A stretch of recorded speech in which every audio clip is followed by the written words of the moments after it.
Majestic mountains. In the middle of a clearing, two men are standing with a shovel and a flag in their hands. It has a black and white pattern on it.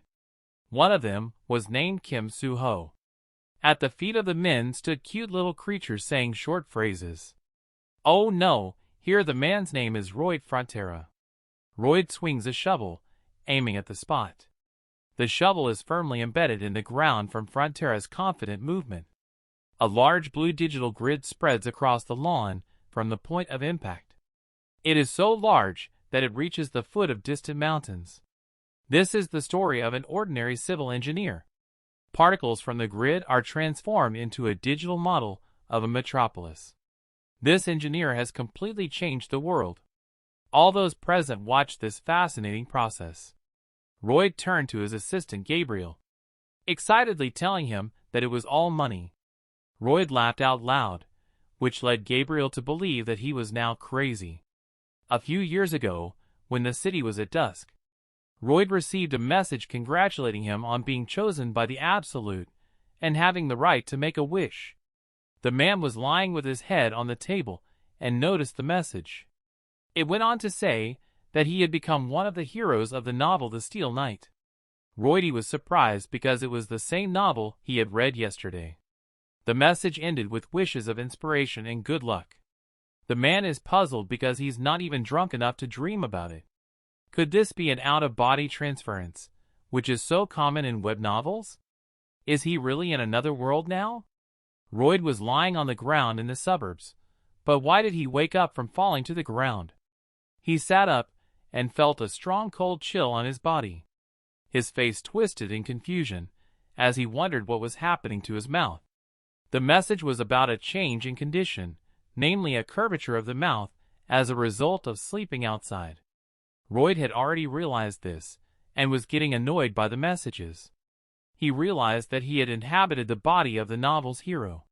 But who did he become in the Knight of Steel? A man who lives in a village and sleeps on the road. Suddenly someone called him master. He was approached by a man in a suit who had been looking for him for a long time. Royd noticed that he had a sword hanging from his belt. The moon was shining on the stranger's light hair. He said that he would be better off returning to the estate. The stranger turned out to be the protagonist of The Steel Knight, Gabriel Azrahan. Royd was sweating because he looked exactly like the pictures in his novel, and also because of his name. As the story progressed, Gabriel became the most famous swordsman on the entire continent. But at the beginning of the novel, he is just a knight who guarded Baron Arcus Frontera, and also the name of Baron Frontera's eldest son. Did he really mean to say that he was the same prankster, Royd Frontera? The men stood opposite each other, and Royd did not hold back his discontent. Gabriel denied it, even though he said his name, but did not say that he was a prankster. But it's good that he's judging himself correctly. Message: Gabriel looks pleased, and this makes Royd even more angry. In the middle of the forest there is a wealthy mansion, and it's evening. Gabriel lights the fireplace and tries to find out why Royd was lying on the road. After all, the day before he had been drinking since lunch and broke all the dishes in the inn. And then he got homesick and fell asleep on the road. As expected on a prankster's day. The Baron began to worry and sent Gabriel to fetch him. However, even if his son was a prankster, the Baron would feel bad if he was gone. Royd sat on the bed wrapped in a blanket and remembered that there was no heating. Gabriel recommended that he rest, and he would report to the Baron in the morning. When the servant was leaving, Royd turned to him. With a smile he asked if there was much light in their house.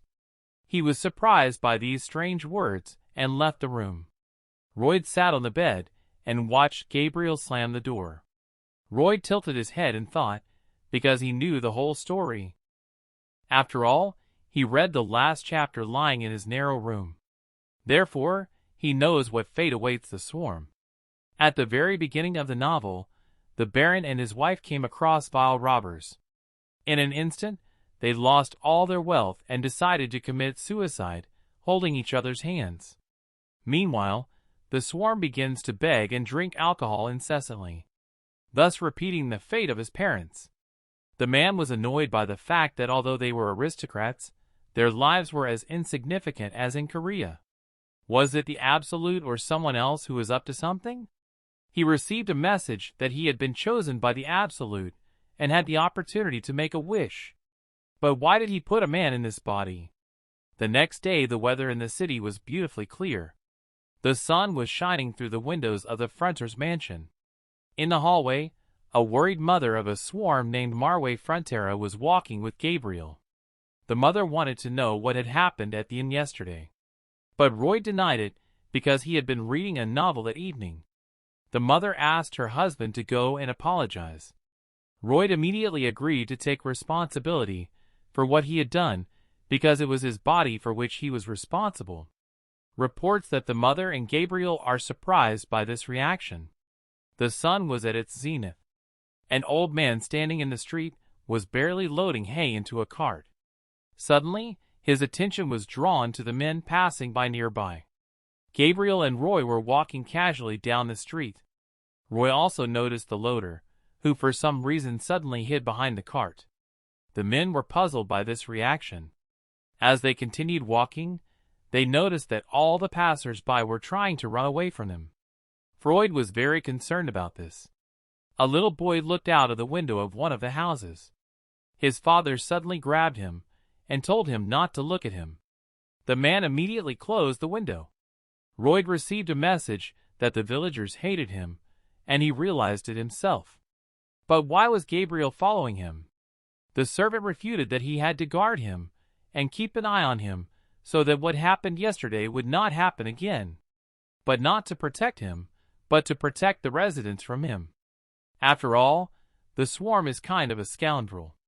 Moving on, the man thought about the fact that he needed to clean up his image so that he would not go hungry in the future, or at least somehow to deal with the family debt. Then, as the heir to the village owner, he could live in prosperity for the rest of his life. Looking at the messenger, Roy tried to find some kind of cheat and found out what functions it had. He received a message about Roy's skills, namely, being a naughty and drunk. After all, he knows how to make others nervous and become a dog after drinking. Roy was very annoyed by this and started waving his arms as he walked forward. Gabriel called the owner and asked where he was going. After all, the inn was here, and was what he wanted to apologize for a lie. Roy replied that he was just thinking. Gabriel looked into the owner's eyes with a serious look.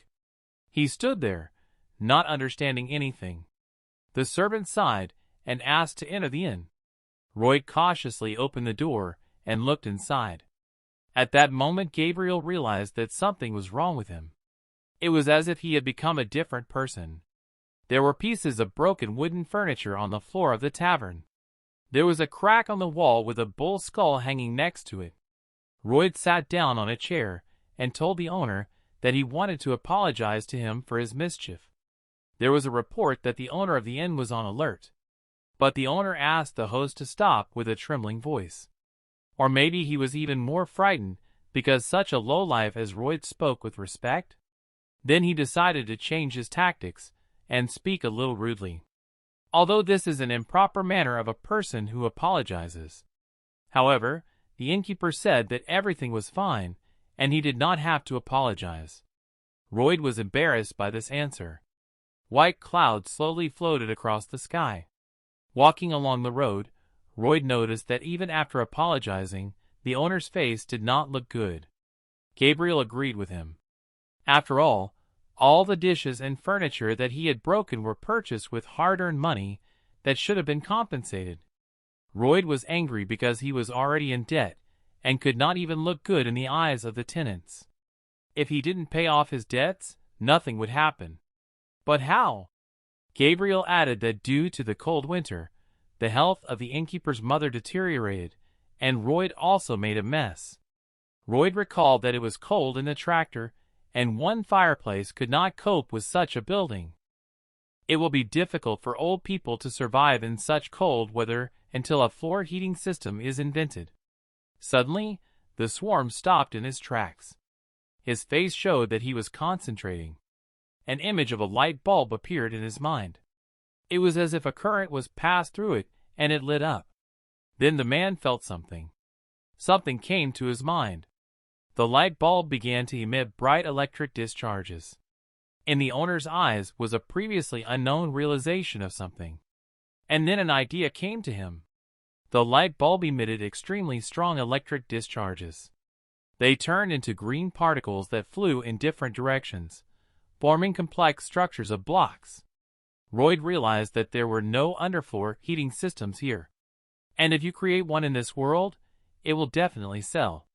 For the foolish Royd Frontera, this was not even a dream. But for the real Kim Soo-ho, who was in Royd's body, it was possible. After all, he was a civil engineer, and while in the army, he tried to build a house on his own. Day and night, he worked hard on construction sites. That's right. This is exactly how he would pay off all the debts of the Baron's family. Royd was full of enthusiasm. He turned around and told Gabriel that they were going back to the inn to get the first order. The man received a message about the beginning of his real journey. And he also received points called RP for relationships with others, which are currently 0. Royd thought about what he read in the messages. He thought that it was some kind of experience, even though nothing was explained to him. A new message came that he would be able to get RP by improving his relationship with the main characters. Suddenly, the rogue noticed that a blue sign appeared above Gabriel's head. It indicated the level of interest in the swarm was -30. Most likely this is a low level. The man turned to the servant with a smile. He wanted to increase the interest by complimenting the servant. But this reduced Gabriel's interest in him by 1 point. Having been defeated, the man decided to postpone the matter for later so that it would not get worse. A sign for a beer tavern. Royd carefully filled out the contract, naming the innkeeper as the customer and himself as the contractor. He also specified that all construction costs would be deducted from the amount of compensation for the damage. Royd held out his pen for the owner to sign, even though he didn't believe him. He was not satisfied with this problem of distrust. He couldn't ruin his grand plan from the start. He did not want to use this method. So he decided to talk like a jerk. Royd said that they should trust each other because they would see each other here often. And it worked. The tractor driver immediately signed the contract, even though it was a real rag. Nevertheless, the first contract was signed. Royd was pleased with his plan and assured the owner that he would not regret it. There were white fluffy clouds in the sky. Going out into the yard, Royd shared with the servant that there was no need to make precise calculations, since his plan was not perfect. Gabriel turned to the owner. He called the signing of the contract through blackmail a new level of arbitrariness. Royd gave the servant a suspicious look. Royd assumed that Gabriel did not think logically at all, and was not familiar with the concept of cognitive distortion, which meant that if it was like this in the past, it will be like this in the future. This occurs because brain cells contain bad thoughts and stereotypes. Gabriel rephrased it as experience and statistics. But experience and statistics are all in the past, aren't they? Gabriel didn't understand what was happening. Had he ever been so clear before? The servant looked at his master, who said they would smile. Both the innkeeper and his mother would laugh with joy. Royd began to dig with his shovel. He believed that this smile would be the foundation of his livelihood. He dug, carried, tamped, and repeated everything over and over again, while the servant silently watched. He took lumber from a warehouse on the estate and built a central wooden frame as a foundation. This was a traditional Asian method of building from dense wood. Then he applied river clay, and the hull was ready. Royd lay exhausted on the ground, chastising the weakness of his body. Gabriel was surprised at the speed of construction in 3 stages, even though a week had already passed. He seriously wondered where Royd had learned to build. Had Baron Royd Frontera really decided to honor the agreement? The owner stood bent over in pain in front of the new building, but there was no time to rest. Completely exhausted, he still had to cut the wood. With the last of his strength, the man took a swing. and he felt as if something was holding his hands down. Gabriel grabbed the handle of his master's axe. Roy did not understand this gesture and was surprised. But when the servant took the axe out of his hands, he realized that he intended to help. Roy said that he needed boards measuring 2 to 1 heel, showing the approximate parameters with his palms. Gabriel confidently throws a few logs up. He makes a clear swing and aims with concentration. And with skillful movements, he chops the logs into smaller pieces in midair. Neat, finished boards of the right size fall to the ground. Roy stands in a stupor with his jaw open from the show he saw. He shows his appreciation for Gabriel. The man considers the servant to be a true sword master who does not need any modern devices. He approaches him with his hand on his shoulder. With a smile, he says that when he is done, he can help him with the digging. Gabriel is shocked that the owner doesn't thank him and makes him work. He had already forgotten about his character. Roy thought that he helped him out of interest. He would definitely cheat someone someday, but how? The man wanted to finish the job as soon as possible to see the result. To do this, they had to work together. Gabriel was embarrassed by his host's approach. But he thought that although Roy had changed in recent days, he still could not trust him. He could only test this by completing the construction together with his master. Sweat ran down Gabriel's forehead as he continued to dig diligently. Roy, though tired, kept up with his servant. The earth was flying out from under their shovels. And at one point Roy stopped, raising the shovel above his head. It was firmly embedded in the ground as his feet ran. Both men stood side by side and looked at the finished house. Roy confidently announced that the construction was complete. Gabriel asked what kind of hieroglyph was depicted on the roof of the house. He replied that it was the logo of his brand. Roy decided to arrange a check. How exactly he had deceived the innkeeper. The servant did not understand how this would happen. There was a dense forest nearby. From there, the man brought wood and lit a fire in a special hole in the house's foundation. Smoke came out of the chimney on the roof. The innkeeper and his mother enjoyed sitting on the warm floor. All the tendons in the old woman's body could finally rest. The innkeeper could not believe that this was possible. Roy was pleased, because the people of this world could only wonder. Because this power of floor heating is almost like magic. The innkeeper sincerely thanked the owner for the smile on his mother's face. Gabriel was dumbfounded that they were smiling just as Roy had said before. In one morning, he changed not only his behavior but also his work ethic. He also fulfilled the agreement. Was it all for the sake of seeing smiles on these people's faces? It was impossible. Roy is not that kind of person. But he saw the sincere, warm smiles of satisfied villagers. They were really happy. Roy received a message that Gabriel's interest level in him had increased by 2 points. Now it was -29. And because the relationship with him had improved, Roy received 36 points. The man was happy to read all this. He assumed that Gabriel's opinion of him had changed.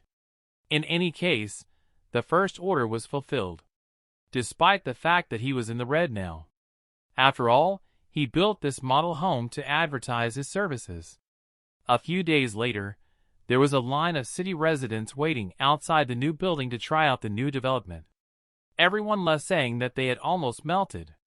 Roy was sitting at the table next to him, offering everyone to make such a room in his house.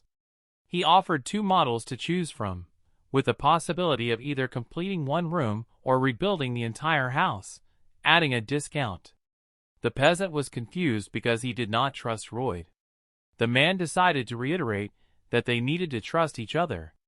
He also proved to the potential buyer that such a price was almost nothing. Suddenly, someone approached him. It was his father, Arcos Frontera, who was interested in what his son was doing. The level of interest in Roy was -20. The man did not expect to see his father here. The estate of the Frontera family. In the middle of a large room at a long dining room table, Roy was having lunch with his father. The man looked at his father. He had been avoiding him so much, and now if he forbids his son to build, What will he do? The man's thoughts were interrupted by his father, who said he was ready to hear Royd out. The father wanted to know what he had come up with this time. Royd said that the innkeeper had given him an order to create floor heating, and he had fulfilled it. And now he makes contracts with other residents of the town. But for his father, the townspeople are very important and valuable, and he will not forgive deception against them. Royd assured his father not to worry, even though no one believed him. With that, the man decided to leave. My father assumed that he was doing this because of the financial situation in their family. After all, he has eyes and ears, and he must have already realized everything. The father assured his son that he shouldn't worry because he would solve the problem himself. At that moment, Royd remembered something. He had heard these words before. When his father had said that everything was fine, and that he shouldn't worry, that his main concern was his studies. Royd really thought that everything was fine. So he said it was a lie and nothing was wrong with them. He didn't want to be miserable because of someone's bad money. Royd supported his father, and said he would try his best too. A few years ago, he should have said those words to his father too. Walking down the corridor, Royd counted the number of orders and the deposit he had already received. And then he met two men in the corridor. They were two loan sharks. Their names were Methoff and Silo. The men passed by and did not even greet the Baron's son. Royd was interested in their behavior. They went into his father's room. The moneylenders expressed their dissatisfaction with the delay in payment of more than 5 days. They said that if they continued to delay payments, they would not sit idly by. Arcos was embarrassed. Silo suggested that if they sold the items in the house, the money would come. A swarm was watching through the doorway, just in time. The moneylenders appeared just in time. The swarm's RP was 36 points. He got a few points by improving his relationship with Gabriel, but he didn't know where to apply them. The messenger explained to the man that he could invest the points in talent and thus improve his skills. The messenger started downloading. A shining blue circle appeared under the man's feet. It began to reveal the man's knowledge of mechanics, soil hydrology, structural mechanics, water supply systems, and the design of steel and concrete structures. The messenger was surprised at how much the swarm knew. Based on his knowledge, he could improve some skills for 15 points each. The man did not quite understand what was going on here, but he would have plenty of RP, so he tried to improve his knowledge in 2 skills at once. First, he gained knowledge of basic topographic surveying. His eyes shone with green light. He did not understand what was happening. Opening the window, the man realized that even without using GPS, he could calculate everything himself using his own eyes. Then he acquired the skill of basic level design. It was a great help, because only recently he had been struggling to draw a project on a piece of paper. In the future, it will certainly be much easier for him, but will Gabriel's help alone be enough? If only he could get some heavy equipment. The messenger encouraged the man by telling him that he had something. Royd could not believe it. He was given a random choice of a phantom partner who would help him with everything. The man was skeptical. In order to start, he had to give 50 RP. The man was annoyed. He did not have enough points, and he had only 1 time left. Royd seriously thought about the phantom. After all, if this is what he thought, then their combined strength would be equal to that of heavy machinery. He needed to collect the RP. And to do this, the man had to get the main characters to be interested in him. The moneylender banged his palm on Baron Frontera's desk. He wanted to tell him a way to get the money if he didn't have a penny. He suggested selling his wife and children, for which he could get a lot of money. Arcos was furious at this suggestion. After all, even though he was a creditor, he still had to keep his decorum.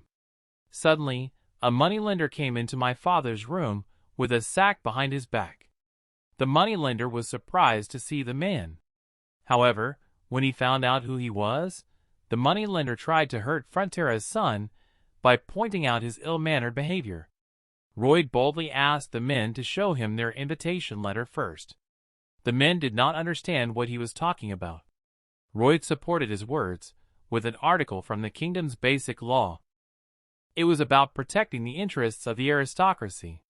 And in this situation, their visit without an invitation letter was defined as an invasion. The outraged men began to shout that he was talking nonsense, and that no one had ever heard of such a law before. In order not to be unfounded, Royd suggested that we all check the law together. The man called for a servant. Gabriel went into the Baron's room. He was ready, and had his hand on his sword. Royd angrily ordered him to cut off the invader's hand. The men were completely frightened, assuming that he had gone mad. Ross suggested that they check the existence of such a law. But whose side the court would take? Gabriel holstered his sword. The sick men were amazed and puzzled, but they had not expected such a turn of events. The frightened men left threatening problems for the swarm. They intended to make him regret his actions. The door slammed loudly. Royd was proud of his triumph. The father turned to his son and servant. He asked what was the meaning of what they had just done. After all, this was a situation where they had to be persuaded on their knees. Royd silently handed the sack to his father on the table. The man admitted that at first he wanted to get the entire deposit and give it to his father. However, this amount would be enough to pay off the interest this month. The father thought his son had collected the money from the townspeople. But Gabriel told him that the Baron shouldn't worry about it. After all, he would make sure that Royd fulfilled the terms of the contract. Looking at the servant, the father realized that Gabriel trusted the swarm completely. It was time for the men to leave.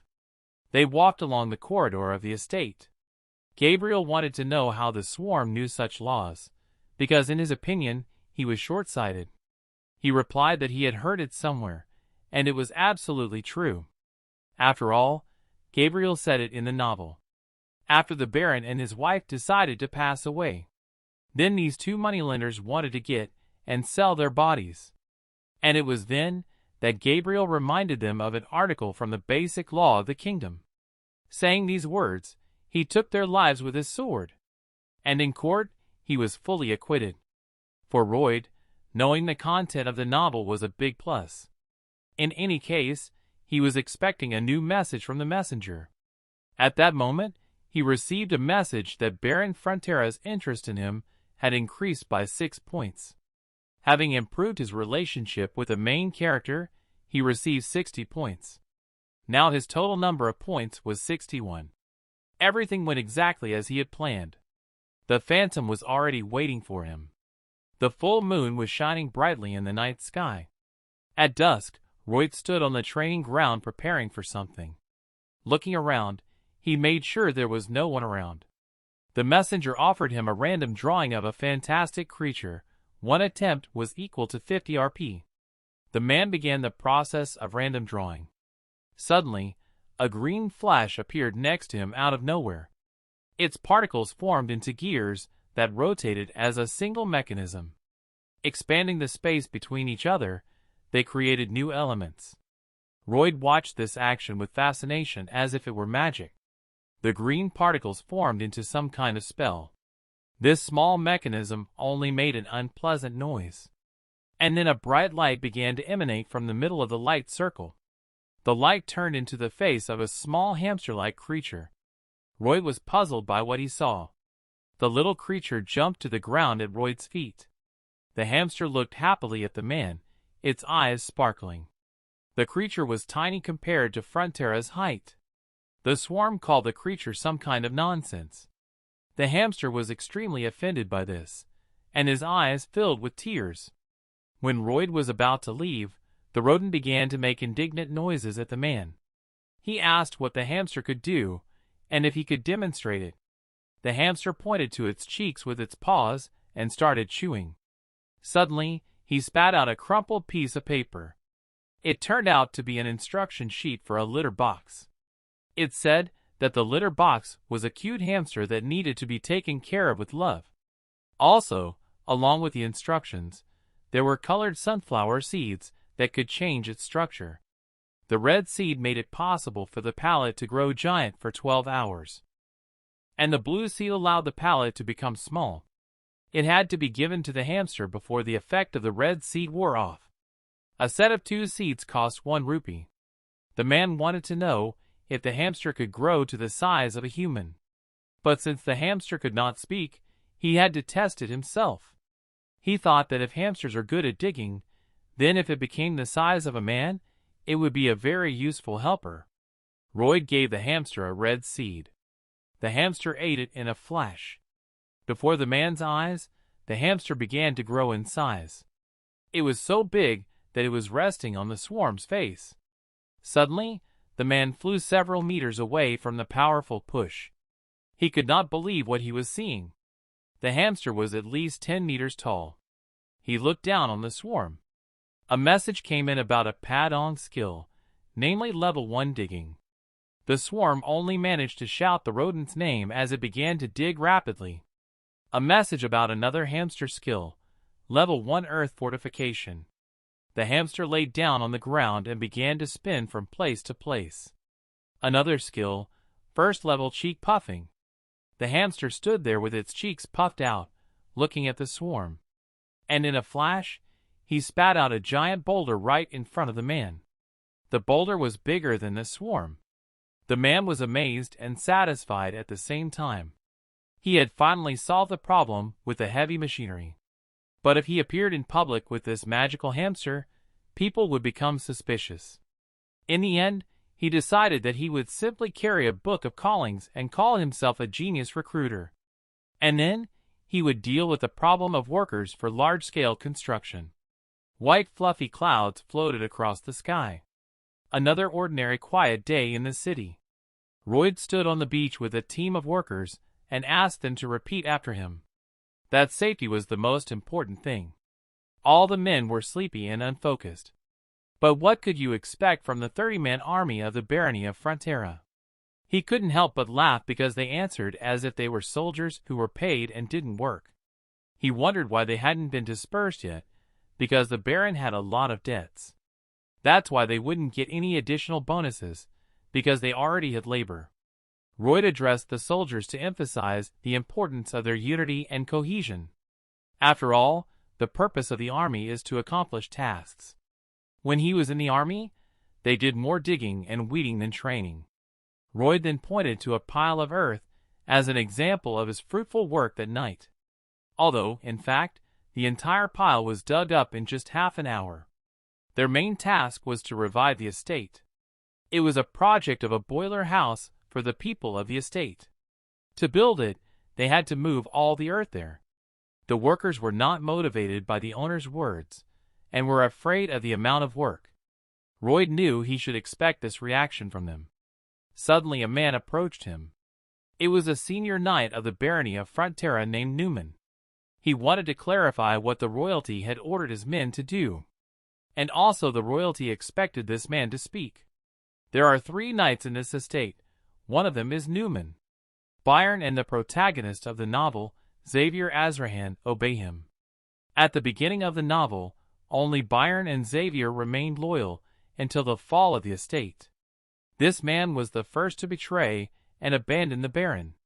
Since it was Newman who sold the information about the Baron to the intruder, we owe him a small debt.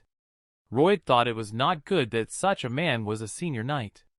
The man asked the newcomer what he thought they were doing. The knight could not believe that the Royd was forcing the army to do dirty work. After all, as a senior knight, he could not tolerate this. Royd called it nonsense because he earns money to cover his debts. And he had gotten the Baron's permission. Newman could not believe how he had deceived his lord and decided to recall the young master's past. The knight believed that he was using the army for personal gain. Royd closed his eyes at this statement from the knight. But after a moment, he smiled and agreed that he was right. He would get it now. After all, it was enough to look at his weak endurance. If he tried to play an online game, he would have failed in a minute. Royd picked up a shovel from the ground. The man swung the shovel toward the Newman. The workers were shocked by his action. Newman could barely shield himself from the clods of earth that flew at his face. The smile on the swarm's face was unwavering. The clods of earth fell on the knight's shoes. Newman was furious. He called the man a scoundrel who tried to spoil the knight's reputation. He considered him a foolish son of an almost bankrupt baron. Royd thought that the knight wanted to throw away his regalia and pick a fight with him. The man picked up a shovel and began to twirl it in his hands. Instantly, he got into a fighting stance and aimed the end of the shovel at the Newman, saying that he was not against a duel. In return, the knight said that he would regret it. A month later, he and the knight gathered for a duel. Gabriel asked his host if he was really sure of his victory. Royd, sitting on his bed, replied that of course not. After all, his opponent is a knight called the Heart of Mana and a junior sword expert. And he is just a lazy man who is not able to resist him. In his opinion, this question was not thoughtful on Gabriel's part. The servant could barely keep his hand away from the sword to avoid fighting back.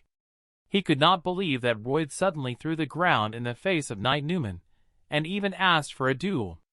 He probably wants to be a scoundrel again. But it was he who came up with the idea of making money this way, and asked the Baron for a favor. And then he got into an argument and eliminated him. By this time, he had appointed the Knight Byron as a temporary manager, and was in charge of a team of workers. But despite this, Gabriel still did not believe that Royd was unsure about the duel. The servant could barely restrain himself from hurting his master. Royd interrupted Gabriel's inner thoughts by asking him for a favor. He wanted him to teach him how to use a sword. But the servant refused outright. First of all, his main task was to protect the young Master Royd. Secondly, he compared the man to a sack, meaning that if the sack learned a sword, it would be more dangerous for everyone else to be around him. Royd was upset that Gabriel did not want to teach him. So in exchange for fencing lessons, Royd offered to help the servant with his insomnia. Gabriel was shocked to learn how he knew about it. Royd knew about it from the novel, and also about what caused the insomnia. In the novel The Knight of Steel, all knights are divided into 4 ranks. The least expert, the middle, the highest, and the master of the sword. Currently, Gabriel's level is the highest sword expert, and he will soon become a sword master. The reason for his insomnia is his inhuman nerves, which are too sensitive. This is the so-called sword master syndrome. But of course, in the countryside they don't know about such things, including Gabriel. So Royd offered his deal to the servant, because he could see on his face that he was not sleeping well. The servant sighed heavily, and agreed to teach young Frontera. The master asked him not to give in to him. It is clear that Gabriel agreed to this deal because he was sure that his master would lose. After all, he had already tried many things to cure insomnia, starting with cognitive behavioral treatment and ending with aromatherapy. In a moment, Gabriel fell asleep with a pillow in his hands, sitting in his chair. After all, Royd had proven that he knew how to cure his insomnia. It was the first time he had accidentally fallen asleep while studying magic techniques. The 18th magic technique is to read out instructions for iron and concrete structures. That's what really puts you to sleep. Now Royd will master all the fencing skills that Gabriel has. The weather was sunny and warm. Gabriel ordered his master to run 50 laps right now. Royd was stunned. But he obediently turned around and started running. He ran without even complaining. The servant watched the young Frontera's marathon closely. It was not easy, but the boy showed good promise. When he reached the finish line, the tired man asked the servant to teach him something better. After that, he started the second lap of the race. He ran up to the servant again to find out that he doubted that Royd could do it. The third lap was much easier for the man than the second. Most likely, if Royd had started to whine, the servant would have said that he could not do it and turned away from him. Gabriel gritted his teeth and agreed with this assumption. Royd intended to run to the end and find out what Gabriel would do then. A message appeared about the passive skill freakishness as it had risen to level 4. Everyone who saw him thought he was crazy and wanted to hit him. But the swarm denied having this skill. Dust flew from under his feet.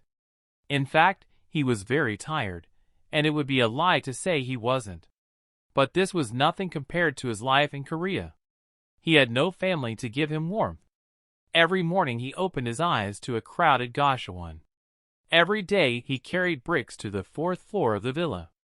Every night he loaded trucks with boxes. And all this just to keep from starving to death. Constantly dreaming that someday it would be better. Every time he replayed these words in his head. "Hang in there, Kim Suho, it will get better, you're doing well, just a little bit longer." Kim seemed to be reaching for the cherished star. He froze, waiting for it to end a little more. After all, the star was still so far away. And then it completely disappeared from his sight. Kim Suho was in deep despair and despondency. So compared to that pain and despair, this was nothing. Roy continued to run in a circle. Seeing all this, Gabriel said that he would teach him fencing for his sincerity with him. A note appeared in the messenger because Gabriel's opinion of him had improved by +1 point. But his overall opinion of him was now -28. He also received 18 points for a slight improvement in his relationship with a key character. The total score was 29 points. It was getting dark in the city, and the moon was shining its light through the windows of the fronter's mansion. Newman was talking to Arcos, expressing his indignation at the actions of his son Royd. His father believed that he had come to his senses these days, although he probably misunderstood him. His moral duty required him not to interfere in the duel. And besides, Royd was to become the heir, so the father asked the knight not to be hard on his son. Arcus asked that he be brought to consciousness, so that he would not be mutilated. Newman accepted the Baron's request. But he doubted whether he could do it during the duel. He intended to end this scoundrel once and for all. And if the Baron began to blow it out of proportion, he would have him and his wife killed by making the crime look like suicide. And then, as planned, he will leave this city to seek a better life. Now, thanks to the young scoundrel, his plan will come true faster than he expected. A month has passed since Newman's last conversation with his father. A dueling arena has been set up on the grounds where Royd trained, with opponents already standing. Sitting at the judge's table, Royd's parents, as well as Gabriel and Byron, were to watch the action. Holding out his sword, Newman asked Royd if he was ready. The young frontier stood with a shovel in his hands. Throwing it upside down, the man slung it over his shoulders and confidently announced his readiness. The man smiled and ordered the knight to get ready to receive the full measure. The audience was shocked that the swarm would fight Knight Newman with this. The knight's eyes were filled with indescribable anger and malice. Gabriel explained that the shovel was made of metal he had ordered from a blacksmith. The father was ashamed of his son because he took it as a joke. Gabriel didn't think it was a joke because he remembered what the owner had been doing for the last month. He did general exercises early in the morning and did not complain. Then he went to the construction site to explain the instructions for the boiler room to the village engineers. And then he practiced with his sword as long as his legs kept him moving. This was not the will of a man who was just joking. The servant was sure that Royd was completely serious in his intentions. And then Arcos began to announce to everyone that the duel between Frontera's swarm and the knight Newman was starting right now. The knight took a defensive stance with his sword pointed at his opponent. The swarm held a shovel in his hands and smiled slyly at his opponent. Gabriel noticed his host's foolish stance. Immediately Newman swung his sword at the man, believing that he was mocking him. Royd was calmly and confidently waiting for the right moment. A moment before the blow, he managed to jump aside. Arcos and his servant were genuinely surprised by this reaction. However, Newman did not give up and made a second attempt to assassinate him. But the swarm skillfully deflected this blow as well. It was an incredible and effective technique. This is a special technique that was used in real battles. It was as if his sword skills had instantly improved after all these years. Newman stopped in surprise. Although Royd did not see anything strange in this, because in Korea every man can do it. It was a modern hand-to-hand combat technique, a bayonet attack. And then the roller strikes the opponent a strong blow, which literally knocks him down. After all, this shovel is capable of anything. He can even use it as a shield to protect himself from sharp blows. Another blow to the Newman's side, but it missed the target. Then Royd decided to do something else. He put his feet on the shovel, and now he could jump on it. The knight was puzzled by this behavior of his opponent. Gabriel thought that he was really joking. But the swarm was determined. Perhaps he was not joking after all. Newman rushed into the fight. The first weapon that Royd prepared to deal with Newman was a shovel. The second was the basics of fencing that Gabriel had taught him. The knight could not understand how the front became so strong. After all, he was a drunk and a lazy man. And the third thing that Royd used was the synchronized ability to control the tool. He had the first level of digging. The man had to become one with the shovel in body and soul. The level of synchronization between them would increase. Gabriel's opinion of him increased by +1 point during the training. The defense and the Baronesses who saw their son sincere for the first time in his life, it increased by +2 and +3 points. And during all this time, he accumulated 97 points. The messenger suggested that he learn an additional digging skill worth 40 RP. Royd mastered a pretty cool skill, so he didn't think about giving up. Steam came out of the Newman's nose. He had no choice, so he realized that it was time to use something that could not be used against an ordinary person. A blue magical globe began to appear around the man. Gabriel suspected something was wrong. The Newman's body was filled with magical energy that was concentrated in his chest. When he saw this roll, he realized that the knight was being pumped with mana. This is the heart made of mana. Newman completed the pumping and took the sword in his hands. Now everything was serious. Royd silently waited for what would happen next. The knight was furious. Sparks flew from his eyes. He made a powerful swing at Royd. Gabriel knew that it took at least 5 years to develop a mana heart. Therefore, he believed that the young master would not be able to block such an attack. The knight's sword almost touched Frontera's body. The parents screamed in fright to the knight. Freud was worried, but did not give up. Newman was eager to finish off the young Frontera right now. The mother and father of the swarm froze in anticipation of horror. But their son, along with his shovel, was able to withstand such an incredibly powerful attack. Newman did not even have time to understand how the opponent was able to resist him. He felt as if all the strength he had inside was leaving him. This was the fourth skill that Royd had prepared for him. It was the mana that made Gabriel Xavier the strongest character in the novel. It was the Azrahan core technique. Through a connected sword and shovel, the Royd was able to take all the mana into his body. The knight could not believe that his mana was drained. Fronter concentrated as never before, and made a powerful swing with the shovel. It entered the knight's face like butter. A snow-white tooth flew into the sky. Before Newman could recover from the blow, another one flew out of his mouth. It was his tooth. Royd dealt another epic blow to the knight with the handle of the shovel. And then, raising it high above his head, he threw a humiliating look at his opponent, who could no longer resist. Newman was completely frightened by the man's skills. Finally, the powerless knight fell face first to the ground. All the spectators were shocked by this outcome. Arcos and Gabriel looked at their swarm with pride. Everyone thought it was crazy, and no one could believe that the young master of the swarm had defeated the Newman. The Baron made an announcement that Frontera's swarm had won the duel. Lying on the ground, Newman thought about how this scoundrel could defeat such a master swordsman as he was. Royd approached the knight to emphasize once again that he had defeated him. Let's just say he was shaken up. Suddenly, the man raised his shovel to give the knight one last good punishment. The toothless knight froze lying on the ground, waiting for Frontera's actions. The father turned to his son to understand what he was doing, since the duel was already over. But the young master did not care, because the time of reckoning had come. The father turned to his son with horror on his face to stop him. The guards ran up to the swarm and pulled him away from the knight, asking him to stop. Byron thought he had gone mad.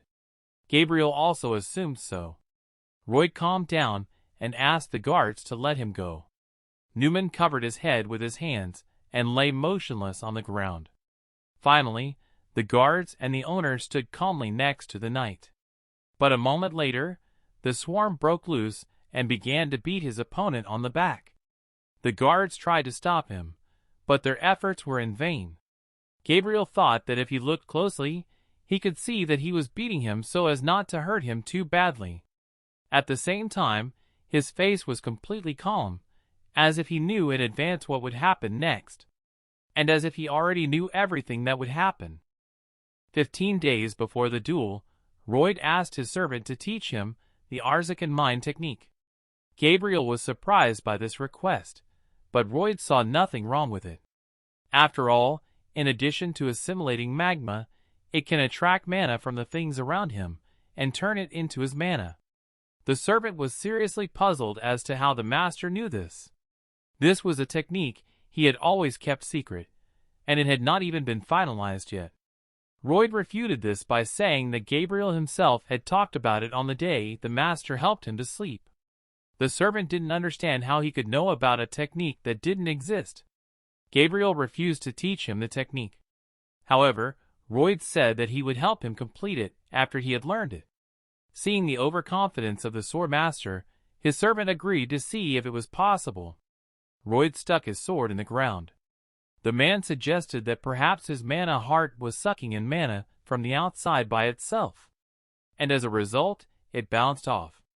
The young frontiersman realized that from the point of view of his heart, the external mana was something foreign. But if the source is changed, the mana he absorbs from the outside will not mix with the heart of mana. So it needs to be allowed to connect separately. It has to be rolled up and used. He compared it to an auxiliary engine that was near the main engine. After all, they make up one whole, but at the same time work separately. Isn't it cool? Gabriel was sure it was possible, even though he had no idea what an engine was. Royd was excited because he had just imagined it, and it seemed to work. The look on his master's face told Gabriel that he clearly knew something. That's how he managed to complete the Azrakan mind technique that had been bothering the servant for a long time. Since his first attempt, the number of contours he could create had increased to 3. If he continues to practice, he will be able to reach 4 or even 5 contours. There was a report that Gabriel Savier's opinion of him had increased by +5. These words worried Royd, because he wanted to master only the part about sucking up the mana he touched. Gabriel had expected him to defeat the Knight of the Newman, since the young master of the swarm had this ability. But his victory was triumphant. Standing up, his father shouted at the swarm to stop and not to spoil the knight's reputation. The man stopped and was embarrassed. He was surprised by the words about the knight's reputation. To question his father's words, he asked him to look under the tablecloth on the table where he was sitting. Arcos lifted the tablecloth and saw a pile of envelopes with letters. The stunned father began to study their contents. Royd explained that these letters were from Tords, the scoundrel who had been damaging the Baron's estate all along, and they were sent by this knight Newman. There he told about the events in the estate, what the Baron liked and disliked, and how to forge property documents. These letters contained everything they had managed to share. Newman was shocked by this because he had kept his letters safely hidden inside the walls. Later in the novel, Xavier would find them anyway. And last night, Royd sent a peddler to fetch them, who promptly fulfilled his errand. Arcus was stunned by what he saw and heard. As expected in the novel, he was described as a good man. There would be a great uproar if they did away with him now. The Baron felt sorry for him, but the words good leader and good leader mean very different things. Royd offered his help in getting rid of the man. He thought a good punishment would be to have an angry rat put on the knight's head. And then he would be chased out of the manor, mutilated by rats. Or he could be reduced to the level of an ordinary soldier and given the opportunity to correct his actions. People were outraged by this proposal, saying that this could not be done. Arcas decided that this was really too harsh a punishment for such an act, so he would be given a chance to reform, but it would be the last warning. Byron also agreed with this wise decision. And a good warning for other people, too. Everyone agreed with the Baron's decision. Royd asked Newman if he had any objections to this. He replied that he did not, and thanked him for his mercy. The young Frontera was touched by the words of mercy.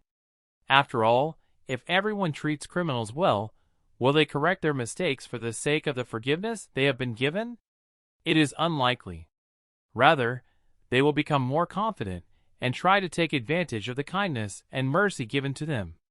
Newman believed that Baron Frontera would regret his decision, because he would definitely take revenge on him and his son. Royd noticed that the knight smiled and said that this smile would be his last. Newman did not understand what the bastard was getting at. The young frontline soldier took out his little pocket hamster, Podong, and happily handed him a red seed. After he swallowed it, Royd threw the furry high into the sky with a cold expression on his face. After all, there is no better way to apologize than that. In flight, the hamster quickly broke the seed shell and ate the seed inside. After the snack, the rodent began to grow in size before our eyes, getting bigger and bigger every second. The man's parents opened their jaws at what they saw. Gabriel, along with Byron, also watched with bated breath. All the spectators and residents of the town were puzzled, surprised, and a little scared. As the giant furry beast approached the ground, the swarm ran for cover, while Newman just sat there. In surprise, he opened his mouth and one eye, because the other was damaged in the duel. The hamster flew at breakneck speed to the knight, who just realized that he should run away as fast as possible. But it was too late. The hamster fell loudly right on the ground where Newman was sitting. The impact created a big dust cloud. The ground around the hamster was covered with cracks and crevices everywhere. Royd felt sorry for the knight, but he ordered him to drive it away. This would solve the problem with the callous person who lived inside the manor forever. It was a sunny, warm day in the city. The giant hamster was busy with important work. His paws diligently and quickly dug up the ground. He dug a canal through the whole street in the city. Gabriel asked the swarm what the Podong was doing now, and he replied that his rodent was preparing to widen the road. Meanwhile, the humble laborers suddenly turned into master craftsmen. Once upon a time, there was a city called Rome. Its inhabitants were very fond of roads. They built a special road system called the Appian Way. This is what they will have to do now. Ruidma intended to start from the Baron's house and end at the eastern hill. Gabriel was surprised by the need to build a road in their town. The owner assured him that he would soon see for himself, as their town would become very popular with visitors. The servant asked where he had learned all this. He wanted to know how he came up with the idea to build a heating system that no one had ever heard of before. He also wanted to know how he had suddenly learned to call on beings from the outside. Gabriel said that it all sounded like magic of the highest level. He also cautiously asked if he was really their true master, the swarm. Fronter received a message of danger because Xavier began to doubt him. The man suddenly began to sweat, and Gabriel perked up his ears, waiting for a logical explanation for his dramatic change. Even when Kim Suho had read about this guard in the novel, he knew that he was quite capable. He could easily guess if there was a stranger in the body of the Baron's son. Then he would definitely end him. After all, this guy is no fun to mess with. But he didn't have to worry about that because he had a special skill for such cases. Royd trained in secret from everyone. His special skill was perseverance. Gabriel believed that his young master used to drink for days on end in secret. But Royd refuted this by saying that the servant was not with him 24 hours a day. Perhaps he had been a real fool and a party animal before. But Gabriel knew nothing about what he had been doing all this time. But how could the master explain his new magic skills? Because even mages with great experience sometimes fail to do this. In his defense, The Roy decided to ask the servant himself how he could handle mana so easily, even though he was barely in his 20s. Perhaps someone had taught him this too. Gabriel did not consider himself a brilliant magician, but Roy tried to convince him otherwise. This dialogue made the servant think seriously. The young front man, using his special skills of quick conversation and persistence, was able to quickly end the conversation and go about his business alone. Roy began to worry about the rapid conversation with the servant. The man approached the Byron knight and asked him to monitor the progress of the work while he was away. The knight agreed and assured him that he would take care of everything. Gabriel said he would go with him because it was his duty to protect his master. Roy did not object, and at that moment the men set off. They were heading to a place on the trail of an unpaid debt, to the small town of the Redheads' estate. The men saw a wooden sign with the inscription Hotel. Suddenly, a man slammed his fist on the table and started swearing. It was the house of the intruder, Rhodes. He was swearing in his house because he couldn't believe he had lost all his money. He had to make those bastards pay. Another man in a black robe approached him and asked if that was the point of all gambling. After all, that's what he was making money on. Realizing that the man could not pay for his services, he said he was leaving him right now. But the man immediately said that he would pay him, and even more than he had if he stayed with him. The problem was that Rhodes could only make money by deceiving other people. But now there are too many people who want to get even with him. So now the man had to lay low. Hearing these words, Roy thought it was about him, and immediately opened the door with his foot. Rhodes and his partner were stunned by the visit. It was not surprising for the swarm, because they had never seen each other in person before. So he introduced himself so that everyone could understand. Rhodes and his partner's faces showed incredible shock and fear. In a moment, the attacker ordered the other man to run away together. The big man in the black robe picked up the attacker in his arms. And at the same moment, the two of them flew out of the window of the Rhodes house. The man landed in the center of the city holding his boss in his arms. He furrowed his brow to keep himself alert. Opposite him stood Gabriel, sword in hand.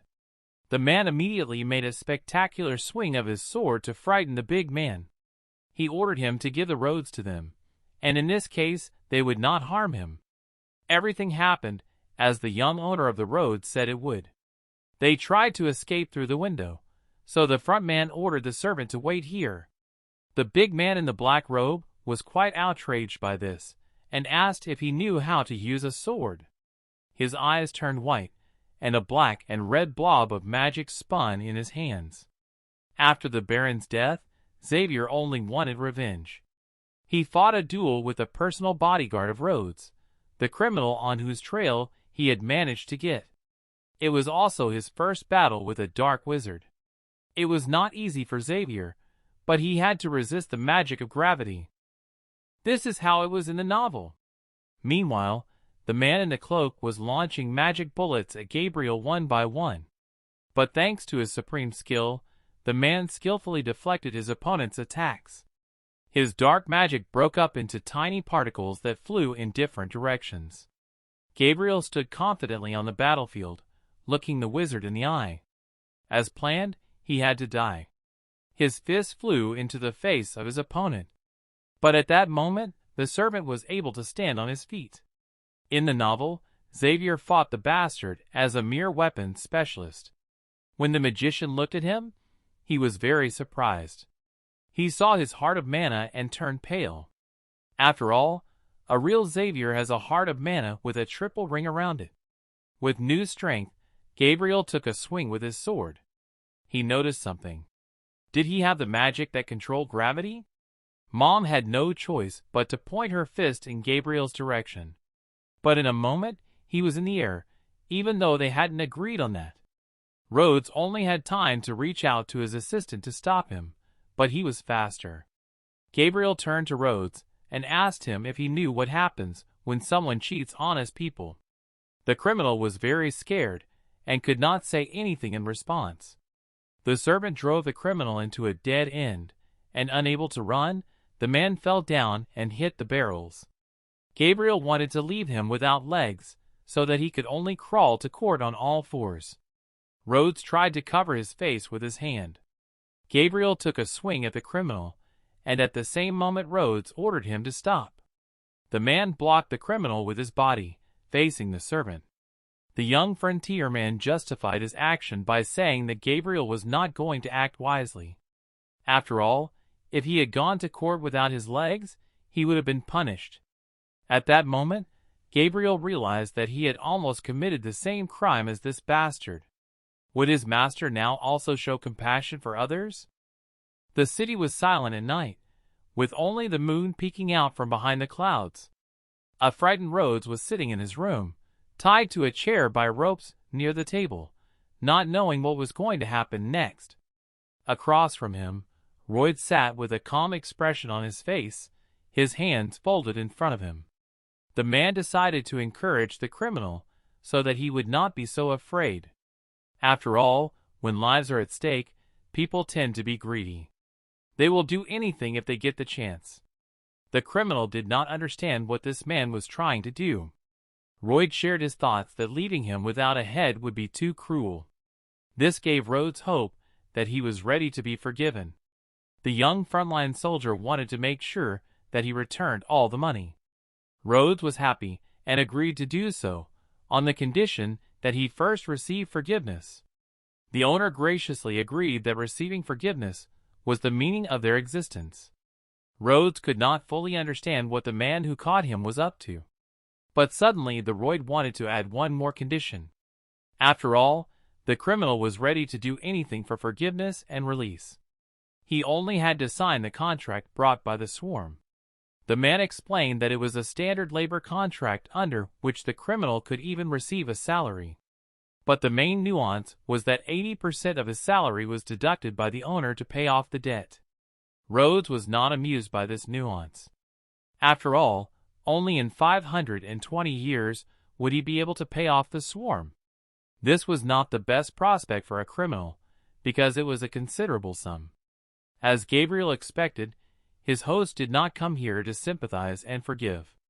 But the young front man is not stupid enough to take the life of someone who owes him money. He would not have made such a rash move. He intended to suck him dry until the end of his miserable life. The depressed Rhodes wanted to know why, for the sake of all the good things in the world, they were offering him such a slave contract. These words surprised the young frontera. They had no choice but to force him to sign the contract. It was time to resolve this issue in court. The criminal signed his slave contract through tears and despair. The sun was gently shining outside. A chariot with 3 men was driving along the forest road. Gabriel told his master that he had managed to get some money out of the Rhodes. It was enough to pay the interest for several months. However, the owner replied that the money would be used solely for construction. In his opinion, 30 workers were no longer enough. Frontera wondered why none of the townspeople responded to his job posting. Perhaps his reputation simply preceded him. A few days later, the men returned to their hometown of Frontera's estate. A sign said they needed labor. They were willing to pay 20 gold pieces each. After a while, a line of eager men lined up at Royd's table. The man was surprised to meet all these people because he thought they hated him. Gabriel was sure that they did, but his owner promised to install the heating system on time and at a low price. He also punished the traitor of the estate by making him appear before a higher court. Royd said he would become a reliable person who could be trusted. He couldn't believe it was that simple. His thoughts were interrupted by a man who was next in line and was interested in the job. The owner showed him what exactly and how to sign. But before that, the man wanted to express his gratitude to the Baron's son. Royd was a little shocked by these words. The man shared that his baby could easily get sick as soon as it gets a little cold. But thanks to the young owner and his system, this year he won't have to worry about it. The man sincerely thanked the Baron's son and made a low bow. Royd was extremely touched by the man's sincerity. He was a little embarrassed because his real goal was to satisfy his own hunger for money. The man added that he had relatives in the Raycon estate, which was nearby. They too would like Roy to install his underfloor heating system in their home as well. For the man, it was the first step to prosperity and expansion in the future. It turns out that all this was not in vain. He immediately thought about raising the price of his services, explaining that it was due to the additional travel costs. His face showed his readiness to take the money right away. This, in turn, worried Gabriel. But the man really needed the means to get all the materials to the site. Gabriel couldn't believe that this whole construction had only one mercenary purpose. Why else would Roy build a road in the middle of the city? Meanwhile, the men reached the top of one of the hills outside the city. While admiring the view, Roy decided to talk to his servant. He told Gabriel that sooner or later there would be nothing left on this mountain. Xavier did not understand what the master meant. He explained that the creation of a heating system would require a lot of money. Therefore, very soon only stumps would remain of the trees growing here. Gabriel was puzzled by what he heard. He did not understand why the owner wanted to continue doing this if he knew that all the trees would disappear. That's why Roy decided to stop the construction of the Appian Way. Instead of using wood, they would start mining coal from a cave near the town. Roy has already started planning how he will sell it at a high price. Because when the news of his heating system reaches the masses, people will simply not be able to resist such an attractive offer. But for the residents of their city, he wanted to make a discount, but a relatively small one. Gabriel thought the owner's plan was unfair and cruel. Does he really think Roy is like that? But if the man refuses to do this, they will not be able to pay the debt for the estate. Gabriel understood this, but still thought Frontera's views were wrong. The servant agreed that they had no choice in the matter. But he still decided to warn his master against it, because the Baron did not know about his son's plans, and if he did, he would not just leave it alone. Earlier, other townspeople had also tried to start mining coal again and again. Roy knew that it all ended in a collapse due to the unreliability of the ground. But the man was positive and believed that he would succeed, thanks to modern technologies for earthworks. After all, he knew how the shield method of passage works.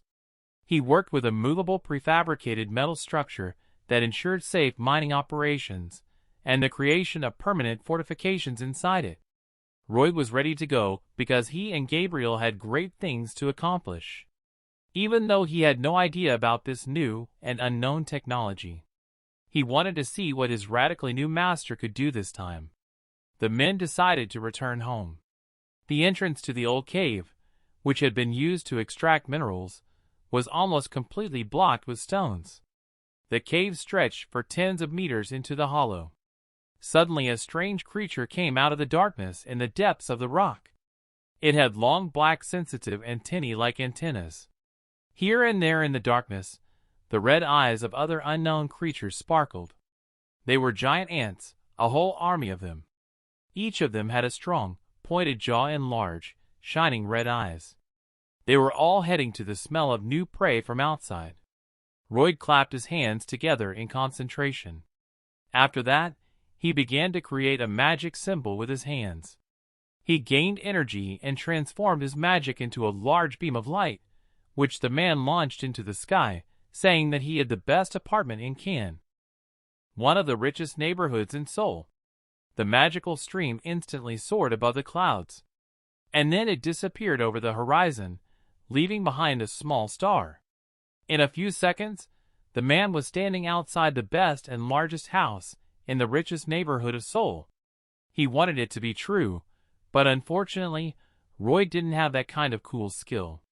In fact, Fronter was sitting at his desk, just drawing blueprints for a plan to create an underground exit using his own magic. He spent a lot of time on it, though.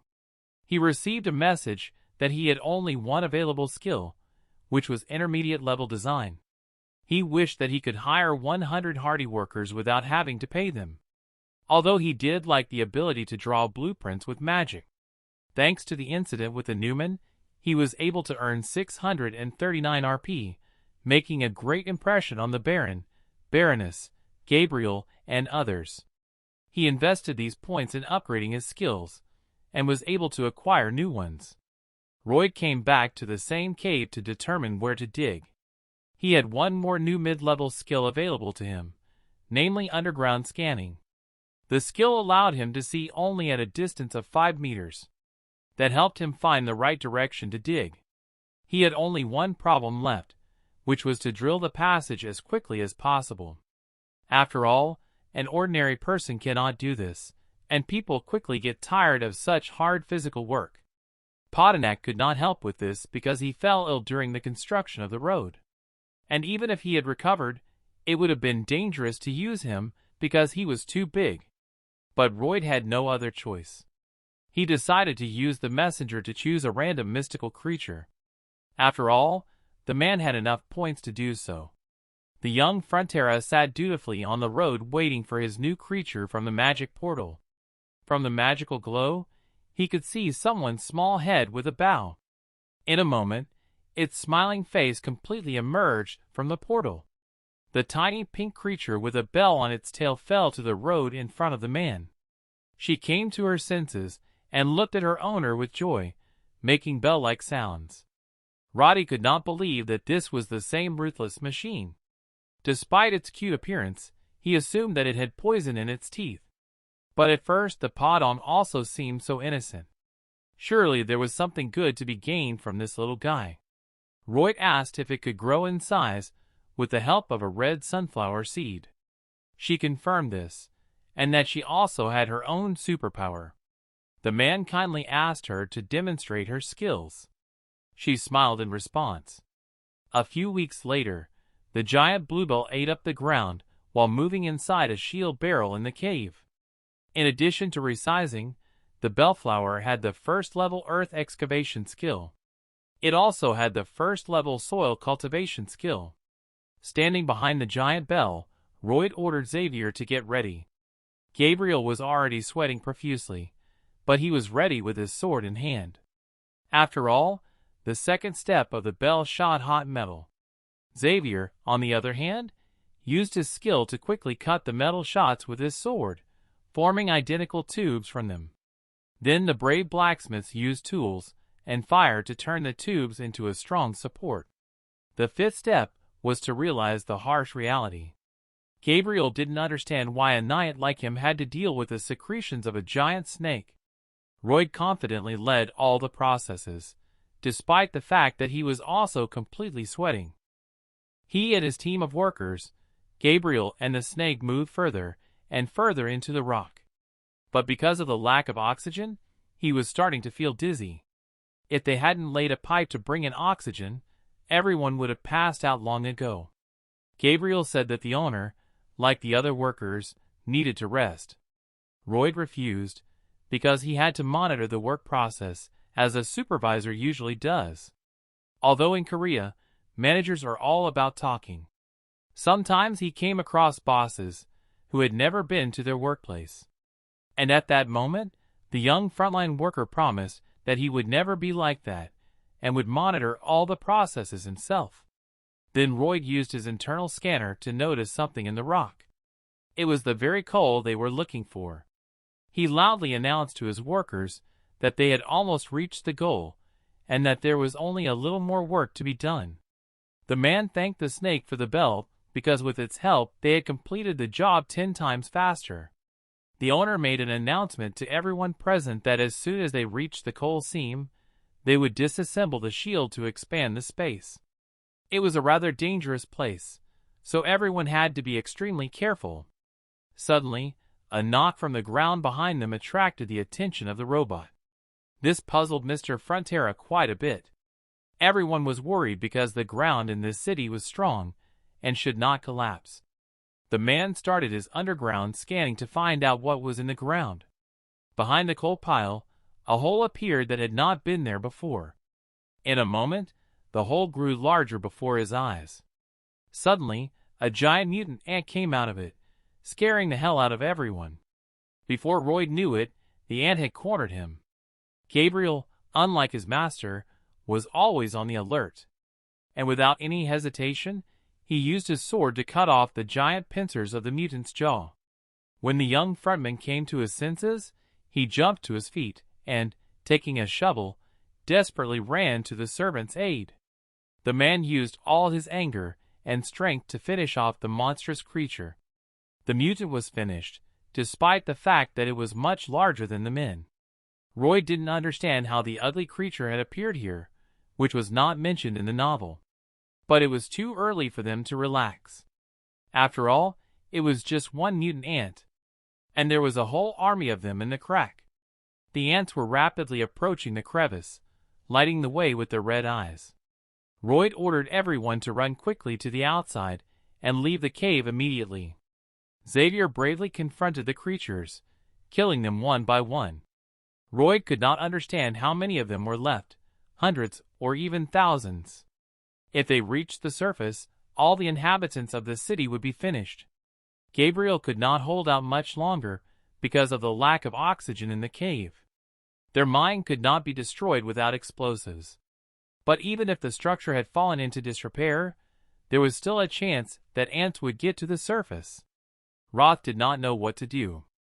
The servant slapped his master to get him to pull himself together, because they certainly didn't have time to panic. Roy didn't panic, he thought, but he didn't have much time. Gabriel could not hold them back for long. The young frontline soldier concentrated and put all the factors together to find a solution. The light bulb in his head was off, but in a moment it began to shine brightly, radiating electrodes in different directions. This is it. The man picked up the torch and turned to Xavier. He told the servant that they would attack and move forward. It sounded crazy to Gabriel, but he thought it made sense. Xavier continued to fight off dozens of ants with his sword. The men desperately rushed forward to attack the enemies. It was already evening, and one of the workers came running to the frontiersman's estate to tell the Baron the bad news. Arcos was extremely surprised and frightened by the appearance of these creatures. The man also said that all the workers had successfully evacuated, but Xavier and the swarm remained in the tunnel. Byron was about to close the entrance to the mine. The swarm's father put on his armor and, together with the worker, hurried to his son's aid. Gabriel continued to destroy the pests in the cave. He did not understand why they should continue to attack the ants as there were more and more of them. Roydna told him to stop talking because he was busy at the time. The only good thing was that the ants did not come out of their holes, even though the situation was terrible. Xavier was almost on the verge of not caring that it was hot, and there was little air, although there were still a lot of ants. He used his underground scanner to get to the bottom of it as quickly as possible. There had to be methane somewhere in this dungeon. After all, coal is a place where methanogens are distributed. Because of this, layers of methane gas were located throughout the mineral veins. If he could find it, he would immediately blow up the ants. The man looked closely at every corner of the cave, and in a moment he did find layers of methane gas. Roy quickly stuck his shovel into the ground. He asked Gabriel to hold them back while he dug. Roy used all his fast digging skills to reach the layer of methane as quickly as possible. The mutant crept up on him unnoticed. But Xavier reacted quickly, removing the pests from their path. Roy continued to dig tirelessly. Gabriel continued to fight off the fierce creatures. Suddenly, a very loud sound echoed through the cave. In surprise, the men quickly covered their ears and eyes.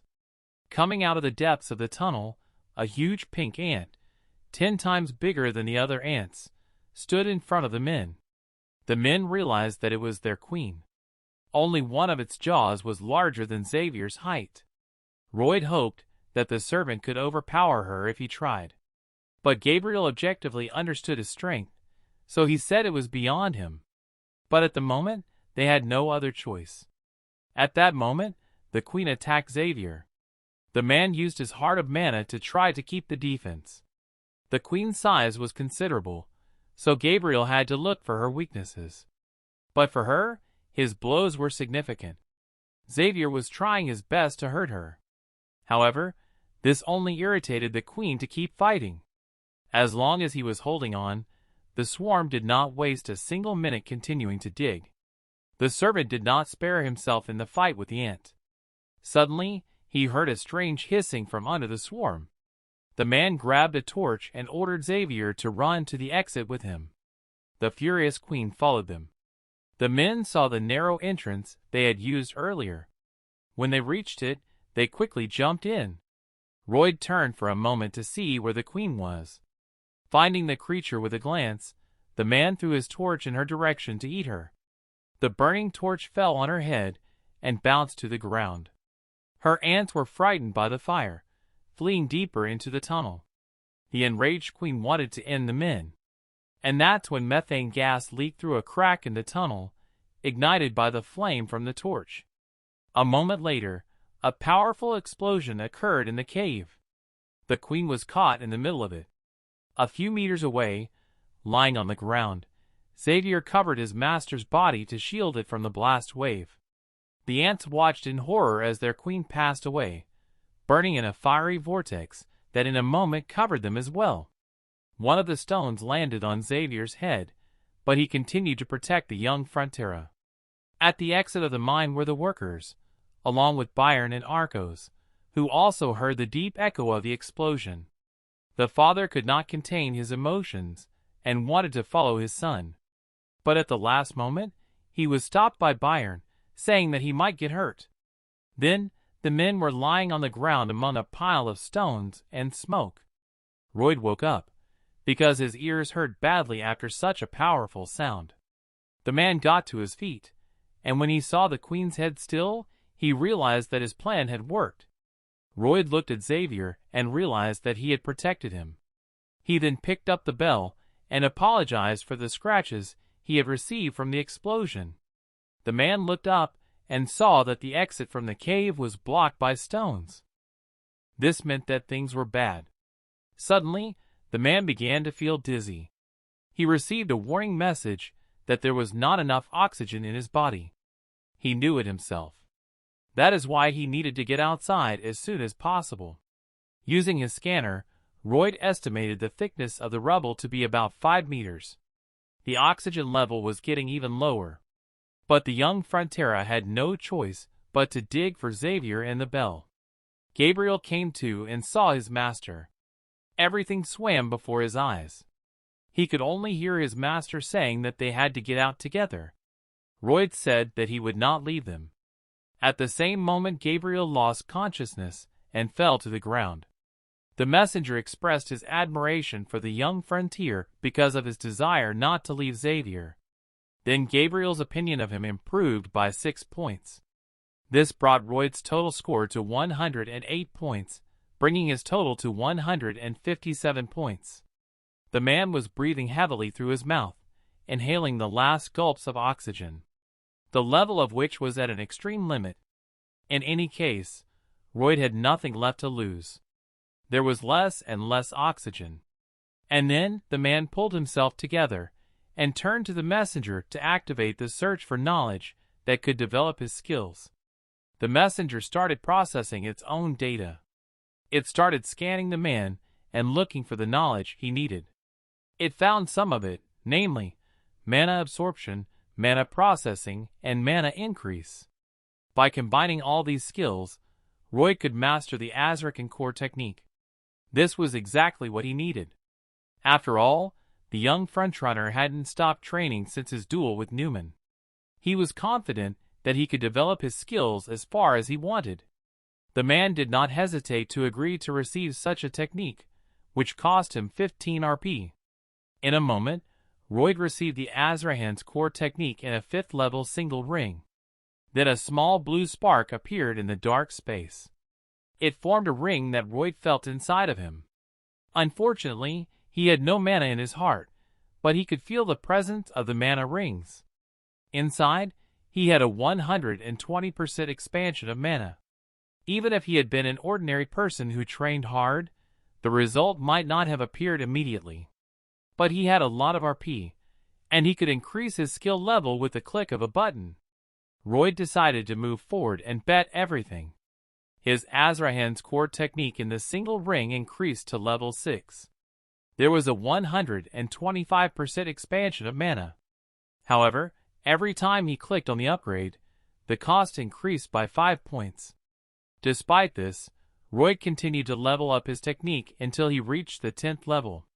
For a moment, he thought that he would need these points in the future, but he had little choice. He decided to level up his technique as long as he could. His ring of mana that had been revolving around his heart turned into 2 rings of the first level. His mana had expanded by 200%. To increase to the next level, 100 RP were required. But the man had only 7. Roy wanted to know from the messenger how he was doing now, because the number of rings had increased. The messenger informed him that he had 2 skills available to him, such as a 10-minute stretch of life with the ability to not feel tired and an energy burst that allowed him to triple the manga for 20 seconds. Also, these 2 skills had restrictions on use and the amount of 1 time per day. The man accepted this and prepared for a quick dig. Then he activated the skill of the stalker, which allowed him to forget about his fatigue. The man quickly began digging in the direction of the exit. His oxygen level was at an all-time low. In his mind, the man was begging for daylight to show through the crack. He only needed a small space if he could find even the smallest gap. Using his own scanner, the man moved deeper into the earth. The oxygen level was critical. Sweating, Roy stopped because he noticed something. It was the very small crack he was looking for. It was the way out. The earth flew from under his shovel even faster than before. Exhausted, Gabriel and the bell still lay unconscious on the ground. Gritting his teeth, Roy continued to bathe without stopping. The oxygen level was running out before his eyes. Roy dug as hard as he could to save his family and himself. He had enough oxygen for just a few breaths. Meanwhile, there were only 3 meters left to his cherished crevice. The exhausted man fell to his knees in despair. His shovel also fell to the ground without strength. After all, ZHYVCHYK's skill had ceased to work. The man sitting on the ground was on the verge of despair. And that's when he decided to use the energy release skill. Roy got to his feet and picked up a shovel. Every second was worth its weight in gold, so he immediately continued to dig aggressively. His skill only lasted for 20 seconds, and he had only 30 centimeters of earth to dig to the rescue hole. Meanwhile, there was no oxygen left at all. Having dug such a large stretch of earth, he did not have enough air and strength for the miserable 30 centimeters. Roy lay powerlessly on the ground, so close and yet so far from the exit. Roy thought about how quickly it was over. After all, as the son of an influential man, living in a remote area, he only dreamed of a normal, quiet life. It seemed as if the story of his life was over. But suddenly, he heard a strange sound that he had heard before. With the last of his strength, Roy stood up on his elbows to see where it came from. At the same moment, a giant hamster, Podong, who had long been familiar to him, emerged from the ground. This made the man very happy, and made him smile at the furry animal. Roy immediately smelled the fresh air outside. This encouraged the man to get back on his feet. He told himself that the quiet life of a barren son was waiting for him. It was already dark and twilight had fallen on the city. A torch with a bright flame was burning in the cave. Arcus, accompanied by Byron and the townspeople, moved through the tunnel in search of the missing men. Although the night warned the Baron to move on, he was determined to go all the way. For a moment, the man stopped when he saw something in the depths of the tunnel. A few meters away, the silhouette of a man carrying something on his back was moving toward them. It was a Roy rescuing his humble servant. The use of special skills in an emergency situation helped him surpass any limits of human capabilities. The special case, combined with Azrahan's new core technique, had a great impact on the man. However, after that, a new skill of the 3rd level power mode was available to him. With the help of this skill, The core technique was calculated to be able to operate even during severe exhaustion. Frontera's father recognized his son as a soul and ran towards him, shouting his son's name. Confused and exhausted, the young Frontier, carrying Gabriel and the bell, did not immediately recognize his father. When the man ran up to his son, the latter lost all strength and fell into his arms with the servant. It was deep night, and it was extremely difficult for everyone. At dawn, the city was already abuzz with gossip and theories about the latest developments. Two men in the middle of the street were comparing their attitudes toward the young swarm master before and now. One of them said that his nephew was in the very epicenter of the events and saw it with his own eyes. He noticed that when the giant ants attacked people, the owner of the house thought first of all about saving the workers, not himself. It seemed as if the whole town was discussing the exploits of Royd and Xavier. All the residents expressed different opinions and attitudes toward this event, but each of them agreed that this swarm was different from the one they had known before. Meanwhile, the culprit of the gossip was lying in bed in his room under Gabriel's watchful eye. The young frontline soldier needed time to recuperate, but later he opened his eyes. After a long time, Xavier finally saw his master conscious. Royd received a message that the inhabitants of Frontera's estate and the townspeople were deeply impressed by his heroic actions. But whether he would be awake or asleep, the man did not understand what was being said. However, the messenger informed him that he would be rewarded with extra RP points for his outstanding achievements. After this message, his RP scoreboard was updated, and the number of RP points on it was now equal to 507. The man began to realize what had happened to him. He realized that he had become a hero, and in addition to that, he was happy to receive 500 rupiah. The feeling of pride and joy filled him with positive energy. The next morning, the mine was already in full swing. The workers were busy reinforcing the walls of the tunnel and performing their daily duties. Suddenly, a long-awaited visitor caught their attention. Royd, Frontera, and Gabriel were just returning from the mine when they met the workers. They all paid their respects to the owner and praised him for the fruitful work he had done today. The men looked at their savior with big, sincere eyes. He was different from other nobles, and was a true example of nobility. All the praise and affectionate words made Royd feel ashamed of himself. After all, 2 weeks had passed since the victory over the ants. Therefore, the work in the stone mine was in full swing. Everything seemed to be going well again, however. In such a turbulent time, Royd believed that their safety should come first. He wanted to avoid even the slightest risk of danger. On this day, their main task was to search for ant tracks. Gabriel wanted to ask the owner something, but he insisted that he do it quickly so as not to waste oxygen. The man asked the swarm why he was constantly putting himself in danger. After all, he could have simply ordered others to do it for him. He believed that it could not be that the owner was only interested in the comfort and safety of ordinary workers. Moreover, as a future heir to the estate, he had to take care of himself and take care of his personal safety above all else. In response to these words, the young Frontier called the servant a fool. After all, his real duty was to take great responsibility for all possible risks. Gabriel looked at his young master in embarrassment. Royd explained his position by saying that in this case, even if he threw money around, no one would dare say anything to him. Xavier did not understand whether this was good or bad for him. The messenger informed the owner that Gabriel's level of sympathy was ready to increase, but he suddenly changed his mind. The men reached a blank stone wall. Gabriel suggested looking elsewhere. However, the young frontline soldier was not in a hurry to make conclusions. It seemed to him that there was an empty space inside the wall. Perhaps it was there that the uterus laid eggs, from which new offspring could appear. So the man wanted to verify this theory by digging. And suddenly something surprised him. Inside the wall was a really dense space. The man saw a humanoid green creature with fangs hanging above the ground by its hands. bound by cobwebs on all sides. Also among the victims of the insect mutants were animals wrapped in strong cobwebs. Most of them were horses and pigs. For Gabriel, the green creature seemed dangerous, so he intended to deal with it. It was not a well-considered decision on his part.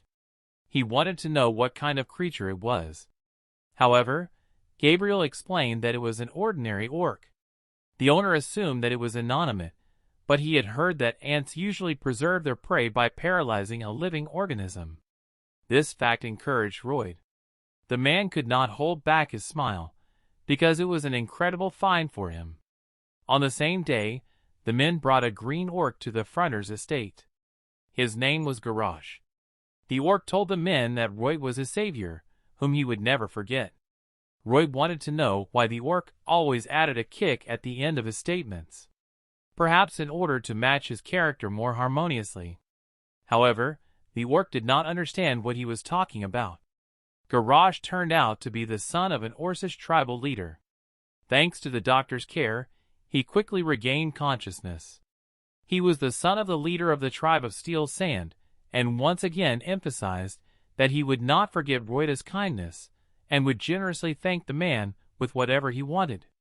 Royd was greatly encouraged by these words. After all, he had really saved him. And then the young frontier man would ask the stout orc for anything. He needed 120 orcs to work in the mines. However, Garrosh refused the savior's request. The man was confused and sad. He wanted to know the reason for the refusal. For the orc, it seemed suspicious that the swarm had clucked his tongue, as if he were a bad person. However, the young frontier immediately refuted this as a habit, just like the orc's habit of saying the prefix kick every time. Garrosh emphasized that orcs are warriors who follow only the orders of their commander. And since Royd was not a warrior, he could not give orders to orcs. That was the reason. He had heard before that orcs were supposed to go out into the wild upon reaching adulthood and return with the head of a giant ant. Garrosh said that he had made a mistake when he went to the ant's hive, where he was instantly paralyzed. Hearing this, Royd made a new decision, which made the man lick his lips just thinking about it. The young frontline soldier pretended to accept Garrosh's decision and kindly congratulated him on his coming of age by clapping his hands. But Garrosh explained that he had been on his mission and had not brought the giant ant's head back to the tribe, because it could not move once it was inside the insects. Royd did not immediately understand what the orc was talking about. After all, Garrosh had caught and killed the giant ant with him, and its head was hanging on the wall in Royd's room as a trophy. However, the orc could not remember ever having managed to take out such a large ant. Fronter explained that he did not remember anything because he was unconscious. Royd told his new friend that he had witnessed a fascinating sight. When he got to the ant's hive, he saw the queen shaking with fear. She was screaming that she could not believe she had lost to the young year. Garrosh wondered how the mutant ants could understand human speech. But Royd explained that it was true, because they had made great progress in this skill recently. The man emphasized that it was thanks to Garrosh that it was much easier for him to find their hive. Gabriel didn't understand why the owner was so confidently lying to his new friend about his incredible feats. In general, the man wanted to support the orc, who was embarrassed by his failure, and give him hope for the best. Royd put his hands on the orc's shoulders in a friendly manner to finish his speech in a trusting atmosphere. In the end, the young frontline soldier once again confirmed that they had overcome that giant ant together. After all, Garrosh is an unsurpassed warrior, just like Royd. The orc was sincerely ashamed and embarrassed after such pleasant words in his direction. On this positive note, the man decided to bring up the topic of helping 120 orcs to work again. And this time, Garrosh expressed his unquestioning consent to this. Exactly a week later, the men set out for the sandy valley that lay beyond the green forest on the outskirts of the city. And so soon, the three of them reached the village of the Steel Sand Orcs. Their wigwams looked very interesting, built of wood and bones, and decorated with their national symbol, the coat of arms. It seemed as if the men's long journey in search of labor was over. But the tribal leader and Baroj's father, Akush, regretfully informed Royd that they would not be able to fulfill his request. Royd was shocked that the orcs began to fight back. However, the man did not give up hope and decided to politely ask the chief the reason for his refusal. Akush explained that they were not strong enough to perform this task. They needed to eat meat to stay strong. And if they don't go hunting, their muscles will become extremely weak, and the loss of strength will lead to the decline of their tribe of Steel Sand. Therefore, they cannot reduce the number of warriors they need to go hunting. Royd interrupted Akush's explanation to ask if they go hunting every day. The chief confirmed that they did, because their muscles would weaken if the orcs did not eat meat every day. Gabriel thought it was ridiculous that the orcs were obsessed with their own muscles. He explained to the owner that for these creatures, protein and muscles are the meaning of life. Therefore, it would be better for everyone to give up this business. Royd heard the orcs' needs and thought about a compromise. So he approached the leader with the idea that if the meat did not spoil for several days, they would not have to go hunting every day. And as a result, they could provide workers for his mine.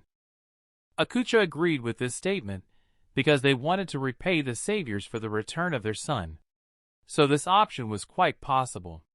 Royd enthusiastically suggested to the chief that they could keep the meat fresh for a while. But first they had to go back a bit to remember the time when they had first arrived in the orc village. Barosh was crying out for his father's name. Akucha, also in tears, could not believe that he was seeing his son. Barosh ran like hell to meet his father. In return, the excited father ran to his son. People and orcs watched this sentimental spectacle. And at that very moment, the father and son united in a strong embrace, clinging to each other as strongly as possible. This powerful collision in the village of Steel Sand shook the ground and raised dust. It was just a hug, but the effect was so moving. Roth thought that if he had been standing between them, he would have been ground to dust in a second. And then he realized that if he could attract 120 such brave craftsmen, their production would soar thousands of times. However, there was one more thing that deserved attention. Harash brought and showed his father the head of the queen of the mutant ants. Akucha, along with his subjects, was proud of his son and announced to everyone present that a celebration would be held in his honor. Later, Royd had the opportunity to watch the orcs train with the help of golden items and jewelry.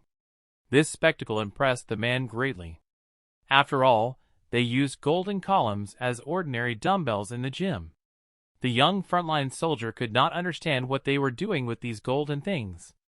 He had the impression that the orcs were taking them out of thin air, because these precious things cost 10 times more than any other sports equipment.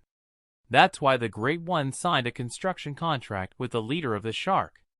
This way, they would get both labor and treasure.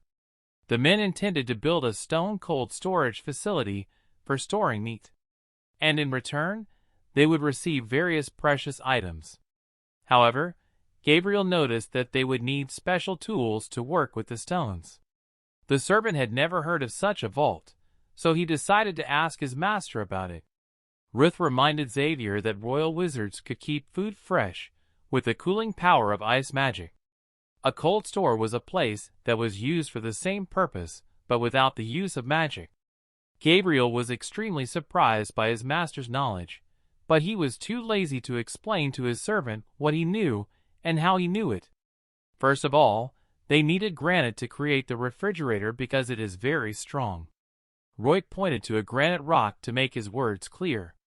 Something told Gabriel that it would not be an easy task to get this stone. Roy confirmed his assumption. Although they didn't have any explosives with them, they had a great substitute. The young front man turned to face Gabriel and pointed at him. After all, he already had a man with explosives ready. Xavier guessed that his boss wanted to use him in this situation. This was one of the key moments of the novel The Steel Knight. It told the story of the famous city of Mamaram. It was located on top of a cliff, surrounded by a pink glow. The city was imprisoned inside a magical barrier. At that time, thousands of refugees inside the city were the prisoners that Xavier was supposed to save. By that time Gabriel had almost become a sword master, and his mana heart possessed the fourth mana ring. For some time, he watched powerlessly as the mana was sucked out of the hearts of the city's captives. He had to save them even at the cost of his own life. In this way, without realizing it, he created a new skill of propulsion. His secret was to protect the main heart of the mana with one ring, and to channel the power of the other three rings into a blow of incredible power. Then all the power of the three mana rings passed from the heart into his hand, and from there into his sword. This led to a powerful explosion. As a result of the formation of a large blast wave, Xavier literally flew upwards, and then he fell to the ground.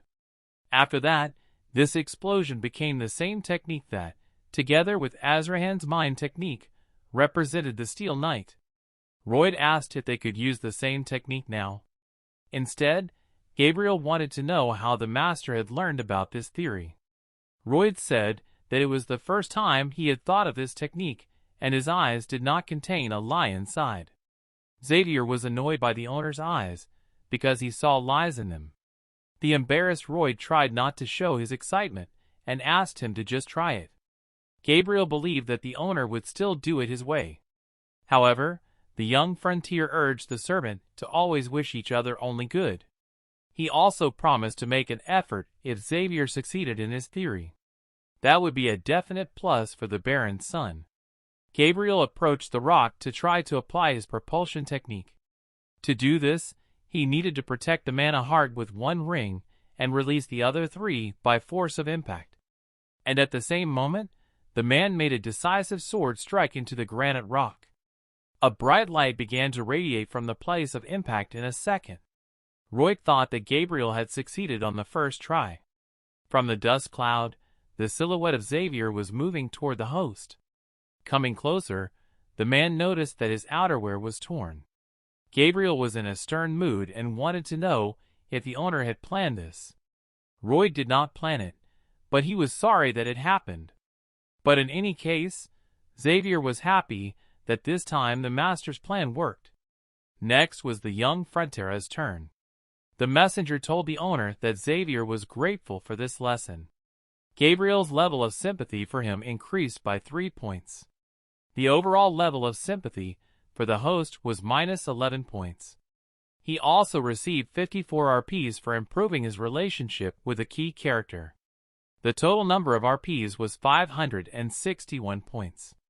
Gabriel shared his thoughts that the master knows his skill and should use it to protect the Baron. But now he uses it for construction. Royd took these words as gratitude from his servant. But that was not the case at all. Since then, construction has progressed much faster. The granite that Xavier split and shaped was delivered to the construction site by a hamster called Padong. The orcs tried to free people from hard physical work so that they would not break their backs, even though no one asked them to do so. But the orcs, who were addicted to training, were doing all the work themselves. After all, lowering and lifting large granite blocks was like a normal workout for them. Royd assumed that at this rate, they would finish the construction 5 times faster. For the next stage, they only needed ice and insulation. The man asked Xavier how long it had been since he had sent his workers to get the insulation material. He replied that it had been exactly 3 weeks. They should have been back by now. Gabriel assumed that either their soldiers were too lazy, or something else might have affected their speed. Royd thought that something might have happened to them on the way back. The man got up from the stone to find out what had happened to his soldiers. But Gabriel stopped him from doing so. Xavier offered to go in search of the soldiers himself if that was the only task. He believed that the owner should not go with him, because they could not know for sure what had happened to the people. However, Royd reminded him that they had already discussed this topic with the servant. The young frontman again explained that he was responsible for organizing the construction, and therefore was fully responsible for his workers. Gabriel had no choice but to exhale and agree with his master on this point. The men immediately set out on the road. They passed through sandy rocky areas where there was not a single living thing or plant. Suddenly Royd noticed a lost glove of one of his workers in the sand. It was one of the gloves he had recently ordered for his men to use when working with insulation. While the man was looking at the glove, Gabriel noticed something else. Xavier showed his host a crevice from which a very strange atmosphere was coming. Royd did not understand what was so strange about this crevice. But Gabriel explained that the mana flowed here in a rather unusual way. Everything was somehow blurry and imprecise. The young frontiersman thought about the servant's words. He remembered that he had already encountered something like this while reading a novel about the Knight of Steel. After realizing his own memories, fear appeared on Royd's face. The man ordered Xavier to leave the place quickly with him. Gabriel did not understand his host's reaction. The swarm anxiously told Xavier that most likely their soldiers were no longer alive. Gabriel was both surprised and frightened by his host's words. Later, after a difficult journey through the rocky terrain, the men reached the foot of a strange gorge.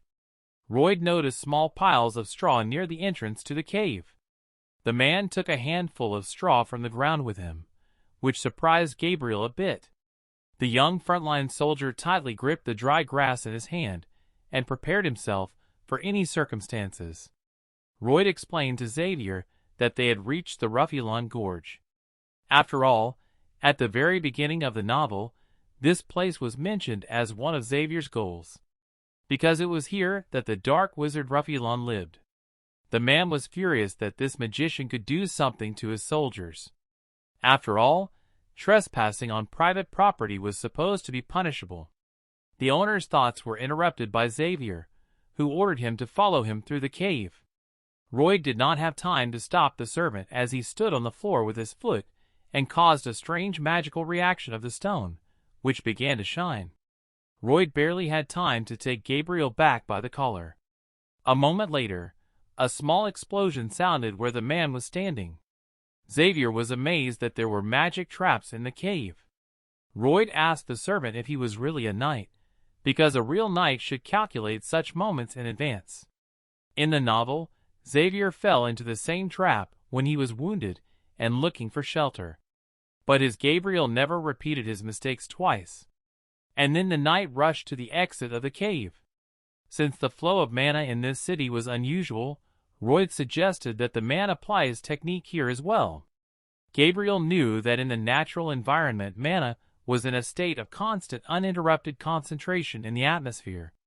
Thus, he could understand where the magical traps were laid in the skull. It was by sensing a certain unusual concentration of mana in one place. Gabriel listened to his feelings and concentrated. In a moment, he was already leading his young master forward. Royd noticed that the servant's senses were quite well developed. As Gabriel walked cautiously forward, he thought that Royd was only doing what he was doing, lying to him and insisting. But now everything is different. Xavier did not understand what was going on. After all, the young front man had somehow predicted various events before they happened. But how did he do it? Gabriel did not feel any special energy from him, although on the other hand it could be a very powerful mana. As a result, the man came to the conclusion that first they had to deal with what awaited them ahead. They needed to save all the prisoners as soon as possible. A few meters away, the men noticed a silhouette in a black robe holding a book. At that moment, the cloaked man felt the presence of strangers in his cave and turned in their direction. The man was glad that his trap had worked and that someone had visited him. He was interested in thinking about who it could be. The man closed the book and was sure that he would soon find out for himself. He believed that his preparation was complete. His experiment had to be successful, so he immediately opened the bolt on the stout metal door. Behind it, on the stone floor, young Royd's workers sat tied up and frightened. The magician chose one of them, and, at the prisoner's begging, dragged him by the scruff of the neck into another room. In a moment, the laborer was lying inside the red magic circle depicted on the floor of the ceremonial hall. The magician had everything he needed for the experiment, a magic circle, a ruthless scythe of a priest, and most importantly, a young human life. The man sharply swung the scythe at the worker. He screamed and cried pitifully, waiting for his end. And at the same moment, behind him, the magician heard a voice addressing him. The dark wizard turned around in surprise, and was shocked by what he saw. Royd and Xavier addressed him, and ordered the man not to touch their worker. The magician was not happy with the intruders, because he could not understand how they had avoided his traps. Worried for his safety, he quickly began to lower the metal gate with the help of magic to prevent the men from getting inside. The metal curtain dropped sharply in front of them. Behind the men, too, white, thick smoke began to pour out from under the cracks in the metal gate. Royd inhaled the remaining fresh air and held his breath to avoid falling into the dark wizard's new trap. Royd had managed to hold his breath, and so he felt confident, but Gabriel did not. The magician intended to put the guests to sleep with sleeping magic in order to deal with them later. When the space between the two metal walls was filled with sleep magic, Royd used his Zichic skill. He got 10 minutes to not feel tired at all, although he was sure that a few minutes would be enough. After all, he was not in an ant tunnel now. Xavier had never taken medication to treat insomnia, so no sleeping pills were going to work on him. Royd had already gone too far. He dug a rather long tunnel that ran under the metal wall in the direction of the magician's hideout. Gabriel noticed that his master looked like a mole with a shovel, and he would laugh at this on occasion.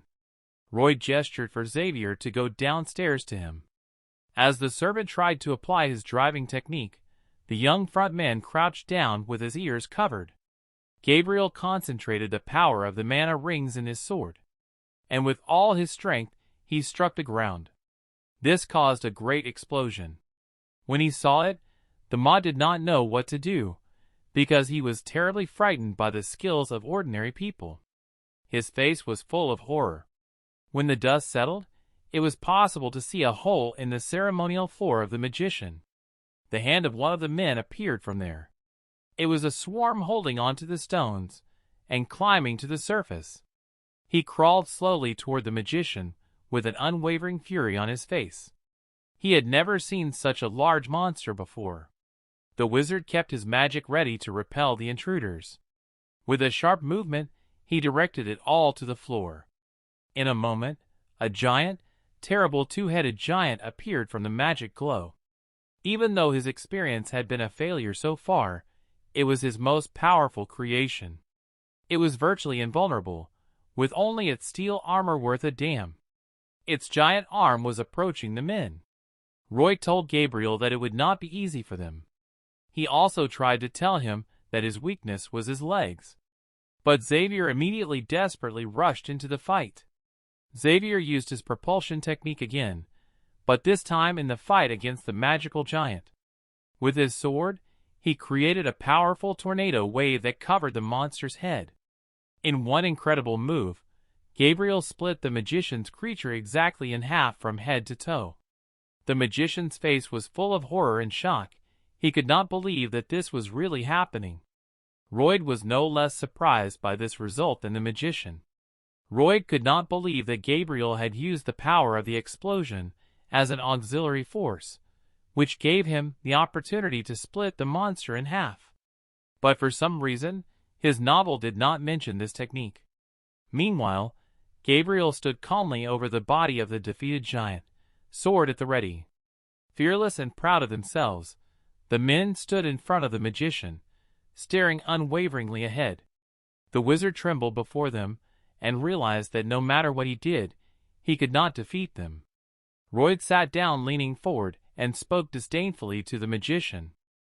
He told the man in the cloak that due to the disappearance of his workers, the construction of the young frontera had stopped. And since it was the work of a magician, he had to pay Royd back somehow. The magician decided to lie down on the ground in order to survive in any way possible, and to apologize for his evil deed. However, Royd was not interested in his words at that moment. He wanted to receive compensation for the damage he had caused.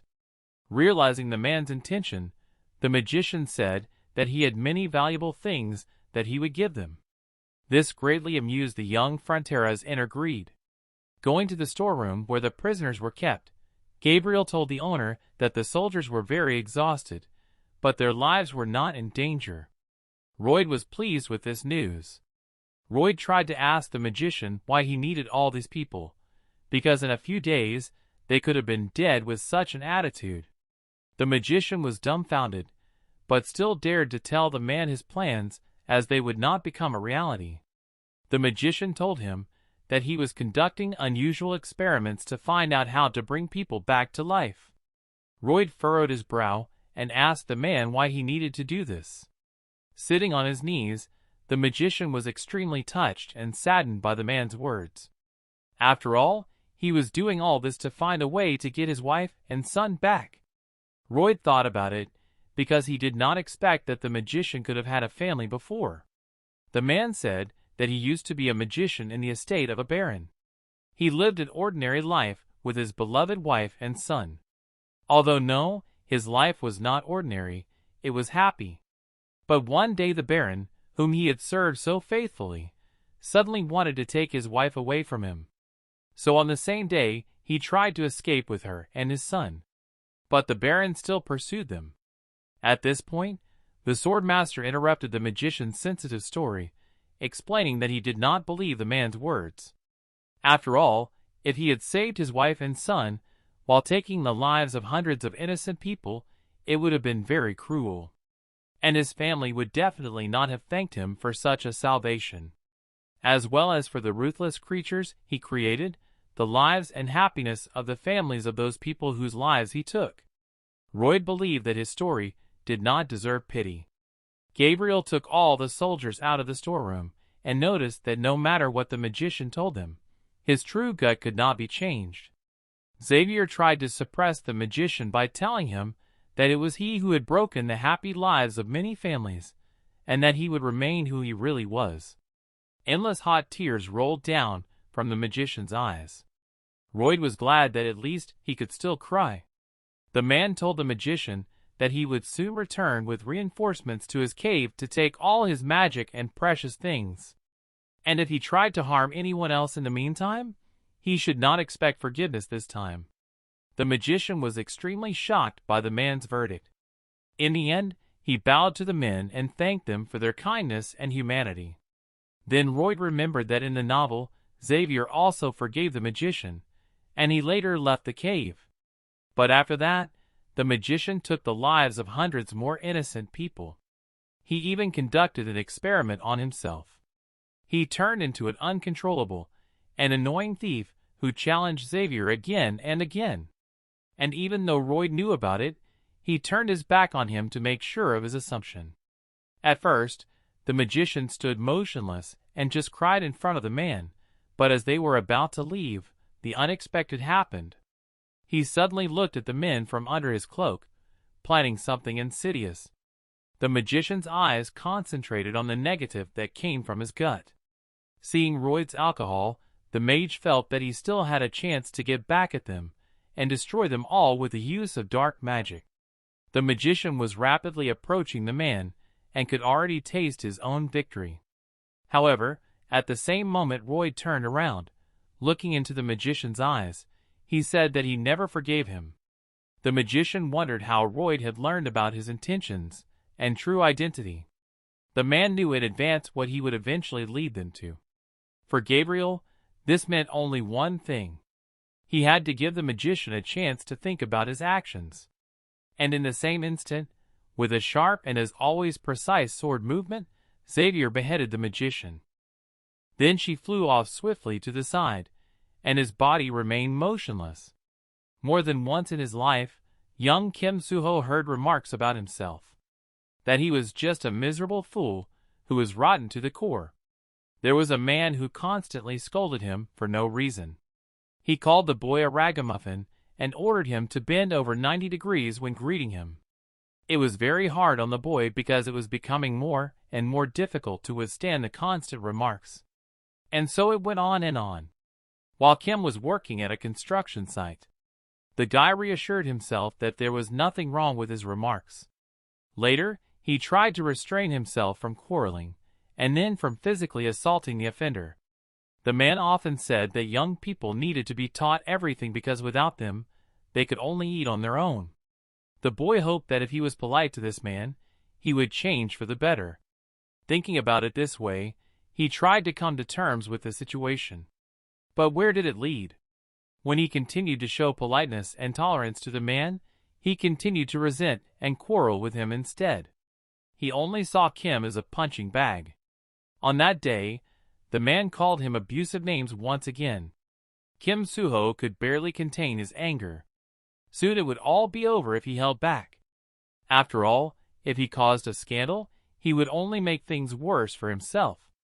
But in this moment of internal struggle inside the boy, the man added that only a worthless mother could have given birth to such a worthless son, and then laughed.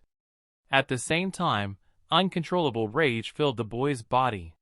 He approached the man and put his hand on his shoulder. And immediately his face changed dramatically. It craved revenge and punishment for the offender. In a moment, his fist entered the face of the man who had been harassing him for so long. The offender was screaming in pain, covering his face with his hands. All the workers turned around to see what was happening behind them. No one could understand what had happened between these men. Then Kim's fist went into the man's face again. And then again and again. Finally, Kim Soo-ho kicked him in the stomach to finally punish the offender. While he was beating him, there was only one thought in his head: that he was doomed. When the man was lying on the ground with his hands covering his head, the other workers grabbed the Kim and prevented him from approaching him. What was the outcome? The man continued to work at the construction site and carry building materials to their destination. One day, in the middle of a working day, he caught sight of a familiar figure. It was the same abuser who had once harassed him. He too continued to work at the construction site. However, when he met him, he hid his eyes and tried to avoid any contact with the guy.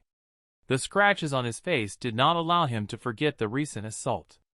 Therefore, the man behaved very carefully and calmly towards the boy. As a result, peace came. Sometimes you need to stop any violence against yourself or others. Will everything be fine then? There are a lot of serial criminals in Korea. They usually justify themselves by saying that they were intoxicated and could not control their actions. The guy did not understand why the most violent criminals go unpunished, as in the case of an ambitious doctor and scientist. In this regard, his sentence was revised in favor of him and his prison term was reduced. Although perhaps it was all about human rights.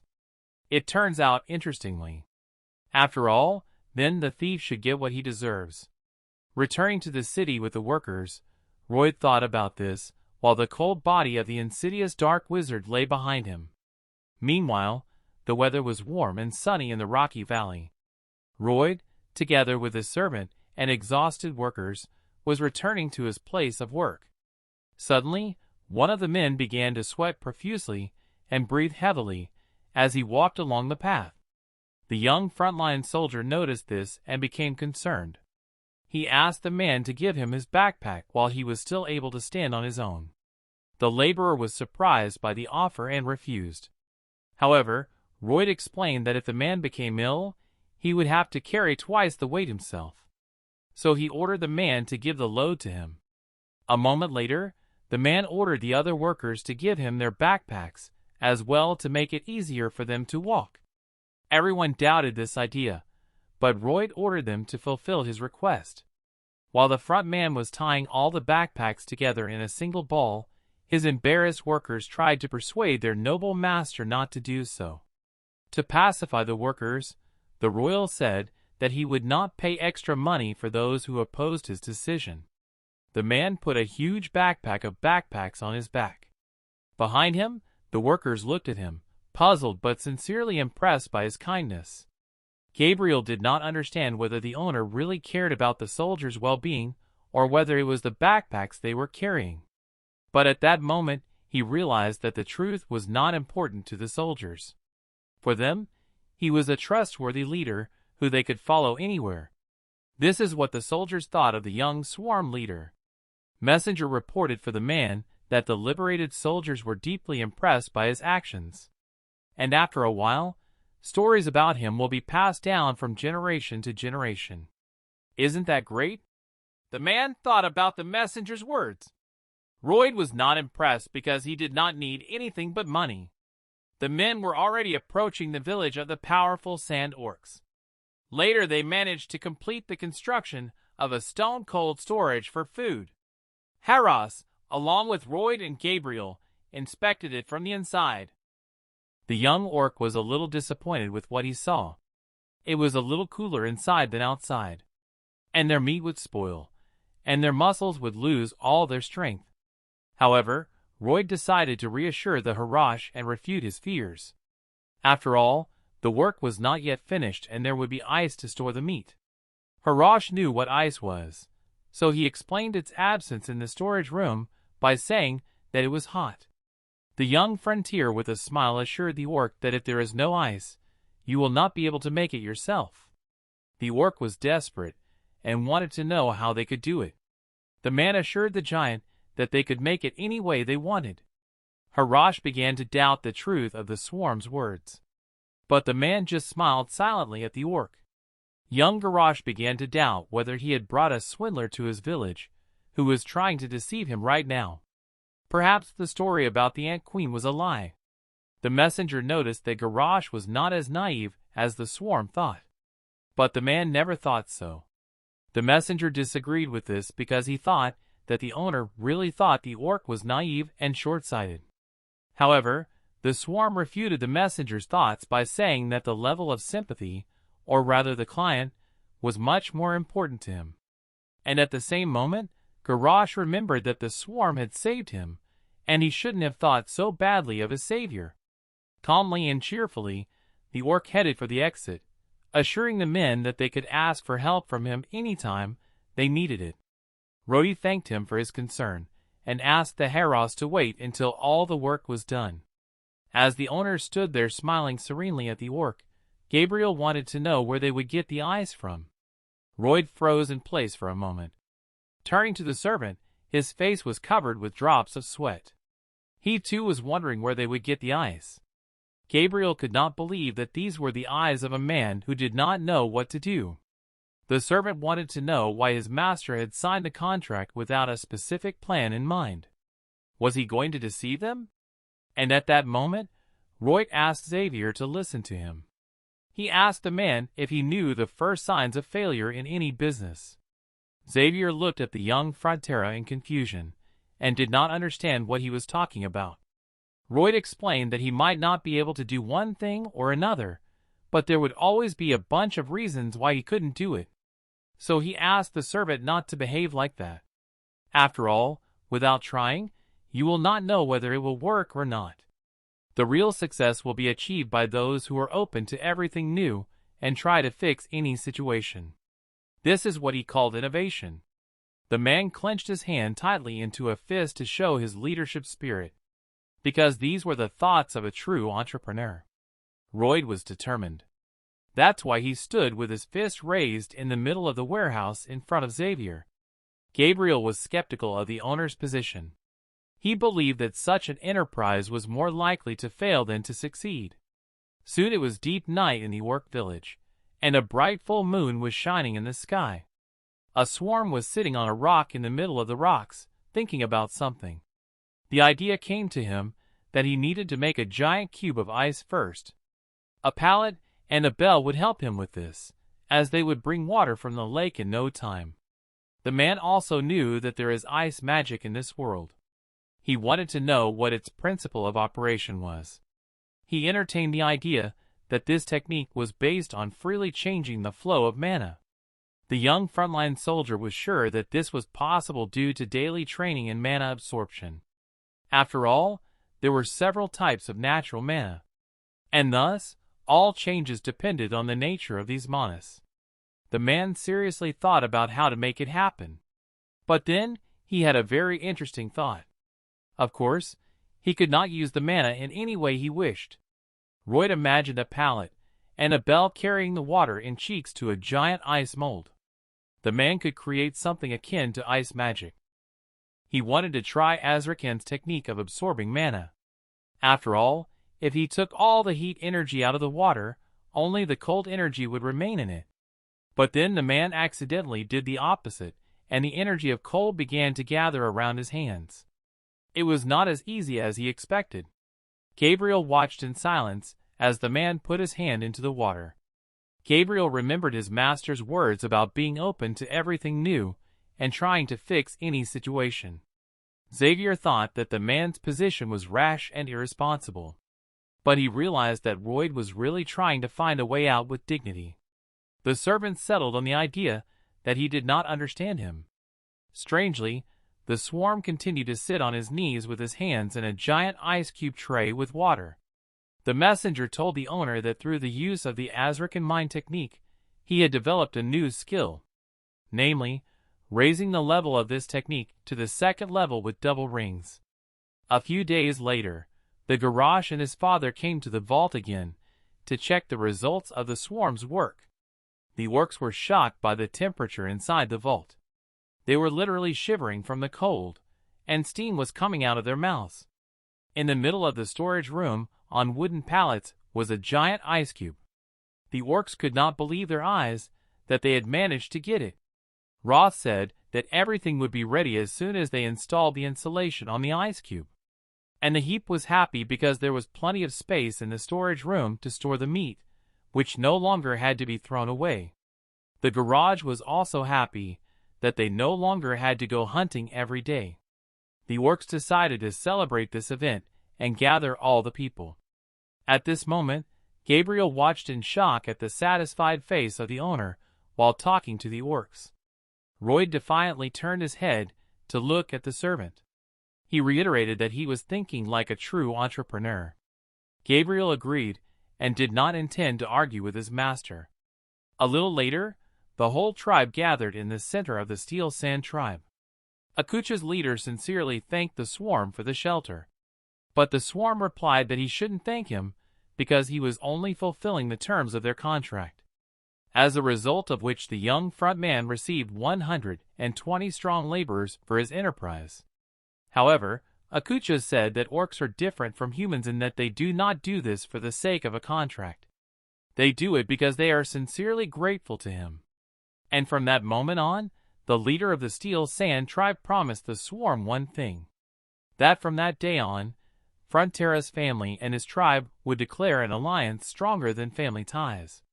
Then all the orcs stood in the same position to demonstrate their unity with the swarm and his family. The orc army shouted the words of the leader again. The swarm was a little worried. The Kucha had declared the swarm his friend, and so his enemies immediately became his enemies, and thus their entire tribe. He assured the man that they would come as soon as he needed help. Then the messenger began to load to send a new message to the swarm. He made it clear to the man that the tribe was now available to him. After all, the orc tribe accepted him as a true friend. And now the swarm could strengthen his kinship with them by using the orc's RP. As a result of this event, the young frontrunner received plus 100 bonus RP for discovering the tribe. This brought his total points to 611. For a moment, the man was in mild shock. But a moment later, he was happy to have discovered the Steel Sand tribe and to have become related to them. And so they set off again on a long journey to return home. Of course, the citizens of Frontera Manor were very shocked to see 120 living muscle units arrive in their city. Royd thought that he should write an official appeal to the people to calm the situation down. After all, orcs were often heard of only in a bad light. Meanwhile, the young Fronter's father and mother watched in horror as a bunch of green giants roamed the streets of their city. Even though the Baron was aware of his son's journey, he froze in his tracks as soon as he saw the orcs in person. Moreover, the man did not expect to receive bonus points for helping the giants. The messenger reported that his wonderful story about defeating the wizard and saving the soldiers instantly spread around the city. And the residents of the estate praised the young frontier for his noble courage. After that, the man again received bonus points plus 300 RP for his achievements in society. The total number of RPs was 911 points. The man thanked him for the RPs, but asked him not to praise him anymore. The Baron said for his son that he would look for a wealthy buyer to sell what they had received from the orcs. Then they had only the magic stuff of Raphaelon. The young wizard was sitting on the floor in the room among the magician's things and holding a magic ball in his hand. Gabriel asked the owner if he had found anything worth selling, but the man was trying to figure out what they could use before selling it. Suddenly, Root came across something strange in the magician's magic book. The man told his servant that he urgently needed to go to the mine. The young friend immediately grabbed his cloak and the magic book and hurried out of the room, ordering Xavier to clean up the floor behind him. Soon, the man was reaching the entrance to the cave where his workers were mining coal. Once inside, the man sternly called out to Rhodes, who, along with the other workers, was serving his sentence under the contract.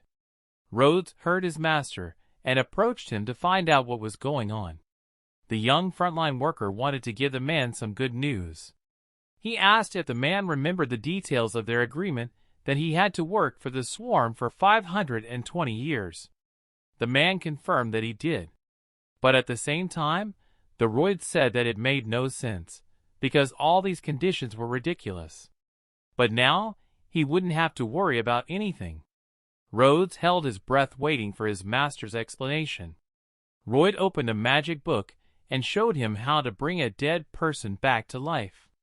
Rhodes did not understand what the master was getting at, but Royd explained to him that in this way, he would still be able to serve his full sentence.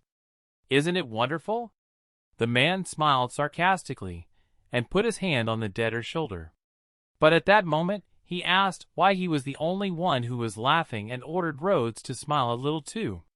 At first Rhodes was embarrassed by his master's words. However, in a moment, he understood everything and smiled through tears of disappointment. The cheerful and vigorous swarm continued down the tunnel, wishing the debtor not to get discouraged. After all, it was fun for him. The messenger noticed that the Lord of Darkness himself appreciated his efforts and was already thinking about offering him a job. However, the man did not see anything wrong with that and cheerfully walked further into the tunnel. The messenger did not understand the gesture, but he could not object. The sunlight shone through the windows of the frontiersman's mansion. Roy was walking down the hall toward his father's study to discuss something with him. When he entered the study, he did not find the Baron and was surprised. Suddenly, the man was approached by a cleaning lady who explained that the Baron was currently receiving guests in the guest room. Roy wanted to know who the guests were. They turned out to be the longtime familiar loan shark Salo and the Metropolitan. At first, the man stood motionless looking at the cleaning lady. But in a moment, his face became extremely angry and angry.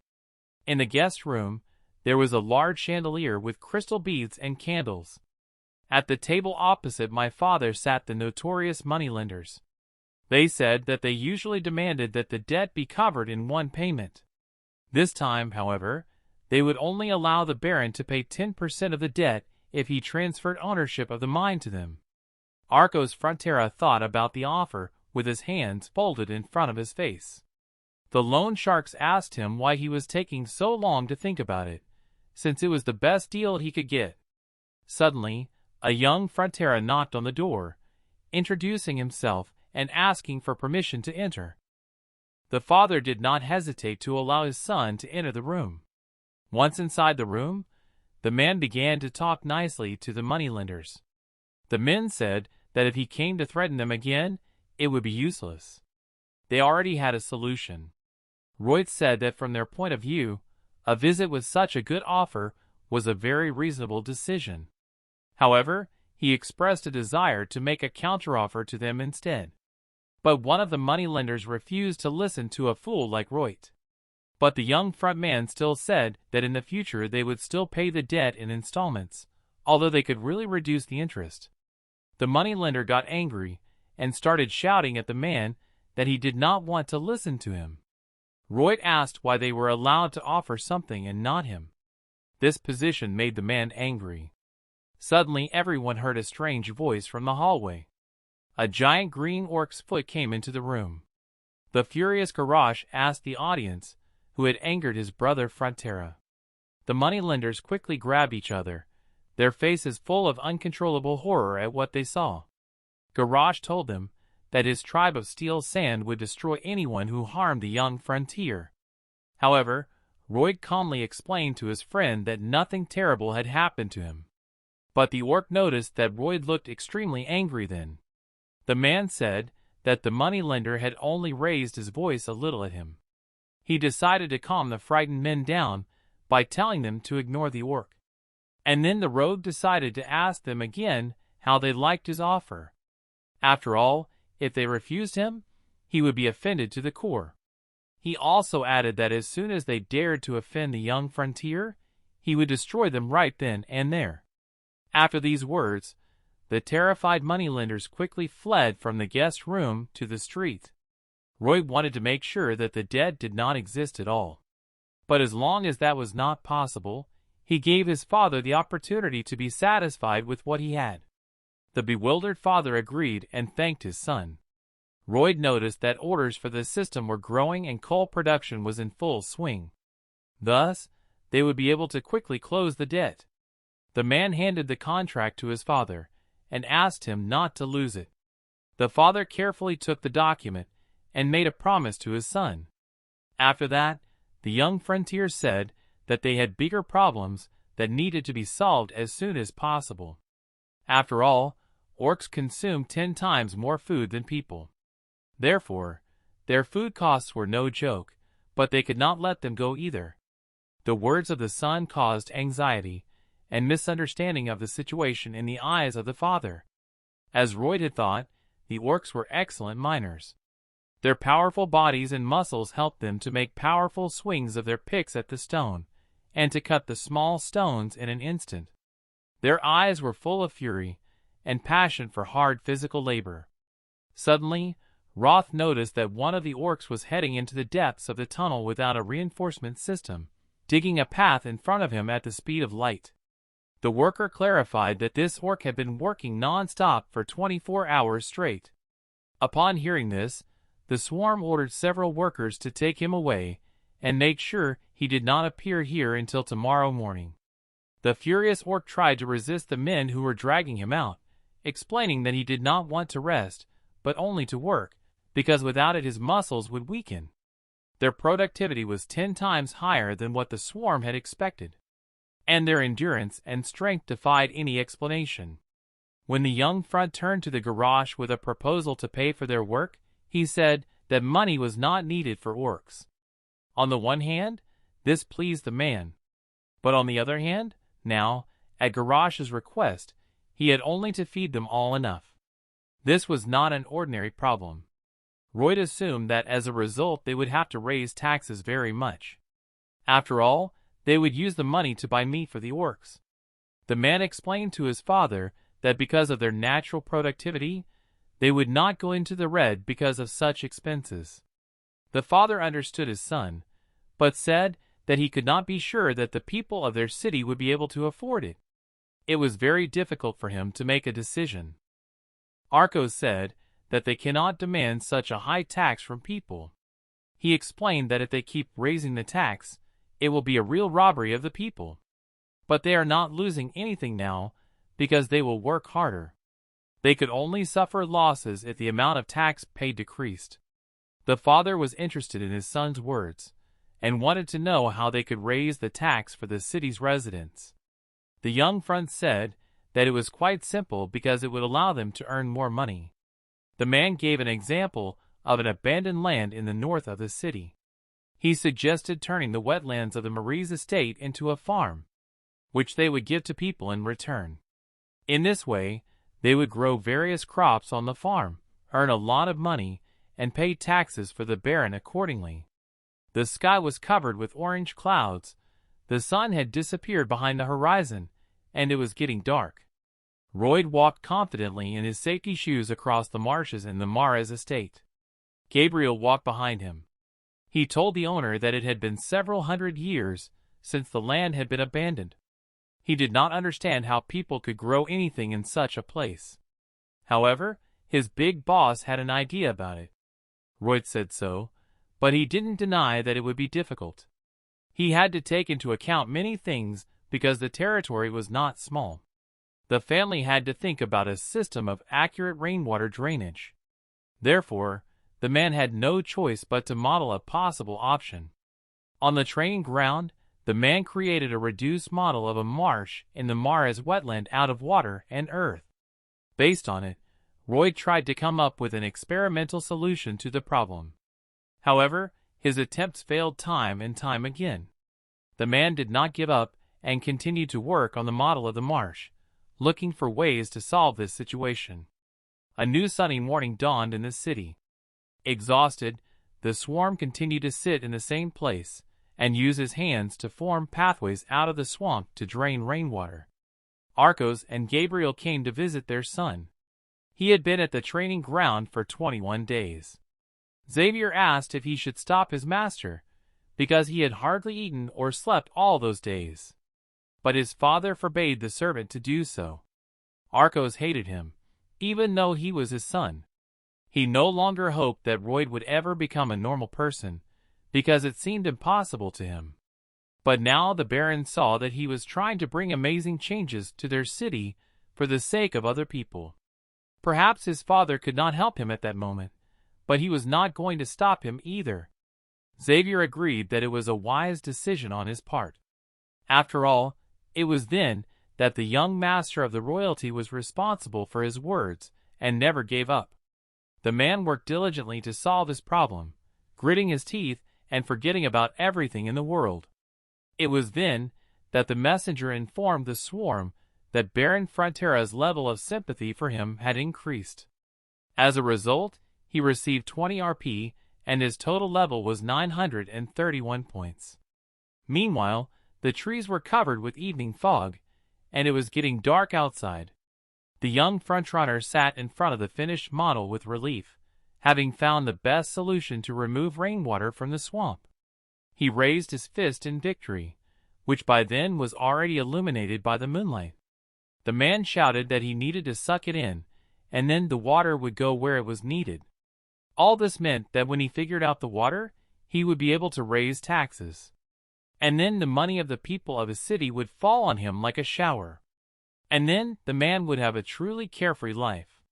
Roy could already imagine himself swimming in honey like a bee. But at that moment, he was alone in the middle of the training ground at night. He exhaled and fell to the ground to rest with relief. Royd was extremely exhausted, but he considered it tolerable compared to the way he worked nights and days at odd jobs. Suddenly, a message from the messenger started loading in front of his face. He said that his unusual experience had a good influence on his new skill, namely design. Royd read the information about this skill in the messenger with concentration. There he learned that this skill can be obtained from the personal modeling mode, which in turn is possible by managing the collected data.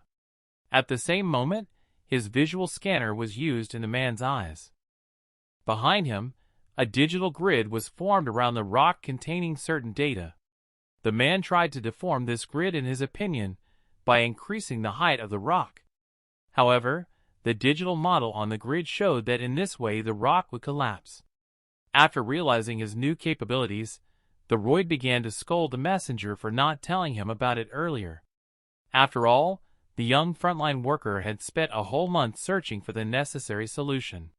But the messenger thought that it was normal for him because the owner said so himself. However, the man had something else in mind because he was having a hard time all this time. He also told the man that his skill could become visible through the wisdom he had gained. But in this case, the reason for its appearance was his desire. The man asked what his desire was when he first appeared in this place. He believed that the messenger did not know for sure. He did not understand how his wish was connected to this world. After all, he just wanted to graduate from college, get a license, get a job in a good company, and not think about money. Wasn't that what he wanted? However, the messenger explained that this was only his goal, and his desire was much stronger. It is what overcomes any space and time. The man interrupted the messenger to finish the conversation about the transience of life. He was busy at the moment. Roy got to his feet and called his faithful assistants, Padong and Bell. He invited them to meet their new friends. The magical creatures did not yet understand what their master was doing. The next morning, the sun was rising over the horizon in the Mara's marsh. At the beginning of the swamp, Roy stood with his friends and thought about the steps to fulfill his plan. First, he ordered his little helpers to pump out all the water. The hamster and the snake were shocked by the amount of work, so the young frontier realized that they could not cope with this task alone. Then he put the little creatures on the ground and decided that he would paint. The man intended to use all his RP to create the maximum number of magical creatures. He turned to the messenger to clarify the cost of this service. Roy had to pay 100 RP for one choice of a magical creature. And since the price would increase by 1.5 times each time, he would get 4 new creatures in total. The man immediately pressed the start button because he didn't need any special skills. After all, he needed the same giants as a paddle and a bell to pump out water. The random creation of creatures was very noisy, and everyone was waiting for the result on the sidelines. Suddenly, someone's yellow head peeked out of the magic portal. The creature immediately jumped out of the portal in the direction of the master. Then the yellow ball hit the young Frontera's nose and bounced to the side. It rolled a little further away from the man, who could not understand what kind of creature was in front of him. The balloon turned into a yellow creature with a big mouth that said its name Hippo. Roy was surprised at the name. Could it be a little hippo? The pallet and the bell were happy to have a new friend. Hippo ran with open arms to hug the little creatures. All 3 of them spun in a circle around each other, calling out their names. Then the swarm apologized to Hippo for distracting him and asked to see the instructions. The little yellow hippo immediately spat the instructions out of his mouth. Roy was already used to this. Then the man began to carefully study the instructions for the new assistant. He learned that a hippo will not grow even if it is fed with sunflower seeds. Maybe Roy had made a mistake this time. Meanwhile, the little hippo just smiled sincerely at his owner. The young frontline soldier stood with his arms crossed and thought about something. The hippo stood in front of him and continued to smile at the man. And then Roy decided to turn to the messenger again to try to create the creature again. However, the messenger said that this function was available only once a day. The man said that he was disappointed and wasted his time. Hippo was upset by the owner's rude words, and the bell and the Padon began to protect their friend.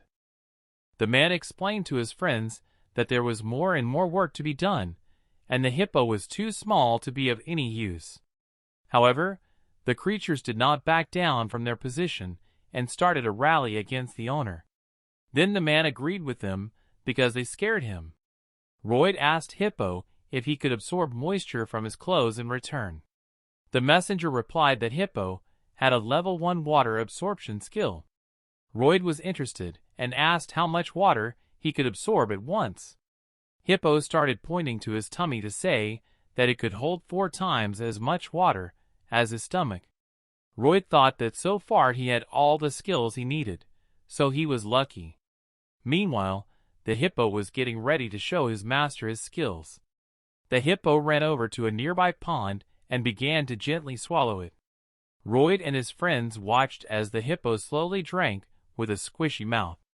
But soon, unexpectedly for the young Frontera, something incredible began to happen. His new friend began to grow significantly in size. Roy also noticed this change along with the others. The yellow creature continued to squishily suck in water. At first, the barren son could hear the squelching by looking down. But soon, he had to look up to hear the hippo. The new friend was 10 times the size of his master. At that moment, the yellow creature had almost completely absorbed the water from the marsh in the Mara's land. Later, the satisfied hippo got to his feet and wiped the last drops of water from his mouth. He made the swarm look like a tiny creature. Only a few small puddles remained in that part of the swamp. The man opened his mouth in shock at what he saw. He could not believe how so much water had been absorbed in such a short period of time. This meant that they could dry all the water from the swamp in a few days. The Pallet and the Bell looked up at the owner with pride. The man apologized to them, and asked the messenger if the choice of creatures was really random. The messenger explained that when the mouth appeared in this world, his skills were manifested one by one.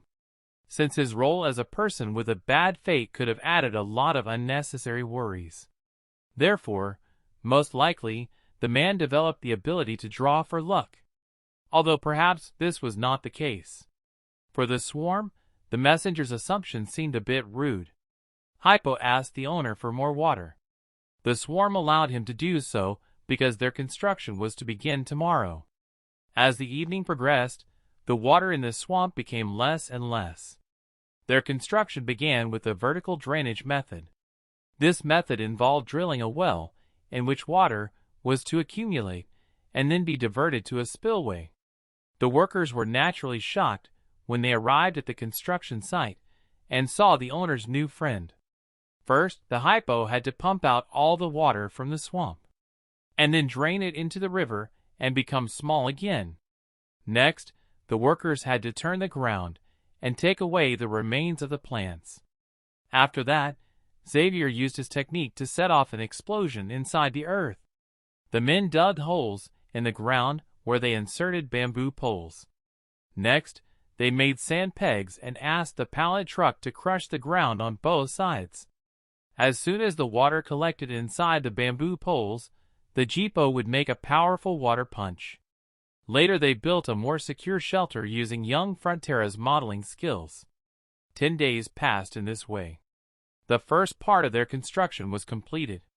They still had a long way to go. But what was waiting for them after all the work was done? Raul had promised the workers to throw a big party. So now they had to do their best. All the soldiers were extremely happy and encouraged by the master's decision. It was a warm day, and a large locust was sitting on a tree trunk near the construction site.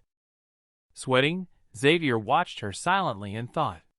Before his eyes, the abandoned area was really turning into farmland. Holding the shovel in his hands, Gabriel did not understand why he had started working on the construction site. He had already forgotten what his task was. Suddenly, his thoughts were interrupted by Royd, who was running to the servant. He handed Xavier some seeds and ordered him to plant them from there. But he asked why he had to do this, since he was a knight. However, when the royal explained that he would protect the estate from pests, the knight agreed. Xavier sat silently over the beds, watering the planted seeds. At this time, he was thinking that the owner had interrupted him again, and that next time he would have to get away with it in some way. Suddenly the man heard the baron's voice behind him. He approached the servant with his wife, and said that all the townspeople had probably heard about the rice farms. Everyone thought it was a real miracle. The laborers were happy to see the rice farms expanding.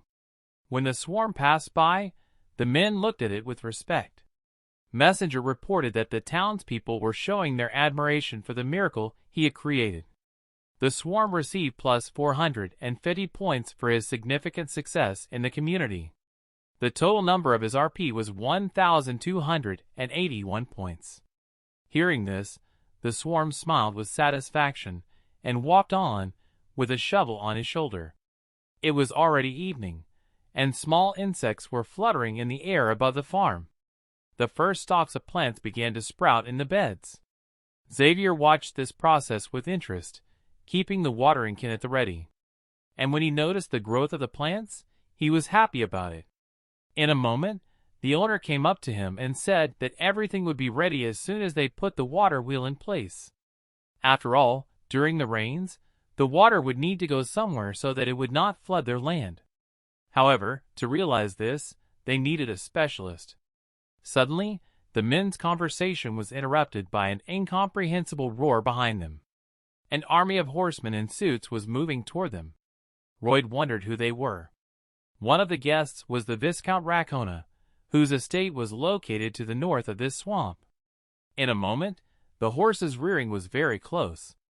A moment later, one of the men stopped near the swarm and asked which of them was responsible for this construction. Xavier was angry at the man's rudeness, but the swarm immediately replied that he was responsible. The man asked them sternly if they knew that the land belonged to the Vicente of Racona, and so he ordered the bewildered men to leave the area immediately.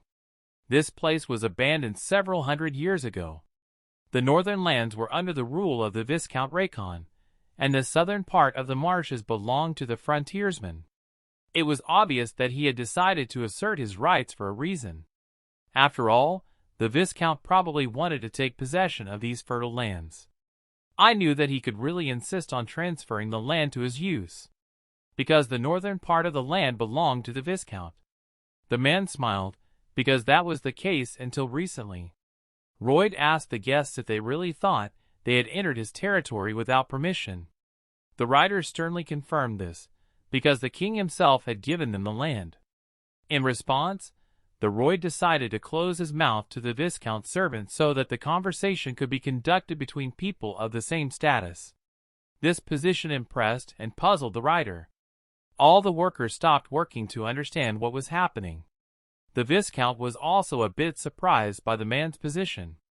After a moment, the Royd apologized and introduced himself as the eldest son of the Frontera family, and made a respectful bow. The Vicomte mentioned that the man had behaved in a disgraceful manner, so he refused to speak to him and ordered him to call his father. Gabriel said that this was rude of the Viscount, but for the swarm, it was not offensive. The rider asked if they had heard their demand to call Baron Frontera. The swarm calmly replied that they had heard them perfectly. Blowing the dirt off his finger, the man clarified that he had only heard the buzzing of a compost fly. The vicar began to turn his head in different directions to see the fly with his own eyes. The window servant explained to his master that he had just been insulted. The Viscount was shocked because he did not notice it right away. After that, the swarm said that according to Article 321 of the royal law, they had the right to cultivate the marshland. The words of the swarm really hurt the Viscount. The young Frontiero went on to say that in accordance with this article, they could establish ownership of the land. The Viscount tried to silence the man, but he continued. After all, no one has lived or grown any crops on these lands for the past 100 years. Therefore, as a result of all of the above, the ownership was transferred to those who began to cultivate the land. Firstly, the man explained that they had already invested their money and labor in the land. Secondly, it was possible to build houses for people on this land. Third, they planned to develop long-term agriculture in the future. And the last fourth thing that the man wanted to add was that when he approached the beds, Royd grabbed one of the bulbs by the stem and pulled it up to get it out of the ground. Holding the bulb in his hand, the man reinforced his ownership by saying that he had already harvested the first crop from the farm. All these arguments made the Viscount very angry. At that moment, Gabriel remembered the words of his host, when he had handed him a bag of seeds and asked him to plant them in that place to protect himself from various pests. At the same moment, the swarm congratulated the men on witnessing the first harvest in the Maras marshes. The man decided not to charge them for this spectacle, because they were not such greedy people. Mad sparks of incredible anger and shock flew behind the Viscount. The man did not understand how this fool knew everything. Had he prepared in advance? As a gift, Royd decided to give the crocodile's vicar the first onion. And then the man looked at the guests with a satisfied expression. And then he sternly asked the guests to leave their territory. Gritting his teeth, the Viscount had to agree with the man. In a moment, the horsemen were heading in the direction of their estate, and left the territory of the Royd farm, leaving only dust from the horses' hooves. Xavier asked the owner how he knew that these people would come to them. However, the young frontiersman replied that he had seen such clever people before, trying to make a quick buck off of other people's labor. At the same moment, the workers standing behind him rejoiced loudly. because their young master was able to protect their land from these people. The men proudly raised their hands to the sky and rejoiced in praise of their master. The young front turned silently to the workers, listening to their positive shouts. And at the same moment, the man asked them where he was going to get the money to pay them for their work and ordered them to get back to work quickly. Soon, heavy rains poured down on the farmland. All the water was collected in an artificially created canal for rainwater drainage. The young frontline workers sat silently in the rain in the middle of the beds and thought about something. Summer ended and autumn came, and with it the rains. The water wheel worked tirelessly to collect water during the downpour. Roy used the simulation 100 times, but it was too early for him to relax. He wanted to be completely confident in the fertility of the soil in the mares. Taking care of his master's well-being, Xavier kept an umbrella over his head. After the rain, the sun's rays began to peek out from the clouds, illuminating the dew droplets on the leaves of the trees. There was almost no water left in the drainage canal after the downpour. Xavier unfolded his umbrella and watched the farm with the owner. The messenger told the man that he had acquired new knowledge in the field of monumental construction. As a result, he left an important mark on the civil engineering of the continent of Lorraine. And as a reward, he was to gain great experience. Royd received increased measurement levels and underground scanning skills, land value estimation, modeling mode, and other skills that were valuable to him. After that, the man got to his feet from the wet grass. At the same time, he learned that the level of sympathy for him had increased from Baron, Baroness, Xavier, Bayern, and the townspeople. The total number of his RP was 1,355 points. When the sun fully emerged from behind the clouds, the man said that everything was ready, and it was time to move on to the next step. Meanwhile, back in Raccoon's domain, the servant informs the Viscount about the reclamation of the land. As a result, they will be exempt from taxation for 3 years, and will not have to leave the land. The man could not believe that in the next 2 years the royal family and their workers would be cultivating the land. Instead, the marshes of the Mares would become a gold mine for the young frontline soldier. At the same moment, the man's stomach twisted because this was his part of the land. He decided that he would not give it up at any cost. So he turned to his servant and asked him to call a meeting. A few days later, the sun shone brightly on the Fronder's estate. Royd woke up with a severe headache. He thought it was because he had been overworked lately, but in a moment he was on his feet, because he had a lot of work to do. The master called out to Xavier to wake up, and soon he was surprised to see his servant. He looked very tired and said that he also had a headache. At first Roy did not understand what was wrong, but then his face changed to a negative expression. That same day Royd and Xavier went out into the city and found that Baron Emily's cleaning lady, Farmer Alof and his family, and the boy Mikhail had headaches. They also noticed that all the animals had been avoiding the water since yesterday.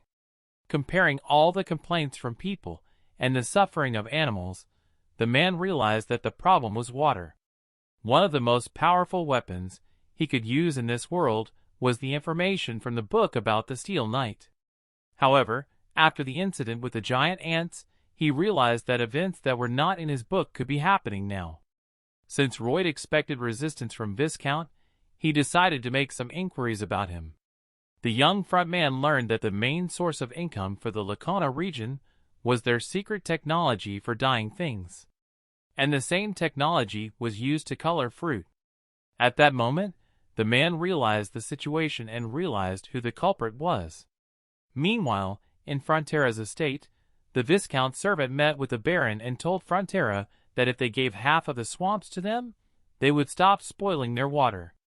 The Baron was angry to hear the threat and said he would sue them, but the Lacona representative said it would take at least 2 years to get a verdict, and they doubted their town would last that long, given the legal fees and drinking water charges. After a long discussion, the Viscount's servant stood up to leave, but the Baron told him that they would not give up a single piece of land for him. At this moment, Royd enters his father's room to discuss with his father the necessary measures to improve the water situation in their town. The Viscount's servant, whom Royd accidentally hit with the door, was angry because he had insultingly called his master a parasite. The young frontier boy was surprised that the servant of this parasite understood human language. After these words, the Viscount's knight challenges him to a duel. But Royd immediately knocked his opponent down, not allowing him to get to his feet. The servant asked him to stop and not to hurt him anymore. The outcome of the duel was the same as with Newman. Royd completely defeated him and kept beating him, even though he had given up. The Baron was happy to see his son's success, but Xavier saw his master so happy for the first time. In the evening, Viscount's servant returned to his manor to tell his master of his defeat. When he came to his mansion all beaten up, the Viscount was at first angry with him. But then he thought about an idea and came to the conclusion that the beating of his servant could serve as a good excuse to sue him for assaulting a nobleman. By doing so, he intended to drag out the proceedings and clarification of the circumstances for 3 or even 4 years. But Royd already knew what the Viscount was thinking and decided to make the first move.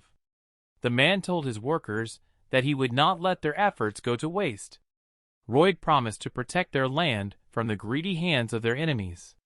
And at that moment all the people supported the position of the owner. First of all, they planned to make a reservoir as a temporary solution to the problem with drinking water. Hippo, the hippo, who was now at the 3rd level of his skills, could help them with this. But their main and more sustainable goal was to build a canal from the West Mountain Water Lake Kapua, which was located in their territory. The construction would be very difficult, but it would indirectly bring them dozens or even hundreds of times more profit than they expected. Several months passed. The Viscount was extremely angry and disappointed, and did not know how it all happened. The man was desperate and nervously thinking about what to do next. That's when his servant told him that the Baron's eldest son wanted to talk to him. But the Viscount ordered him to get out of his estate. The servant explained that Frontier had come to stop the Viscount's worries. A moment later, Royd entered the study with Gabriel and began to mock him, saying that he had turned very pale. But then, the man told Viscount that he could solve their problem. The latter, however, did not understand what problem Frontiera's son was talking about. And then Royd arrogantly asked Viscount if he was aware of the latest events. After all, Royd could have saved his dying workshop for painting things and fruits. For a moment, the Viscount blushed and realized that, as he had expected, it was Royd who had destroyed his workshop. The man said that they had done a lot of work to solve their water problem, because at first they did not realize that it was his work. After all, because the Viscount had spoiled their water, they had to get it from the mountain lake Kapua. In general, they had to dig the land from the Kapua River to their estate. They also had to process it and fill it up. The Viscount was very angry and asked how all this was connected to his workshop. But Royd decided to tell him everything in order. So when they were building a water supply system, they came across a huge valley. Standing in the middle of their path, they had no choice but to build a Roman aqueduct. Then, to find limestone as a resource, they carried out blasting operations. But because of this, limestone began to settle at the bottom of the valley in an unintended way. A very large amount of limestone ended up at the bottom of the valley. Then the Viscount interrupted his opponent again to find out how this affected his workshop. In response, the man explained that it was the water from the valley that flowed in the direction of the Viscount's workshop, and that the limestone ingredient had turned his fabric the color of feces. Then the Viscount was completely outraged and threatened Royd with legal action. But Royd reacted calmly to this, because he had to wait at least 2 years for a court decision, and by then no one would even remember his workshop or his product. The Viscount was amazed at this wise act from this small-minded man. However, while Royd was listening to the Viscount's threats that he had connections at the royal court and would make him pay twice as much for the damage he had caused him, The man simply waved his hand at him in silence and left the estate. It was a pleasant autumn day outside. Xavier asked him what was the point of this meeting, because all he had done was to make him even angrier. Xavier also said that this man knew many aristocrats in the city, and if a lawsuit started they would lose even more money. Royd understood his anxiety and told him to wait a while to see who would lose more. Exactly a month later, Count Racona arrived at the Fronter's estate. He literally knelt before Royd and asked him to save the almost bankrupt workshop. Royd looked down on the Viscount. After all, his friends at the royal court could not help him. The only choice he had was to tearfully beg the young Royd to revive his workshop. However, the man did not want to hear any apologies. He wanted him to sign a contract with him for a fixed fee. Thus, he promised to restore his workshop in a week. But when the Count saw the terms of the contract, he was very puzzled by the price. The Viscount said that it made no sense to put such a high price on water, which was already so expensive. Royd replied that it was the Viscount who taught him how to set the price of water. The Count was extremely shocked by what he heard. After signing the contract, young Fronter gave the papers to the Baron, who was also shocked to see how much money they would receive each month.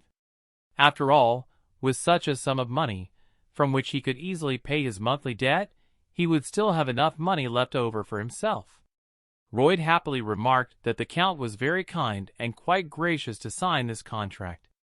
Xavier knew that it was the Viscount who had started this war between them. And Royd was doing all this for the estate, but at this point, he began to look like a real bad guy who wanted the Count to suffer. In addition, the contract with the Viscount did not specify a deadline, which meant that the owner was going to eat him for generations, if possible. The Baron interrupted his son's fantasies by asking if he was all right, and after a positive answer, he told his son another good news, that Count Cremo offered a good price for the treasures he received from the Orc tribe. Royd wondered why he was buying them at such an attractive price. But his father explained that the buyer was planning to make a huge bronze statue out of their treasures instead. Wanted to make a huge bronze statue. In the middle of the ocean was the trading city of Count Cremo. Then the man stood in the middle of the room and looked out the window at the ocean. A strange water vortex appeared in the seemingly quiet ocean. It seemed to the man as if something was coming out of the ocean. And in a moment, his feelings came true as a huge red creature with many teeth emerged from the water. Cremo looked sternly into its eyes through his window. It was a monstrous titan named Giga. Meanwhile, at the Frontier's estate, Xavier told the Baron that in 2 weeks they were leaving for a business trip with a team of 10 men. Arcos agreed with his son's decision and continued to cut branches on the bushes. Seeing his mood, Xavier was worried about his master and assured him that he would be with Royd all the time. The Baron told the knight that he would have given everything for Racon out of fear if it hadn't been for Royd, because he had been a very incompetent and insecure man and leader before. But Xavier reminded him of how he had picked him up in the winter when he found the future servant on the street. But the Baron said he had no motivation to do something like that with such unremarkable qualities. After all, a true leader had to have strong faith and a steely character, just like Royd is now. Xavier thought to himself that Royd's only motivation was money, but decided not to tell his master. It was then that the Baron ordered Xavier not only to protect Royd in the future, but also to be always close to the Baron's descendant. Xavier was embarrassed at first, but immediately agreed to fulfill the Baron's request. Royd could revive the estate, but Xavier could never like a man like Royd. When Xavier was still a child, the Baron asked him what he wanted to become, and he replied that he wanted to become a knight who would protect him from everyone. The Baron was pleased to hear this. He told Xavier that a boy who survived the harsh winter alone would definitely become the strongest knight. Then the Baron gave him a wooden sword that he had carved from a log himself. But this wooden sword was soon broken into pieces by the past Royd, who mocked and insulted the boy. Soon Gabriel returned to the manor. He looked up at the wall where his little broken sword hung and continued to think that he would never like a man like Royd. Entering his master's room, Royd thanked Gabriel for once again choosing to use his engineering lullaby. Xavier was bored listening to the same thing over and over again, so he asked him to hurry up and start, thinking that he should hate Royd, but for some reason he continued to see him as a different person. Xavier continued to beat himself up and eventually fell asleep. It was late at night, and the moon was shining through the windows of the fronter's mansion. While they were both sleeping soundly, a man with a sword and a black cloak climbed through the window into the room, intent on ending Royd right then and there. The unknown man pulled out his sword and whispered that it was Royd's fault. At the same moment, the man jumped out of the window at the young frontline soldier. His sword flew rapidly toward the man's chest. But suddenly Xavier woke up and immediately jumped up to stop the criminal. With one swift movement, Gabriel cut the offender's sword in half. He was shocked by the servant's reaction. Royd woke up at the same time. He got out of bed and saw that Gabriel was sitting on the floor holding a strange man in dark clothes by the head. The next morning, the men continued to work on the water pipe. He asked the workers what was the most important thing in the operation of any enterprise. The workers told him that the most important thing was safety. Xavier went to the owner and told him that he had informed the Crayfish Knight about the night's incident. It was the right decision.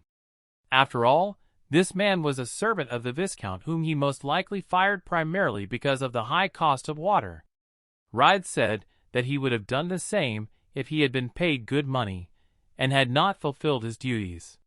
That's why this man attacked him, because all short-sighted people are similar. Xavier asked if the owner knew this would happen. He wondered how Royd could always foresee certain events but never prepare for them. The young frontier looked silently at the servant and pretended that he did not understand what he was talking about. After all, why did he need to prepare for anything if Xavier was always there? Gabriel was very touched by his master's words. Royd added that he was still alive only because Xavier was there at the right time. It showed his reliability and endurance as a knight. After all, not every young boy could survive the winter alone without any help.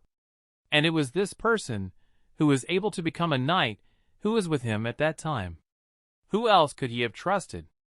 Xavier was genuinely impressed and surprised by his host's position. The two men looked at each other in silence. After a few minutes, the swarm became silent, and he asked the servant to finally say a word. Gabriel hesitated and did not know what to say in response. Xavier said only the word "wow." But then he hated himself inside. Then Royd lost it for a moment and patted the servant's shoulder in a friendly way to encourage him. Xavier hated himself for thinking Royd was a good man.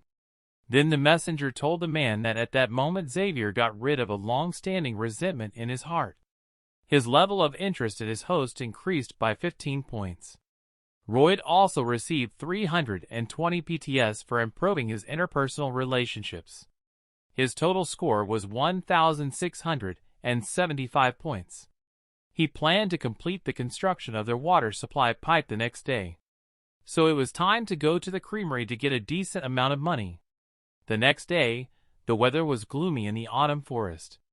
Meanwhile, Royd and his crew marched forward on the trail. The young front man was dozing sweetly sitting behind Xavier, who was up on his horse.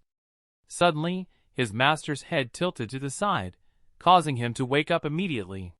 He thought that Gabriel had hit him then. However, Xavier said that he did nothing of the sort. Royd assumed that the servant had hit him because Xavier was annoyed that a nobleman like him did not ride and slept on the move. But the servant denied any accusations from his master. Suddenly, the young frontier ordered him to stop.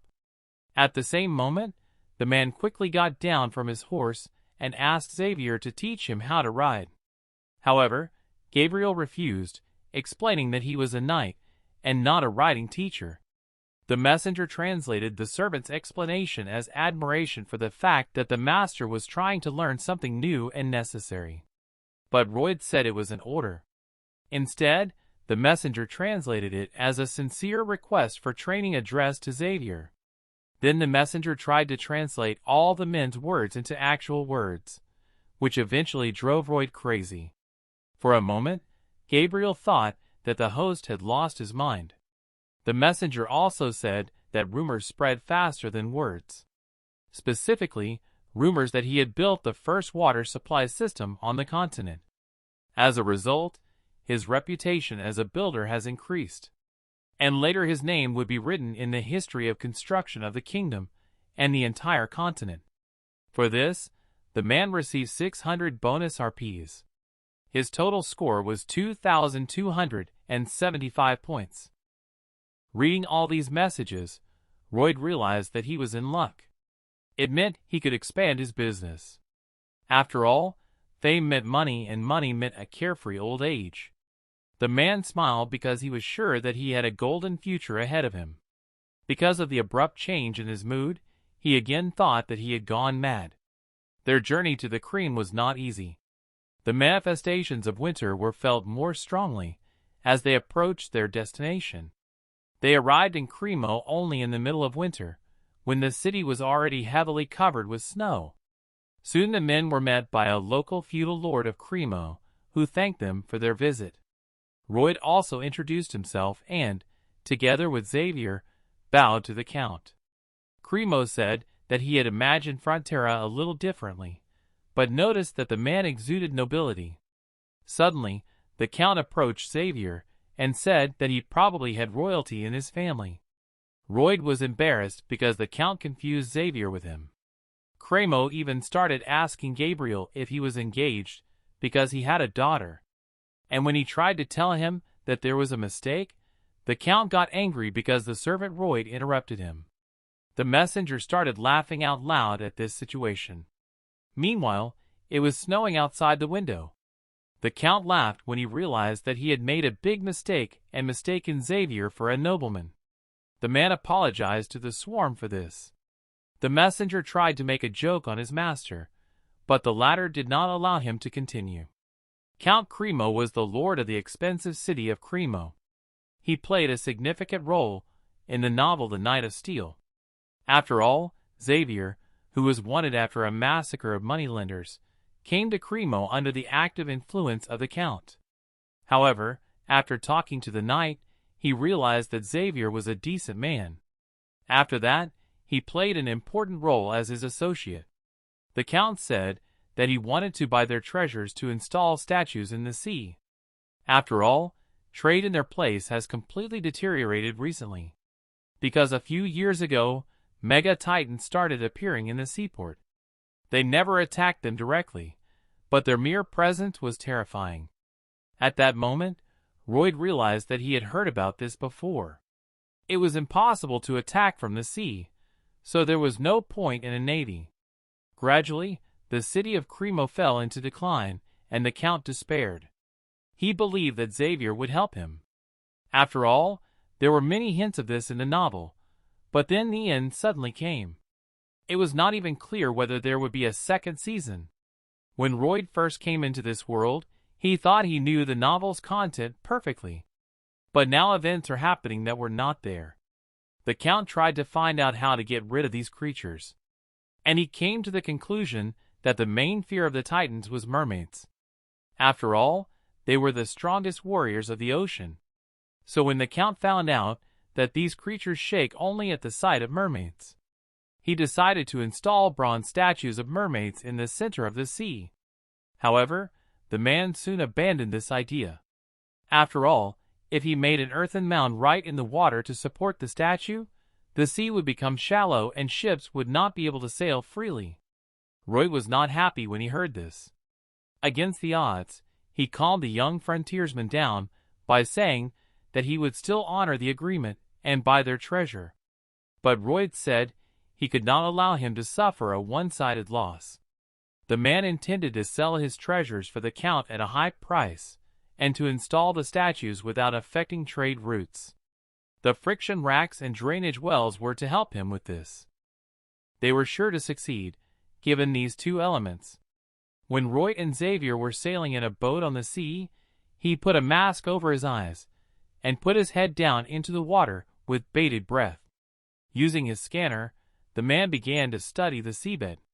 Fortunately, the seabed was quite flat with lots of sedimentary rocks, so the ground was soft enough.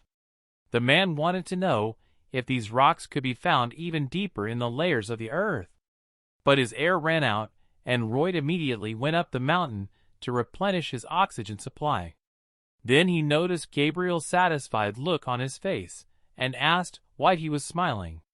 And Xavier explained that he had never felt so happy watching someone else suffer. The young frontier was shocked to hear such words from his servant. When Xavier started rowing, he asked his master if he was really satisfied with the terms of the contract. But Royd asked him not to change the subject. No matter how much Xavier thought, he could not understand how to make an earthen embankment in the middle of the ocean. So the man suggested that some kind of magic was involved. Royd agreed because he planned to use cement as magic. The only problem was how cement was mixed in this world. After all, if it was Roman cement, everything should have turned out perfectly. When Xavier offered his hand to the owner to help him get up from the boat, he asked him to be less careful, so that he could easily fall into the water. Suddenly someone spoke to the men. Behind them stood a pretty girl in a fluffy dress with blonde hair, who held out an envelope with a letter for Royd. The man was momentarily confused by such beauty. The girl greeted him and introduced herself as Count Crémeau's daughter, Christine. She said that she had seen Royd yesterday in the courtyard of their estate, and was instantly ashamed. Christina closed her eyes tightly, and clutched the letter in her hands. Royd was a little embarrassed and waited to see what would happen next. The girl finally decided and handed the letter to her husband. But not to Royd, but to Xavier. Just like her father, she too had mixed up the men. In a way, the young frontline soldier expected it. Royd was a bit puzzled, although he thought it was probably the right thing to do. Xavier took the envelope from the nice woman's hands, and quickly tucked it into his pocket inside his coat. Young Christine hurried away with her servants, not believing that he had accepted her letter. Gabriel silently watched the young beauty go, and intended to leave, but the displeased master stopped him. Royd asked him if he thought everything that had happened then was normal. Xavier did not understand why the owner was so irritated, because he did not see anything wrong with accepting a love message. In a moment, Gabriel was surprised to realize that the master had probably never received a love letter before. The servant's assumptions made Royd even more angry. And then Xavier, although a little confused, decided to sincerely sympathize with the owner and support him. The messenger told the swarm that Xavier sincerely supported him. The man was very angry about this. While working on the drawings, Royd repeated over and over that he did not envy Gabriel. After all, he would soon become a rich man and earn a lot of money. When Count Crémeau approached him, he did not recognize him at first, and responded rudely. But a moment later he apologized, explaining that he was concentrating on his work. The Count came to report that almost all the materials he had requested had been delivered, all but the volcanic ash. Roth thought about it, because it was a key material for Roman cement. The advantages of such cement were obvious. After all, any structure made of such cement could stand for more than 2,000 years. Its reliability was unconditional. The Count said that it was possible to get the ash if you went to where the volcanoes were. The only problem was that the journey to such a place could take 6 months, which was too long even for him. However, Royd encouraged the man by saying that he had a solution. His plan was to forget about Roman cement and replace it with Portland cement. This type of cement was already a modern material. Royd only knew roughly how to mix it, but his lack of knowledge was in the details. Even if he didn't know what to do, he could always at least try. The man decided to try everything he could. Days passed, and the winter weather was frosty in the city. There was a pile of crushed cement on the man's desk. The sample number 129 failed, although the swarm seemed to have succeeded. He should have chosen the right mixing ratio. And if it wasn't that, Then the problem was in the drying. The man decided to add 4 more indicators. Subsequently, he calculated other indicators to achieve the perfect result. Meanwhile, his little helpers watched their master suffering with pity and sympathy. Then they pounced on him to go for a walk with them. But the man refused because he was busy. The man became irritated and shook his head to drive the little creatures away. Then he shouted at his friends that he was busy. And at that moment, he remembered the cute little puppy that was his friend. Roy began to remember his little friend who died when he was still living in his world. The man noticed his little paw peeking out from under the burial cloth. At that time, Kim Soo-ho was not himself, sitting near the body of his 4-legged friend. The man bitterly mourned the loss because this puppy was all he had left. Kim apologized to the little puppy. He wanted to pet it again and play with it together. And at that very moment, Roy grabbed his little helpers and hugged them all together. The young friend told them that they were much more valuable to him than this research.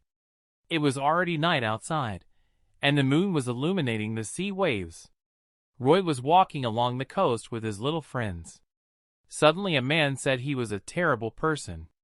The bell pallet and the hippo did not understand what their master was getting at. After all, everything was going according to plan because he was just giving orders as if they were some kind of robots. He added that there was no bigger TV dork in the world than him, so he was very sorry about it. A moment later, the young frontline soldier stopped abruptly to kneel down in front of his friends. The man sincerely thanked his assistants, because it was all thanks to them. The little creature smiled sincerely at the man in return. The messenger said that the magical creatures felt his sincerity towards them. He also explained that his little helpers see him as their family. The level of sympathy of magical beings increased to family ties. Roy was surprised at this development. After all, these little creatures considered him a family member. The messenger informed him that the bell enhancement function was now available to him.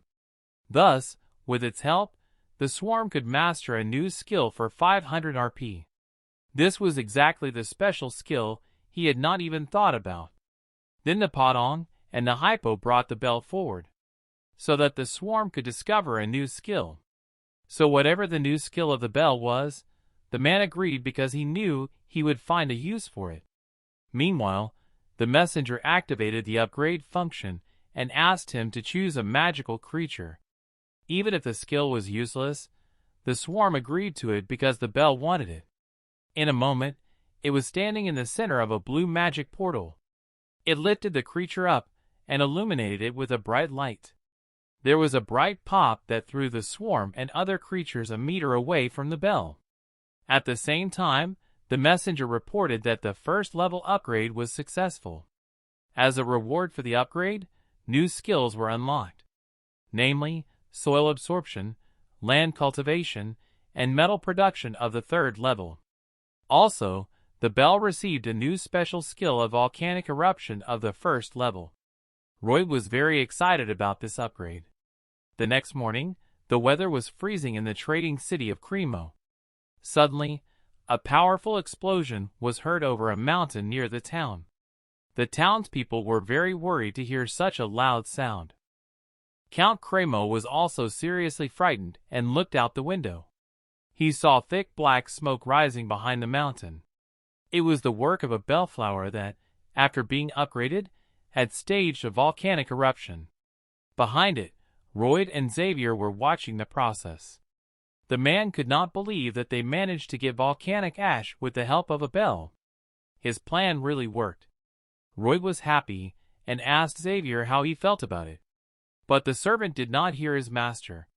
Because the man had forgotten to tell him to cover his ears, Xavier could not hear him. Royd took the opportunity to say that Gabriel was ugly. He even replied that he was not as ugly as his young master. Thanks to the bell, the problem with the cement was quickly resolved. In the world of construction, speed is life, so they had to start right away. First, they had to provide the bell with a giant diaper to filter the ash. On the other side of the diaper, they had to attach a 5-layer sieve. All the townspeople gathered in the square to watch this interesting spectacle. When everything was ready, the man covered his ears and told the bell to start. The bell's volcanic eruption skill was activated. When the diaper inflated, the man ordered the bell to make a second attempt. The game in Crimea was also watching this action. The man covered his ears and did not understand how it was happening because it was beyond his understanding. He wanted to know everything so that he could tell the king in detail. After all, if his talent was really as great as everyone said, it would be very sad to show it somewhere on the outskirts of life.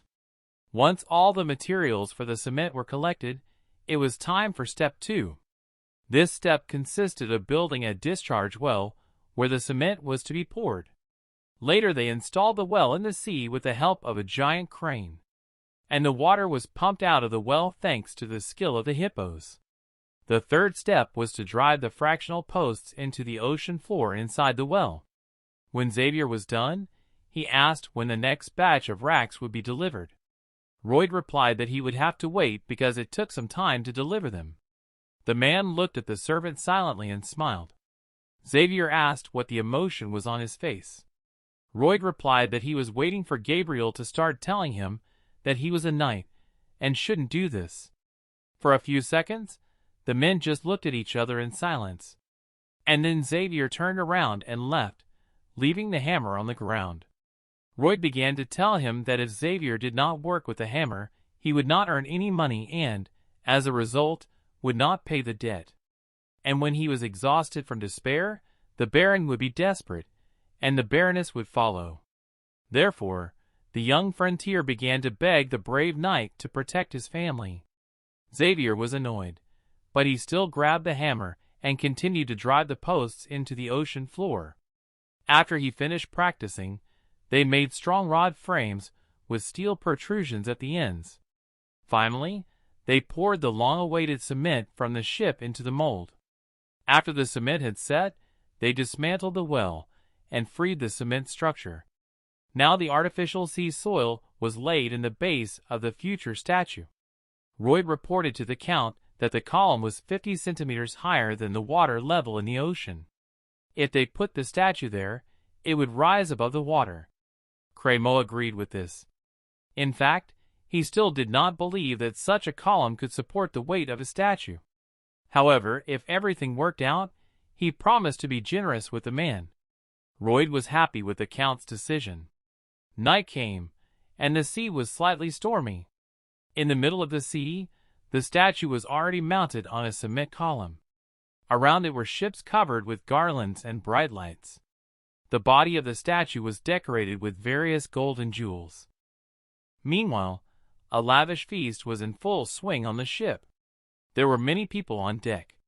Royd was worried about the tie around his neck that was too tight. He asked Xavier how he could wear it at all. This surprised the servant because Royd spoke of it as if it was the first time he had dressed like that.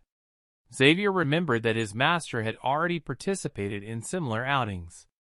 The young frontier was embarrassed, explaining that it was a long time ago. At the same moment, the conversation was interrupted by Count Crémeau, who addressed all those present and asked for a moment of their attention. When the guests turned their attention to him, he said that Royd had made an invaluable contribution to the installation of the statue.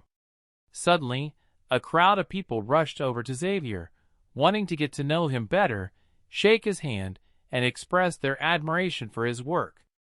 Royd was smart enough to realize where this was going. But he kept telling himself that he was not jealous at all, and that money was more important to him than praise and recognition. However, he was annoyed by the expression on Xavier's face at that moment, because the man did not want him to look at him or feel sorry for him. Count Crémeau approached the swarm and said, laughing, that it was all because of his face. At the same moment, the man put his hand on Royd's shoulder and told people that he was responsible for the installation of the statue. The people turned around and were shocked to hear this because they thought the man was just a simple servant. The feast in the middle of the sea continued. The glow from the festive garlands and lights attracted a lot of attention in the darkness of the night. The bright light also attracted the attention of the Titanic Jigu. The sea monster emerged from the water to get a better look at what was happening. Among several ships, he noticed a large merman. His eyes were filled with bewilderment and fear because the merman was their sworn enemy. The golden jewelry on the statue's body reflected the light from the ship's garlands, which scared the sea creature away even more. He stared at the statue from afar for a long time and decided to dive back into the water. A moment later, the giant decided to swim towards the merman because he was all alone and it was much easier to destroy him.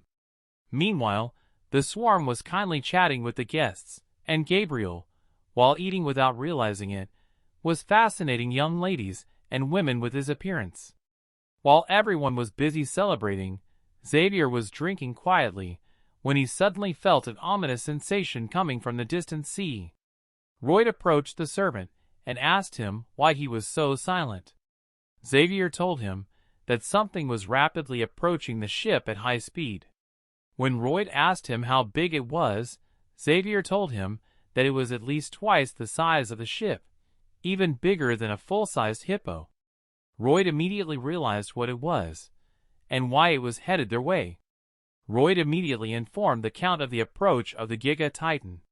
The Count informed his knight, who also had the status of a sword master, but was not as sensitive. Xavier told the Count that he felt nothing, and the Count replied that the Titan had never come this far. After all, in all these years there was no reason for him to attack now. It was then that they noticed the mermaid and realized why he had come here. The Count ordered the men to raise the anchor and move away from the mermaid statue. They all quickly started to raise the handle, but Xavier told them that they were too late. Royd ordered him to cut the anchor. Royd threw a paddle to free the ship from the statue. Xavier decides to jump into the sea himself to cut the anchor. At this point, the man uses his explosive sword and cuts the anchor. Meanwhile, the Padon also breaks the rope. After cutting the anchor, Xavier sees that the Titan is already very close. It was too fast. They dispersed the ships from the statue, but the giant Titan emerged from the water and began to destroy the ships. The giant hit the statue so hard that it flew in all directions, all the way to the city. Xavier emerged from the water and used his explosive technique to save Royd. The impact threw the statue into the air. There were too many people drowning, and the men could not save them all one by one. Royd took Hippo out and ordered him to do one favor. The hippo began to drink all the water along with the people. Xavier told Royd that the monster was heading for the city, so they had to hurry. But then, the servant saw that Royd wanted to go in the other direction from the city. Xavier asked his master where he was going, and he replied in anger that this was not their estate, and there was no way they could defeat such a monster. A moment later, he ordered Xavier to jump into the boat, and not to do anything crazy. Xavier saw the Count trying his best to save as many people as possible. Hippo, the hippo, helped him a lot. Xavier stood there extremely disappointed, and Royd kept telling him to jump into the boat because it was none of their business. Because they were only here for trade and money. Young Frontier told Xavier to let the city troops handle the situation. Then Xavier remembered the times when he had shown bravery and risked his life for the sake of people. He was someone Xavier could rely on, but no matter what he did, he was the same Royd Frontera, the same selfish person. Xavier's positive impression of him decreased by 5 points. Xavier could not let people die and told the owner that he was going back to town. Royd yelled at him and ordered him not to leave or he would die, but Xavier did not listen. He used his explosive technique and his sword as a surfboard to quickly get to the city. The Titan was already gradually destroying the city ruthlessly. The whole of Cremo was in chaos. Then the man saw the statue of the mermaid and was going to end it all. When the troops began to fire their cannons at the Titan, their shells did not leave even a scar on his body, and this only made the Titan even angrier. Then he fired a water wave at the watchtower, which was completely destroyed, and the Titan was about to crush one of the citizens. Xavier got there just in time and attacked him using his strongest blasting technique. To his surprise, he couldn't even scratch its surface carapace with his strongest attack. At the same moment, the Titan noticed him and began to actively attacking him. The monster threw the man away, and while he was in the air, he struck again with a water attack that Xavier could not dodge. As a result of this attack, Xavier received a direct blow. He was wounded and considered himself defeated. Gabriel already knew that he had no chance against such a monster, but he felt relieved that he had played the role of bait. After all, it kept the monster focused on him so that the villagers could escape and leave the place in the meantime. On the other side, Royd was still reeling from the battle, trying to convince himself that it was the right decision. Of course, he felt bad because the city was destroyed and people were dying. However, it was not his place to fight this monster, because he was only a builder, not a knight. And no matter how much he tried to convince himself, his consciousness did not allow him to leave Xavier and the people in trouble. And most importantly, Frontera thought that if the city was destroyed, he would not get the money to build it. Greed is an incredible thing.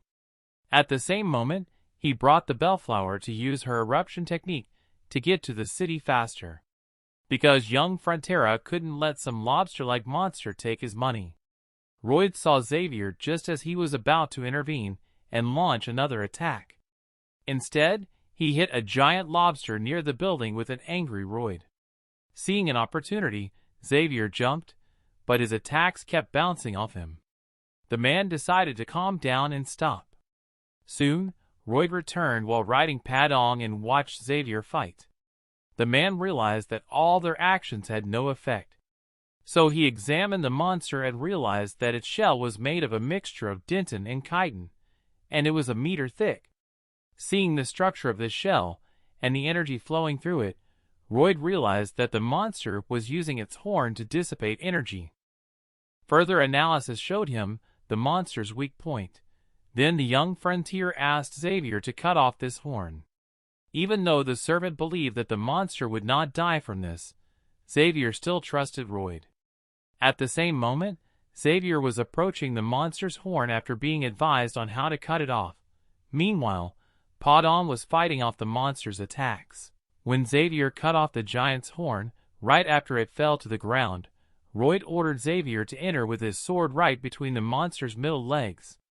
Xavier immediately ducks under the monster to attack its weak point, but just as he was about to cut it in half, Royd saw his sword fall to the ground.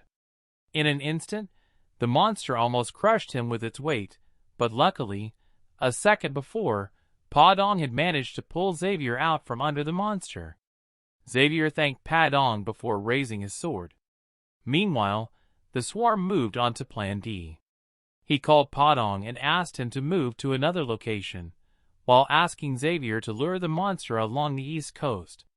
As the Count looked on in horror at the destruction the monster was bringing to the city, Royd appeared beside him and told him that he had a plan involving the statue the monster was so obsessed with. Xavier lured the Giga Titan to the place Royd asked for, and found a piece of the statue tied to a map. The monster was extremely angry because its attention was distracted by the statue, which gave Xavier the opportunity he needed. Xavier got to the spot and decided to use a mana blast, but it seems he became too weak from overuse. At that moment, the man fell down and began to lament his weakness, only to hear that Royd had found an opening large enough to launch his own attack. As Xavier's fall was interrupted by the hamster's kick, Royd rushed through the gap into the giant lobster shell.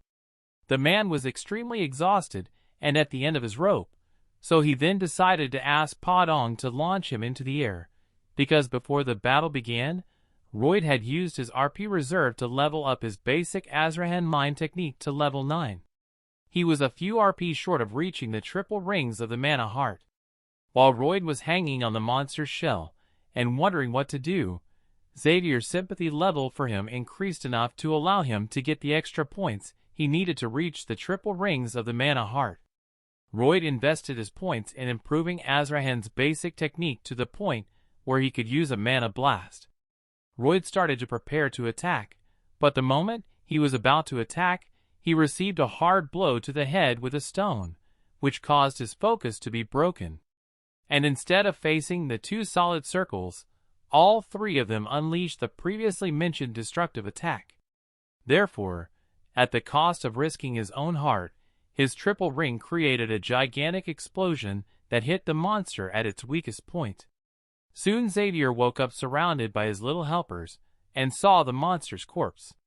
Suddenly, he felt a Podong pull his finger, pointing at Royd. Xavier rushed to find his master. After examining the man, he realized that Royd's heart had stopped. Soon after, a carrier pigeon flew to the Baron with a letter from Count Cremo. After reading its contents, the Baron rushed to Cremo with the Baroness and Bayern. The letter said that the swarm, having fulfilled his duties, had fallen into a coma while defending the city from a monster. The Baron was extremely upset to the point that he was rushing to Cremo without prior preparation in freezing weather. On the way, he remembered how Royd always addressed him as "my lord," and wondered if Royd was really his son. His train of thought was interrupted when the man saw a wolf-like monster approaching them. Then their knight dismounted to meet the beast face to face. However, the beast asked him to run away, not to fight. But the man said that these creatures were super fast, and that as soon as he turned around, they would take his head off. Then the knight said that he would distract the monster and give the leaf and his wife a chance to get to the cream. After giving the two nobles a chance to escape, the Baron left, ordering Bayern to meet them in Cremo. Bayern was left alone with the beast. When its long claws flew towards the knight, he bravely fought off the monster with his sword. The furious wolf flew at the knight, but he was ready to fight back. But the wolf broke his sword in an instant. Suddenly, the beast grabbed his shoulder with its teeth and knocked Bayern to the ground with a broken sword. The knight was in a difficult position, but he had a small knife with him. He stabbed the monster in the face with it, but it had almost no effect. But at that moment, the Baron and Baroness appeared in time to attack the monster, destroyed it by plunging two swords into its body at the same time. Thus, they saved their knight. Bayern felt ashamed that he could not resist the beast alone, but the Baron told him that as a lord he was obliged to protect his subjects. However, everything suddenly changed for the worse when a whole pack of wolf beasts appeared in front of him. Bayern picked up his sword and faced the monsters as they were about to attack him. The Baron and Baroness clung to each other, thinking it was the end for them. At that moment, Xavier appeared and began to quickly chop the attackers to pieces. His sword practically did not stop, leaving only the heads of the wolves behind. Bayern was surprised to see how much Xavier had improved his skills in the short time he had been in the cream. Afterwards, Royd's parents asked Xavier if their son was okay. But the man said he was not sure of his current condition at the moment. After the fight with Giga Titan, when Gabriel found his master dead, he was scared, because if Royd didn't survive, Xavier would lose his entire house. The man took Royd's hand, and suddenly he felt a pulse, although his heart had stopped.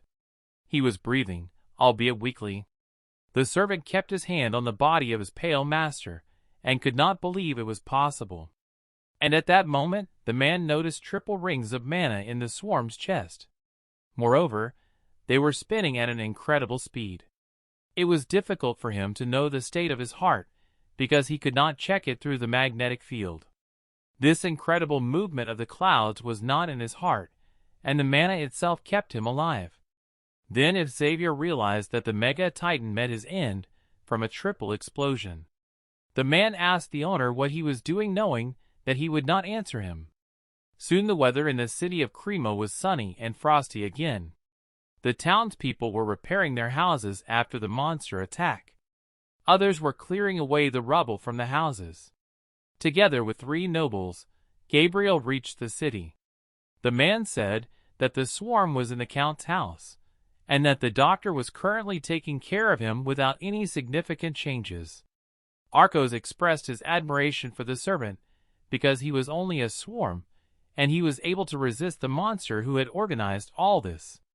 Against Gabriel, he said that it was entirely the merit of the swarm master.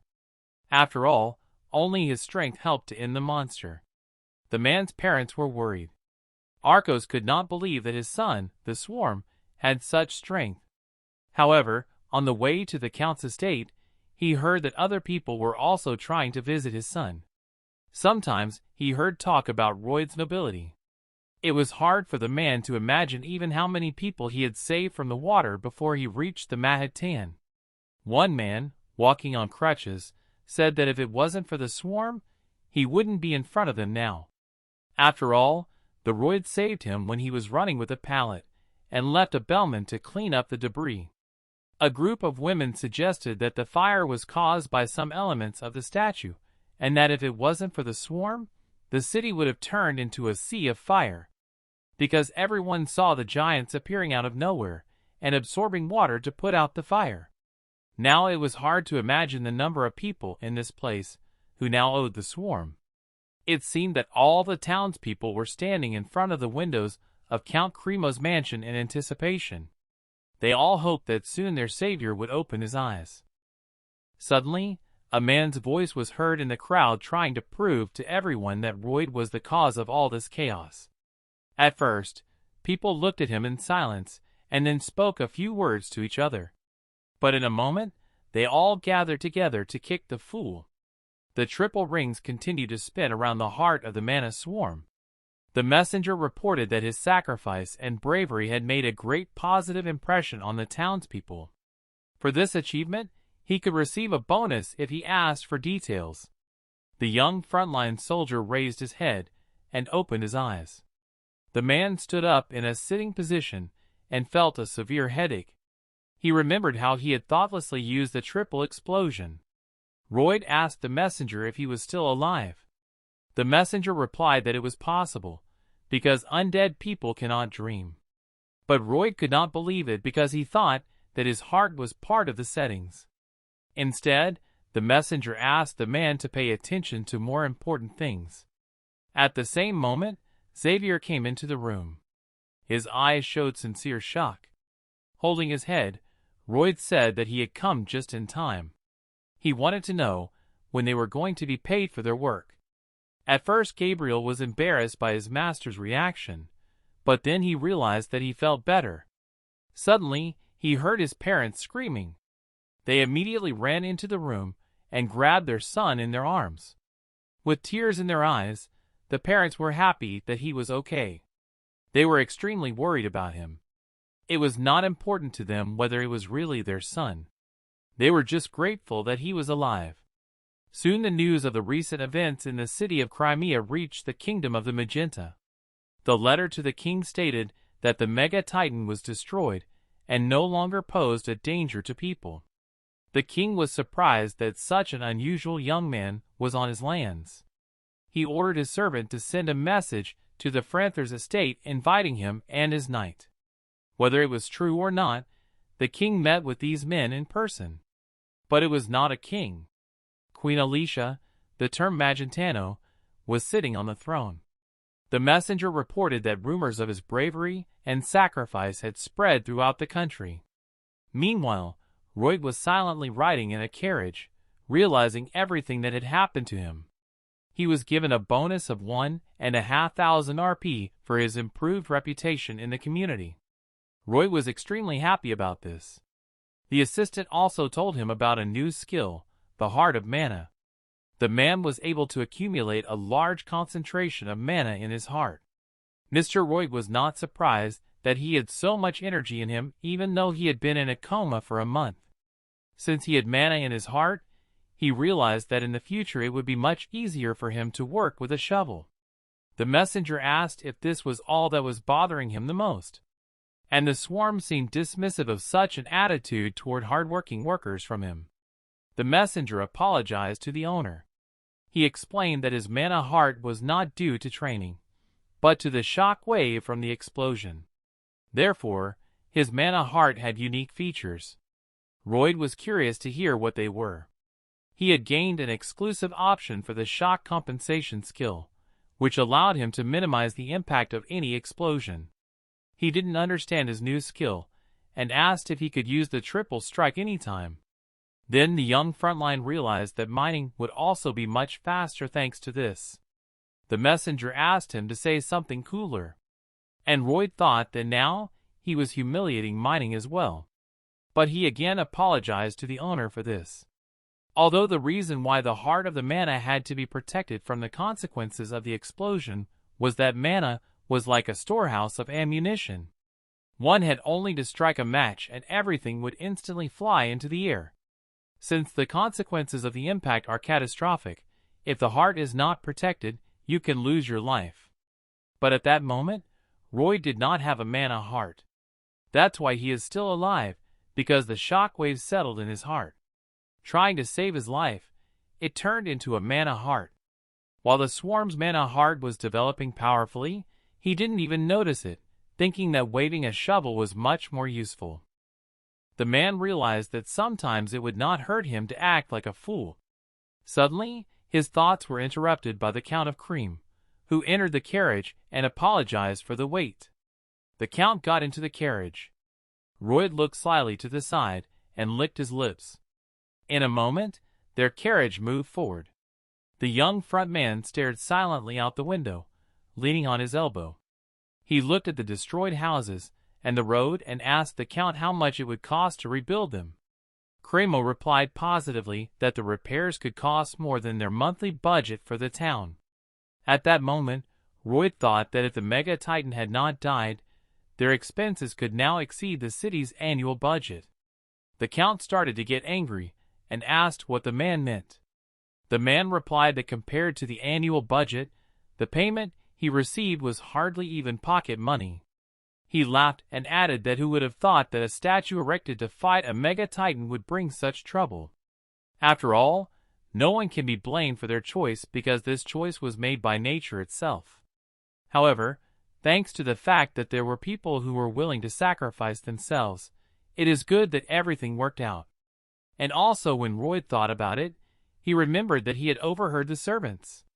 They said that those who work in the interests of the townspeople, regardless of their status, should definitely be compensated. Royd added that he was only curious to know how strong the interest of his townspeople was. The sweaty and irritated Count said that he would pay him 1.5 times more. Royd silently looked out the window, thinking about the Count's offer. The furious Cremo asked if this would be enough for him. However, the young broker apologized for the misunderstanding between them, because he had not asked for more money. But now he knew that for him, the lives of the townspeople were worthy of an increase in remuneration of only 1.5 times the total amount. The Count was stunned by Fronter's conclusion. Meanwhile, their chariot was traveling fast on the stone road. While Royd was silent, the Count decided to offer double payment. However, the man did not react to this. Cremo began to sweat profusely and offered triple the amount. Royd was extremely pleased to hear this, but tried not to show his satisfaction to the Count. Cremo finally calmed down and could exhale. Suddenly, Royd stretched out his hands to the Count. The man said that he was impressed by the Count's clever distribution of funds. He said he would consider it compensation that he could spend in the right way. The man shook hands with the swarm in embarrassment, realizing that it was all a demand for clean water. However, he did not hate him. For some reason, he was not even annoyed. Suddenly the townspeople saw the Count's carriage approaching them. The carriage stopped and all the people were happy to see Royd. The man looked out the window and smiled, because in Korea he was just a piece of garbage. The excessive attention of people began to tire him. The Count said that there were magic balls on the podium that amplified the sound. All this was for the sake of the townspeople to listen to the swarm. Roy was sitting in the carriage wondering what he would say on stage, because he was definitely not making money with his passion. When the man took the stage, he saw hundreds of townspeople chanting his name with excitement. At first, he was hesitant to speak, but then he gathered his courage and put his hand on the magic ball. He was amazed by the number of people present. At the same moment, the man said that if he could get money from each of them, it would be very wonderful. He asked if everyone already knew about his heating system. However, the people's faces showed surprise at the new words they heard. He looked around and realized that no one in the town had heard of it. The man said that the older generation suffered from joint pain in the winter, and parents were worried that their children would get sick. He asked how much time they spent on making fire. Maybe an hour or two a day. So if they are over 50 years old, they have already spent 15 years of their lives doing this. He said that if they consider it a lot of time, they should memorize what a heating system is. After all, thanks to this, the quality of life of all the townspeople could increase tenfold.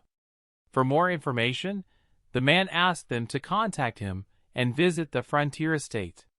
With that, he ended his speech. The man silently turned around and left. The Count knew the reason why he simply could not hate him. After all, Royd had a thorough approach to all financial matters. He was persistent but reasonable. Besides, he did everything he had to do. So instead of hating him, he wanted to make him his subordinate. After all, it would have been too stupid for him to keep him in the wilderness where he came from. Frontera's estate was to become his sweet gold mine. And the main knight here was Mr. Byron.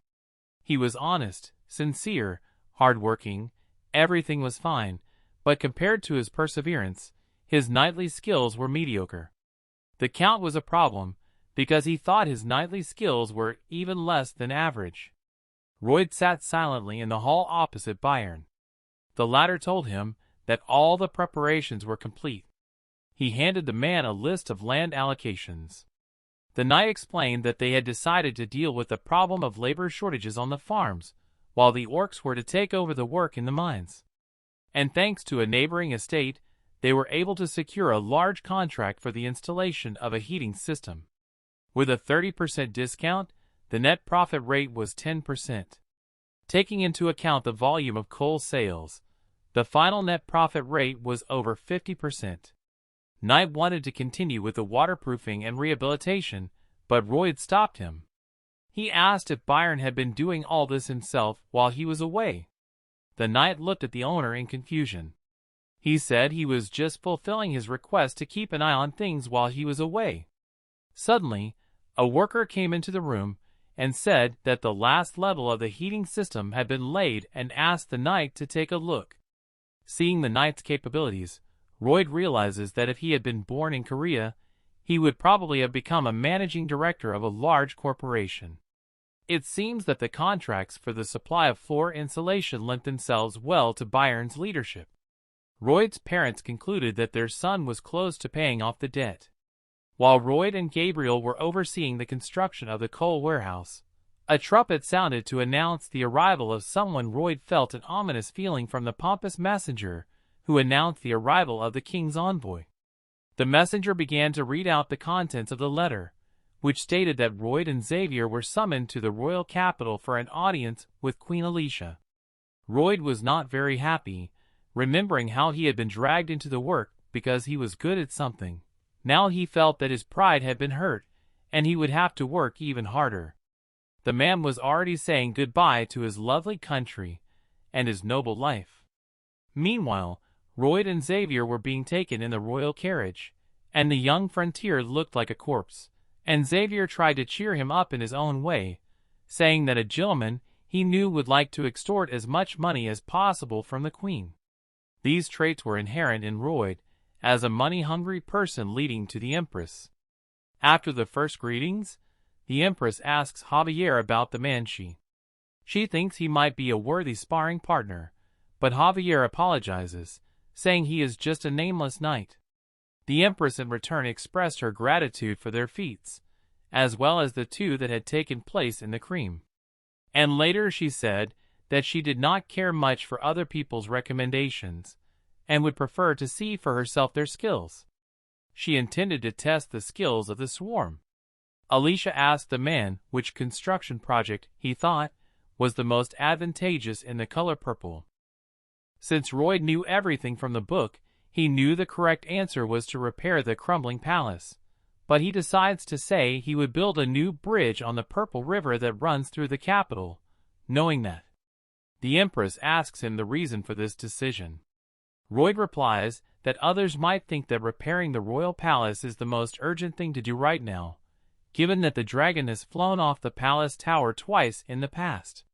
He also said that the way the palace is built now is the reason why the structure is crumbling, but that repairs are only necessary afterwards, so it cannot be considered urgent. After they read each other's thoughts, Royd said that the current bridge over the Purple River has already been rebuilt 12 times because it regularly collapses when the water rises, and that if she gave him a construction contract, he could build a bridge that would never collapse. His idea was to build a modern suspension bridge. Despite the man's insolence, the Empress realizes that the more she talks to him, the more she likes him. Meanwhile, the woman begins to ask the swarm about the details, and he begins to talk about suspension bridges. In the novel, the Empress was betrayed by the one she cherished, who lost his arm and turned into an evil tyrant butcher. Royd offered the Empress his head if the bridge failed, and she smiled and agreed, until Royd mentioned a written contract that irritated the Empress. When he questioned her words, the royal said that it was just a contract, and he would be hanged if he did not fulfill it. After sweet talks with the Empress, the swordfisher is happy to have gotten the contract and not lost his head. Meanwhile, the Empress's bodyguard Sir Kyle is talking to the Empress. The man speaks of the swarm's insight. He asked her if she was unhappy and she said yes, because he seemed to know from the beginning that he would defeat her. But his pathetic posture was adorable afterward.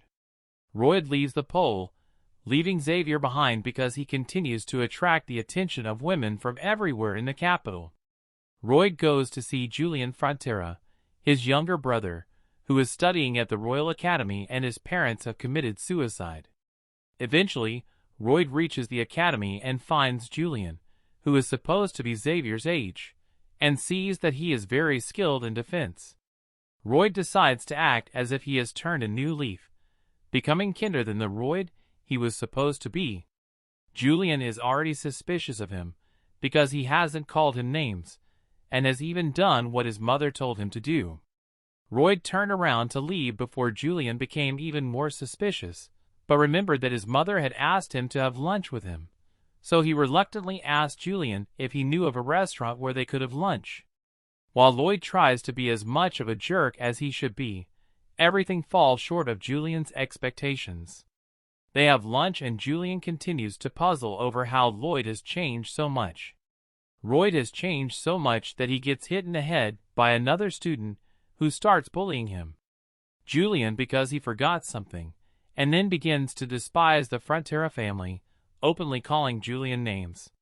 The impoverished Royd realizes that the academy values status more and students are annoyed when the son of a poor village baron is the best in the class. Royd wonders if he should intervene, but Julian looks at him to keep him out of it. Suddenly, the student starts talking about being the heir to the Lacona Dyed Fabrics Company. Hearing this, the evil side of the swarm wakes up, and he asks the student who his father is and learns that it is the Viscount. Before he can say more, Lloyd beats the student across the room. Meanwhile, other bullies try to intervene and get randomly slapped one after another. After beating up all the others, the Viscount's son, Diego Lacona, punches the swarm in the face, which brings an evil smile to the man's face. He begins to kick Diego thoroughly, grinning ear to ear like a maniac. Julian intervenes, grabbing the swarm from behind to stop him. The man tells Julian that he doesn't have to worry about being bullied after this because Diego will not be able to bully him. After all, if he is dead, the swarm will start beating Diego again. When the dean and his guard show up, the swarm introduces himself to the dean and then apologizes to him for causing such a commotion, saying that he was only. He says that Diego is responsible for the abuse, even though he knows that the staff probably already knew about the abuse Julian was suffering, but could not do anything about it. Fearing to upset the aristocrats, the dean asks what this has to do with Her Majesty. Before the royalty takes out the coat of arms marking him as a royal guest, the dean kneels before the coat of arms, but intends to treat the offenders better as if they were the coat of arms. Because the coat of arms was only a temporary hope to calm him down. Royd knows the dean's intentions quite well, so he went with Julian to the office to ask for a leave of absence. Julian yelled at him for ruining his life, thinking the bullying would get worse, and for making him miss school. But Royd reassured him that studying here would be useless. Soon after, at the royal palace, Julian met Xavier, who suggested that he trust the Swarm's plan, which Julian could not believe. Xavier told him that it was the Swarm that planned to destroy the Giga Titan, along with all the developments he had made in the royal palace. The Swarm had been listening to their conversation through the door. Julian asked Xavier if someone could really change like him. Xavier replied that he thought it was impossible, and that the Swarm was probably someone in disguise. Then suspicions arose in his mind, and he told Julian that he had read that his soul could theoretically inhabit someone else's body using a powerful mana binding, and so he had been investigating the Swarm secretly to find out if there was any mana flow that was inhabiting someone else's soul in his body. He found no such anomaly, much to Royd's relief. But he didn't even realize that Xavier knew what he wanted, and knew that Julian didn't know that his family was in debt. However, he still paid tribute to Royd for handling it. Then the man received RP, and now that Julian's favorability rating has increased, Royd entered the room and tells Julian that they are going to practice. Royd made a pizza out of stone and clay and let the bellhop eat it to create metal wires, which Pong later rolled into cables. The man then gave Julian a shovel, saying it was an important task. Julian asked why he had given him such an important task, to which Royd replied that it was because he thought he was smart and responsible.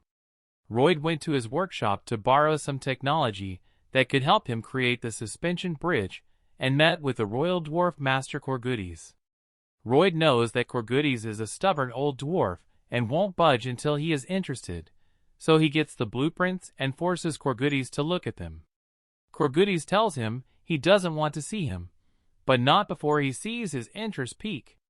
As the Swarm starts to leave, a dwarf stops them, saying that the structure could break if it is not properly installed. Royd objects, saying that he is well aware of the consequences if anyone other than Corgoodies helped with the construction. When the dwarf was done, he looked at the blueprints and agreed to help with the installation. So the process began. Royd went with Xavier to work on the suspension towers. When they were just starting, nobles with guards appeared and began to accuse Royd of fraud. Royd was taken to the Empress, where the nobles complained that there was already a bridge on the river that had stood for 30 years, and Lloyd was trying to build another one. The Empress calls everyone to the table, and both sides begin to present their arguments. The first to speak is the Builders Guild, with Victor, the leader of the Builders Guild, who claims that the Purple Bridge has been standing for 30 years, and says that it will fall like a slide. A slide on the guild.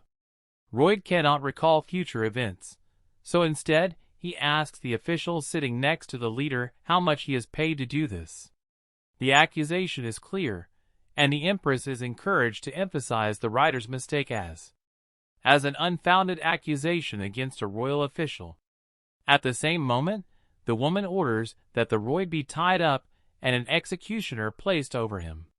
The Empress declares that he has insulted her with his lies, and now she must restore her honor.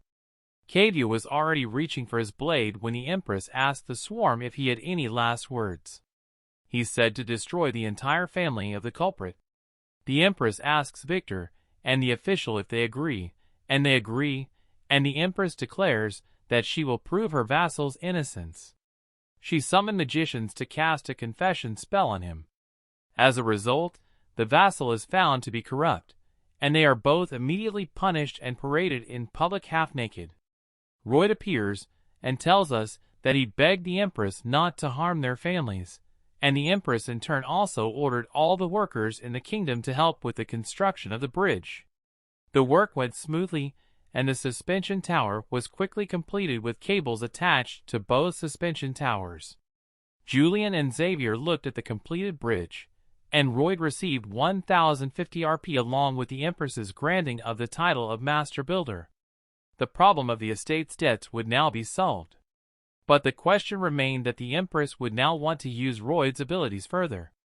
She asked him to return with her to the royal palace, but the man intended to break free from the Queen's power and solve the problem with Julian's academy. At the palace, the Empress presented Royd with a title of nobility. Royd earnestly asked the Empress for something more, saying that he would like her to withdraw the offer of the land and title, and in return, he would like a thorough purge of the Royal Academy. Lloyd explained that it was currently full of corruption and inequality, where lower-ranking students were subjected to physical and mental suffering. He believed that the academy was now just a platform for students to exercise their power rather than to learn. The man then asked Xavier to produce a document detailing the results of their 4-month investigation into the academy's graduates and teachers who had left the academy because of corruption, including their testimonies. The nobles immediately began to panic and claim that Royd was a liar, and that nothing he said was true. The furious Empress summoned magicians to cast a spell of confession on the nobles. The nobles who spoke were punished before the Empress began arresting everyone. Royd watched the process with Xavier, convinced that the Queen must have forgotten he existed, so he could sneak back into the village. When Sir Kyle appeared behind him, he told him to leave only after attending the banquet. The next day, he also told Royd that the Queen said his plan to create a diversion with the academy was excellent, and she respected his desire to live a lazy life. Kyle leaves him a little dumbfounded. Even Xavier couldn't sense his approach considering that Kyle is the best swordsman in the kingdom. Later, Royd talks to Julian about the events and how he guessed what would happen. Julian tells Royd that he doesn't have to force himself to curse him because he trusts his brother and is proud of him. The swarm stepped aside and received a significant increase in RP on his balance sheet. Later, at a royal banquet, the Empress asked Royd to come to her, and she mocked her husband a bit with Xavier. So before the Empress ordered the swarm to fulfill her order, he reluctantly stepped forward. The Queen told him that she would prepare everything for him if he ever changed his mind. She then leaves the swarm to enjoy his newfound financial freedom. The man begins to eat to his heart's content, and suddenly realizes that his insurance will lapse in 3 years because of the evil Queen. Royd suddenly hears the phrase that the feast will last until the moon sets. As Kyle walks behind him, the young front man remembers it from the time when the Queen was poisoned and lost one of her arms. It was another secret code used by those who planned the assassination, which was not to take place for another 3 years. In the inner chambers, the Queen sat down on the sofa and thought that perhaps she had overdone it. She seemed to be overworked, given the floods, the academy with Ashfagan, a hostile state led by Samarkand that was gathering an army in its western lands. She did not yet fully believe that this was a threat, because in that case, they would have to cross the wilderness to attack. Alicia suddenly began to have a severe headache. Her condition was deteriorating, and she realized that she had been poisoned. She tried to leave the room when she saw Kyle at the door, thinking he had come to help, but instead, he was gone. Suddenly, Royd asked Xavier to come with him, because the man sensed that something was wrong and that Xavier might have to distract the sword master. Xavier asked the owner what he should do, because he had also felt the strange energy of mana. Royd confidently said that they had to defeat the sword master. The servant took it as a joke and decided that they would just have to stall for time. Xavier rushed down the hall and grabbed the metal pole from the candlestick with him. Gabriel said that they had 3 minutes, and Royd replied that this would be enough for them. The men rushed down the corridor toward the Queen's room. Nearby, on the floor of the corridor, they saw the bodies of 3 men lying motionless. Kyle's eyes turned white, and he made a powerful swing of his sword at the Queen. But the woman instantly managed to deflect and restrain the servant's blow. Kyle noticed that even in this state, the woman was able to block his blow 3 times. When the woman wanted to ask why he was doing this, her strength left her, and she fell to the floor. Kyle's eyes were filled with cruelty and rage. He took another swing at the queen. But at the same moment, Xavier ran into the room and swiftly struck the woman servant with a pole. However, Kyle quickly oriented himself and was able to repel Gabriel. He was surprised that Xavier blocked his blow with a candlestick. At the same time, Gabriel concentrated to strike the ring with the highest vibration. The man didn't realize what it was, thinking it was some new and unusual way for mana to work. Xavier screamed furiously before striking. The sparks from the mana in his candlestick flew in all directions. Kyle took a step back and was frightened by the man's strength. While Xavier was distracting Kyle, Roy ran up to the queen with his hands over his head and asked if she was okay. The woman was surprised how they managed to do it. However, Roy immediately covered her mouth and put his hand on her stomach. The man intended to use Azrahan's method to absorb the mana from the queen. Meanwhile, Xavier continued to fight the powerful swordsman Kyle. Then Kyle decided to use his aura sword. As a result, his sword began to shine with a pink light. Xavier realized that only a true master can create an aura sword. And as soon as he finished, everything would be over. At the same moment, Xavier threw his candlestick toward Kyle. The latter was surprised by the pitch, but ready to accept it. In flight, Xavier tried to grab his pole to hit his opponent. The man grabbed the pole and intended to use his explosive kick against the kite. Xavier's sword was on fire from the force of it. At that moment, Kyle recognized that Gabriel was a genius in mana management and his skills. However, since he lacked practical experience, the man deflected Xavier's attack and looked at his opponent menacingly. The powerful force of the blow sent Xavier flying to the side, and the floor under him broke. A red liquid splashed on Xavier. Sweat was pouring down Royd's forehead. He told Xavier to hold on. Royd was counting on him, because if he lost, it would be the end of them all. He smiled with satisfaction that he was able to strike Xavier with a blank, but still wounded him. The man thought it would be the best moment to attack again. Xavier ran toward the enemy. The men joined in a new fight. Kyle was angry at Xavier's confidence and courage. The man made another blow to Gabriel's head, but he quickly ducked. As Xavier slid across the floor from the swordmaster, he called for help from the padong. The hamster tried to hold on to a metal part on the servant's sword, but could not hold on, and fell to the floor. Kyle stopped and was extremely angry with Gabriel. And he, in turn, was preparing to strike again. Kyle screamed and ran at the man with a sword in his hand. Gabriel was frightened, but he gathered all his strength into the sword and used his explosive punch. At first Kyle did not understand what was happening, but in a moment he flew into the corridor of the palace from the force of the explosion. The man realized that Gabriel was using his power as a cannon. The powerful force of the explosion caused a large flame to spread across the walls of the palace. Kyle covered his head and tried to escape from that place. But at the same moment Gabriel jumped out of the queen's room to catch up with the criminal. Then the man used his explosive power again to stop Kyle. His explosion bounced off the walls, forming several explosions at once. The man ran away in terror from the explosion, saying that Xavier was a real monster. Veins and sweat stood out on the swarm's face from the exertion. The man continued to keep his hand on the body of the exhausted queen. The queen turned to the Groida with curiosity as to how he was absorbing her mana, and at the same time, poison mana. However, the man asked her not to speak because it prevented him from concentrating. To the queen, his tone seemed arrogant, but the royal asked that the queen be more loyal to him at this moment. A moment later, the swarm coughed, and red discharge suddenly flowed from his mouth.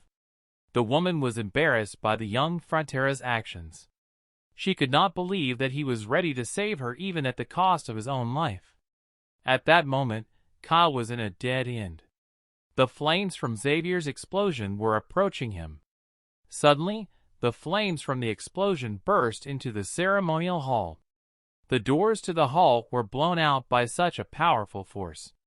All the people were extremely frightened. After the flames, a large cloud of dust appeared, and Kyle froze in place, waiting for his opponent to appear. Suddenly, in the cloud of dust, he saw the silhouette of a wounded Xavier approaching him. Gabriel looked at the criminal Kyle and told him that he would not get out of there alive. Kyle frowned and realized that he would only be wasting his time if he tried to get rid of him. Kyle smiled slyly as a plan came to him. At the same moment, the man called the armed guards to him, saying that Xavier and his supporters were going to attack the queen. Thus, the man urged them to raise their swords with him to defend Her Majesty. Suddenly, dozens of armed knights stood against Xavier. Kyle ordered them to capture him by all means. However, Xavier was ready to confront them. The man gritted his teeth and was ready to give even that many knights a run for their money. Then in one move, he threw 3 guards, who were in his way, into the air at once. Then the man continued to destroy the guards one by one. Seeing all this, Kyle realized that he had never heard of a person with such skills. Therefore, if he could reach the level of a sword master, he could easily conquer and destroy a whole small state. But Kyle could not allow this to happen. So he told everyone to get away from him, because he intended to fight him alone. After all, he was going to lose. Xavier looked at Kyle's aura sword in fear. The swordmaster held his sword tightly in his hand, and immediately he made a powerful blow with the aura sword toward Xavier. Gabriel flew into the corridor of the palace from such power. His power destroyed not only the flooring, but also the columns and part of the walls in the corridor. After that, Kyle silently turned around and headed for the exit. Xavier was lying on the floor, all mangled and exhausted. His clothes were torn and his forehead and body were covered with red spots. A moment later, Kyle confidently approached Xavier. Just then, the swarm finished absorbing the poison mana from the queen. The queen felt better, and at that moment she looked at the swarm. In addition to the protruding whines on his face and body, the man began to vomit violently right in the room. The queen said that if he continued to sit like that, he would die quickly. The woman told him to gather all the poison mana in one hand because it would help.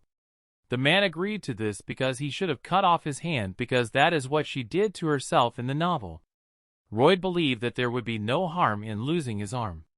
The only thing is that it would be inconvenient for him to dig with a shovel. The man concentrated all the poisonous mana in one hand and picked up a table knife. Roy intended to make an explosive stroke. In an instant, a powerful magical force was released from his knife. It was so powerful that it destroyed the roof of the queen's room and flew into the sky. Hearing an inexplicable explosion, Kyle stopped and listened. The man realized that it sounded like a powerful release of mana. Kyle realized that the young further did not even know what he had done. Suddenly Xavier got to his feet and stood in front of Kyle with a broken sword in his hand. Kyle couldn't understand how Gabriel was able to get up after a direct collision with his aura sword. Through the pain and sweat, Xavier said that he had taken an oath, and that was why he had to keep it. It was a quiet, peaceful, starry night. Xavier told his master that he was scared from the beginning to the end. Roy did not understand the servant's words. The men sat in front of the fire and shared their thoughts with each other. Roy asked what kind of nonsense Xavier was talking about. Gabriel replied that he, as a knight, had forgotten his duties and rushed to meet the Mega Titan in defense of his young master. He was also disappointed that his master did not support him. He was sad because he wanted to trust the swarm. In the end, it was always like that. With his weak willpower and lack of strength, he did not consider himself worthy of the role of a knight. The swarm was surprised by the servant's words and assured him that it was not like that. The servant said that he would still face a 6-month pay cut. Xavier looked at the owner in silence. The men continued to sit by the fire. Gabriel suggested that the pay cut should be for 3 months. but Royd was not going to give in to Xavier. At one point, Xavier promised that as a knight of the young master, he would never again neglect his duties. Royd did not believe his words to be true as long as he was wielding a stick at the rich man. Gabriel, on the other hand, said that he was still keeping his word. Xavier already knew that his master possessed the 3 rings of the mana heart, so he had to catch up with him as soon as possible to remain a worthy knight. To do this, he had to become a sword master by the end of the year. Royd joked about the servant's desire by comparing his goal to losing weight. The men fell silent again. Roy then picked up his wand from the ground and addressed Xavier. He explained to him that each person has a limit to how much he can expand his mother's heart. Therefore, theoretically, he would not be able to grow any further even if he trained for 100 years. According to the man, the boundless ocean of mana is not so easy to polish. While Roy was drawing on the ground with a stick, Xavier immediately erased his drawing with his foot. Xavier realized that this time he would be able to do without his master's help. He decided that he would no longer rely on the swarm master. Using only his own strength, he intended to become a worthy swordsman. After all, when he fought with the kite, he also relied on his own strength. And when Kyle struck at him again with his sword, Xavier was able to avoid him. Carl was very surprised by this because any other body would have been shattered into pieces when it met his sword of aura. Then Kyle asked him if he had strengthened his body by connecting all his mana. If it was possible, he would have been impressed by his little trick. But the man was tired of it all and decided to end it with Gabriel. At the same time, we were waiting for Xavier to pass through the body. The man was screaming frantically from the pain and fear that the sword master was causing him. However, at the same time, Xavier immediately grabbed Kyle's hand in which he was holding the sword. Kyle was shocked by Xavier's behavior and thought he was crazy to do that. Gabriel realized that the mana radiating from his sword aura was tearing it apart. However, he decided to let it pass through the sword to his hand, and then, in return, to his heart of mana. Thanks to this energy, Xavier was lifted up and fell to the floor, hitting the wall in the palace corridor. The mangled Xavier lay on the floor, unmoving. Kyle walked over to him and stared at the body of the young Frontera's servant with a fearsome look. He could not feel his breath or the flow of his mana. So the man decided that he had spent too much time with Xavier and decided that it was time for him to go after the queen's head. But suddenly Xavier got to his feet with a broken sword in his hands. Kyle was amazed that he was able to get back up after such a fall.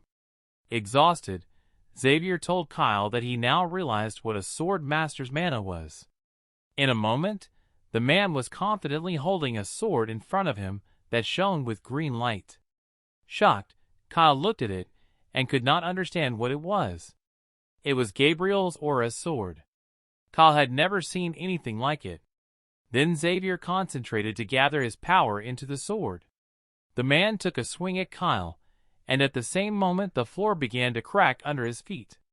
A furious stream of green mana from Xavier's aura rushed toward Kyle.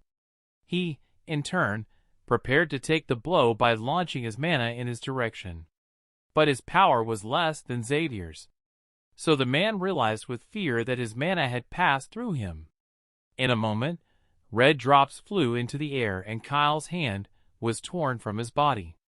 The man was screaming in pain, and next to his body on the floor was a huge crack from Xavier's blow. At the same moment, several guards rushed to the explosion to help their master Kyle. However, Xavier told them that whoever approached him would meet the sword master. Just then, a woman's scream was heard in the queen's room. At that moment, the queen was sitting on the floor next to the sword master and asked him to open his eyes. She asked him to absorb her mana to recover. The woman was nervously shouting at Frontera because she could not afford to lose such a talented man as he was. Suddenly, the swarm opened its eyes and looked at the worried queen. The messenger informed him that he had survived the poisoning. As a result, he had a new skill option for the mana heart. namely, immunity that became resistant to all types of poisons, as well as a fast and powerful fight that made it possible to absorb mana from the environment during severe fatigue.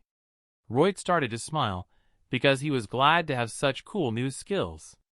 The queen did not understand his expression, and slapped him on the forehead. Royd was embarrassed by the woman's reaction.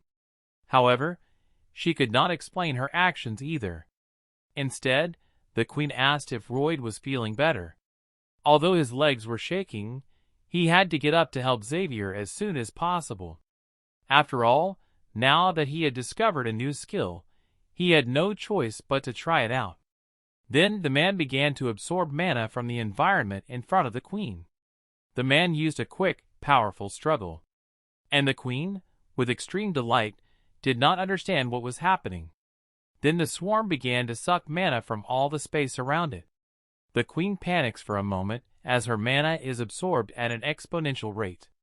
Is being absorbed exponentially, but calms herself down and offers her mana to the swarm. The swarm wakes up again and finds the environment depleted in his hard mana level, which has increased to that of a low-ranked sword expert. Next, he unlocked the Frenzy skill, which activated the Berserker mode for 60 seconds, in which his strength, stamina, and reflexes increased by 200%. Suddenly, the swarm noticed that Her Highness was exhausted. In a panic, the Empress tells him that she will ask about the details later, as the first priority is to apprehend Kyle. Royd carried her at her request, and the two of them went to Xavier's aid, only to find him with a sword in his hand, and Kyle on the floor without an arm. The queen ordered the guards to lower their weapons before ordering an investigation of everyone who was at the banquet. As the Empress leaves, Royd asks Xavier about his bonuses, and gets a little annoyed when he casually brushes him off. Then a messenger appeared and informed the swarm that he had fulfilled a hidden condition and unlocked the system of add-ons, according to which any earned achievement leads to an honorary title, and each title is accompanied by its own bonus skill. In addition, at midnight of each full moon, the swarm received a certain number of points to add to the list of fancy titles that fit his face. He chose a title related to the events in Cremo. Later, after the investigation, Royd returned to his room, where Julian asked him if they had found the man behind Sir Kyle. It turned out that he had caught the people who were plotting against him, but the confession spell did not work because it was blocked by a protection spell. Royd realized that the plot was moving too fast, which made his knowledge of future events more unpredictable. Julian asked about Xavier and learned that he was summoned separately by the queen because he had become a sword master. Julian was instantly shocked to hear that he had become a swordsman. In the hall, the queen addressed Xavier and told him that the position of captain of the royal guard was currently vacant, and then the woman ordered him to stand next to her and take the captain's place. However, Xavier instead asked the Empress for forgiveness, saying that his Baron Arcos was with him, and he could not leave his master. The queen said that this was an order, and that disobedience to an order was tantamount to treason. Xavier then asked her to allow him to send a farewell letter to the Baron. After that, the Empress realized that Xavier would rather die than serve her, so she allowed him to leave. Xavier went out to find Julian, who asked her what she had said. Xavier replied that he would always be a knight of the Frontera family. Later that night, Royd checked out the other titles he had received. One title allowed him to obey Frontera's subjects without question, another allowed him to use orcs, and a third title, connected to Queen Alicia, meant he had her full trust over anyone else. On the night of the full moon, Royd received RP for the titles he held. Then the man decided to check out the ending spoiler reward where he could spend RP to see the final scene for the storyline. He clicked to see it. Royd ran around and found himself in the future. The man moved to the place where the fire was burning the neighborhood and immediately tried to find a sign that would show where the place was.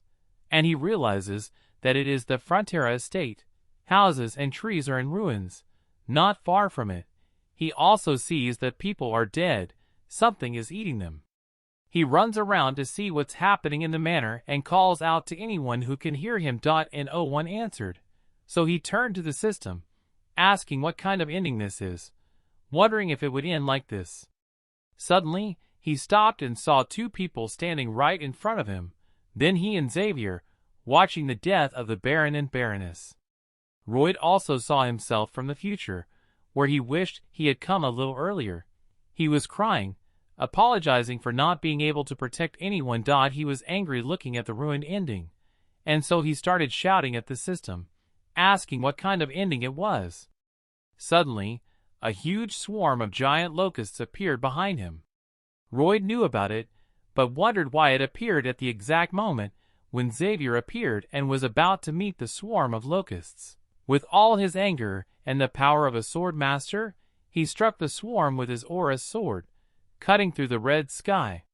But he was not able to get rid of all the locusts. Swarms kept coming, and the bigger they got, the more time passed. Eventually, even with the power of his newly acquired sword aura, Xavier Azrakan dies, eaten alive by a swarm of locusts, along with his master, Swarm Frontor, and the entire northern part of the kingdom. The swarm woke up in horror at the sight. He asked the messenger what he had just seen and added whether all this would happen. The messenger did not confirm whether it would or not. Instead, it told him to think about what he would lose if he was wrong. So he immediately ran to the palace, because he knew that he himself had said something in the future in a spoiler. If only he had come a little bit earlier. He doesn't know how much a little bit earlier is, so he needed to get to the estate as quickly as possible, because he knew the exact cause of this swarm of locusts. He talked to the queen and explained that the entire region of Cremo would be turned to mud. So the swarm asked Alicia to mobilize the troops and prepare for this unprecedented disaster. Alicia was surprised that the swarm's words came out of nowhere, so she asked him to explain everything in detail. Royd explained that this was the work of their people's enemy, Asfahan. They were trying to create dominoes of these monsters to drain the kingdom's strength. In addition, they are pushing the monsters out of the eastern desert, taking away their habitat, causing the monsters to move westward and chase another group westward. They are being pushed out like dominoes, and these monsters will wreak havoc in their eastern region. Royd internally believes that this incident should happen no sooner than 3.5 years from now, and it should take place much further north than the Frontera state. He didn't know why the timing and details of this event had changed, but he didn't have time to worry about it now. Although Alicia thought there had been some movement from Asfahan in the eastern desert, she asked the Reed how he could know about the movement of their nation's enemy. This shocked him, and he tried to find a way to explain his deep knowledge. She knew that the Royd was hiding too much from Alicia, because she found him more suspicious than Asfahan. So he began making up a story as he went along, telling her that he had some connections, a bloodline, in fact, with the Wasteland Orcs, a tribe of sand and steel. They send him a carrier pigeon to inform him of this. As for what he knows about the attempted assassination of Kyle, he explained that he saw Kyle and his subordinates talking strangely. So when the swarm saw the suspicious looks they were giving each other, he followed them and witnessed the event. As for how he absorbed mana and destroyed his surroundings, he explained that his bodyguard was a genius who had no equal. They had been together since childhood, and Xavier had taught him the secret magic of self-defense. And Royd claimed that he could master these skills. Alicia thought that although this story made sense, she knew that Royd was making these stories up as he went along.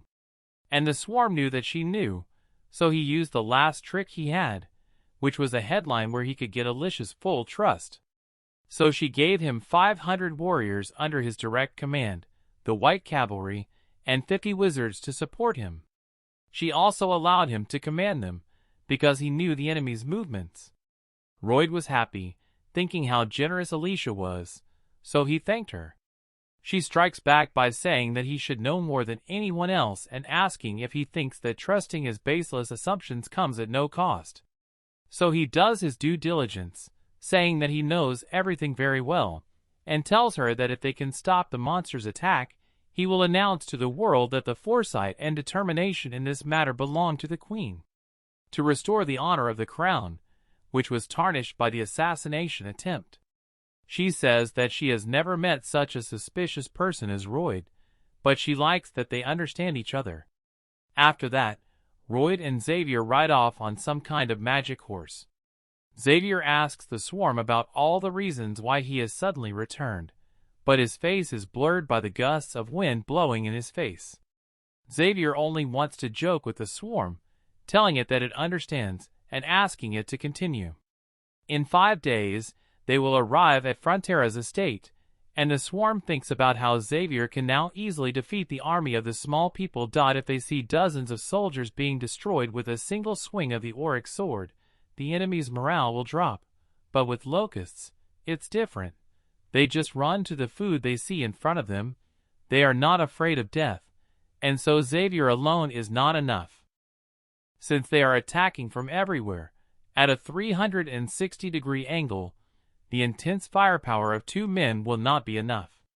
After that, he tells Podong to go to the place he told him earlier and wait, as he has a plan for the locust swarm. Now, together with Xavier, he has to save his money-centered Frontera estate at all costs. 5 days later, they can't even catch their breath, as it turns out that the little time he talked about in the spoiler was extremely short. When the swarm has already entered the Frontera district, the villagers look on in confusion, because they had no idea what was going to descend and eat them. Suddenly, the swarm appeared behind one of the men and told him to go inside, and asked him for a pot lid, the biggest one he could find. The swarm of locusts was approaching the castle. Emily, one of the castle's maids, was shocked to see a giant locust fly through the window and hit the floor with a loud thud. The locust approached Emily before finally pouncing on her. But Marbella crushed the locust with a chair and saved Emily. However, more locusts flew through the window, so Marbella took Emily with her. When Marbella looked out the window, she saw a huge swarm of locusts flying over the village. She was so shocked that she couldn't move, and then Arcos came out of the other corridor. He told them to follow him outside to meet Byron and the other knights. They ran to the front door. But when they got outside, the swarm was already outside the castle and saw them. Meanwhile, Byron ran away from the swarm and ordered all his men to gather in the castle. Then he looked to his right and saw Mikhail, who was fighting with the locusts that had swarmed him. The castle is closed, but the people who live there are having problems. Byron is still trying to figure out what to do, but then he remembers what Arcos told him: to always put people before lords. Byron pulled out his sword, gritted his teeth, and helped Michael by cutting the locusts in half. He ruthlessly killed every locust in his path and ordered Michael to stay with him. Meanwhile, Arcos struck one of the growing swarms with his pickaxe hammer and destroyed it. To keep his word to the swarm's family, he roared at his men to fight for the townspeople. Byron, Michael, and the orcs were determined to defeat the locusts. But soon they were outnumbered, and Byron could only watch Michael and let the locusts bite him. When the locusts got close, the helpless mother panicked for her child's safety. The people in the city fought with everything they could find, and Arcos kept fighting even though the locusts were biting him. The orcs defended Arcos, Marbella, and Emily in the castle. Suddenly, a loud sound came over the village, and the mother helplessly began to defend her child. She doubted whether she had heard correctly until the sound came again. As soon as the locusts realized, they stopped attacking the villagers. The sound came again, and the swarm of locusts took off. The swarm screamed and cursed the locusts, yelling at the top of his lungs. Xavier swung his sword and struck it in the middle of the large lid Lloyd was carrying until it made a loud sound. Holding the lid, the swarm continued to shout at the swarm. Meanwhile, Xavier was frantically swinging his sword at the lid of the pot. The swarm began to chase them, making more and more noise. Soon the swarm thickened in the air and flew after the swarm and Xavier. It didn't take long for the locusts to leave the castle and start chasing the rest of the group.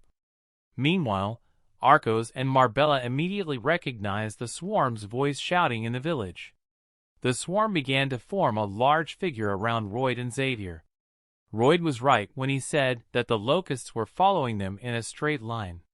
Royd was glad he was right and told Xavier to walk around the residence. The farmers were shocked to see a huge swarm of locusts following them. Lloyd then told Xavier to hit the lid harder, and when Xavier did, Lloyd nearly fell off his horse. Then the swarm began to complain, but Xavier was only amused. He told the owner to prepare for the next attack without any regrets. The young frontier knew that locusts are attracted to loud noises because he had read about it in a book. When he told Xavier that they were going to Lacona, the servant asked if he wanted to help them too.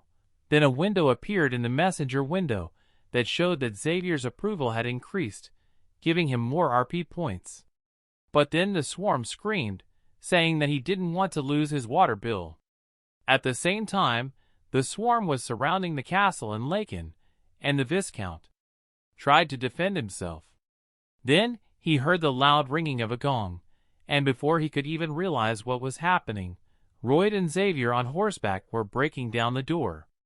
The Viscount was angry with Royd for breaking into his mansion, but Royd warned him not to be late with his water bill. Xavier was obviously frightened by his master's threat, and he rang the bell again. A loud sound resounded in the castle. Then Lloyd and Xavier immediately took off, and a large flock of locusts followed them. Xavier asked the owner if he had gone to the buildings on purpose to gather the swarm. Lloyd replied that he planned to annoy the Viscount. When Xavier heard these answers, he was too shocked to say anything. They rang the lid again, and the swarm followed them. Royd confidently shouted to everyone to clear the way. Xavier asked the swarm to stop shouting for no reason to conserve their energy. However, the swarm said he wanted everyone to know that he had saved them because he wanted everyone to give him credit. Xavier was again too stunned to speak, thinking Lloyd had a few cogs loose in his head, but he knew they had to continue the mission and go to the Merritt's marshes. Lloyd was shocked when he saw the swarm approaching them. He immediately told Xavier to defend himself as he had done behind the lid, but he had a mind of his own and rushed forward, channeling his mana through his sword and preparing to attack the swarm. Xavier managed to kill a lot of locusts while Lloyd tried to stay still as the swarm of locusts slammed into his lid, and it didn't take long for Xavier to split the swarm as they ran away from him. The swarm then joined the one behind it. As a result, the swarm became larger, and Lloyd took this as an opportunity as they formed one pack. But when they reached the middle of the ground, his horse began to feel tired. Lloyd knew they would be in trouble if he kept pushing his horse, so he threw back the cover and told Javier to get ready. And before Javier knew what Lloyd meant, he immediately jumped off his horse and onto Javier's back. On Javier's back, saying that Javier was now his horse and ordered him to run. Javier was visibly annoyed, but he knew what to do and immediately jumped off his horse.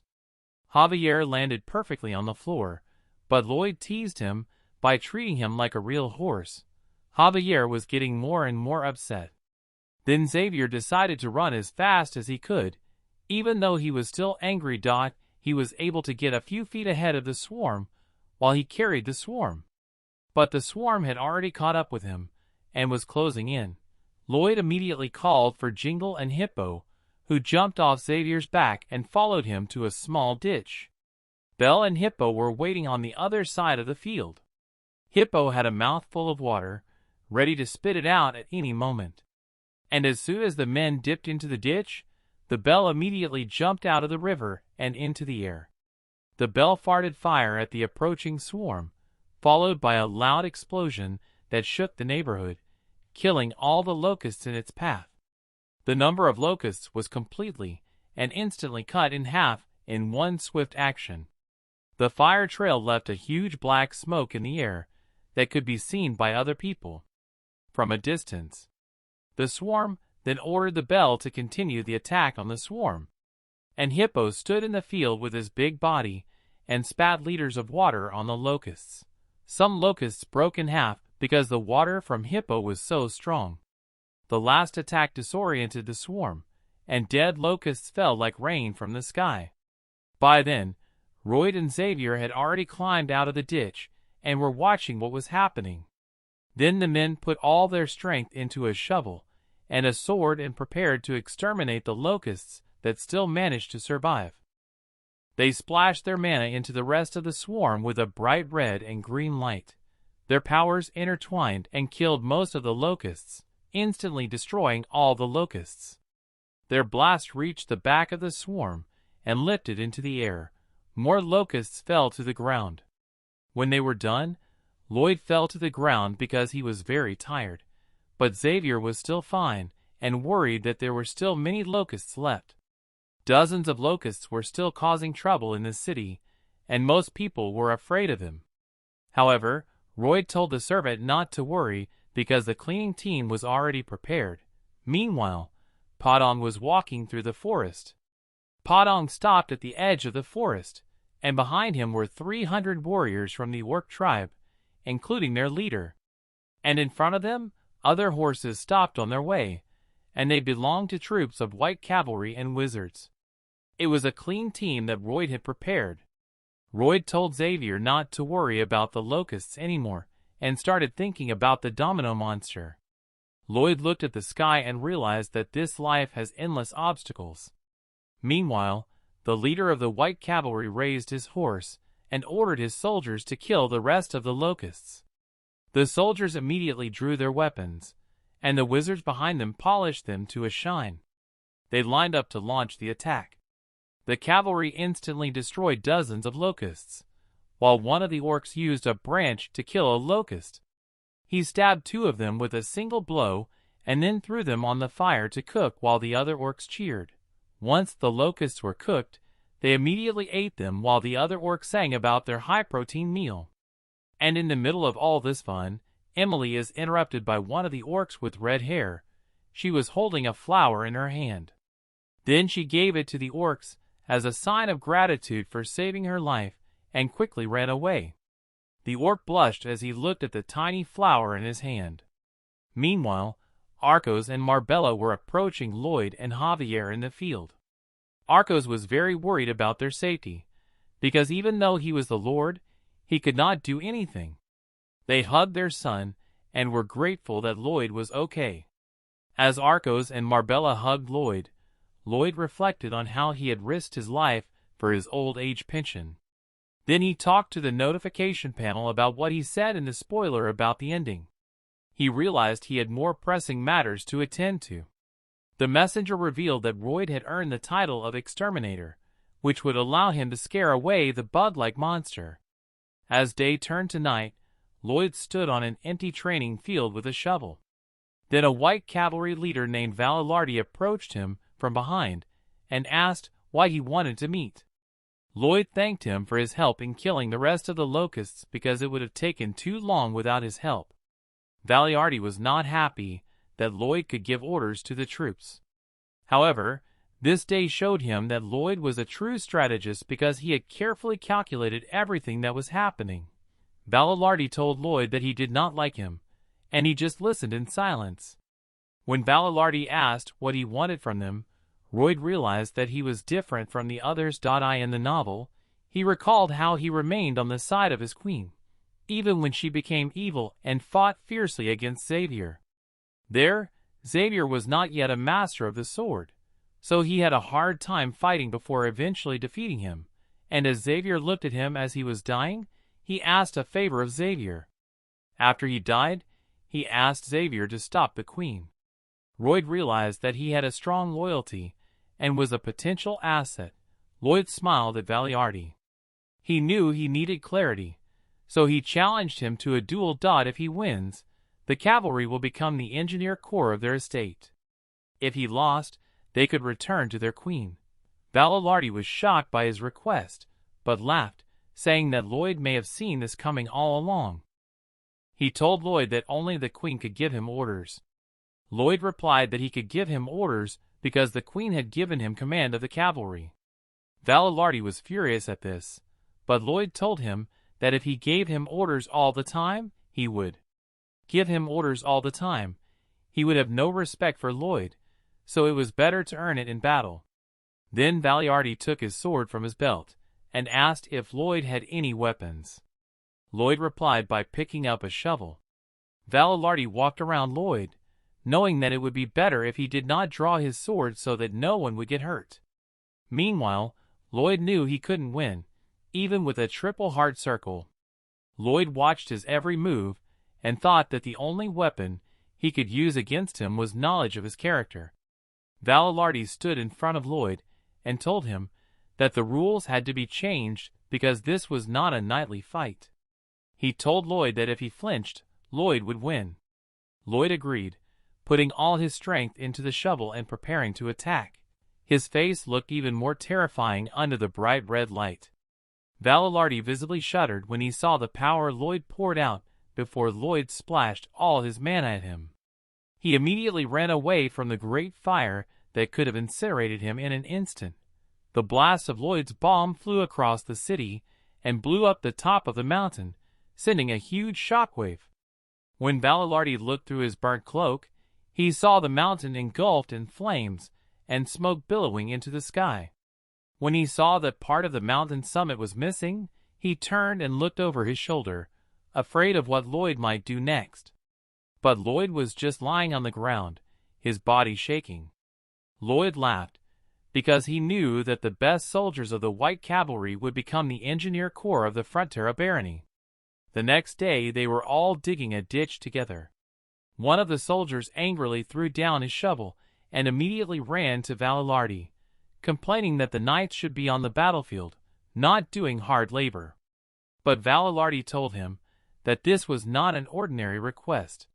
He recalled that Lloyd had said that night that sometimes it was more honorable to use a shovel than a sword. He dug up the ground and threw the dirt behind him, telling his soldiers that he wanted to know what Lloyd meant.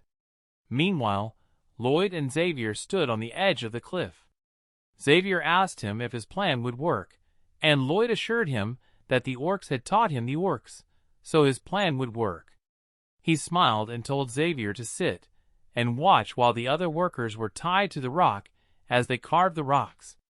It turned out that dozens of men were working on a massive monster figure on top of a massive monster figure on the rock. And the next morning was quiet.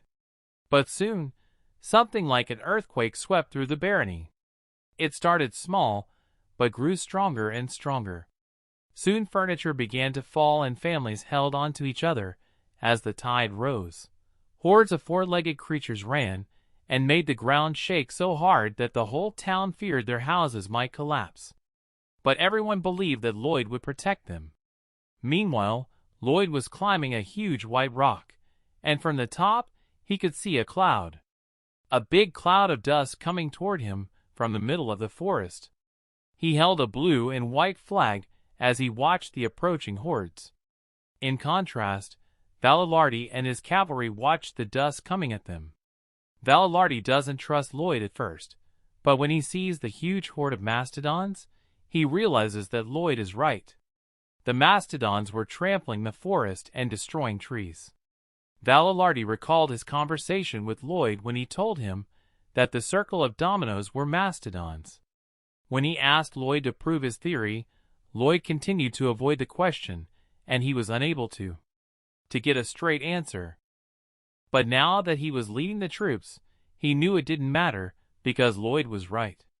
He put on his helmet, deciding that now was not the time to think about it. He remembered the strategy to stop the horde. He and his warriors would run ahead of the herds to take the front of their line. And once the horde stopped, they would surround and attack them one by one. As Valilardi sat on his horse in full armor, he predicted that 20 of his soldiers would die. Then he overheard a man talking to one of the warriors about how he was going to propose to his girlfriend when they got home. But in the worst-case scenario, he could only leave his spear for her. But that's the price you pay for being a soldier.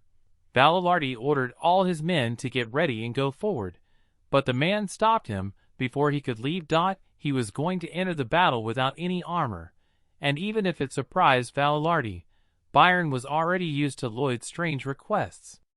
Byron told Valiardi that he was there to decipher the message of Lloyd's flag from the top of the white cliff. Suddenly, Lloyd fluttered his flag, and Byron noticed it immediately.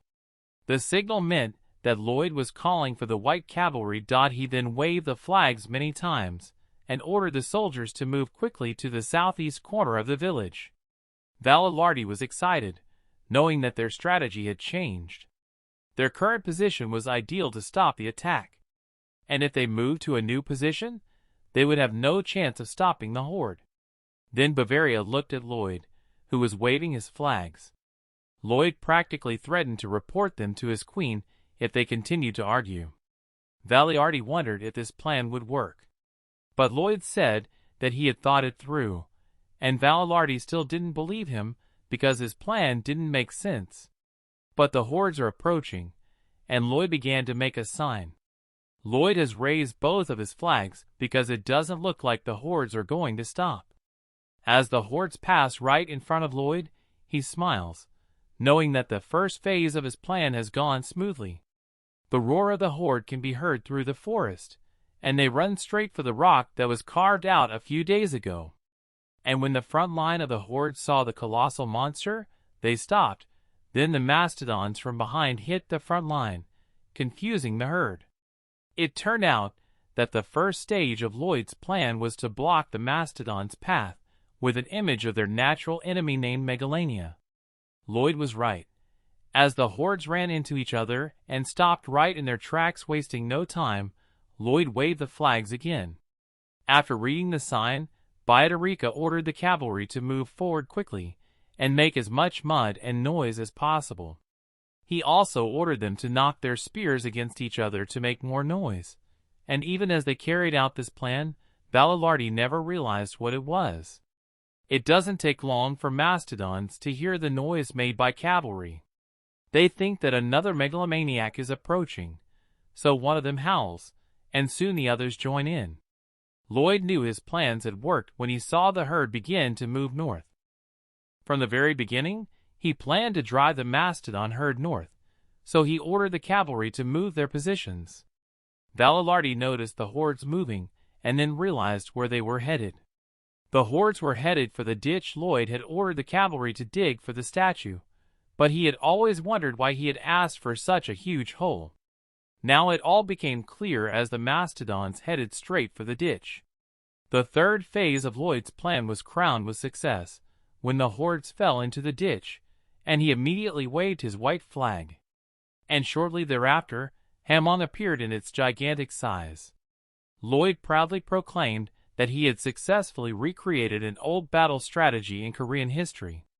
Hippo poured the water contained in his body into the moat, and thus drowned the horde.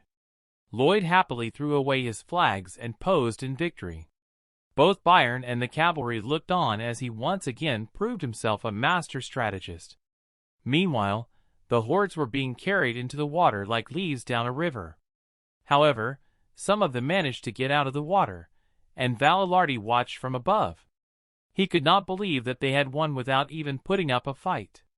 Suddenly, Lloyd sat down next to him and said that they would not go back now, because they knew that there were megalomaniacs there, and thanks to them, they had a new canal.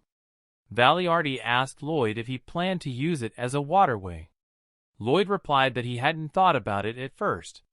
This reminded Valiardi of the time he went into combat and had to tell his family that they had lost a man, and he could only raise his dirty spear and say that her husband had died a brave death in battle.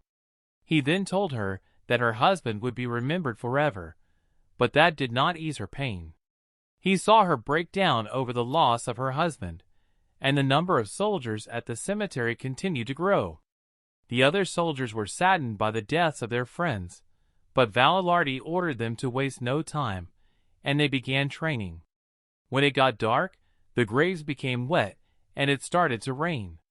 Valiardi sat on the ground, mourning his soldiers, and thought that the more they talked about valor or honorable deaths, the more they lost meaning. Deep down, he knew that death does not bring honor, it leaves unbearable pain for those left behind. Now the soldiers were rejoicing, and one of them told the man to invite them to his wedding. This was a new sight for Valardi. Then he heard Lloyd and Xavier discussing the possibility of fighting more waves of attacks. Lloyd told Xavier that large plans, like the one they used for the mastodons, would be expensive, so he wanted to share what he had in mind. Xavier thought that Lloyd already had a plan to save money.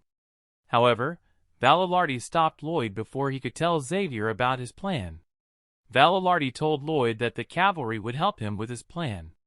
Lloyd asked him why he had changed his mind so suddenly. Then Valardi said that he realized how bad his leadership had been, and had just seen what a real victory looked like. He immediately threw off his cloak. He knelt down before Lloyd, swore allegiance to him, and took lessons from him. Soon the rest of the cavalry knelt down as well, and Lloyd sighed. He said that he was going to beg Valardi to stay and help them, because he knew he could not execute the plan without them. Over the next few hours, Lloyd met with his family, Xavier, and Valardi. He told his father that he did not approve of his plan to make a river out of Kapua's land. Lloyd told his father about the Storm King, a famous creature from Lake Kapua that slept at the bottom of the river. Nothing can wake him up, but Lloyd promised he would. After a moment of silence, Arcos yells at Lloyd that he doesn't agree with his plan. Marbella also disagrees. However, Valardi raised his hand and agreed with Lloyd. And Xavier also agreed, even though Lloyd's parents asked him to think about it, because he is Lloyd's bodyguard. He also knew that no one could make Lloyd change his mind. He immediately got up and ordered everyone to work. Then Lloyd, Xavier, Valardi, and the rest of the cavalry moved to their destination, carrying shovels. Xavier asked if he wanted to lead the Storm King after he woke him up. Lloyd explained to Xavier that he had read about the Storm King in the library. He learned that the monster had created the lake by building a dam. If its habitat was damaged, it would appear to repair it. He said that he would destroy the dam again and again until the monster came out and scared all the other monsters coming from behind the eastern mountains.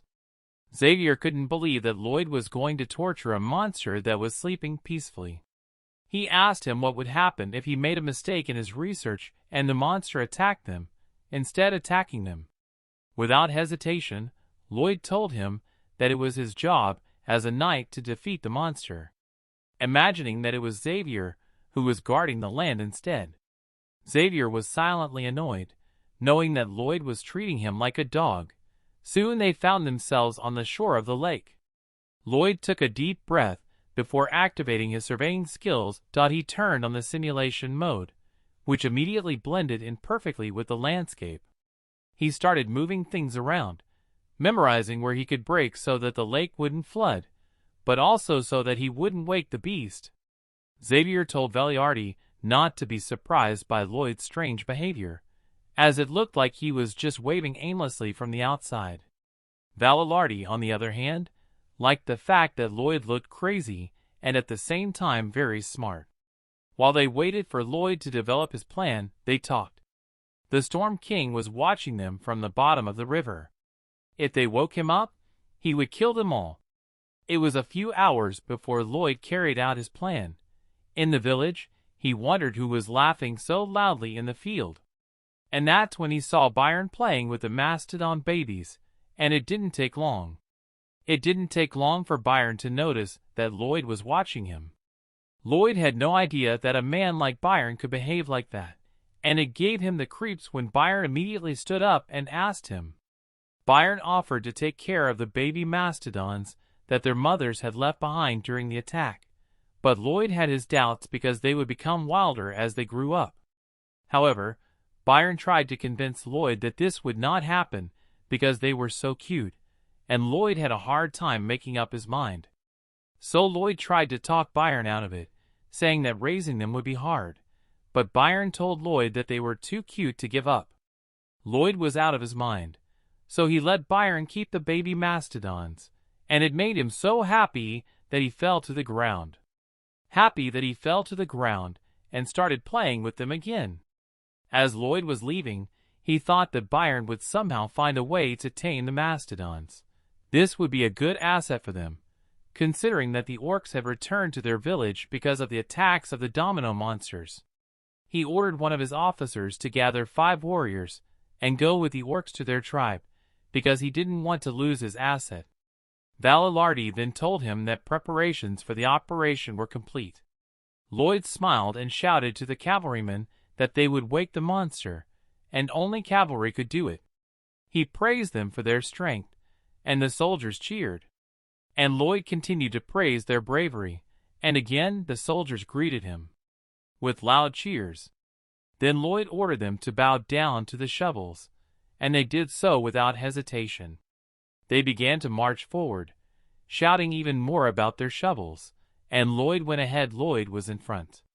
Meanwhile, Javier stood silently behind, watching the soldiers walk away. He felt sorry for them, because Lloyd had them wrapped around his finger. After Lloyd finished his simulations, all the soldiers started working. He changed the terrain so that the shores of the lake would not break and cause a flood. Once the relief was ready, he waved Javier to his position atop the relief and told him to start exploring the spot he had marked. Javier plunged his sword deep into the ground and used his mana to blow it all up. The explosion was so strong that the debris flew into the air. After the explosion died down, the ground began to shake and several trees began to fall down the hill. Dust flew high into the sky and could be seen from afar. It was exactly what Lloyd had predicted. The explosion was enough to cause the natural dam to collapse, so he ordered the cavalry to take cover. And suddenly the lair, which was floating calmly on the water, began to shake. Lloyd had foreseen everything, and now he was sure that the Storm King had woken up. The lair exploded and split into 2 parts. But Lloyd never thought it would be so huge that they would be in danger. A pair of eyes looked at them from the water, and Xavier stood behind a tree, his mind on full alert. Valilardi watched from the ground how tall the monster was as it rose to the surface. The water burst and Lloyd was confused to see that the monster looked like a beaver. Meanwhile, all the soldiers, including Valilardi, were also shocked, but not at how scary it was. That it was scary. They all thought it was magical because the monster was screaming something that no one could understand except Lloyd, and the beast was furious. Looking at the monster from the ground, he wondered if it wasn't a summoned creature like Podong, Bell, or Hippo. Nevertheless, Lloyd is now more confident in his strategy, considering that the beaver's main job is to repair dams. Suddenly, the Storm King turned and looked at Lloyd, causing him to crouch lower to the ground, hoping he wouldn't be noticed. The Storm King spoke, and Lloyd understood him perfectly. He knew where he was hiding because he could smell him. He told him that he would not just fix the dam, but kill them all because they had disturbed his peace. Lloyd began to sweat, knowing that the Storm King was smarter than he had expected. Valilardi approached Lloyd and asked him what to do next, but Lloyd was scared and couldn't put on a serious face. The Storm King angrily scooped up water with his hands and splashed it on everyone. The cavalry tried to escape the great wave of water that would have covered them if they had not moved to a safe distance. However, they were too slow, and all of them drowned, except for Xavier, who immediately jumped out of the water. His sword flashed with bright orange fire as he channeled his mana into it and threw it toward the Storm King. But the Storm King was quick to deflect the attacks, so Xavier changed his strategy and aimed to kill him. His sword glowed bright green as he prepared for his next attack. He swung his sword as high as he could to get the right momentum for the strike. At this point, Lloyd yelled at him to stop because he had a plan. Xavier spotted him and stopped immediately, while Lloyd knew his plan if the Storm King was a summoned creature. Xavier was still hanging in the air when the Storm King was about to attack him, but he quickly swung his sword. and his explosion hit the Storm King instead of him, and this made him angry. The Storm King tried to catch Xavier, but he quickly dodged and attacked the Storm King at the same time. Meanwhile, Lloyd was able to swim slowly behind the Storm King. He was glad that Javier was able to distract the Storm King long enough for him to get close to him. But suddenly the Storm King turned, and he immediately dove underwater.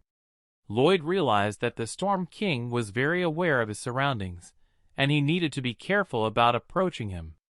Meanwhile, Javier tried again to attack the Storm King with a powerful explosion. But the Storm King waved his tail and blocked the blast. But Javier wasn't done yet, because he quickly switched to his aura and attacked him again. And with a simple jump, the Storm King was able to dodge his attack again. When Javier landed on the ground, he became even more agitated. Javier stood and prepared for another fight, while Lloyd was still underwater. He knew that he couldn't distract the Storm King with a simple attack, and that he could hurt him if he used all his powers. He didn't know what to do. Javier gritted his teeth and shouted, calling out to the Storm King. His cry was so loud that the cavalry and Lloyd, who were still in the water, could hear him. His voice even echoed in the air, and King Storm took notice. He was disappointed that Javier had unconsciously called him a mother, even though he was actually a male. But that didn't stop Xavier from speaking in his own language, because it was a good distraction. The Storm King had no idea why Xavier called him an octopus baby and acted like a bully, but Xavier, who of course did not realize he was yelling, kept talking and yelling. It wasn't until Xavier unknowingly called the Storm King ugly that he let his guard down, and Lloyd couldn't climb on top of him. When the Storm King noticed Lloyd, he was already on his head. He could not reach Lloyd because his arms were too short. Suddenly Lloyd jumped off his head. He flipped over in the air and threw a blue sunflower seed at King Storm. It was the same seed that Podong had eaten to make himself smaller. The seed landed right in Storm King's mouth, and while Lloyd was still flying in the air, he wished his plan would work. The effect of the seed was immediate, and the Storm King became smaller immediately. Lloyd was happy that his plan had worked, and the Storm King, much smaller, came to the river bank. He was surprised to see that the tree had become so big, and someone had grabbed it. Lloyd picked him up off the ground and held him tightly, with a terrible expression on his face. However, the Storm King tried his best to get out of Lloyd's hands until he managed to hit Lloyd in the face with his tail. Storm King managed to escape from Lloyd, and he immediately ran away. It was hard for the cavalry to catch up with him, because he was moving so fast, so Lloyd told Podong, Bell, and Hippo to follow him. Podong was able to outrun King Storm, but King Storm threw a jab, hitting Podong in the face. Instead, the battle in the challenge realm was interrupted. The blow made Podong angry, so he struck back and hit Storm King with all his might. They became angry with each other and began to fight. Hamlong saw this as an opportunity and wasted no time in attacking Storm King.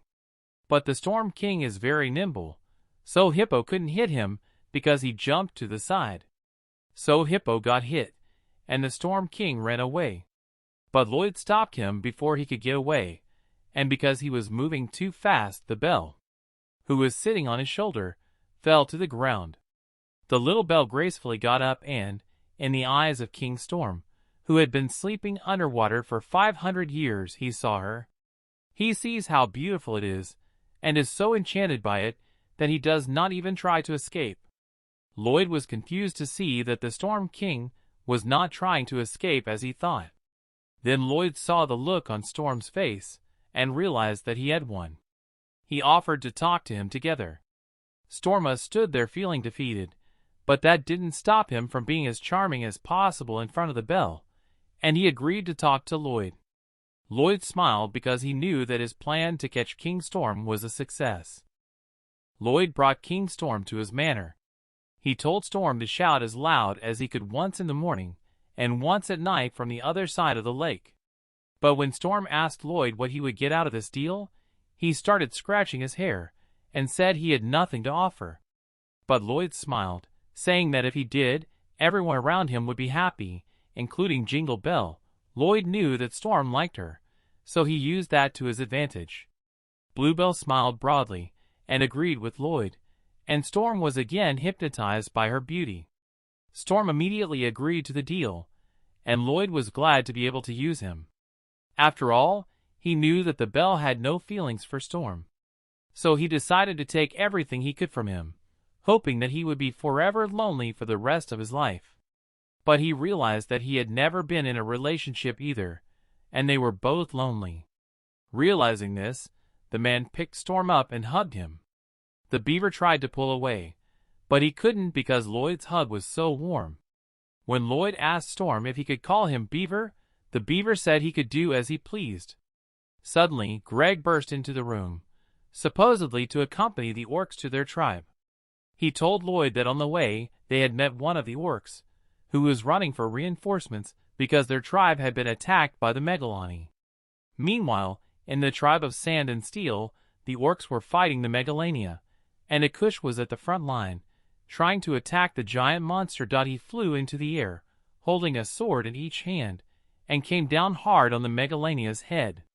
But this did not hurt the monster, as it looked at him with hatred, letting him know that he was in big trouble. Megalania swung its tail, and hit Akucha with it. He tried to defend himself with his swords, but the blow was too strong. He fell a few feet to the ground because he could not repel the attack. Several other orcs approached the leader, worried about him, but Akush ordered them to continue fighting. Meanwhile, Lloyd ordered Greg to gather the white cavalry at the village gate, but Greg realized that they would be too late to help the tribe. But Lloyd assured him that he would take care of it. The beaver was still in Lloyd's hand as he ran with Xavier. They were in a hurry, because Lloyd thought this was a great opportunity, an opportunity to stop this domino of monsters. The man was laughing at the fact that he had a chance to strike. So he gave Storm a red sunflower seed to make him bigger. The villagers were amazed when they saw the beaver get bigger, because it could block out the sunlight. The beaver jumped, and Lloyd encouraged him to do his best to win the heart of the Bell. Xavier was left bewildered because he did not understand what had really happened. The excited beaver jumped higher and higher, leaping over the forests and hills in one jump. The white cavalrymen clung to Bung's fur in terror, as the massive beaver leapt through the forest and into the mountains. Meanwhile, the megalomaniacs continued to attack the orc tribe, who fought back fiercely. As the orcs lined up to attack the monster, it was at this point that the beaver leaped over them and landed right in the front line. Akush held his ground, as the impact of Storm's landing was strong enough to carry the man away with the wind alone. He did not realize what was happening. Meanwhile, the beaver stood menacingly over Megalania, who looked like a bug compared to him. Then Lloyd stood on the beast's head and told Megalania that they would have nothing to eat if they went west, because they would become prey themselves. Megalania's attention was suddenly drawn to the fact that the beaver quickly withdrew his hand to his back. Thanks to Storm's quick hand, before they could escape, he easily threw them into the air. Megalania flew through the air for many miles, before finally crashing into the forest with a loud crash. His work was done when the seed's duration came to an end and made him shrink. When he turned around, he was surprised to see the bellflower standing next to him, causing his cheeks to turn red. Bangul encouraged him, which made the beaver's face redden even more. Immediately afterwards, Balalardi approached Lloyd, asking what the cavalry could do, since everything seemed to be under control. It turned out that Lloyd needed them for something else, but before he could say what it was, Akush approached him. He told Lloyd that they no longer had a blood contract, which confused Lloyd. Akush took a deep breath. The other orcs followed Akush's lead, pledging their allegiance to the tribe of Sand and Steel and the barony of Frontera. Lloyd was pleased and grateful for their loyalty, so he offered them to carry out his grand plan to revive the tribe. However, Akush, not knowing the details, remained puzzled by Lloyd's cryptic words. Meanwhile, in the east of the desert, in a kingdom called Asfahan, a reed field had been burned in the past, causing a domino of monsters to appear. One of the tribes of these monsters, possessing some intelligence, witnessed the day Lloyd threw Megalania away. Rumors began to spread about a beast from the west that was so huge and terrifying that it seemed as if the monster could devour everything on the planet. And the demon who controlled the beast looked like the embodiment of hell itself. The beast and demon they were talking about were none other than Lloyd and Storm. Meanwhile, in Asfahan there is a large and luxurious palace. The Sultan listened to a report from one of his warriors that an orc tribe had moved into the Magentano forest. He then asked him about Magentano's reaction, which was without any problems. When the Sultan was about to release him, he tells the Sultan about another problem. The monsters they had driven away by burning their field had returned and attacked their borders. The soldiers fought them with all their might. But the monsters seem to be running away because they are scared. So the Sultan ordered all the soldiers and weapons to gather to fight them. The Sultan can't figure out if Magentano is behind the monsters attacking them, but it seems impossible that they could fight off full-scale monster attacks. He then begins to think about the possibility of a demon existing in the west. Meanwhile, in Frontera, Lloyd gives the loan sharks, who have been harassing his family for a long time, a paper, and asks them to sign it is a receipt for the full payment of the family debt, as well as a check for the total amount of the debt and interest. The loan sharks could not believe what they were seeing as Lloyd pushes them to sign it and leave.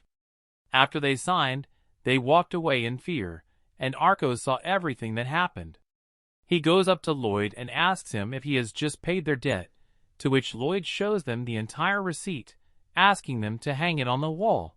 Arcos immediately hugged him and cried, feeling grateful to Lloyd. He feels sorry that he made Lloyd work so hard to pay off their debt. He feels like a worthless father to Lloyd. Listening to his father pour out his heart like they don't deserve to be his parents, Lloyd asked him if he loves him. Without a doubt, his father loves him with all his heart. Lloyd told his father that his love is enough to be his father, and since he has already paid off their debt, he gets a new title that allows him to receive low interest and many benefits from every investment he makes. When the sun reaches its highest position, Lloyd walks silently down the hall to meet Xavier, who informs him that the orc tribe has moved up the east mountain without any problems, accompanied by white cavalry. Xavier was puzzled by the fact that Lloyd did not look like his usual self, and as Lloyd walked away, he thought about his accomplishments. He bit his lower lip because he had nothing to worry about anymore, because the debt was paid. He just didn't know why he was so calm about it. When Lloyd went into his room, he looked out the window, where the sun was shining through. He remembered how Arcos had cried when he told him how he felt. It reminded him of his own father in his world, and how sorry he was that their life had been difficult from the beginning. This thought brought him to tears. He wished he could have helped his own father when he could have taken care of all the problems in this world. He gritted his teeth to keep from screaming into his pillow and crying. Meanwhile, Xavier can hear him crying from outside the room as Lloyd cries louder. Xavier decides to leave Lloyd alone, giving him some space to pour out his feelings because he deserved it after all their troubles. A few days later, everyone in town cheers when Lloyd passes by. However, Lloyd doesn't know what to do with all the congratulations, so his face turns red and he snaps at them to get back to work. Javier tells him that he can brag as much as he wants because people in the city wouldn't be able to smile if it weren't for him. Lloyd replies that if he acts arrogant, no one will pay him anymore. He decides to ignore all the shouting when suddenly Byron runs to him in a panic. Breathing heavily, Byron told him that a large number of people from the south were arriving in Frontera. Lloyd asked if they were soldiers. However, Byron told him that they were all refugees. Lloyd was stunned by this unexpected news, wondering where they could have come from. He thought that after all their debts were paid, he had nothing to worry about, but the sudden appearance of these refugees left him with many questions. As the group of refugees approaches, Byron, Xavier, and Lloyd intercept their path, and one of them asks if they own the town. Lloyd says that the Lord is his father. Nicholas says that they are people from the south, from the barony of Certino. Looking at the group, Lloyd notices that most of them are dirty and wounded. Nicholas tells him how his father saved them all. And in the middle of his words, Lloyd stops him. He asks if the men who attacked them were monsters, and Nicholas says they were. Xavier says that it must have been the dominoes of the monster that went south. It was exactly as Lloyd had thought before, that every estate near the desert had been hit hard except Frontera and Lacona.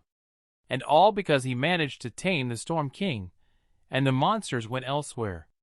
Obviously, the refugees could not go north because there was only the sea.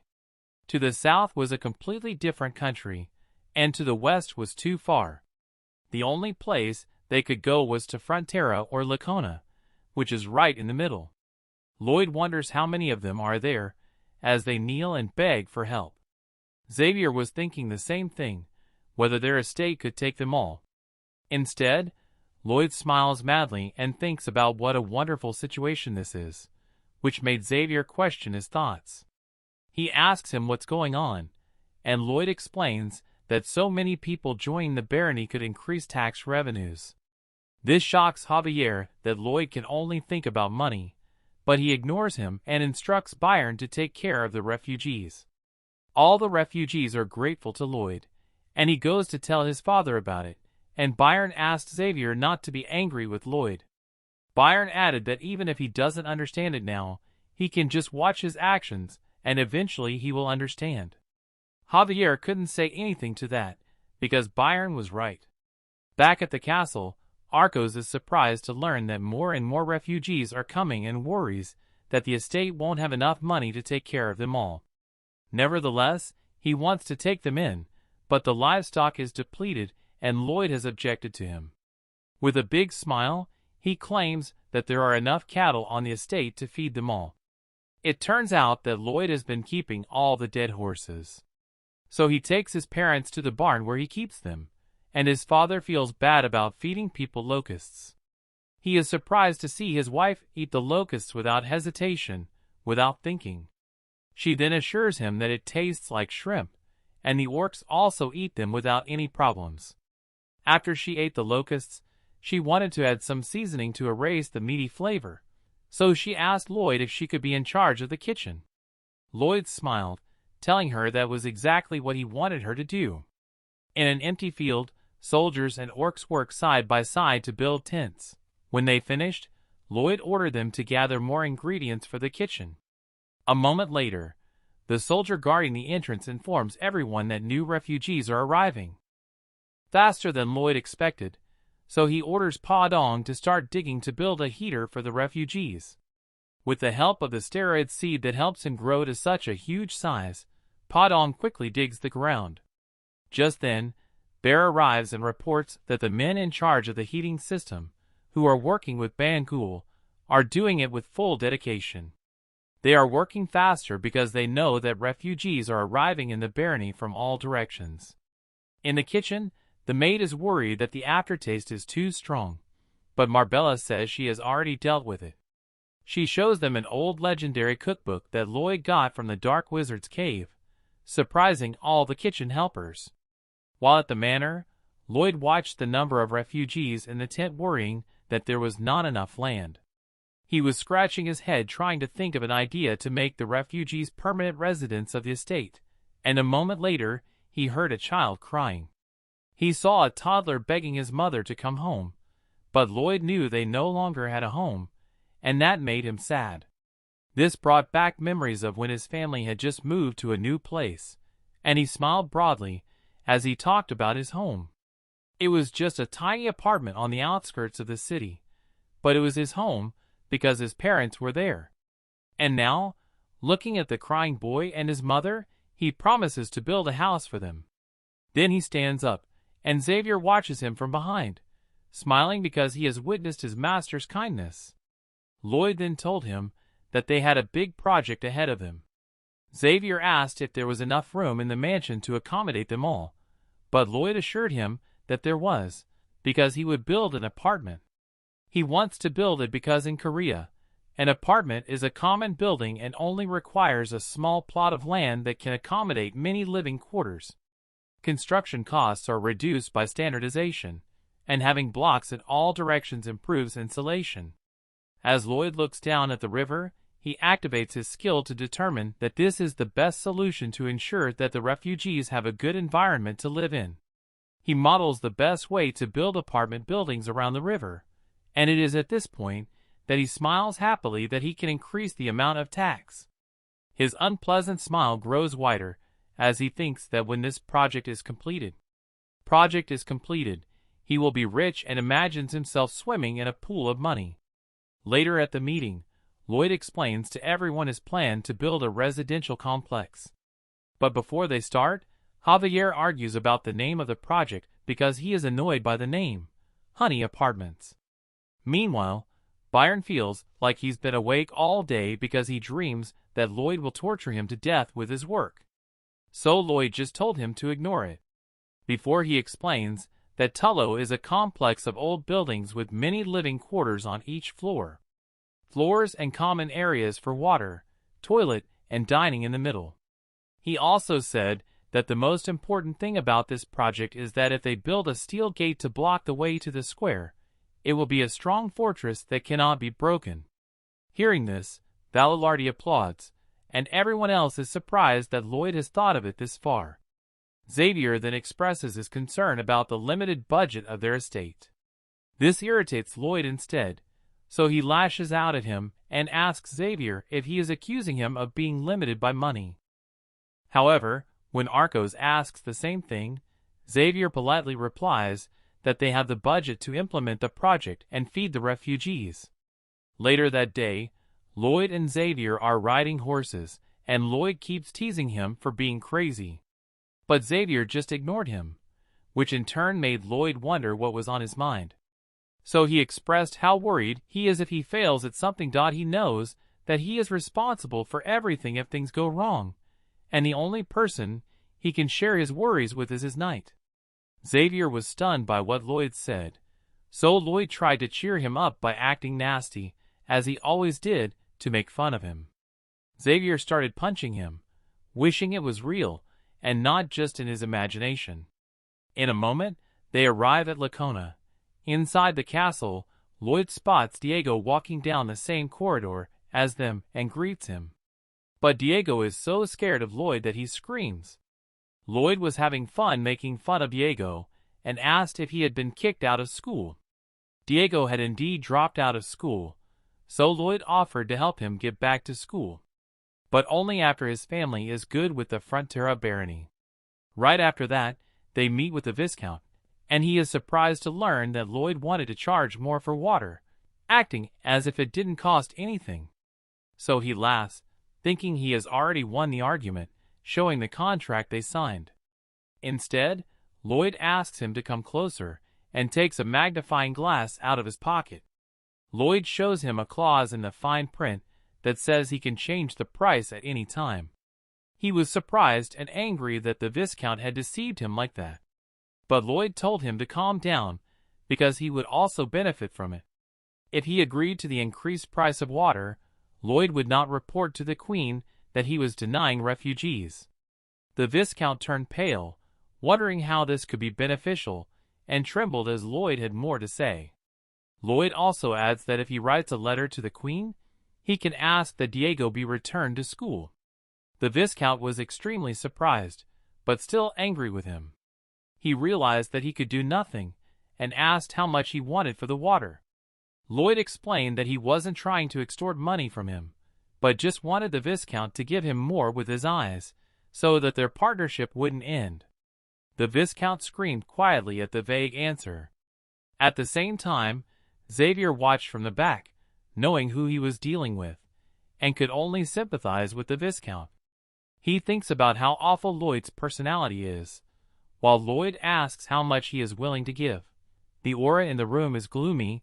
The Viscount glares at Lloyd, and the latter just looks at him calmly in return. So the Viscount offers to increase it by 20%. In turn, Lloyd makes it clear that he is not satisfied with this proposal. When the Viscount realizes this, he decides to increase it to 30%. But this still doesn't satisfy Lloyd's wishes and makes his expression worse. The Vicomte gasps when he notices that Javier is pointing his fingers at a number that might work. The Vicomte raises the offer again to 50%, but Lloyd still doesn't agree. The Viscount doesn't understand why until Xavier shakes his head and whispers to raise the price to 5 times the original amount. The Vicomte was furious, shouting that asking for 5 times the original price was basically robbery. But Lloyd tried to de-escalate the situation, adding that 4 times was enough. The Viscount smiles broadly at the new figure and immediately signs the new contract. When they return to Frontera County, Lloyd jumps up and down happily. The Viscount also feels the same way with the new deal. But his joy soon faded when he realized that he had been tricked into paying 4 times as much for water alone. Back on the road, Xavier felt bad about becoming a blackmailer, but Lloyd jokingly tells him that he became one after helping Lloyd. Xavier then told the owner that from now on he would just do his job as a knight protecting him and nothing else. Lloyd threatened that he would no longer sing him lullabies. But Xavier confidently replied that he didn't need a lullaby because he could control his feelings better now that he was a swordsman. But when night falls, he is miserably unable to sleep. So he decides to ask Lloyd for help, explaining that he is used to the lullaby and cannot sleep without it. Xavier pleaded for help and admitted that he was wrong.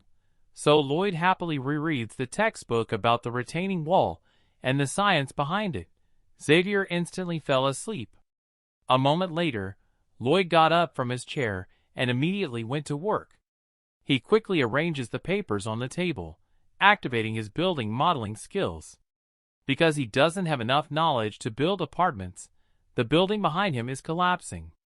He still fails to calculate a stable structure and needs to use another skill to help him.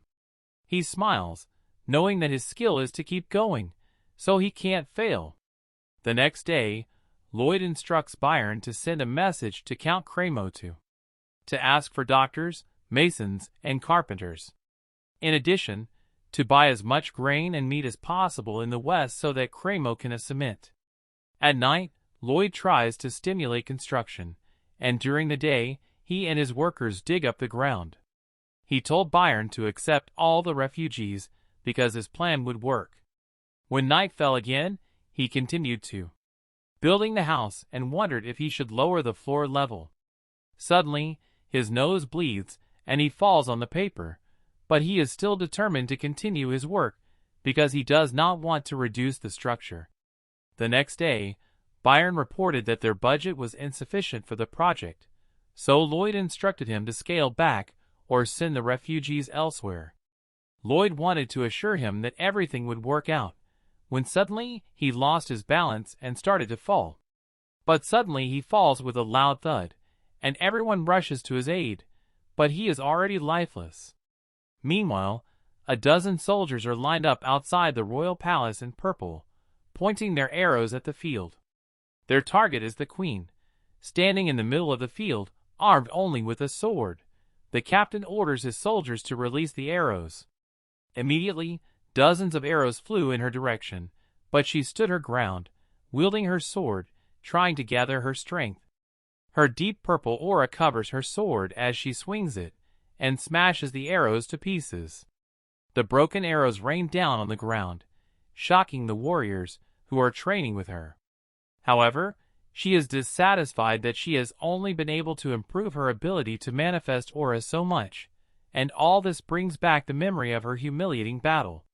Suddenly, she is informed that a messenger from the frontier is looking for her, and she wonders if Lloyd sent him.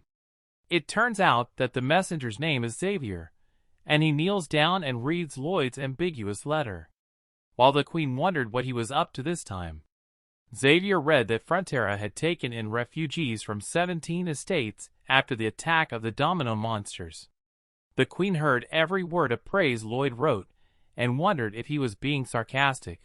She imagines Lloyd kneeling on the floor crying when Xavier tells her that Lloyd doesn't have enough money. She is surprised at how frank Lloyd is in his letter, when Xavier reads that Lloyd wanted the fund to be 3 times what she has in mind. The Queen is shocked and thinks Lloyd has gone mad, to which Xavier adds that he is not. It looks like Lloyd is speaking directly to the Queen through the letter. She is annoyed and continues to imagine Lloyd telling her that he wants to build a house for refugees so they can live and make a living. Again in the letter, Lloyd tells her that his budget is insufficient, and the Queen, hearing this, orders Xavier to stop because she understands what Lloyd wants. She explains that in order to deliver the huge sums of money, she will need to seek the advice of financial experts and get approval from the stubborn elder. After hearing the Queen's response, Xavier pulls another letter from his pocket. The Queen becomes curious when she hears Xavier read that Lloyd intends to use the building as an invincible fortress to keep them from being attacked by the enemy from the east or the domino monsters. She is surprised that Lloyd has thought this far ahead, and even tells her that the kingdom will be in a much better state after the project is completed. This made her believe that this project will strengthen loyalty to her and increase her influence. This project has too many benefits that she could not just ignore. Suddenly, Javier said, "Bingo!" exactly as Lloyd had told him, and it was as if Lloyd had read her mind. For a moment, she thought deeply. Before she decided that she would fund Lloyd's project, Javier also adds that Lloyd wants Cortigas to come to Frontera. Back at the refugee camp in Frontera, Greg shouts, urging everyone not to relax just because Lloyd is sick. Greg used to be a nobody as a soldier, but he was there from the beginning. He saw Lloyd beat up their traitor, and he was one of the soldiers who was kidnapped by the Dark Wizard. Greg has been there every step of the way. He gives the family more blankets, and when he leaves the tent, he sees Emily walking by. Then he scolds her for not taking a break, keeps working, and tries to take away the blankets she brought, but she doesn't give in. They both laugh as Greg chases after her. And the orc who helped Emily during the monster attack is sad to see what is happening. He remembers that his friends made fun of him for liking Emily. This upsets him, so he throws his flowers and walks away when Emily spots him from behind. Suddenly, Lloyd wakes up from his dream, and it turns out that he was dreaming. Bavaria is right next to him, and Lloyd is so pale that it worries him. Lloyd dreads the day when he has to pay the soldiers' salaries, and this makes him feel even worse.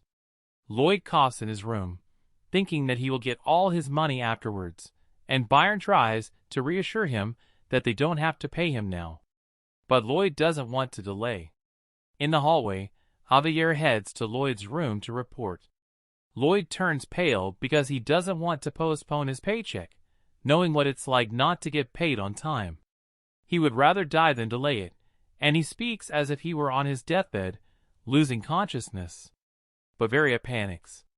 He screams and calls for doctors when Javier enters the room. He says that Lloyd has fainted, so Xavier pulls out the checks from and tells Lloyd that they have received the money. Suddenly, Lloyd wakes up bright and shining, and Bayer watches in horror. His illness is over because he has received the money from the kingdom. And, standing in his bed with a crazy smile, he orders them to start working again. A few days passed, and Byron announced that the building was almost finished, so they had to keep their spirits up. Progress was rapid, and they managed to build a retaining wall around the perimeter of the complex building. While they wait for their overlord, Lloyd models the plan he's been working on to summon the building with his skill, in real scale on the site plan. He tested it for resistance to a landslide and typhoon, although all buildings withstand all disaster simulations. Lloyd was pleased that his designs worked, and moved on to the next simulation. He raises his hands to the sky and simulates a meteorite falling directly on the complex. The meteorite blows up half a continent, and Lloyd laughs hysterically at how funny it looks. Noticing that Xavier is watching from behind, Lloyd asks him what's wrong, and they start to fight because Lloyd always twists Javier's words. Then Javier tells him that Cortigas and 30 other dwarven artisans have just arrived in Frontera, so Lloyd immediately greets him. Lloyd needs them because he needs concrete to build a sturdy apartment, and he needs the gnomes to build a cement mixer. Cortigus expresses his displeasure that Loidnicki has not been offered the job, and instead tells him to get to work immediately. Lloyd explains that he does not neglect his manners, adding that the best way to greet them is to show them a drawing they have never seen before. Cortigus snatches the blueprint from Lloyd's hands and begins to work. Lloyd and Xavier also immediately start working. Together they use a mana blast to blow up the earth. The earth begins to collapse as the combined mana blast seeps into the ground. The cement mixer built by the dwarves is driven by Padong, who enthusiastically runs around the barrel of the machine while whipping up the concrete mix at the other end. Meanwhile, the orcs bend the rebar, exercising to build muscle. Lloyd then explained to Byron how to fill the cement block to make it nice and strong.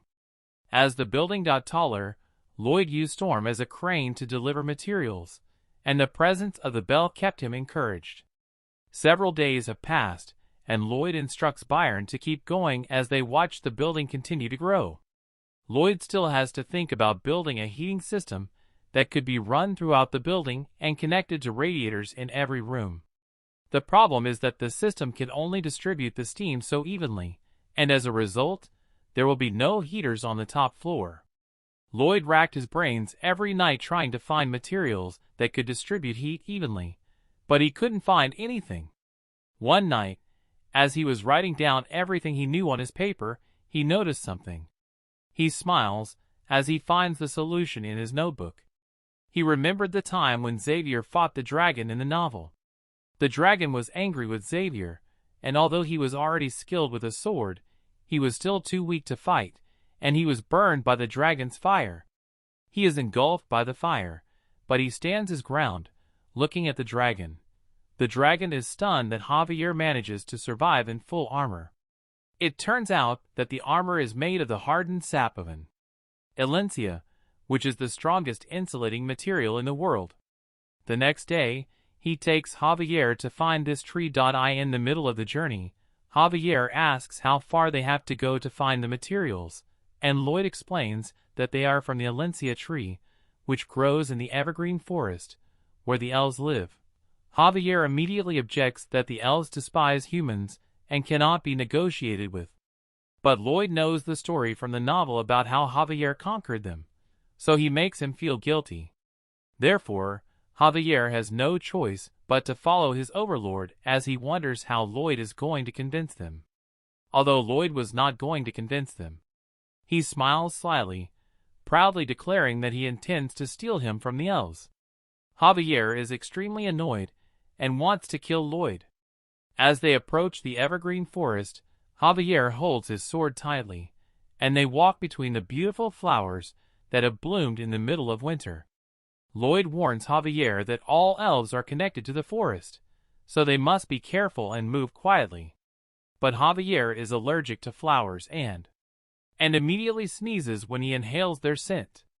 Lloyd is annoyed that Javier has to be quiet when he sneezes, but Javier argues back, saying that he is just beautiful, so everything he does looks cool. Lloyd was even more annoyed by his answer, so they start arguing about meaningless things. Javier was laughing at him because he knew Lloyd couldn't compete with him on looks, so he changed the subject to nonsense. Having no argument, Lloyd tries to hit him, but Javier easily blocks every punch using only one hand.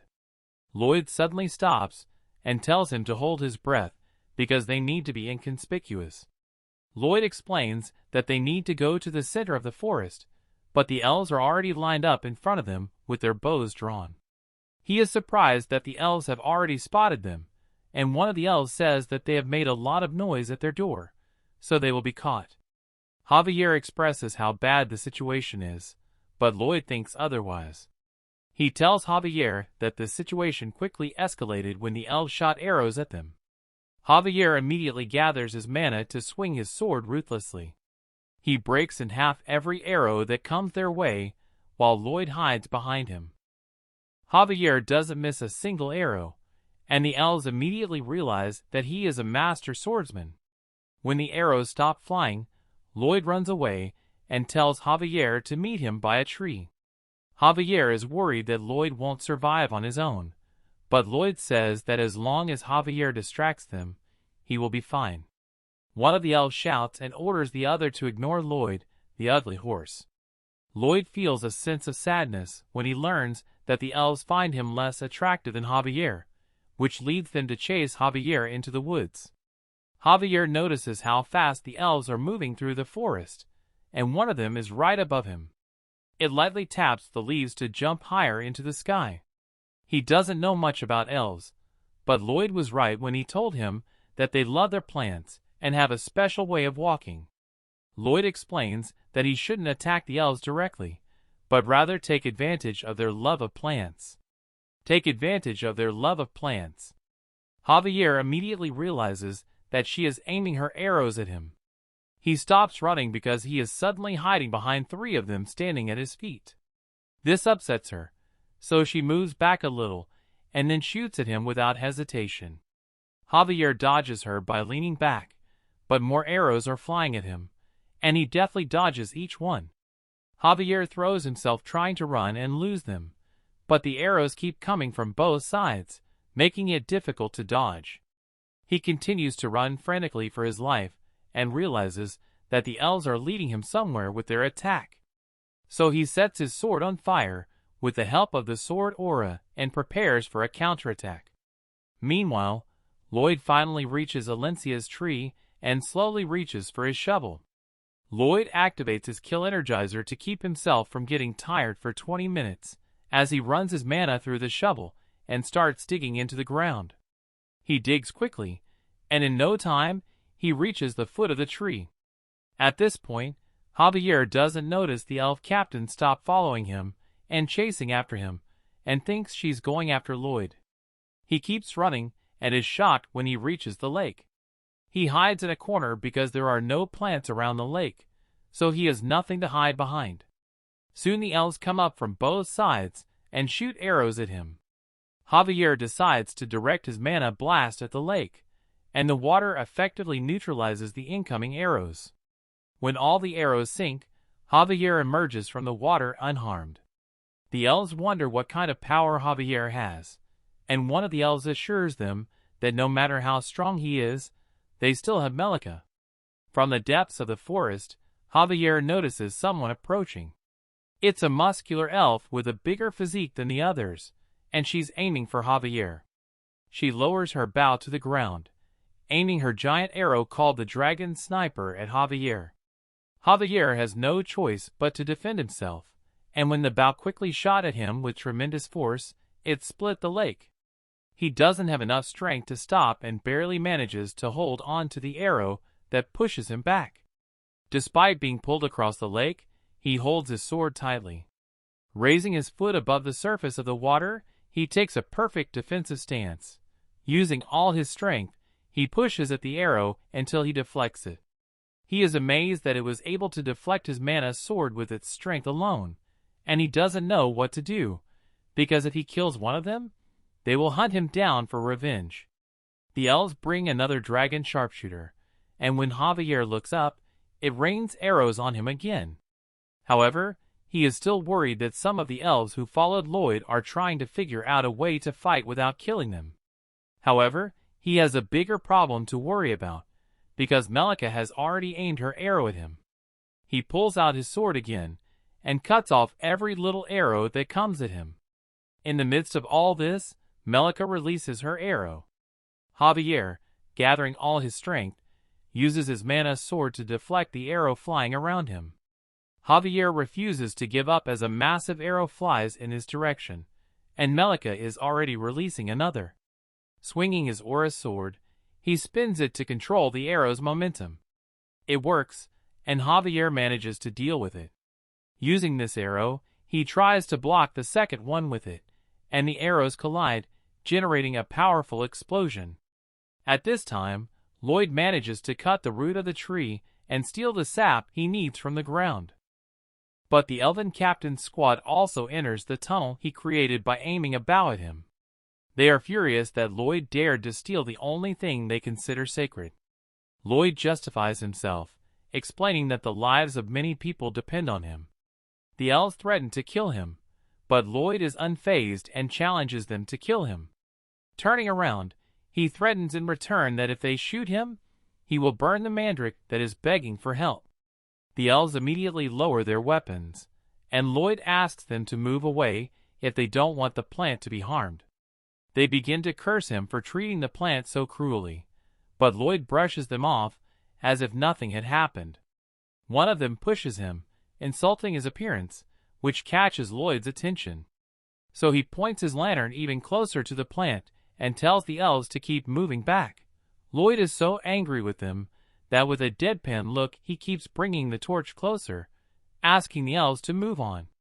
But they reach an impasse, and the captain tries to de-escalate the situation and suggests negotiations. However, Lloyd doesn't want to hear anything and starts to open his mouth. Mandragora is frightened and looks with such disgust at how Lloyd, drooling, tries to eat her. Meanwhile, Lloyd orders the elves to get out of the tunnel. When they manage to get out, Lloyd continues to hold the mandrake, waiting for Javier to arrive. He is so afraid that Javier will not come, because it will be the end for him.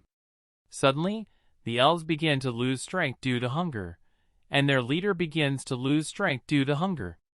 Mira tries to keep their spirits up, but then her stomach starts to growl too, and eventually they all fall to the ground, exhausted. Lloyd is confused and wonders what happened to them, as he remembers how empty they looked when he first saw them.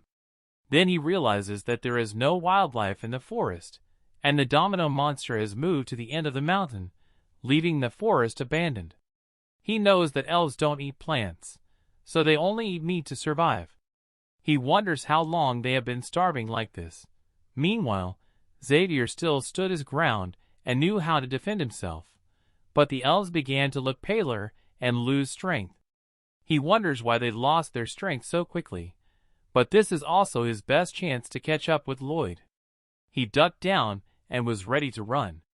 Calling on his heart of mana, he raced straight for the army that blocked his path. Melika, on the other hand, is still going strong. She pulled out another arrow and fired a shot right at him, but Xavier has no intention of dodging and decides to strike back. And he keeps moving forward, despite the arrows that keep flying at him, hoping that Lloyd is okay. The elves in the tree warn the others that Xavier is about to break out of the siege, but they are all too hungry to move on. This makes it easy for Xavier to escape, but Melika is still chasing him, firing her arrow. Fortunately, Xavier manages to dodge it. However, the force of the explosion from the arrow hitting the ground is enough to make Xavier fall. Melika does not miss her chance and quickly rushes forward to stab him. Xavier stumbled, trying to dodge every blow that came his way. He was determined to get to Lloyd, because it was his job to protect him. Melika approaches him again. She swings at him as he jumps to avoid the attack. The other elves also begin to attack. Leaves fall from the tree and float in the air as Javier steps on them, and just like that, he jumps several feet into the air and runs away. The elves are surprised that Xavier managed to use their technique, which they have been mastering for years. Xavier lands on a branch, and immediately arrows fly at him. So he quickly jumps to another branch. He is determined to get to Lloyd no matter what, even when arrows are continuously raining down on his back. Javier just keeps running while Melika prepares to shoot 2 arrows at the same time. Soon, Xavier sees Alencia's tree and immediately calls for Lloyd. Meanwhile, Lloyd is resting, cooking meat with the elves. He hears Xavier calling out to him and turns around. He sees that Xavier is covered in mud, his clothes are torn, and he is suffocating. Lloyd is surprised to see how dirty his night is. Javier, on the other hand, is dumbfounded by what he sees. Lloyd eats with the elves as he fights them to a standstill. So Lloyd invites him to join him, and while Javier is sitting with the elves, Lloyd introduces him to Mira. She is the leader of the tribe. Javier greets her coldly in return when Mira asks if she can bring another person with her. Lloyd lets her do as she pleases, so Mira calls to Melika, who has been hiding behind a tree, to join her, and she comes and sits down next to Javier. He is stuck between the elves, claiming that it's nothing. Then Lloyd offers her some meat, and says that he knows the elves, who are still on guard, are hungry too. He is right. They are all salivating at the smell of the barbecue, and she just nods silently. A moment later, she feels sad when Lloyd mentions that their family is also hungry. As Lloyd continues to tell the story, some of the elves also begin to cry. He says that many of their children and elderly people are also suffering from hunger. Muira has nothing to say to this, and as if pouring salt on an open wound, she says that their children and elderly will be the first to die of hunger. Melika bursts into tears, as do the other elves in the tree who might have overheard him. Lloyd offers Muira a deal, but she immediately rejects it. However, Lloyd points out that they have already made a deal from the moment she agreed to back down, so that he would not burn Mandragora. He adds that the moment she sat with him and ate with him was also an agreement. She sits there in defeat, and Lloyd smiles and says that he wants them both to survive. When she hears this, she doesn't understand what he means, but Lloyd explains to her that in exchange for her cooperation, he will provide them with meat and charcoal for cooking. He will also build them a freezer to store the meat, and Muira listens to this in silence. Then she asks what he wants, and Lloyd explains that if she rejects his offer, the children in the barony will freeze to death. He needs the sap from Alencia's tree once a month, and he will teach her how to get it without damaging the tree. Lloyd also adds that if they agree, they should divide the elves into two groups, one for distribution and the other half to help him build the apartment. Another elf recommends that Muira not agree to his suggestions, so she thinks carefully about his proposal. Then she remembers how her mother told her to trust only people who can become her friends.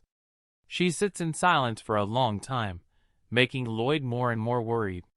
Then she refuses his offer anyway, because she only trusts people who can become her true friends. Lloyd curses himself, realizing that this is not as simple a deal as the one he made before. He remembers that when he was just Soho Kim, he was just a regular guy. And when he joined the club, people talked about him behind his back. But he didn't mind and tried his best to keep studying and succeed in life. But one day, one of his classmates invited him to eat Korean barbecue together. He told him to eat as much as he wanted, because he could not afford it on his own. He still remembers the eyes that constantly underestimated him, and the offensive smile. Suho knew that the boy felt good because he was able to feed someone like him. But his charitable deed and humiliating words were nothing compared to the delicious food he was eating, so he gladly accepted it. At least he is better than the others, so he eats as much as he wants. And that's how they become friends. Now that he is in the other world, he still thinks there is nothing good about friendship and smiles, as he takes a piece of beef out of his bag. Muira is surprised because it is unlike any beef she has ever seen, and Lloyd is cooking it over charcoal. When she takes her first bite of the beef, she cries because of how delicious it is. The others also enjoy the beef. This instantly melts Muira's heart, so she accepts Lloyd's offer without hesitation in exchange for a supply of beef. It's a success, and Lloyd brings the elves back to the barony, while Javier is still upset that Lloyd was able to win them over with food when he has to fight them tooth and nail. The townspeople are no longer surprised that Lloyd is able to bring other creatures into the barony. As a representative of the elves, Muira walks alongside Lloyd, seeing trees used as fences and doors. Lloyd knows what she's thinking and explains to her that each tribe has its own values to uphold, and when they are willing to compromise, the world can be a better place. She already understood this, but still thinks it's wrong. But Lloyd smiles and reminds her of the beef they will get from their deal. She immediately begins to compromise. The construction of his apartment complex is still underway, and as Lloyd looks at the building, he wonders if they will be able to finish it before winter sets in. He worries that the water inside the concrete will freeze, and when it starts to thaw, the moisture will damage the concrete from the inside. As a result, the building will collapse, but he doesn't have to worry about it because the elves help and pick up the work. They work quickly, and are motivated by the promise of eating beef after the job is done. When winter comes, the apartments are ready. So Lloyd immediately tests an adiabatic material made from Alencia extract. He told his men to cover the radiator with it, and when everyone on the floor was done, he ordered them to turn on the boiler in the basement. When the machine started up, the steam quickly went up the pipe. And the room is perfectly heated, which means his project is a success. When Lloyd leaves the house with Xavier, he announces to everyone that they should move in with him. Javier tries to tell him what should be his priority, but Lloyd just brushes him off and walks away.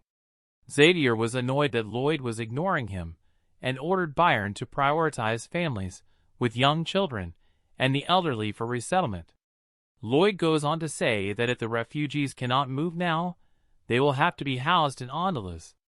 Javier is surprised that Lloyd has thought of all this, while all Lloyd could think about is his tax revenues. When he's done, he asks Javier to go with him and meet with Arcos because he still has work to do. Javier thinks about how much Lloyd has changed and how he has changed the lives of everyone around him. As they walk down the street, they notice the royal messenger approaching. Arcos and Marbella are already there and greet the messenger as he opens the scroll. He reads out a message from the queen, who says she is impressed with Frontera's accomplishments, and she announces that Frontera's barony will be elevated to the level of a county. The envoy congratulates Arcos and Marbella, and Lloyd smiles happily in the back as he watches this happen. Thanks to their efforts in fighting the monsters' dominoes, protecting the shelters, building up the east, and turning it into a fortress, Frontera will become independent, turning into a county. He also adds that the Queen will finance and supply materials for the construction of the Orient, which makes Lloyd extremely excited. Lloyd immediately turns and asks Javier to go with him to the village. Arcos notices him leaving with Javier, and he cries, because all of this was possible because of Lloyd, and he is proud to have him as a son. When night falls, Lloyd, along with Bayer and the villagers, walk around the statue of the Queen that they have decorated and sung praises to. Lloyd is the one who persuaded them to do this so that a messenger would watch them. So when he comes back and tells the Queen about it, she will be confused and angry. Meanwhile, the Viscount Lacona hurries to Frontera because he has been called by Arcos. He quickly kneels down in front of Arcos and greets him, but Arcos is humbled and asks him not to be so formal. But the Viscount continues to kneel to hide the fact that he is jealous of Arcos becoming a count. He has been making fun of Arcos at parties, and he intends to use Arcos' kindness to his advantage. Arcos asks him for help in building up the eastern region. He needs engineers, but he knows that if he asks for too much, the Viscount probably won't be able to handle it. So he asks only to send as many as he can. When he lifts his head off the ground to look at Arcos, he sees the same face that Lloyd used to intimidate him into bringing back his injury. This is the end of their encounter, and the Viscount looks so pale after their encounter that he falls off his horse, while Arcos watches him from his castle. He feels terrible for having threatened the Viscount, who is trembling as he tries to get back on his horse, but somehow he feels good after he did it, and Arcos smiled at the thought. Meanwhile, Beatrica tells Lloyd that they have finished moving from the shelter to the apartment, because there was a message that there were reports that he got a new achievement and bonus RP for doing so. Lloyd smiles broadly as he reads the message. Meanwhile, the families are getting a full meal in the area for single Ondal. Some are unhappy about this because they know they can't depend on other people forever. Some are upset that they can't do anything to support their own family, and then they notice that someone is calling Lloyd. On the street, the refugees are happy and thank Lloyd for his help. Lloyd talks to everyone, including an elderly woman, and even takes a picture with a child. He smiles and waves to everyone until Javier suddenly notices that Lloyd is up to something. He knows that Lloyd wants something in return, and suddenly a table is set up in the field. A huge pile of papers is placed on it. Lloyd sits down and asks everyone to start paying their debt. It turns out that Xavier's guess was right. The people are confused because they don't understand what he means by contract labor, but Lloyd doesn't explain further. With an ugly face, he tells them that nothing in this world is free. Meanwhile, Xavier started getting headaches because he couldn't tell if Lloyd was right or wrong when someone approached Lloyd. It is the same man as before, and he asks if he will get the job if he signs this, to which Lloyd confirms, explaining that once he signed the contract and received the first payment, he will not receive any more offers from the county. He decides to take the job anyway, and Lloyd tells him that the work will be hard because the county is a capitalist region. Suddenly, a woman comes up and asks if she can work. Lloyd tells her that he does not discriminate against anyone who wants to work. Everyone immediately starts lining up because they want to be able to work too. Lloyd explains to them that they will be working on creating terrace farmland to provide food for themselves and to be able to own the land. He planned to turn the East Mountain into terrace farmland, and he initially wants to use rebar to build the terrace, but Belle was sick at the time. Apparently, she had been working too hard on the apartment project, and this angered Bung to the point where he punched Lloyd in the face. So he decides to call another animal, and is joined by Podong and Hippo. The messages encourage Lloyd to press the button, and he thinks the system is always on his side. He always gets animals that meet his needs, and he has a lot of RP points that he can use. When he pressed the button, he was hoping to see animals that could help him build a retaining wall for his terrace. The system immediately processes Lloyd's request, and he continues to pray for the right animals. Over time, the program grows, and Lloyd begins to wonder what it is. Suddenly, he is attacked by a powerful fire that he has no time to dodge. Has no time to dodge because he is too surprised. Lloyd is so shocked and upset that the system is not on his side this time. The system claims that it is never on anyone's side, but Lloyd knows that it has always given him the animals he needed. But the system laughs, and Lloyd wonders what happened. She deliberately gives him what he wants all the time so that at some point he will lose badly, because life is never easy. Lloyd is angry about this. Then a message appears telling him that he needs to go through another round. He presses the start button again, and instead of summoning the animals that were supposed to appear, there is an explosion. Lloyd starts to tap out a message, but it prompts him to press the button again. But he plays it safe and goes down to the ground with Podong and Hippo. However, the explosion he was expecting never happens, and when he looks back, he sees a giant snake-like monster appear. Lloyd immediately runs away with Podong and Hippo. He went to Xavier's room to wake him up because the monster was chasing him. Xavier manages to kill the monster, and when it's over, Lloyd joins Podong and Hammond on the ground, all of them breathing heavily. He's furious at the message board for setting him up, and then another message appears saying that he can choose the creature's skills that suit him. Lloyd is surprised by this, and suddenly a list of skills appears in front of him. He is shocked that all the skills are useless. But in the corner, he notices something about the ability to weave a web. Lloyd begins to think that this might be the best option because it would be the perfect replacement for the rebar. Another trigger button appears in front of him, and Lloyd presses it in full confidence that he will get a creature with a web. The summoning program reappears and immediately begins to glow brightly. As night turns to morning, Javier wakes up feeling like he's had a strange dream. Meanwhile, the workers starting their day notice something in the sky. They were stunned to see a giant bird flying overhead. Its shadow was blocking the sunlight, and its feathers were falling from the sky. Lloyd was on top of this bird because he was very excited about his new animal charmer and took it with him to fly around the entire neighborhood. The workers applauded him, so he stood up and stretched to his full height. He enjoys the praise he receives and thinks to himself that he has hit the jackpot by purchasing a parrot. The bird's name is Gammon, and it has thrown off the cobwebs from his backpack.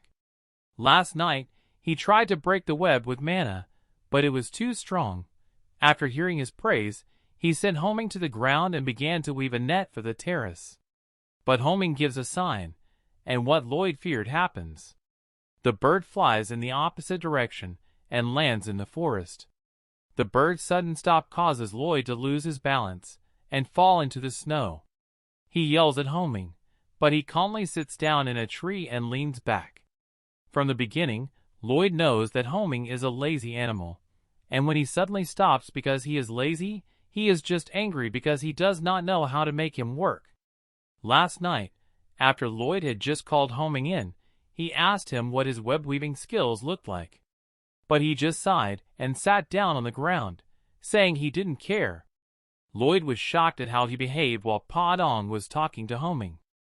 Podong tried to convince Homing that work was important in life by smiling broadly at him, but Homing didn't seem to care.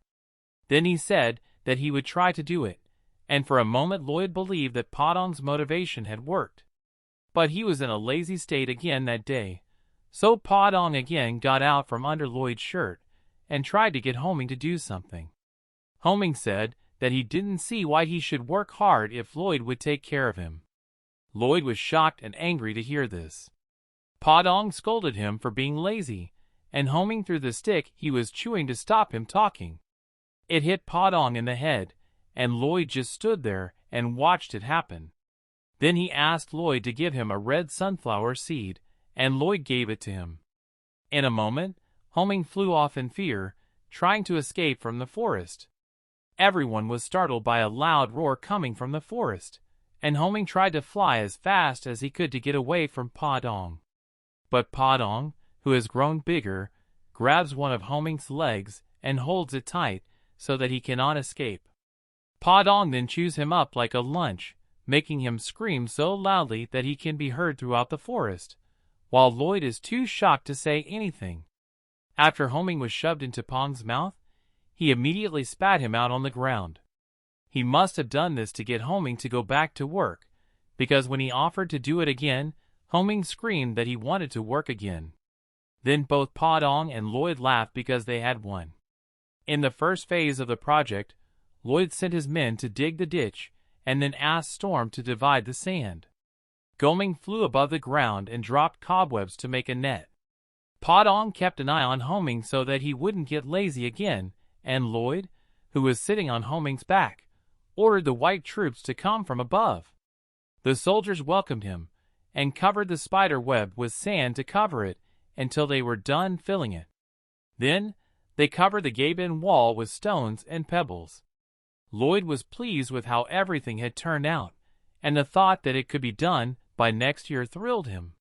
He stood on Homing's back and rooted for the lives of rich people who had no work to be made real, because he already had the troops to do the preparatory work and his father, with the Byron, to take care of the paperwork. A few days later, the farmland deal was finalized and Lloyd received an additional 800 RP to his balance.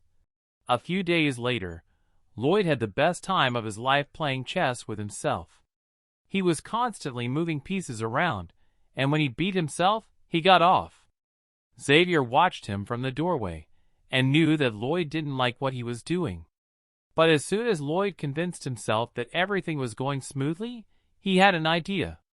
He remembered that his father had told him that even if things were working well, he should double-check to make sure everything was okay.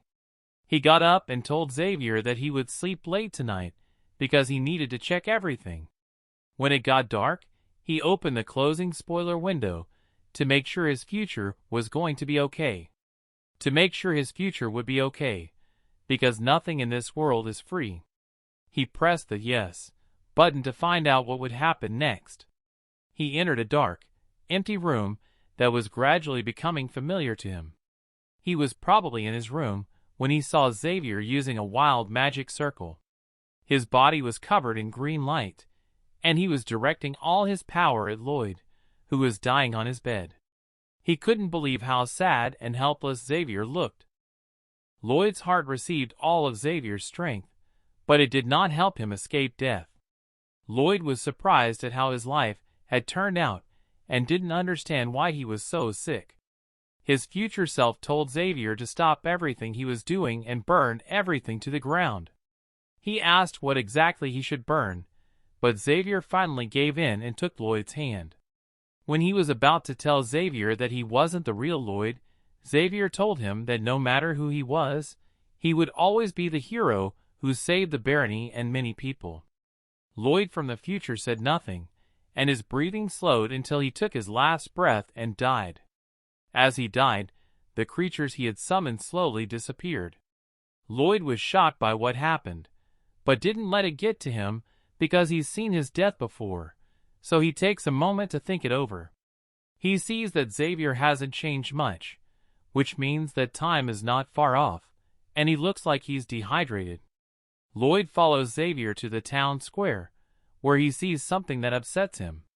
Dozens of dead bodies, from children to adults, lie in one place.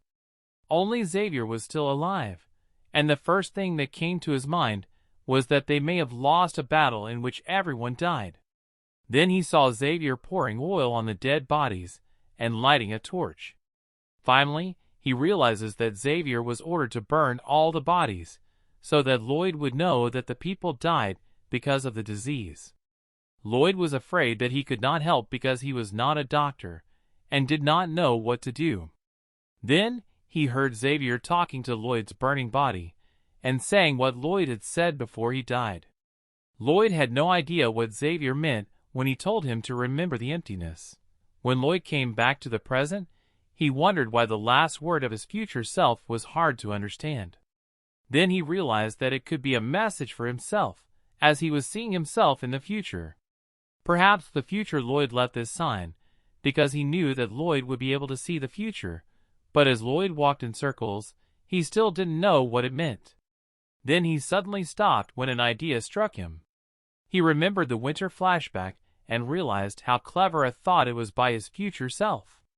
When morning came, Lloyd met with Byron and said he needed masons from Cremo County. Byron was worried that their budget was too small to hire workers from outside, but Lloyd assured him that he would take care of everything, even if he had to go into debt again. But he wasn't too worried because his title, "Get Out of Debt," was bringing him more benefits than usual. He told Byron that his project was as big as an apartment project because it covered an entire neighborhood. He then went on to describe his Bavaria project in detail, noting the differences between it and his previous work. This time he had to fight a cholera epidemic. He lacked a medical background, but as a civil engineer, he was well equipped to help prevent the disease's devastating effects from happening again by building the necessary sewage systems. Last night, he realized that his future self was talking about Vienna when it was overpopulated and lacked a perfect sewer system. All waste was dumped into the Danube River. The water naturally took away the waste, but the sudden freezing of the river and, as a result, the overflow of sewage led to an outbreak of cholera. In Frontera, all the waste ends up in the Prona River, and if it snows, Frontera could look like Vienna. Lloyd was upset because he had just thought he had everything taken care of, but he found an even bigger problem. But he didn't let that stop him from pursuing his life goals. And just a few hours later, as Lloyd lay in bed, his thoughts were focused on how to pay the people on the outside and get his debts paid off again. Meanwhile, the Red Orc noticed that Greg was flirting with another woman. He made up the most daring phrases to get her attention, and she laughed at how stupid he was. How stupid he was. When the orc saw how happy Greg and this woman looked, it made him angry. Then Greg received a phone call saying that Bayern Munich was looking for him. Orc decided to use this opportunity to confront Greg. He was angry at Greg for cheating on Emily, but other than being angry, he didn't say anything and it confused Greg. Then the orc got angry with Greg for betraying Emily. Greg was confused and said that Emily was just like any other ordinary woman, which made the orc even angrier. He tried to hit Greg, but Greg used his magic to hit him first, and the orc fell down. Holding his red cheek, he could not believe that Greg had such power, and Greg told him that he could never have killed him with one blow. All the troops in Frontera had to do was learn to control and use their magic to the best of their ability, but they usually only used it to build things. After wiping his face, the orc stood up, and his power poured into the air. Greg, who didn't want to lose, was ready to use his power if necessary. They stood side by side, while their anger and hatred for each other only grew. Then, they started to run at each other, but suddenly, next to Greg, Byron appeared. And Byron began to deal with Greg for not coming when he was called. Greg could only apologize and follow Byron as he told him what to do. Greg looked back at the orc as Byron spoke. He quietly told the orc that this battle was not over yet. Then they both went to do their work. In the stables at the castle, Greg asked Baron why they had to go to Cremo. Baron replied that Lloyd had a plan to save their lives. Greg was still trying to understand why they had to go to Cremo to do it. Lloyd, who was sitting tensely in his chair at this time, gets a message that since he has many titles, it gives him different effects. This caught Lloyd's attention, and the message said that everything he had done so far would help him. Greg gathers all the workers together and goes to the house. Lloyd doesn't know what help they can provide, but the alert tells him that the effects are on. He hears screaming from outside, so he goes to the window to find out what's going on. He is surprised that all his employees came to the house to ask for work. They were shouting his name, and Lloyd couldn't say anything. He is moved by what they did and yelled at them to stop. The crowd was instantly silent, and then Lloyd told them that he didn't believe in people helping others for free. They didn't understand what Lloyd meant, so he told them that he never planned to hire them for free. Lloyd says they will sign a new agreement, and the crowd applauds again. He turns away from the window and quietly wipes his tears. Meanwhile, the bird has sent a letter to the Sultan in Asfahan.it is a message from a team of spies in the west. They claim that a monster in a western village can tear the sky in two, drain the ocean, and destroy the mountains. And there is also a demon that scares away all the monster dominoes. The people who worked in the city could kill an orc with one punch, and the servants moved as fast as lightning. The report shocked the king. The report said that their military power was off the charts, even if the soldiers were like white cavalry, doing hard labor. The king wondered what was wrong with this place. Diego shouted at the two guys who were fighting in Lacona. He ordered them to keep fighting, despite their injuries and fatigue. He used their families to make them feel bad about giving up, so they had no choice but to do what he said. So they punched each other in the face without looking at each other. Diego sits in his chair and laughs when, out of nowhere, Lloyd starts laughing as well. Lloyd doesn't care much for Diego's behavior, so he recoils as soon as he sees him. Hearing Diego's frightened screams, the men stopped fighting. Lloyd said that what Diego was doing looked like fun, so he wanted to try it too. Diego thinks that Lloyd is going to fight him, but Lloyd calls him a fool for thinking that, because he wants Diego to fight Xavier. When Lloyd tells Diego to fight Xavier, it makes him freeze. Xavier sighed and said he would gladly do it if Lloyd told him to. He pulls out his sword and puts his power into it. Diego is afraid, so when Lloyd told him to take out his sword too, he bowed to him and asked him to spare him. Lloyd said in passing that he realized he had asked for too much. So he asked Xavier to put the sword away and asked Diego to fight him instead. Diego is shocked by his request. Without hesitation, Lloyd punched Diego in the face, and it didn't take long for Diego to be covered in bruises.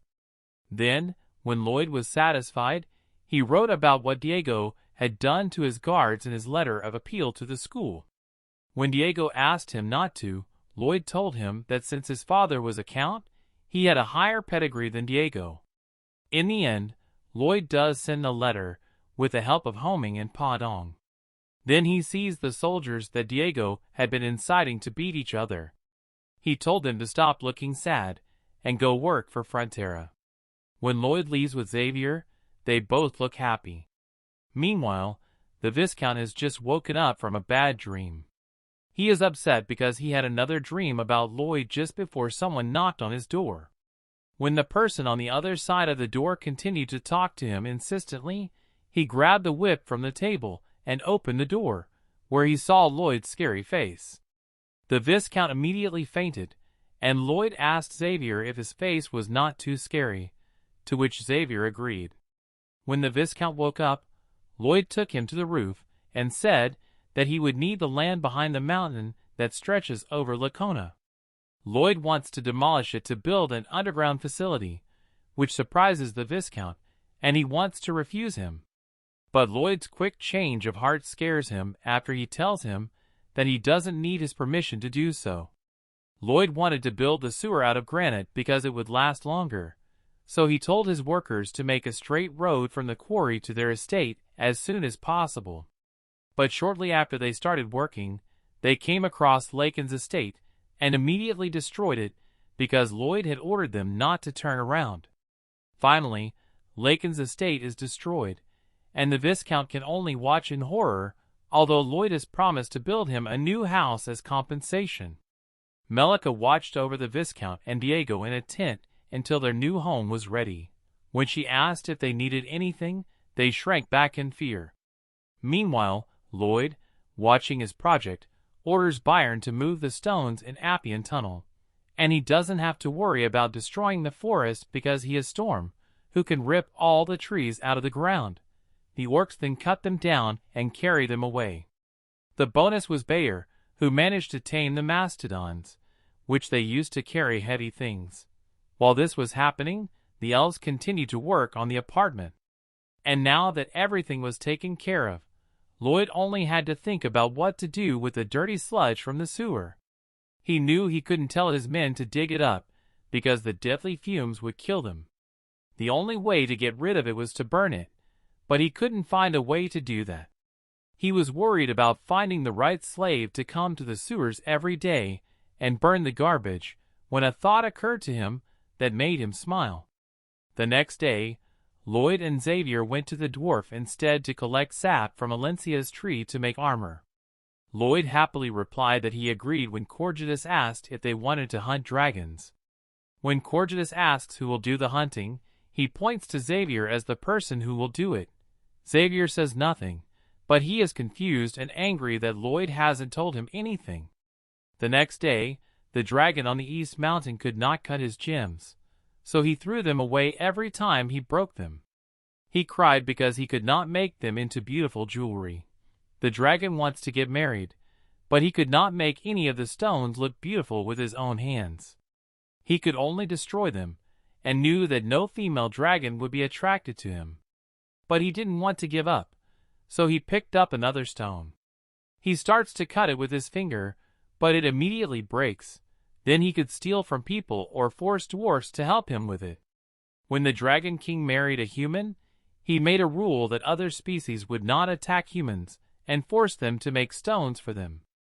Other species would not attack and force another species to do it for them, but would find the means to create it themselves. He curses the king for making such rules and prays that he will die, when Lloyd appears out of nowhere and says that he understands how he feels. Lloyd tells him that the old men are lying, and that the dragon is angry that he and Xavier got inside without triggering any of his traps. He told Solita, the dragon, that they had turned them off, but that Xavier takes care of all the traps. Solita, however, is not interested in reason and instead starts throwing fire at them, chiding them for their misfortune. Lloyd and Xavier are both protected by armor, and when Xavier asks what they will do next, Lloyd replies that he has already told him. They had to hide behind a rock because the fire was raging, and when Lloyd didn't tell Xavier his plan, Xavier told Lloyd that he trusted his every decision. So Lloyd told him to fight and catch the dragon. He pushes Xavier off the cliff, even though the fire is still aimed at them. When Solita stops, he is surprised to see that Xavier and his armor are still intact. He yells at Xavier and plans to kill him by crushing him. Lloyd is just standing behind him and cheering him on. Xavier decides to ignore Lloyd and use his mana to ignite his sword. Suddenly, Solita's hand rose up, ready to crush him like an insect. However, Xavier manages to jump back, But Salida is determined and continues to try to kill him with his bare hands. And he just got angry because Xavier dodged his hand more than once. This fight proves to Xavier that he moves faster than he thought, which can help him in the fight with Solitaire. Lloyd knows that his plan will work because he read the book and saw Xavier kill the dragon. Salida tried to crush Xavier again and again, but Xavier moves so fast that Salida could not keep up with him. Then Xavier takes revenge on Salida by attacking him from above, but Salida quickly uses his tail to block the attack.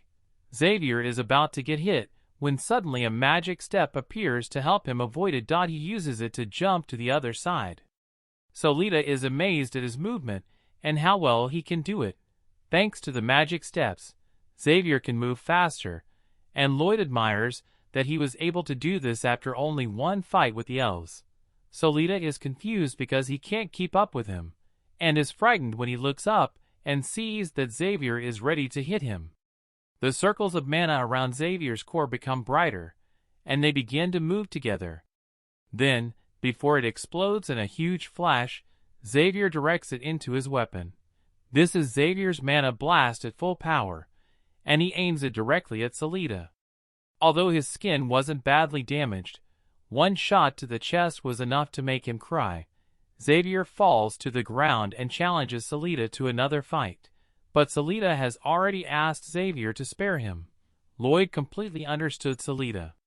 In his opinion, it's similar to when a person finds a bug and tries to fight it. He tried to scare it away with bug spray, but it didn't move. Then the beetle started flying around him and poking him with its handle. The man was scared to see that a beetle could behave like that. And Xavier is a beetle in Solida's eyes. Salida is so afraid of Xavier that she is shaking. Salida tries to talk to Xavier and says something that makes Xavier stop and listen. Salida takes this as a chance to hit Xavier, but only hits the ground when she raises her hand. Xavier suddenly appears from behind and hits him with a blast of mana. Salida screams in pain, but Xavier continues to approach him from all sides. Lloyd can watch the fight without doing anything, and guess what Salida will do next? Lloyd knows that Salida wants to escape because he releases black smoke into the cave, which blocks Xavier's view. He hides and changes himself in the smoke. Like the man who couldn't kill the bug, the next step is to leave the room. Salida, who has transformed into a man with bright red hair, runs out of the smoke and hides behind Xavier on a rock. He doesn't know that Xavier has seen him, and when he tries to teleport, he is electrocuted, giving away his hiding place. As he falls to the ground, he realizes how stupid he was to forget that he had set the trap to stop the teleportation. Then he sees someone approaching him. Lloyd says he is Count Frontera's son when he introduces himself. Salida tries to play dumb, saying he is not a dragon. He smiles at Salida's horrible act as Xavier slowly moves towards him with his sword. He then swung his sword and used his mana to aggressively hit Salida from behind. This proves that he is Salida because he was on his knees and screaming at them for causing him so much pain. As Salida is human, then he will die right now because this attack is too powerful for a human to handle. But Lloyd said he only wants to make a deal with him. Salida starts to complain, and Lloyd calmly told him that Xavier attacked him out of reflexes. He believes Lloyd's lie and wants to hear what he said, and Lloyd smiles broadly because he managed to fool him. In the book, he recalls how upset Salida was when he fought the elves. It made him think of customers who are always complaining about something, and only someone stronger than him could handle that kind of anger. But Lloyd knows that Salida is a proud dragon, and since he is a human and Salida is a dragon, he cannot control him with fear alone. So he told Xavier that he shouldn't have attacked such a wonderful creature as Salida.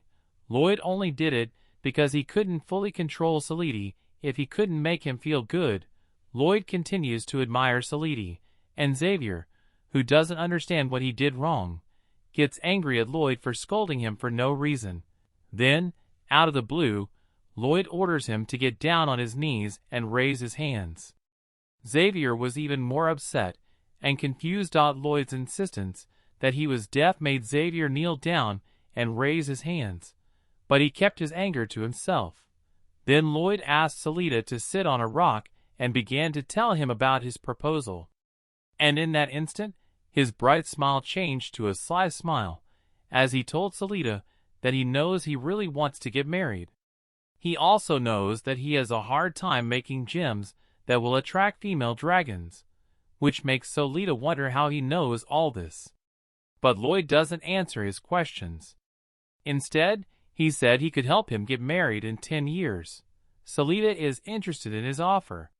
However, he decided to find out how Lloyd knew about all this, but Lloyd kept confusing him with romantic ideas about what he could do with his future wife. Salida can imagine everything, so when Lloyd gives him a contract, he signs it right away without even reading it. After he signed it, Lloyd immediately took the paper away. Then he told Salateo that dragons have a rule. If he breaks the agreement with a human, the Dragon King's breath will be used to destroy him. At this moment, Salateo realizes that he made a terrible choice by making the deal with Lloyd. When they arrive at Frontera, the farmers see that Lloyd has brought someone else instead of a dragon. They didn't know that the guy with the red hair was a real dragon. Lloyd is thrilled because he convinced the real dragon to sign a deal to continue burning waste in the sewer system. Lloyd brings Salida, who continues to blow smoke into the air, to Corgetus. Salida is angry with Lloyd because he thinks that Lloyd is trying to trick him by introducing him to the dwarf. So Lloyd tells him that Corgetus knows how to make jewelry by hand, and that's part of their deal. In return, he has to burn waste in the sewer every day. Salida is upset that he has to clean up human waste because he is a dragon. If reading his mind, Lloyd told him that even if his job is too easy for a dragon like him, he can learn the skills needed to make jewelry, and it will be more profitable for him. He smiled slyly, telling Solitaire that he would never marry if he had to put his pride on a pedestal and give up the contract. Salida agrees with Lloyd and arrogantly calls Corget a dwarf, but he immediately bows down to Corget and asks him to teach him. Corget thinks about how good it would be to have a dragon as an apprentice. Salida tells him that even if dragons are the strongest creatures in the world, Corget will still be the best master. Salida asks Lloyd for help, but Lloyd watches him, silently applauding Salida for adapting quickly to the situation, so it shouldn't be a problem. Salida agrees, even though Corgetus said he would be difficult. Suddenly, Corgetus yells at Salida to get his things right away. Salida is surprised that he had to do the previous work, so Corgetus scolds him. Salida runs and gets his things right away, and Lloyd is happy that he can make a good deal for everyone. Because Salida will get the best teacher of the craft, and Corget will be pleased to have a dragon as his student. After Salida received his gems, they set to work. Soon after, Corgetus yelled at Salida again and hit him on the arm because he was trying too hard. Lloyd remembers having to sign contracts even though he knew they were bad deals. He believed that people like him didn't have many options. Watching Corgetus scold Salida for falling into the same trap, he thinks that such contracts are like murder. From his point of view, the deal should be beneficial for everyone. He sees Salida repeatedly breaking stones, but all he does is throw them away. Lloyd, being Lloyd, took the jewelry and kept it for himself. He considers it a bonus for himself. Eventually, he receives a box full of oddly shaped jewelry and a message that he's made things right. Salida always lost to Xavier in a fight, and he lost I in the story. He was wounded before he died in his dent. Lloyd had just found out about it, and then received a message saying that Arcos was happy because Lloyd had paid his bill, and now he could do things he hadn't done before. Arcos creates small figures of Lloyd and his brother Julian, who graduated at the top of his class. Lloyd is proud of what he has done and asked for money in return. On the messenger board it was written that he should go and get the money himself. But he really needs to improve his skills, because the area he can cover with he can only cover 729,000 square meters, and his project was designed for an entire county. Standing on the hill, he raises his level to get a wider range of estimates. Lloyd kept raising his level until it evolved into a more sophisticated design, with a range of over 3 million. He is happy with how it turned out and suddenly receives something called construction guidelines. After that, Lloyd is skeptical of the message that urges him to try it, like a salesperson trying to convince him to buy a product. However, Lloyd does what he is told and opens one of his projects. When Lloyd uses the rule skill, his design is projected into reality. Behind him, he is shocked to see his design transform into a life-size hologram. The message said that his employees could see the hologram and use it in their work. Lloyd immediately realized how much this skill would help him and wanted to try it out immediately. At night, he meets Xavier in the field, draws a circle on the ground, and asks Xavier to dig inside the circle.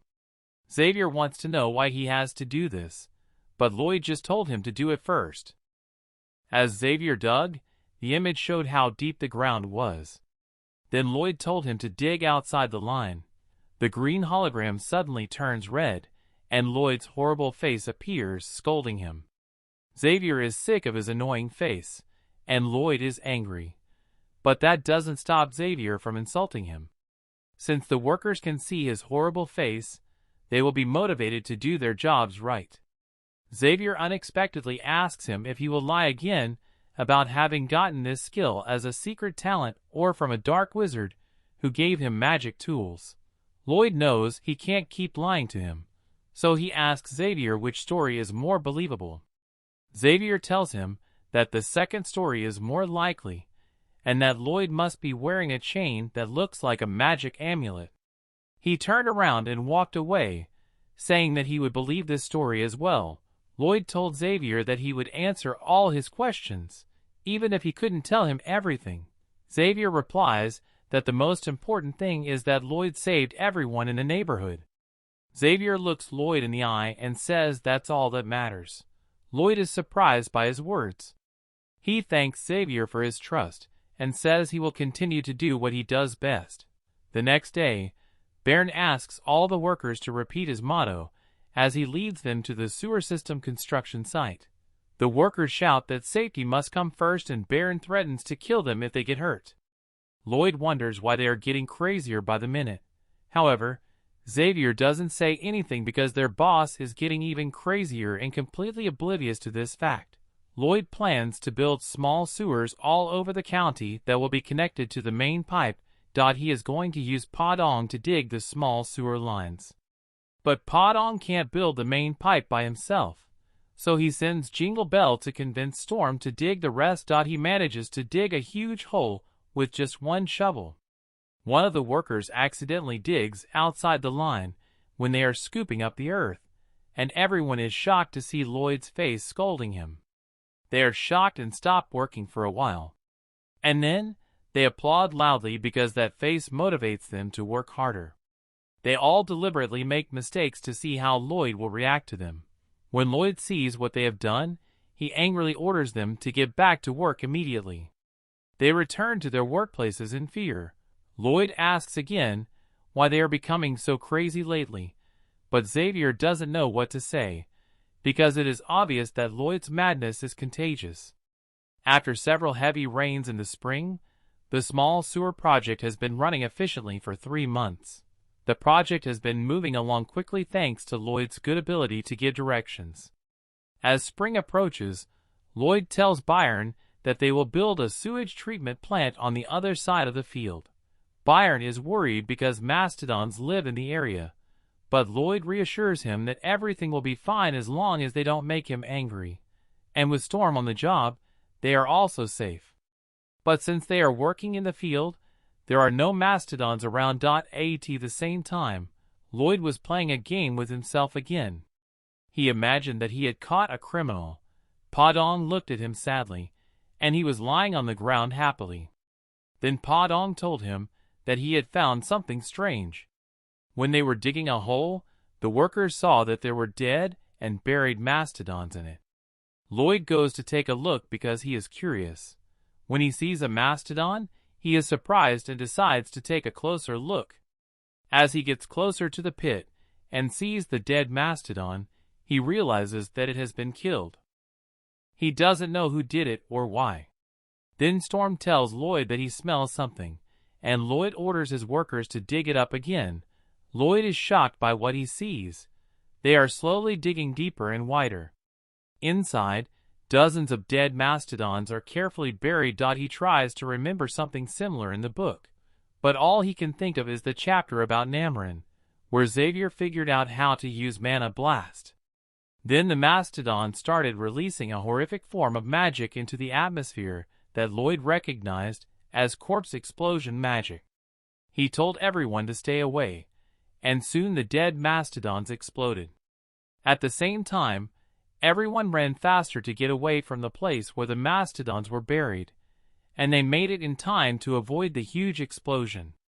But Lloyd knows that the fire will catch up with them anyway, so he decides to stop it. He stopped and turned around, ready to protect his staff. Without thinking twice, Lloyd uses his magic blast to stop the explosion, but Storm jumps in front of him and blocks the flames. Lloyd is afraid that Storm might have been hurt, so Lita is busy carving a piece of wood and can feel the magic from where he is sitting. He immediately realizes that the explosion was caused by necromantic magic and wonders if he should help Lloyd. But he sees Xavier heading toward the field, so he goes back to working on the sculpture, because Xavier can help Lloyd alone. At that moment in the field, Storm faints, and Lloyd is worried about him. When the workers suddenly notice something, one of them immediately reports it to Lloyd. The dead mastodons come to life with glowing purple eyes and rush at him. They all run to Lloyd, who is holding a beaver in his arms. Lloyd orders everyone to run and tells the White Cavalry that this will be their last day and motivates them to fight for Frontera County. Lloyd stops them and orders them to retreat. Lloyd asks Byron where the little mastodons are, and he tells him that there is one in the field. Lloyd calls Pond for help, and the hamster rushes to the mastodons to stop them. The hamster uses its skill and fights all the mastodons. Lloyd was shocked and confused when he learned about such lightning-fast skills of the animal. Soon, the Podong was outnumbered and exhausted. As he tried to defeat the undead mastodons, he was completely defeated by them. Lloyd started shouting to the undead to show that Lloyd was holding the little mastodon hostage and licked it as if he was going to eat it. The mastodons were excited and rushed to rescue the little mastodon. Lloyd managed to attract their attention, so he carried the little mastodon on his back and started to run for his life. Soon they were joined by a Podong, and Lloyd ordered him to take them to the forest at the end of the valley. The soldiers had mixed feelings as Lloyd had saved them again. It soon became cold in the forest, and soon he was grabbed by Xavier and asked if he could take him with him 10 kilometers north. Podong was exhausted, and soon the undead mastodons caught up with him. Lloyd used a mana blast to attack one of the animals. When he attacked it, it exploded, but there were too many of them. Podong got scared and stopped as they were at a dead end. Lloyd got scared when the mastodons approached him from behind. So he used his modeling skill and was sure that they could not climb higher. He was confused but calmed himself down and moved forward to face the evil creatures. Lloyd orders the Podong to stay close to the wall as much as possible. Then he turns his shovel around to use the triple mana core blast attack and misses it on purpose. The shovel falls down, and soon Lloyd is on his knees as well. Lloyd uses his supercharged skill and absorbs all the mana from the surrounding mastodons. We see Lloyd and Xavier on the training ground, and Lloyd shows him his triple mana core attack. Lloyd has used all his energy, causing him to fall to the ground. Lloyd uses his supercharged skill to try to concentrate his mana production. Lloyd thinks he has succeeded in absorbing Xavier's mana, but the messenger told him that his short body cannot handle this type of mana. Then Lloyd begins to vomit red liquid and falls to the ground in a moment. Xavier is confused and asks Lloyd if he's okay, But today, he used the supercharged skill to absorb only mana from undead mastodons. The messenger goes on to tell him that he has exceeded the amount of mana he can absorb, and also his manly heart is being forced to expand, and soon he has received a large amount of energy. Pushed himself and tries to absorb more mana. His heart took damage, but the strong mana he absorbed is used again after a few cycles to heal his mana heart. Lloyd was able to increase his skill level, and now he was a sword expert. The man picked up a shovel and is preparing to fight the evil spirits. The system reports that he has a new skill. Heart of Mana! Lloyd was furious. He orders all the undead to kneel, and strangely enough all the mastodons knelt before him. Podon was surprised by what happened before his eyes. Lloyd fed him a blue seed, and he returned to his normal size. The messenger showed him that he would be able to dominate and control any evil with less mana than him. Lloyd steps on the mastodons and starts moving to a safe place like a boss. The messenger informs him that his skill will only be used when he faces the evil spirits. When Lloyd looked back, he saw that many mastodons have regained consciousness and are preparing to fight Lloyd. And soon the system displays a timer showing how much time he has until the end of his control over them. As soon as he saw the timer, Lloyd started running for his life. Soon time is running out, and Lloyd is surrounded by mastodons. Lloyd grabs the little mastodons trying to save him. When they attack Lloyd, he is saved by Xavier, who has arrived on the scene with a homing gun. Xavier pulls out his aura sword and asks the homing to move forward, but the homing was too lazy to move. But once he heard the podong, he had no choice but to move forward. Xavier breaks the valley wall to bury all the dead, but forgot to let Lloyd in. Lloyd was hanging in the air all this time. Xavier managed to bury the dead, but there was a huge explosion. Lloyd was shocked to see such massive destruction. They all stopped at the hill, and Lloyd thanked Xavier for saving his life. Xavier got angry with Lloyd because he always risked his life for others, and told him that he should value his life more because all the people in the area were counting on him. Lloyd asks him what will happen if he doesn't save all the workers, and Xavier tries to explain to him that he didn't mean it, but Lloyd told him that he has to do it, otherwise everyone will be in danger. Then Xavier said that he didn't need to fight alone because now he has many allies. Xavier asks him if he plans to do it in the future. Lloyd said that he will still do it as he wanted. Xavier was excited, but calmed down and told Lloyd that he would always be on his side. The system informs Xavier of his closeness to Lloyd. The system informs Lloyd that Xavier's affection for Lloyd had increased for the first time, and as a reward he received 270 RP points, and Xavier's reading score for Lloyd had also increased, and now he was not a person to be protected but respected him. The messenger tells Lloyd that Xavier promised that he would be willing to die for him if he was on the verge of death. Lloyd was happy and told Xavier that he knew what he was thinking. Lloyd is trying to find out who is behind all this ruckus about the undead mastodons. He thinks that the necromancer must have used his black magic and asked Xavier to find some clues as to who was behind the incident. Lloyd guessed it from the novel and swears he will make whoever is behind it take responsibility for the damage. Subsequently, all the workers work hard to find clues. Lloyd told Xavier that they cannot resume construction because it would be dangerous to dig recklessly.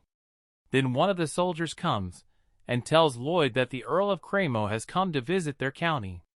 Count Cremo was standing in the manor house of the Fronters, and he had come to propose marriage to Lloyd. However, Lloyd told Cremo that he was not his type. But the Count explained to him that he had come to his daughter's wedding. After all, he thought that Lloyd had become so famous unexpectedly, and that he wondered if there would ever be a man better than him to be his son-in-law. Although he was sure there would be. There must have been many nobles who would have liked to make him their son-in-law, which is why he approached him so quickly. Lloyd tries to explain to him that no one had made him such an offer, except for Count Frontera, showing him all the letters of offer. Lloyd was shocked to see that there were so many. Cremo told Lloyd that they were all insincere, and he should not think about them, but just get married.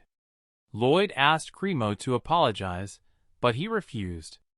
However, the Count told him that he had to get married now, because he was already 27 and still single, so people started to think that something was wrong with him. At this point, Xavier was trying to keep from laughing. Cremo's daughter was also there, embarrassed and pale. She introduced herself to them, and told Lloyd that she was ready to sacrifice her body for the prosperity of the family. Lloyd was depressed because he knew she didn't want to marry him. Xavier then used his mana to try not to laugh and struggled with this feeling. He asked Cremo to respect his daughter's wishes and not just trade her for fame. Cremo was convinced and told his daughter that he was sorry for making her upset for the sake of their family fortune. The girl was very happy at his words and hugged him. Count Cremo then thanked the Frontera family for reuniting him with his family. Everyone applauded, wishing everyone to live with love. Lloyd was sitting on the couch in depression. The man was depressed and wondering if it was a happy ending that he didn't get married. Lloyd looked at Xavier, who was trying his best not to laugh. He struggled even more than when he fought the giant, and in the end all requests for a political marriage were refused. At the royal court, a servant informs the queen that Lloyd has rejected all marriage proposals. The queen expected this, because if Lloyd accepted the proposal, the lady would simply reject him because he was like a potato. After that, the woman starts laughing uncontrollably, and she orders the royal servant to cook her potatoes for dinner. The woman asks the royal messenger if they will have someone to visit Asfahan to learn more about the domino monsters. She thinks long and hard and orders the messenger to send Lloyd to Asfahan. Shortly afterwards, Lloyd found a goat's head at the scene of the incident in the county, and Sir Byron informs him that it is somehow connected to the incident. Lloyd examines the goat's head and realizes that this pattern was on the flag of the kingdom with the Empress. He thinks about it, but was not sure because everything has changed from the original timeline, so the future will be changed. The man suspected the dark sorcerer Cannavaro, because he was the one who unleashed the Namoran barrier and led everyone to their deaths. Lloyd asked Sir Byron to resume construction work and take care of all the problems, as he would be away on business. The young frontier was going to Namoran to find more clues about who was behind it.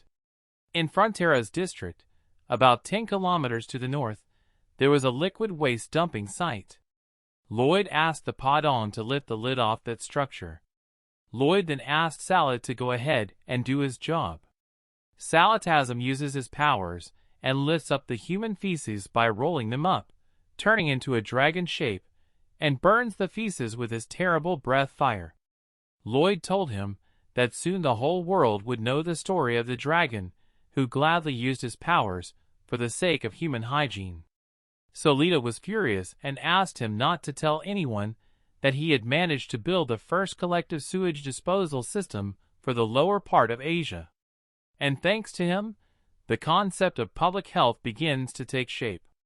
Then he received a new title that gave him immunity to infectious diseases that were spreading in the district. Xavier asks him when he plans to leave for Namoran, when they were walking and saw a huge number of carts parked in front of Lloyd's mansion. Lloyd had a very ominous feeling, and soon the Earl tells him about the marriages that had recently been rejected, all of whom had sent their daughters here because they thought he would change his mind if he saw them in person. The man made sure to give them a nice place to stay. He also made a symbolic card. Lloyd knew that he was very happy about it, and the Count told him that this was his age to see his grandchildren, and the whole continent was wondering if something had happened to his eldest son.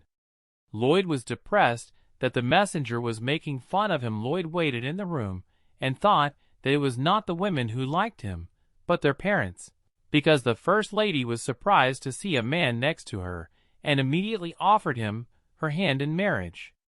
But she must have mistaken Xavier for Lloyd and asks him why the servant is sitting on the couch. However, when Lloyd introduced himself, the girl was upset and ran away. Then a second lady entered the room, and the same thing happened again, and she ran away. Now a third lady entered the room, and Lloyd was shocked to see that it was Count Namarin Silurian's eldest daughter from the novel. She was Xavier's mistress, but sacrificed her life to protect the people of Namrun. She was complimenting, but Lloyd knew she was wrong again. She was embarrassed, because she knew the person sitting in front of her was Lloyd. They were both shocked, and she told him that she knew he was in a hurry because of work in the county. Then the girl got up and was about to leave, but Lloyd stopped her and asked if there was a sudden influx of people in the area or anything else. And she tells him that many refugees came to Namrun because they lost their homes to monster attacks. Lloyd was excited and knew that soon a barrier would be deployed that would suck in all the refugees. Lloyd planned to take all the refugees to himself, but some refugees did come to Namrun and knew that if Sanavaro's plans went according to plan, thousands of Namrun people would be sacrificed, and the night that would bring death would be hellish. He realized that he could prevent the destruction of the entire territory. Lloyd and Xavier were ready to go to Nemurin, and then Xavier with a full basket of letters and asks Lloyd if he has received any of them, and Lloyd confirms his words. Xavier sits down on the ground and offers one letter to Lloyd, but he rejects it and asks him not to give it to him. Xavier was disappointed and upset when Lloyd left. As the men were riding to Namrun, Lloyd asked the princess if there was any trouble in the county and told her that there would be a big problem if they did not secure the edges of the kingdom with anchors. The princess thanked him and said he was on the spot. When they reached the kingdom, the princess introduces Mr. Cannavaro to Lloyd and explains that he is the one who brought all the refugees and has been helping them since they were brought here. Lloyd notices the symbol on his shirt and is now ready to avenge the county at the count's estate. The count welcomes them, but he too confused Xavier with Lloyd, as he looked more like a king than Lloyd. Meanwhile, the princess told the count that he was mistaken, that Xavier was the wrong one, and said that the one who was next to Xavier was Lloyd. She starts yelling at her father, and takes Lloyd's side. Xavier was embarrassed, but still starts teasing Lloyd when the princess tells the king why they're here. Lloyd was going to beat Xavier. But later that night, Lloyd tells Xavier about the demonic pattern he saw earlier on Cannavaro's shoulder and asked him to gather evidence so he could prove that Cannavaro was a bad man and save their county. Xavier looks strangely happy, and Lloyd asks him about it. Xavier tells him how hard it must be for him to be so ugly, and a fight breaks out between them. The next day, Lloyd was sightseeing in Amorson County. He was shocked to see the same patent shirts being sold on the open market. Lloyd asked Xavier if he had found anything suspicious, but Xavier replied that he suspected the Cannavaro because he had protected his home with an expensive magic castle. Xavier thought about destroying it, but he was afraid that he would be found out immediately, so he left it for now. Lloyd thinks about it, and thinks about stopping everything before the barrier is deployed, because he didn't know what kind of spell was being cast on the city, since nothing was said about it in the novel. Lloyd thinks that if he teaches Xavier to become a Grandmaster, he will become a being who can get rid of the barrier and the night of hell in an instant. But he realized that it would be impossible to teach him in such a short period of time. Xavier told him that he would soon do some research and find some clues about the Cannavaro, and asked him to show some trust in him to build an anchor system in the Namran Hills. Lloyd sends a messenger pigeon to Master Cordigius so that the work will be done faster, as Lloyd was going to check the details on the construction site.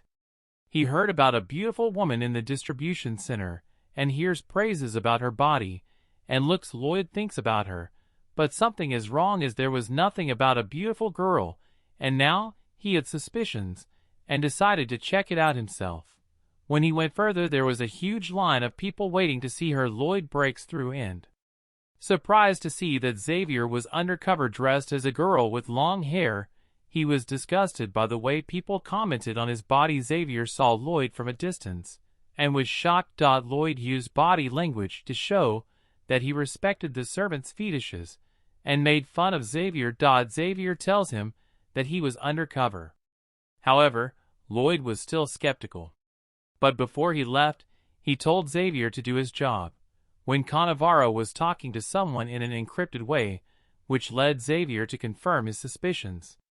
Lloyd was at the site where he was supposed to set the anchors. He used his scouting skill and found a skull underground. He thought about it and searched the entire area and finds more skulls and starts digging them up. Cannavaro met with the cult members and told them that they would begin to execute the plan they had discussed. While Lloyd was examining the skull, he realized that without realizing it, the Count had successfully gotten himself into trouble. Lloyd used his absorption skill and cleared the mana from the skulls. When he picked up the skull, a crystal fell out of it. He applied his scanning skill to it and was shocked because its price was higher than Sir Byron's annual fee, and ran to collect the other crystals from the skulls. The man realized that he could hire 30 Byrons instead of just one to give his buyer a rest. After collecting all the crystals, he put them in a bag that was heavier than expected when he left the place. Then the man tries to talk to the skull and try to determine how he died. He bows and offers him his thanks for giving him Mr. Byron's wages. He picked them up and said he would provide them with a good place to rest. It is late at night and Xavier is trying to explain how he ended up in that dress. Lloyd interrupts him and said that it's okay because everyone has their own preferences. But Xavier tries to explain to him that it's not, but Lloyd told him that it's okay. Xavier doesn't say anything, so Lloyd asks him how he knew about his new preferences. Xavier was agitated and yelled at him, but Lloyd continued to tease him. Xavier told Lloyd that there was another door under the mansion that led to a dungeon. Lloyd began to tease him for his new preferences, which made him even angrier. Cannavaro was shocked when he heard the news that all the skulls were gone. Then everyone started to think that their plans had turned into ruins. Cannavaro stops them and said that he has a plan, and with a smile on his face, told them that the Knight of Hell would come here as planned. The next day, Mrs. Xavier spills a bucket of water, and the owner asked her to go inside and dry off because some guys were staring at her body. Then Ms. Xavier went into the Cannavaro house. The man changes his clothes and conceals his presence, then runs to a secret door and hides there while Cannavaro opens the door. Xavier analyzes the magic, because now he was going to open the door before he left here. Lloyd was sitting with the crystals, and was all pumped up to get more free money. Meanwhile, in the mansion, Cannavaro came out of the secret room where Xavier came from. He went to the door and repeated the same magic spell to open the door. He enters the room, and while walking down the hallway, he met a mutated orc. Xavier dodged his attack and responded with a mana strike, but was shocked and extremely shocked as it had no great effect on the orc. The orc launched another attack and successfully hit Xavier. Although he blocked the attack, he was forced to retreat. Soon many undead orcs appeared. Then Xavier drew his daggers and was ready to take them on. Now his suspicions were confirmed, as many orcs appeared. At the same moment, Xavier saw a bald man spying on him. When he noticed Xavier, he quickly closed the door. Xavier bravely fought the monsters and killed all the orcs. When he kicked in the door, the bald man flew down and found himself on the ground, wanting nothing but mercy, because Xavier had broken his leg. Xavier then asked him what a Cannavaro was, and the man replied that he had no idea what it was because he was just a hired undertaker, and the Cannavaro had ordered him to take care of the bodies in the medical room. Xavier asks him about the bodies, and finds out that all the refugees died of disease, so Xavier breaks his other leg and is going to report it to Lloyd. When Xavier reaches the master's room, Lloyd is not there, so he decides to save Cannavaro first and rushes to the morgue to find the culprits. Xavier appears out of the blue and pulls out his aura sword. He was confused because there were no people in there anymore. He realized that it had already started.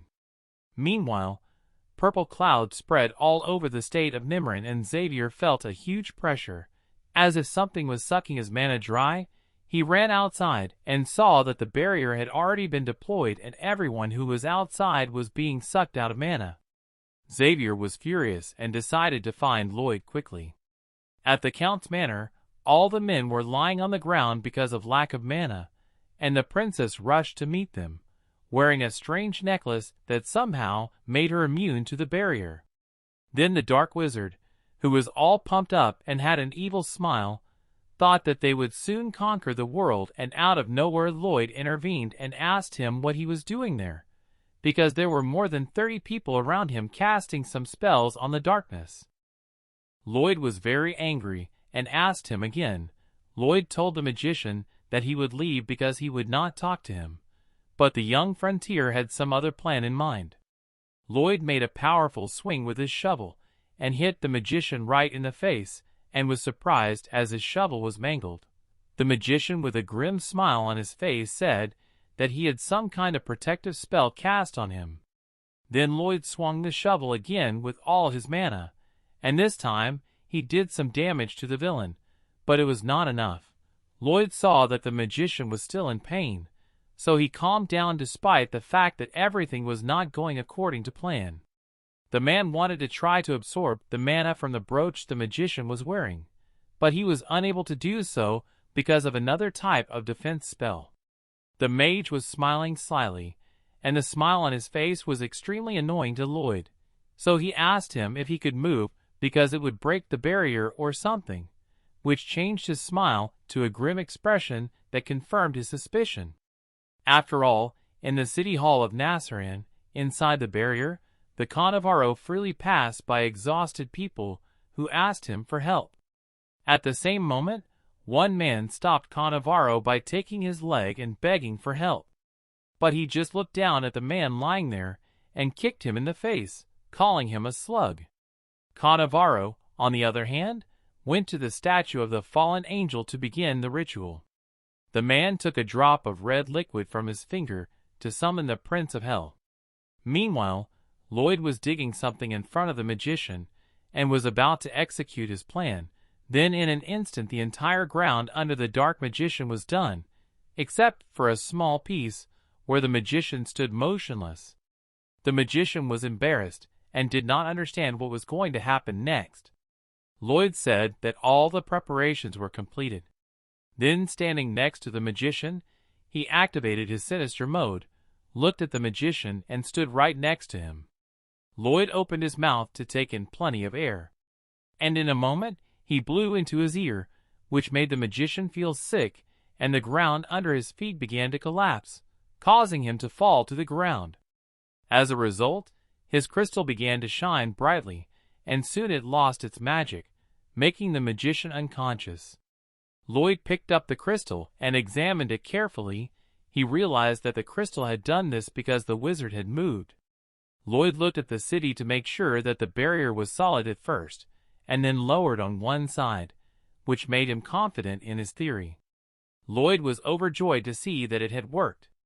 Cannavaro looked to the side in surprise, and noticed a breach in the barrier wall. Lloyd stood proudly on the defeated magician, holding the crystal in his hand. Cannavaro couldn't believe it, but he still continued the spell to summon the Hell Prince. Sitting on the floor in front of the statue, he continued to chant his magic words. But suddenly his session was soon interrupted by the princess. The angry girl asked him what the hell he was doing. The man couldn't understand how she was moving freely inside his barrier, but in a moment he noticed a necklace with the same crystal that made her resilient before. Then he decided to retaliate by launching an explosive mana attack at her, but unexpectedly the princess was able to block and absorb it. Cannavaro was shocked by what he saw. In an instant, the girl concentrated all her mana into making a huge spear of mana using the fire punishment technique to attack him. A huge stream of orange flames was heading towards Cannavaro at the speed of light. The man did not understand how such a young girl had mastered Imperial-level magic. The powerful blow left him with a huge amount of damage, and later the princess came up to him and asked what he was doing there. Cannavaro was disfigured but still completed his spell and loudly asked that the Prince of Hell come to save him.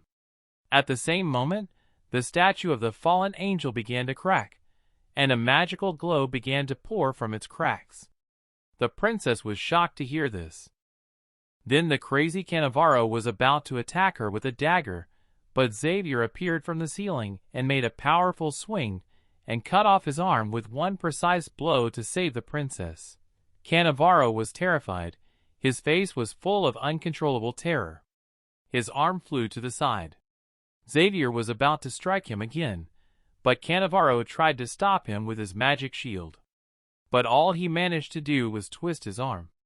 Suddenly, the ground shook and the statue radiated light from its cracks. Xavier watched in horror. Suddenly, a large red lightning bolt appeared in the purple sky, pierced the roof of the palace and hit the statue, destroying it completely. The fragments of the statue scattered powerfully across the palace, and when they were about to fall on civilians, they were immediately blocked by the princess with her earthly shield. A magical wall appeared between the stones and the frightened people. They all covered their heads with their hands to protect themselves and their loved ones from a possible collision. Xavier stood with his sword in front of Cannavaro, who announced that he had won and now they would all be doomed to die. The smoke cleared, and the monstrous metal arm of the Hell's Prince appeared, and the floor broke under the weight of it. In his hand was a red magic sword. Cannavaro and Xavier looked at it in horror. In a moment, sparks of rage flew from the eyes of the great metal knight. Cannavaro could not understand where his hellish prince had gone, and he was without legs. Cannavaro found out that the barrier was completely removed before he could complete the ritual because he didn't think he was prepared enough. Xavier looked at the Hell's Prince with horror and wondered if he could overcome him. After that, the Hell Prince asked Cannavaro what he wanted, and Cannavaro pointed his finger at Xavier and ordered him to destroy him. Then the hellish prince rushed to destroy Xavier and swung his huge sword at him. Xavier was prepared, so he was able to block the attack, but the enormous pressure from the attack was too much for him to bear. In a moment, the Hell Prince teleported behind Xavier's back and was about to strike one last blow, but he was prevented by Princess Yaka, who attacked him using the wind dagger, and as a result, Xavier was able to dodge the attack. The Hell Prince was angry with the princess for preventing him from doing what he wanted and attacked the woman to destroy her. Xavier used his aura blast to attack the Hell Knight and managed to decapitate him, and his body flew away. Xavier continued to stand at the ready waiting for what would happen next. And soon the body of the Metal Knight turned into ashes. Cannavaro did not believe it, because it was impossible in his opinion. It was then that Xavier pointed his sword at Cannavaro and thanked the princess for her help.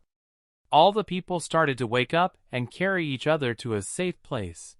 Xavier told Cannavaro that they would have to talk about the details in the palace, but in any case, he would have to be punished. Cannavaro was tense, but soon an evil smile appeared on his face. Xavier was confused, because the man told him that Xavier knew nothing about this creature. And when the man looked back, he was horrified to see the Prince of Hell rising from the ashes, and he was ready to continue the battle. Cannavaro explained to him that his mortal attacks were not enough to destroy the Hell Knight, because he was immortal. Then the Dark Knight told Xavier that he did not expect such strength from him, and apologized for underestimating him. He told Xavier that he was Xyrencius, the first commander of the Legion, who serves the Lord of Hell, and announced that this would be his last battle. Xavier introduced himself, and said that he would soon send him back to where he was. The Hell Prince rushed towards Gabriel and attacked him. Xavier had a hard time fighting off the attacks, and was soon cornered by the infernal creature. Xavier dodged another attack, but soon the Hell Prince appeared behind him and Xavier blocked an attack that hit the Hell Knight. Xavier dodged all the attacks, and was about to attack him, which forced him to teleport. Unable to keep up with his opponent's teleportation skill, he continued to bravely resist him. Xavier waited for him to return, and soon the knight attacked him again. He realized that the infernal knight was just swinging his sword from side to side. Xavier was at the end of his rope, and realized that he needed to rest for a new attack. Xavier managed to repel the attack, but the evil creature did not leave him alone. Then he was going to counterattack the knight, thinking that if he had 2 legs, he would move differently. But since he was moving only through the air, he had only one way out. At the same moment, Xavier swung a powerful punch across the floor, demolishing all the tiles under him. Since the knight teleported back to the Savior, it was left to prepare for his appearance from any direction. Just then Xavier noticed that the knight's sword appeared from the ground. The man wanted to strike him with his aura sword, but the Hell Prince grabbed his leg and threw him to the ground. As he fell, Xavier tried to gather his mana to strengthen his body. His opponent's anti-mana blocked his own mana. The force of the blow caused Xavier to break the tiles in the palace hall. This caused Xavier to scream in pain. Then the Infernal Knight threw him to the ground again. As a result, Xavier was severely injured, and the Hell Knight thanked him for fighting so well. The knight was about to deliver the final blow, but he did not have time, because Lloyd distracted him by telling him that he would return to hell when the summoner died, and ordered him to leave Xavier alone. The Prince of Hell was confused and scared because Lloyd had a very scary face. Lloyd started to count, but the Hell King attacked him. Lloyd managed to avoid the attack, but Cannavaro was severely wounded. Then the Hell Knight told him that it would be just fine if he was still breathing. Lloyd was confused as his plan had failed miserably. Xavier stood up and was about to attack the Hell Knight from behind, but he forced him to retreat. Xavier was all exhausted and lying on the ground, and meanwhile Lloyd was yelling at the Hell Knight and asking him to fight him instead, and ordered Xavier to keep his head down. However, he ignored him. Lloyd was frustrated and launched a mana blast at the creature, but his attack was easily deflected by the Hell Knight and sent back to him. The Hell Prince was just about to attack Xavier, but Lloyd intervened in the battle by jumping on his back. Lloyd was able to reach him. Then the Hell Knight told him that he was a fool for touching him like mana, because the mana from hell had polluted his heart, and he would soon die from it. Lloyd told him that dying was indeed a terrible thing, but he had already purified the black mana many times. The Hell Knight was scared when Lloyd laughed at him, and the messenger told him that the mana that flowed from the Hell Prince strengthened his heart, but still he would not be an equal opponent to the Hell Knight, and the Hell Knight would not ignore him because he considered him a threat to himself. Lloyd locks him up, but the Hell Knight had other plans. He pierced his own body to get rid of him, but luckily Lloyd was able to dodge the attack and mocked him. The Hell Knight was annoyed by this and tried to take him down. Soon, Xavier was back on his feet and ready to attack the confused Hell Knight, who tried to block the attack but was hit in the stomach. Xavier tries to hit him again, but he started to teleport quickly and dodge all the attacks. The Hell Prince was frustrated because Lloyd was still clinging to him even when he teleported Lloyd, because he knew that Xavier was moving faster than before, but he also could not match the mobility of the Hell Knight. He knew he was going to lose when a messenger appeared out of nowhere with a suggestion to activate the messenger contract, which confused him even more. He that from now on the system could give advice to a person personally, and the system.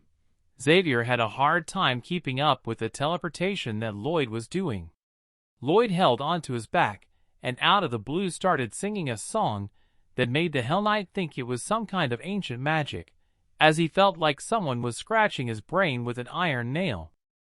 Lloyd continued to sing the song, and the Hell Prince tried his best to take Lloyd away from Lloyd. Signals Xavier to attack, but Xavier cannot stand his singing. Soon Lloyd guesses it, and finally realizes that his parents forbade him to sing in front of others. Because one day in music class, he sang only the beginning of a song, but before he finished the next line, the teacher picked up the organ and threw it at him, and when he tried to sing at Christmas in church, the pastor poured holy water on him and told his parents that he was possessed by evil, and now he was using his terrible singing to save the world. The Hell Prince was frightened by his singing and fell to the ground. Xavier used his mana to not hear or see the last blow. Lloyd was happy that they got rid of him. But Xavier told him that it was not over. Xavier asked him to look closely at the person around them, because he noticed a dark man near them, and when he asked Lloyd to go back, the man told him that it was not over. However, Lloyd told him that it was okay because he would not survive. Lloyd starts to move towards the Knight of Hell and Xavier tries to stop him. Lloyd bets that if the Knight survives, then Lloyd will become his subordinate for a year, and if he does not survive, then Xavier will have to disguise himself as Mrs. Xavier when they return to the county. Lloyd then picked up his shovel and attacked with all his mana. Afterwards, the man lay on the ground drained of mana, as he used his ability to absorb dark mana. As he was absorbing the mana, the Hell Prince told him that it was too much for his body, and he would die from overload. Soon Lloyd started coughing up red liquid because the mana was too much for him, but he still pushed his body to win the battle. Xavier and the princess began to drain their mana so that he would survive. In the darkness, the princess used a healing spell, and because of this, Lloyd is sure that this time he will finally defeat everyone. When the dark mana was absorbed and purified by him, he announced that the exorcism was complete. And when he fell to the ground, the princess began to worry about him. But Xavier assured her that he always ends up like this, but he will be fine. Meanwhile, the messenger informs Lloyd that he has defeated the main commander of the Legion of Hell. Because of this, the King of Hell is looking for him. When it was already night outside, Cadavaro was arrested and taken to prison, and the rest of his sentence was to be handed down by the Queen herself. But the bigger problem was that the construction couldn't move forward because all the workers had lost their strength because of the barrier, and Lloyd was stressed out trying to find another way to continue building. Then he remembered that earlier, when he woke up, the messenger told him that he had absorbed some of the power of the Hell Knight, so his skill of dominating evil spirits had improved. Lloyd was excited because he knew that if he used the evil spirits, he could gain full control over them, and that would be the jackpot because it would be more economical and efficient for the county. At the same moment, the messenger told him that he had gotten a new skill as a horrible singer, but the Lord needed something cool, something like the power of hell. And then he struck a cool pose in front of the mirror. Suddenly, out of nowhere, there was a knock on the door. When Lloyd opens the door, there are a huge number of magical skeletons without heads standing in front of him. Lloyd asked them who they were, and they started to perform an ugly transformation in a moment that disgusted Lloyd. All these ugly creatures apologized and used a poster to communicate with him, which said that they were people who had been killed by the Cannavaro, and they were wandering around the city when they suddenly felt a power that could give them physical form, and the beings who came here thanked Lloyd for calming their vengeful souls, which shocked him to no end. And they also came to learn that Lloyd had buried all the skulls he had found and prayed for their peace. They also told Lloyd that they had no memories of their past lives and no goals, and if they wandered in the open world, they would be cast out. And eventually all the dead bowed down before him and begged him to take them in and give them a chance to pay their debt to the man. Lloyd told them that there would be a lot of work to do, and when asked how much money they would need, the dead man replied that he did not need a salary or food, because that is not what such creatures are for, since there is no use for them in such things, and only required a place to live. A cubic meter coffin. Lloyd was drugged and announced that from now on the undead would be called the Frontera County Skeleton Squad, and was truly happy, because his dream of free labor had finally come true. Xavier woke up from the chaos and saw the dead, but now he didn't care because it was too much for him to handle right now, so he went back to sleep. The next day, Frontera's Skeleton Squad worked tirelessly. Lloyd enjoyed this scene, as all the work was done without any pay. And Count Namarin fainted when he saw the dead working for Lloyd. Lloyd explained to the Count that he was a spellcasting genius and summoned all the creatures with his brilliant eye, and the Count was extremely surprised by this. Soon winter came, and the construction continued without a single break. Xavier carefully examined his hand and remembered how the princess helped him get out. And then the princess appeared out of nowhere. Xavier thought she wanted a project report, but the princess told him that she was there to meet him and told him that she wanted him to teach her how to use the princess's hand. How the princess died in the novel. Also, no one helped Xavier because everyone thought he cursed Mana, and if they helped him, they would end up like him too. If he helped him, they would end up like the princess and other people close to him. But he changed everything, and now Xavier was happier than ever, which made Lloyd proud of himself. After a few days, the construction was finally completed, and as promised, the Count paid 10 times the cost of construction. Lloyd thanked the Count before leaving, and everyone praised Lloyd for his bravery. The Count asked Lloyd if he will be his son-in-law and inherit the Namran. Lloyd rejects his offer and told him that he is the heir to the Frontera estate. Lloyd refuses the offer and assures him that the Namran has his great heir. As Lloyd is leaving the state, he asks Xavier if he wants to stay here. Xavier told him that he was a knight of Frontera Manor for the rest of his life and would never leave it, and they set off for Frontera Manor. When they arrived at the manor, the Count and Countess were there to greet them. When Lloyd tried to explain to them about the creatures, the Count saw Xavier's outfit in the form of Miss Xaviera because he had lost a bet, but they were not interested in that.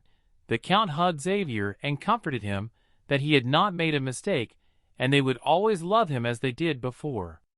Xavier was having a hard time, and Lloyd was enjoying the scene from behind, because now Lloyd had all the cash he needed to just lie around and enjoy his lazy rich life. Suddenly, a royal messenger appears and announces that Lloyd must go to Asfahan on a special mission. Lloyd was shocked by this visit. The envoy also said that they were leaving right now, and Lloyd had been kidnapped by the royal guard and sent on a mission without his will by the envoy. Lloyd was crying like a baby, and Xavier was trying to comfort him, knight standing in front of him. He asked Lloyd why he was so upset, because he should have been happy to be appointed to this honorable mission, to which Her Highness Lloyd replied that he could not hold back his tears because he was very happy, and then Lloyd began to cry, even more irritated him. A few days earlier, the knight had asked the Queen why she had chosen Lloyd to be the envoy, and the Queen told him that he had been appointed a diplomat and said that she was sure Lloyd would easily handle Asfahan, but he would make a lot of noise and cry. But he would make a lot of noise and cry because he dreamed of a peaceful life in the village. And she also knew that Lloyd was the one who had won the Knight of Hell. She told him to be calm, because Lloyd would get what he wanted. Lloyd was in tears, which made the knight question the Queen's decision. After a few days, they finally reached the country of Asfahan, where at the royal court the soldiers inform the Sultan of their arrival, and he orders them to give the guests all the hospitality they deserve. The Sultan was furious that the guards had treated them improperly. The knight wanted to meet with the Sultan as soon as possible, but was refused because the Sultan was very busy and told him that they would have to wait for more than 6 months. The knight was very angry now. The guard dropped something for which they could have gotten everything for free in Asfahan and walked away. The knight was angry and decided to take revenge. He told the royal messenger that they would have to send a letter to the king. At night, the royal messenger asked him if he had seen Lloyd anywhere, but the knight ignored the question, and soon they disappeared. At night, the poor boy was selling torches in the kingdom, but he could not sell any that day. A stranger came up to the poor boy and asked him if he was looking for a place to sleep for the night, and it turned out that it was Lloyd. Lloyd was standing in front of the most expensive hotel in the capital, and told the boy that this was his hotel, but he had nothing to pay for the night there. Then Lloyd asked the boy to sign a contract, and then the whole hotel would belong to him. The boy got scared and asked Lloyd who he was, and Lloyd with an angry face told him that he was a man with the grave of the almighty Samarkand. While pointing to the parish cemetery, Lloyd found himself in a very expensive restaurant. He announced that he was going to feed all the people in the neighborhood and once again showed the pedestra. Later on, he was in a silk shop where he asked the owner to give him the best silk he had and get everything from it. While showing him the padishar again, he was in a port and asked the owner to give him all the ships they had as he was going to buy them all. As soon as he bought all the ships, he sent them to Frontera's estate, and soon merchants from all over the county came to him. And every merchant in the city came to him and asked him to buy everything they had. And so Lloyd bought everything with the mercy of a Samarcandite. However, when he was about to buy even more goods, a royal soldier came to arrest him at the royal court. Soon Lloyd and Xavier were presented to the Sultan. The Sultan was angry with Lloyd and asked him if he had spent their entire annual budget. Lloyd introduced himself to the Sultan, and he recognized him with an angry look because he was the one who turned over the monster's dominoes and found out that he had spent all the money just to meet him. Then he got angry because he knew that he had to stop the coming war, because when the war started, the first obstacle he would face would be their estate, and even if he wanted to destroy Frontera County with all the forces of the kingdom, his victory was still not guaranteed. So he thought about destroying it right then, but Xavier could just blow up the entire capital if he laid a finger on it. Lloyd knew this, so he smiled at the Sultan, and Samarcand had no choice but to negotiate. Samarcand was furious with Lloyd's rudeness, because he felt threatened by this man.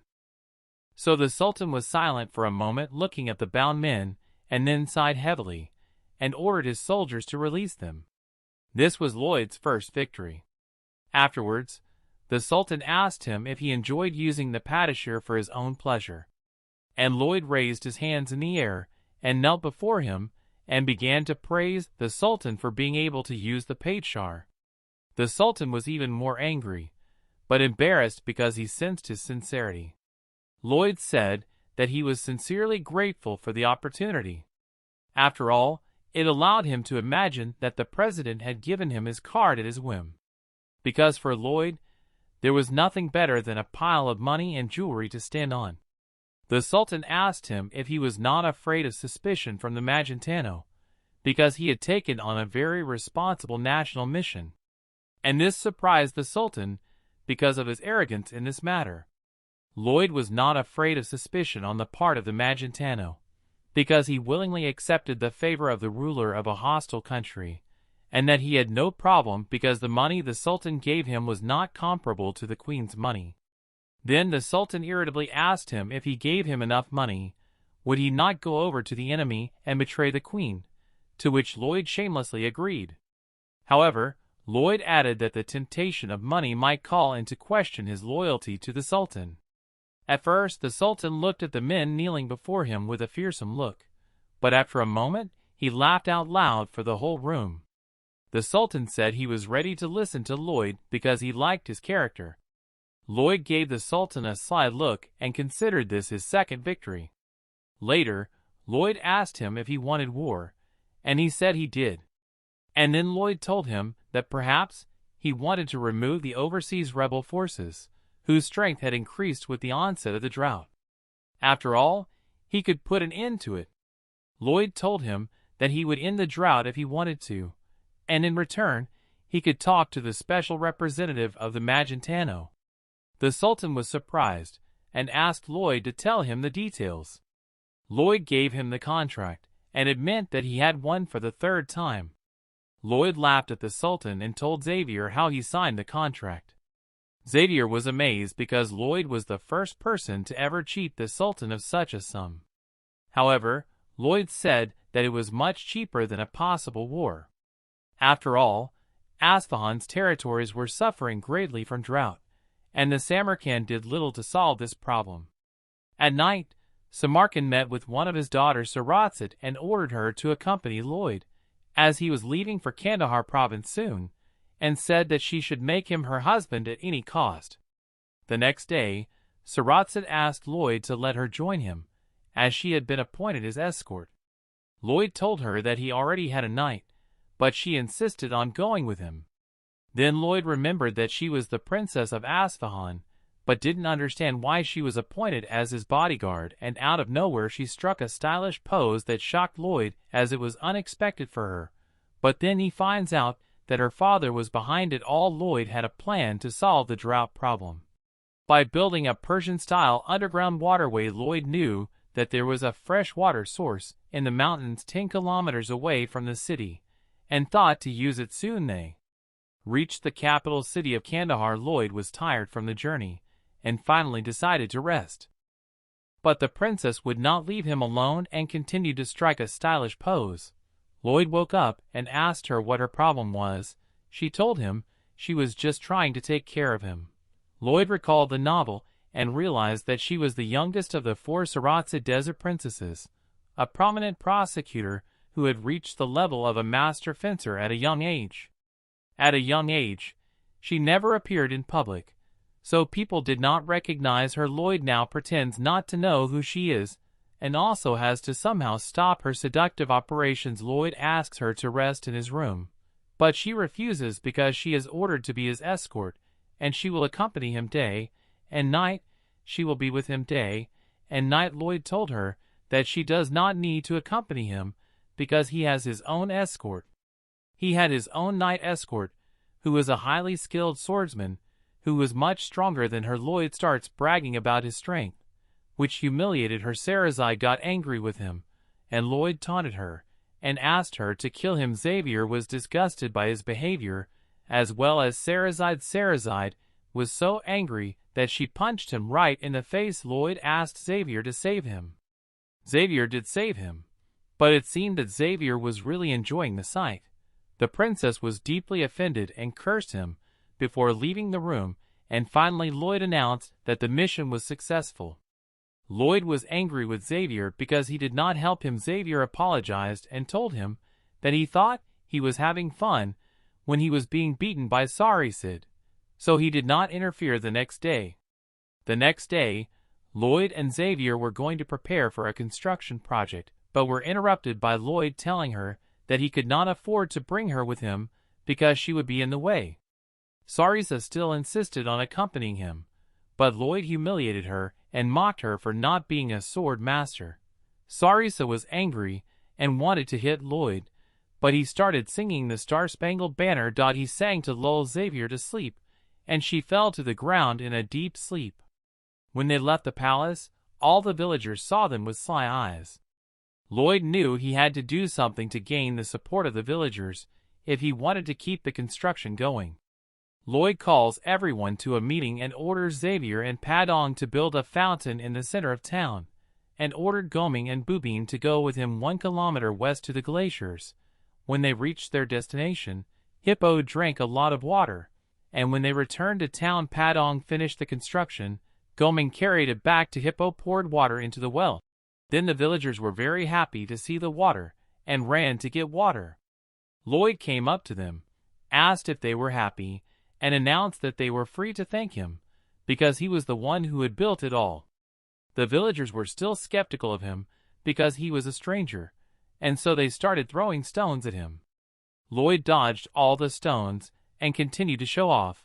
As Lloyd passed through the village, he noticed that there were many stubborn people who refused to even touch the water. The well was filled again by Lloyd, and as the villagers said, Lloyd came out of nowhere again trying to gain their acceptance, but the villagers, still skeptical, started throwing stones at him. At night, one of the families, who refused to touch the water, but now they were happy to drink it, when suddenly out of nowhere Lloyd appears and starts advertising himself, which scared them. And soon Lloyd reached everyone who used the water and started advertising himself. The next day it seemed that everyone was hypnotized and followed Lloyd.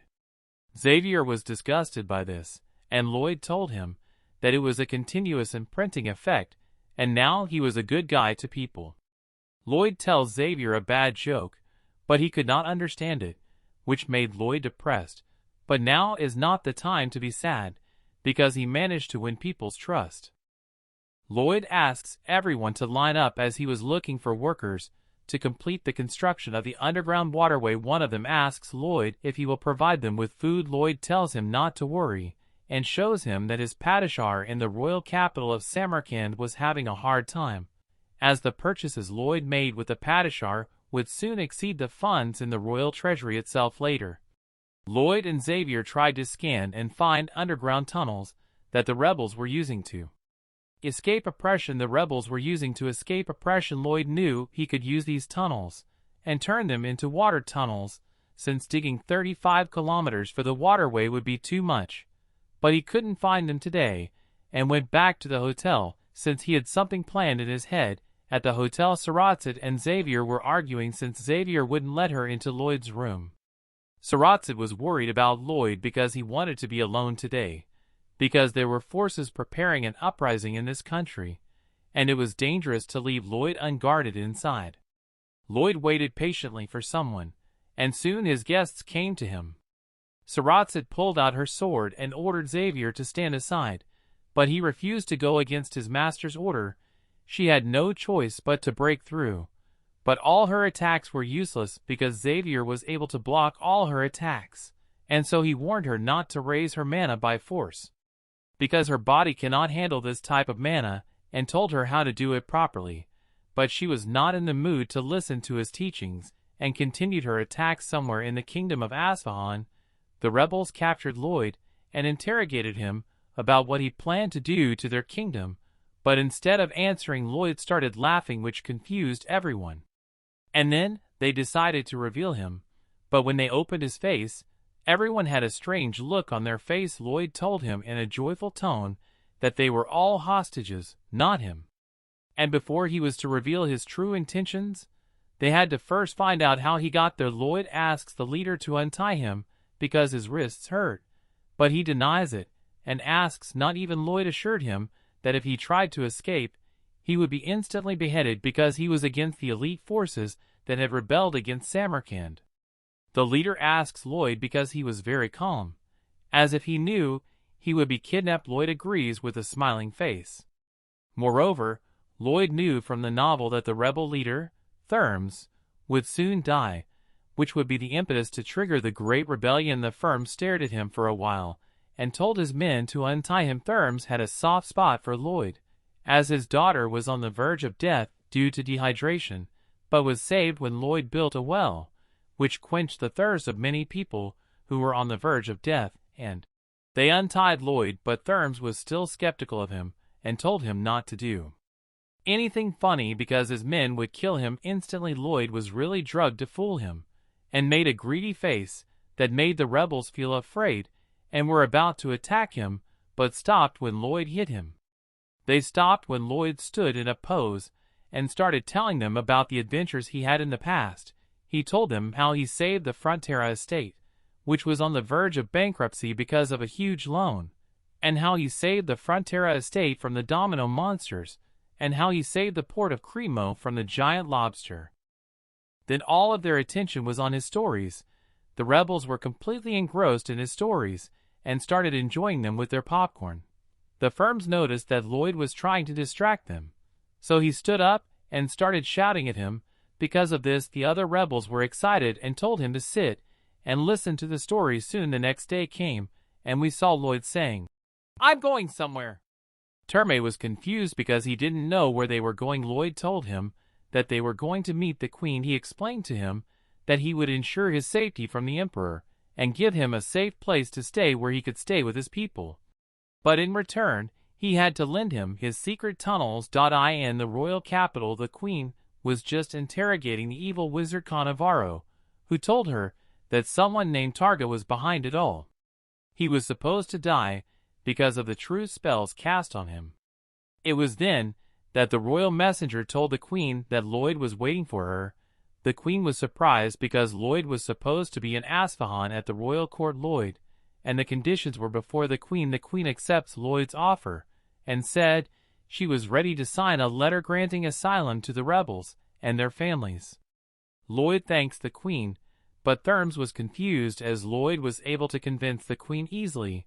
The woman instead told Lloyd that she was quite satisfied that he was following orders properly, and made an evil face and told him that she would see to it that those who were able to work until everything was burned so that people could live in peace. Lloyd was disturbed and surprised, and because of this, the queen told him about the interrogation of the Cannavaro and said that she would soon need Lloyd for this case.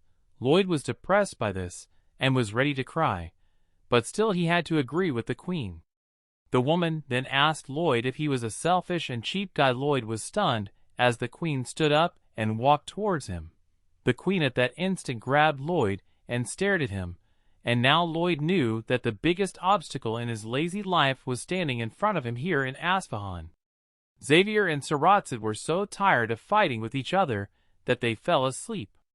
Suddenly, Saratzid came to her senses and started fighting again, but Xavier was able to easily block all her attacks, and it seemed that he was a little bored in this case. Saratzid was able to summon an aura sword that shocked Xavier, and at the same moment she launched a fierce attack on Xavier, who eventually blocked her again. However, then he too summoned his aura sword. Saratzid continued to swing the sword and Xavier also became more serious, but still he knew that her aura sword was still not stable. Saratzid started to attack him again, but suddenly the door opened and Lloyd returned. Xavier barely had time to dodge the attack, but because of the tremendous pressure of the sword aura, Lloyd was stripped naked. Lloyd was confused for a while. Xavier was angry with Lloyd. Because this attack, Saratzid realized that Lloyd was back and started asking questions, but Lloyd didn't want to answer because he didn't have time, so he started singing a lullaby. Saratzid tried to resist, but she fell to the ground and quickly fell asleep. Lloyd was ready for construction and asked Xavier if he was ready, but when he returned, Xavier was also sound asleep, and it was the beginning of a new project. Step 1 was to go around the underground tunnel, which was like a maze. Step 2 was to confirm the location that would need to be opened or blocked for a direct waterway. Step 3 was that during the day, they had to block off paths other than their waterway route, and at night Xavier had to use controlled explosions to make the blocks. And for step number 4, Lloyd invited the skeletons into the core of the Frontera Kingdom, as they were to be the main key to completing the construction. Then Lloyd took them to the construction site and explained to them that since there was a large amount of water just on the other side of the wall, if they dug any further, there was a chance that they would be instantly washed away due to the enormous water pressure. He told them how in the old days people risked their lives to build such waterways. Then the oldest among the workers would give his life when he finished laying the waterway for the sake of his neighbors and their descendants who would continue to live. He told them that there was no sacrifice more noble than this, and pointed his finger at the one and only thinker who had been chosen by him to do such a noble deed. He was devastated to hear this, but when Lloyd looked at him with a look of superiority, they realized that he was serious. Lloyd was more serious than ever. For this, Lloyd, the handsome man with the pickaxe, and ran away from him. He told him that he would go down in history for his great deed, but Toros was too scared for that, so he too started running away with Lloyd and asked Lloyd if an army of ghost skeletons could do it. Lloyd cursed at him because he wanted the undead to feel peace again. Thordis was really depressed about this and asked him if Xavier could do it, but Lloyd refused because Xavier only had one pair of clothes and he couldn't afford to get them wet in hell. King Helcaros truly enjoyed this scene and was looking forward to what great feat Lloyd would achieve in the future here in Kandar. After much debate, the leader of the ghostly skeleton worker squad set about completing the job. Lloyd was disappointed because he wanted him to use a pickaxe. The reservoir opened and a huge stream under great pressure rushed to the surface. The water reached the civilization in which everyone was. People were just celebrating when an endless stream of water rushed over them. And then a little girl with a bowl full of water ran to Lloyd and offered him a drink of water. Lloyd thanked her for her kindness and said that he would definitely enjoy it. But the child had doubts, and she asked Lloyd why he was wearing no shirt. Lloyd smiled and told her that he didn't want to spend money on clothes. After the opening of the central waterway in Kandura, they connected the waterways to all the small villages and hamlets nearby. And finally their great journey was coming to an end. The messenger told Lloyd that he had unlocked a new title that would give him 100% dehydration resistance in all desert regions. But he was disappointed because he wouldn't need such an advantage since he had completed his work and would now just be idle. At the same time, Terms approached Lloyd, and Lloyd asked Terms if he was preparing for a long journey from nowhere, and Terms bowed and thanked him for saving him and his men. Terms and all his comrades swore allegiance to the Frontera family for the rest of their lives. And the messenger told Lloyd that their favor had increased, and as a result he had received RP. Lloyd made a strange expression on his face, and said he was very happy with the RP points he received, and soon terms, and his group finally went to the Frontera estate under the leadership of a skeleton squad. As it seemed, everything seemed to be resolved peacefully, but soon they were both summoned to the royal court in Asfahan, where Sultan Samarkand offered Lloyd to join the kingdom, but Lloyd replied to him with strange excuses. Samarkand knew that Lloyd had noticed that Saratsud was his daughter, and so he asked if she was his daughter, and if he would marry her. Lloyd refused because he believed that Saratsud's opinion was more important than his own. And the Sultan knew that Saratsud hated Lloyd, and would never want to marry such a man.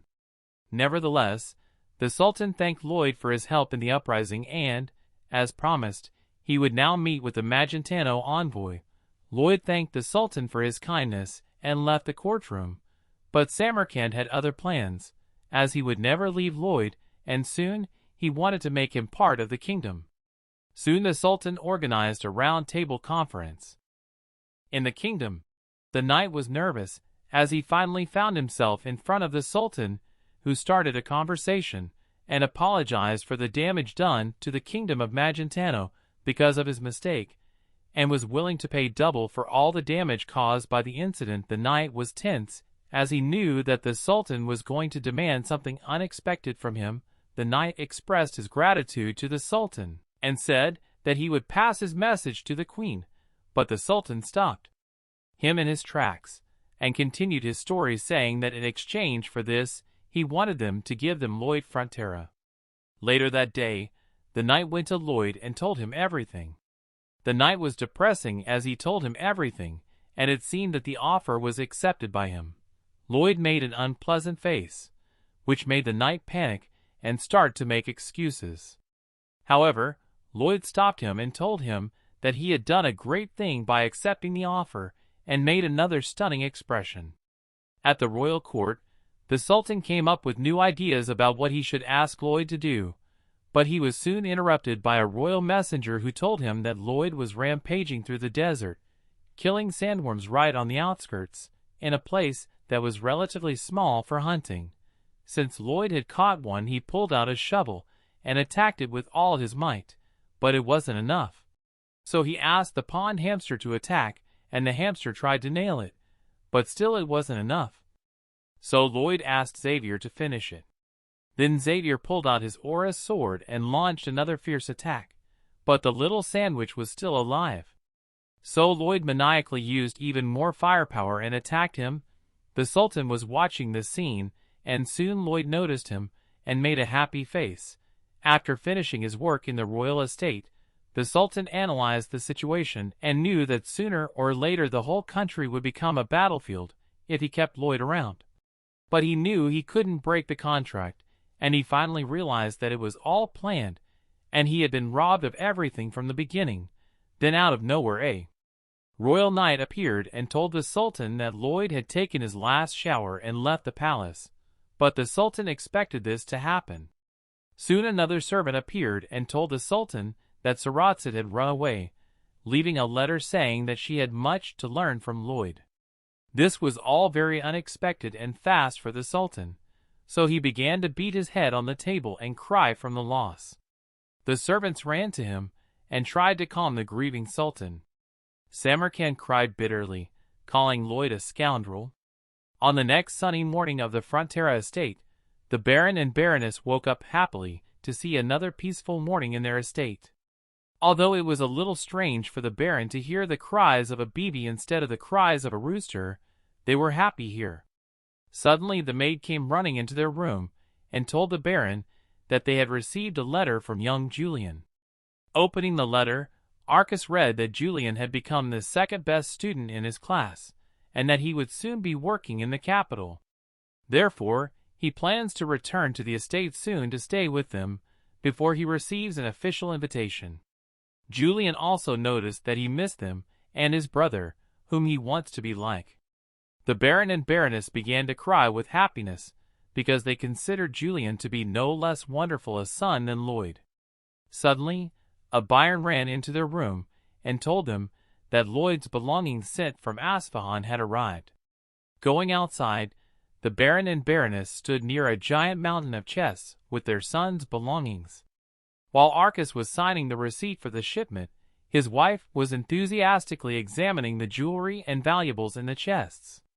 She was thrilled to see such beautiful jewelry. Suddenly she turned her head to her husband and said that they could sell them at a high price for aristocrats. At first, Arcas was a little embarrassed by his wife's behavior, but in a moment he agreed to her offer because he was a happy man. As the baron and his wife walked through the city, they were approached by the townspeople, who thanked them for everything they had and wished them a good day. The baron was glad that only good people lived in their estate. However, a moment later, he saw a group of orc laborers with crusts on their shoulders.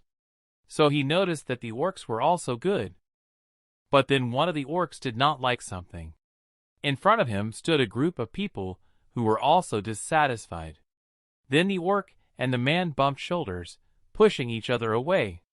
The baroness was seriously frightened by this course of events, and the arcane man was embarrassed by what he saw. The man proudly squared his shoulders, and showed with his whole appearance that he was stronger than the orc. Then he calmly put his hands on the orc's shoulders, and wanted to push him away. Something went wrong, and the orc remained standing, pushing the man away. The baron and baroness were seriously frightened, because they did not understand how it would end. Then the man and the orc leaned their foreheads against each other, and made a casual gaze. At that moment, the orc made a powerful swing, and the man did not realize what he was doing. The green giant tried to hit the man, but he quickly oriented himself to dodge his blow. In a moment, the orc was lying on the ground upside down. But then he got to his feet because he was not going to give up. He looked proudly at the man and beckoned him to come to him. The man sighed proudly because he was confident in himself and his colleagues. A moment later, he and his workers began to make strange foot movements. And in the end, they all naturally stood on their heads with their hands on the ground. Not wanting to lag behind, the orcs also began to dance with their backs turned to their opponents. The green giants made a weir with their hands and stood behind each other. Then the man and the orc looked into each other's eyes with both fear and pride. The ram and the baroness were embarrassed by the show. But while the orcs and humans were competing with each other, they continued walking happily, noticing that they were all good living organisms. However, in a moment, they doubted their words when they saw the magical skeletons confidently walking to work greeting their owners. But Arcas was happy because the main thing for him was peace in his estate. As the baron and baroness continued to move forward, they noticed a Salito's burning feces. There were also refugees near them, who were kneeling down and praising Lloyd while looking at his statue. It all looked strange, and the situation in their estate was getting stranger and stranger every time. But still, Lloyd considered himself the happiest man in the whole world. Suddenly, they heard people shouting that Mr. Lloyd had returned. In a moment, they saw Lloyd standing in a cloak half naked over the head of the coachman of their wagon. However, Arcas thought their son was the strangest of all. Lloyd got out of the wagon and saw his parents coming toward him. They grabbed their son in their arms. Although Lloyd was strange, Arcas was still happy. He could have been even happier if his son had started calling him Dad instead of Count. While the skeletons were carrying the jewelry chests, Arcas turned to his son. With tears in his eyes, he looked him in the eye and asked him why he was wearing almost no clothes. Lloyd smiled and refuted this by saying that they had plenty of clothes at home. Meanwhile, it was a sunny day in the kingdom of Magentano. Count Ventura reported for the Queen that as a result of all the negotiations, they had documented all the information and managed to get the magic fingerprint of the Samarkand. The Queen said with an uneasy expression that she did not expect him to be able to negotiate alone. The man was embarrassed and agreed with the woman. She then asked if Lloyd had forced him to say this. She also asked what he thought they needed for the peaceful life of their people. And the Count replied that they needed a powerful monarch and proper diplomacy. However, the Queen believed that they needed to hire intelligent people as long as they could. The man agreed with the Queen and mentally apologized to the Lord, as he considered him a future corpse. The Queen noted that although the negotiations had gone well, the Asfahan remained their old enemy. Therefore, for their relationship to be beneficial to all of them, they needed to build it on trust. Meanwhile, the Sazerac princess reached the outskirts of the Frontera estate. She knew that this was where Lloyd Frontera lived. She bit her lip and was sure she would get her way this time. Just then, Lloyd's father was calmly trimming the bushes and humming a tune. Suddenly, his peace was interrupted by the princess who addressed him. The man was surprised and asked who she was.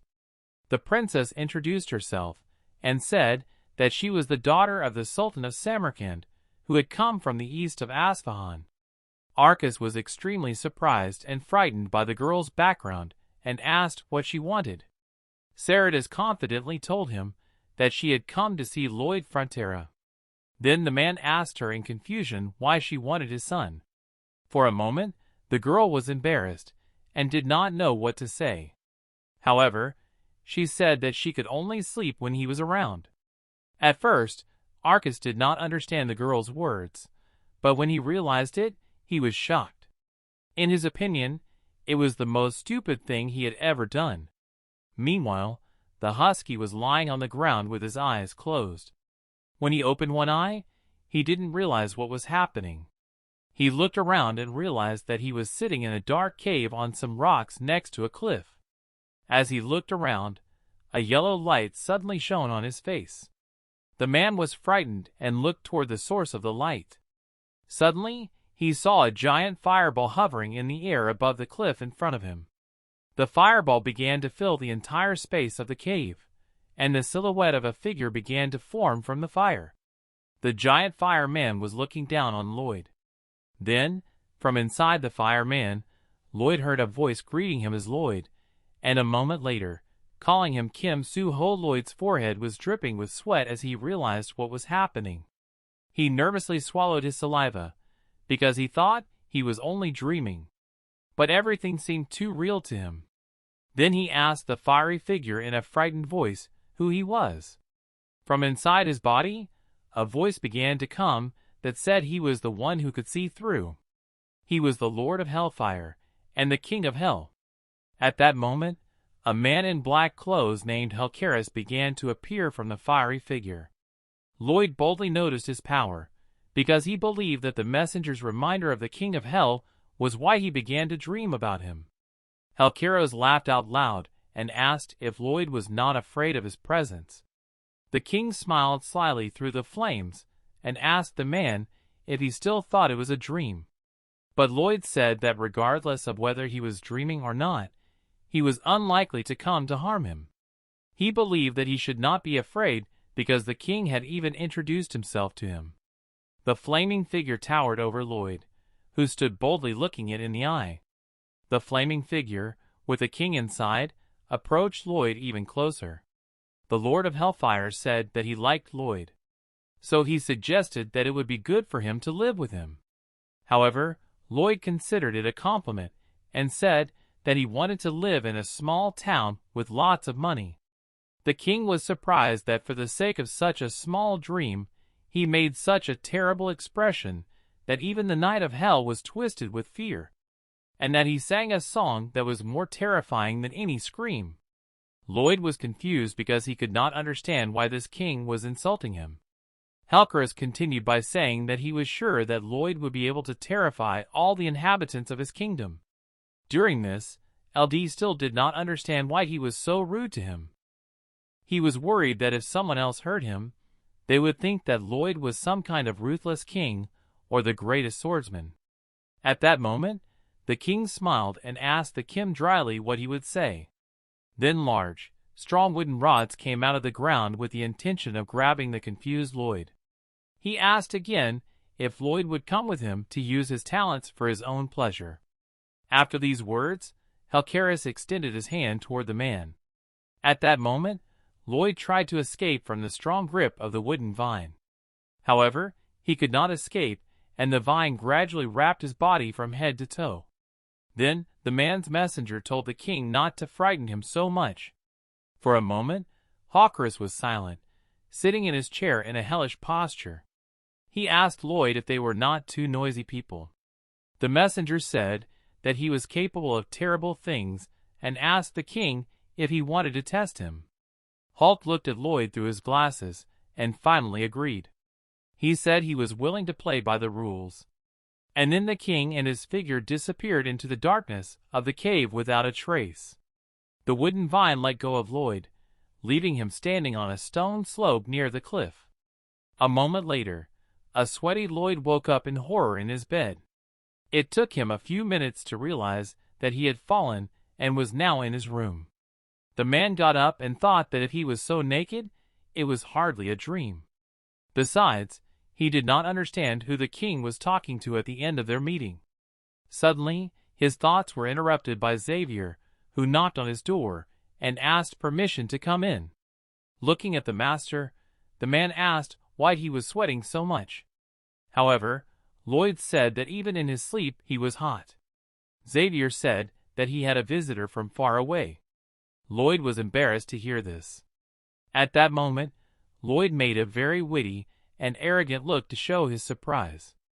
Xavier was surprised that Lloyd didn't even ask him who had arrived. Angier Lloyd confidently said that it was Princess Saridas. He knew she would come to him because she knew how effective his lullaby was. Because it is extremely difficult to give it up later. Xavier was embarrassed because he knew that his master had him in mind as well. A moment later, Lloyd and his servant were sitting across from the princess, who asked him to record his lullaby in her magic lair. That was the only reason for her visit. Arcus was both pleased and saddened to hear that she meant only a lullaby. Lloyd thought about it and made a face, asking the princess if he had to do it for nothing. But the girl said with a frown that she would pay him for it. However, Lloyd continued to grimace because he had plenty of money anyway.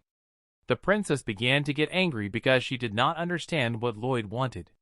In a moment, he quickly put a pile of papers on the table in front of her. The man said he would agree to give her what she wanted if she signed a contract.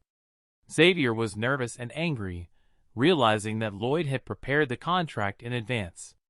The princess was shocked to read that she would have to serve in the Frontera estate for 5 years, and only after that she would receive her lullaby recording. The girl expressed her indignation, but Lloyd said that since he didn't really need it either, she could not sign the contract. The young frontier said that she could become a sword master if she slept well and trained hard.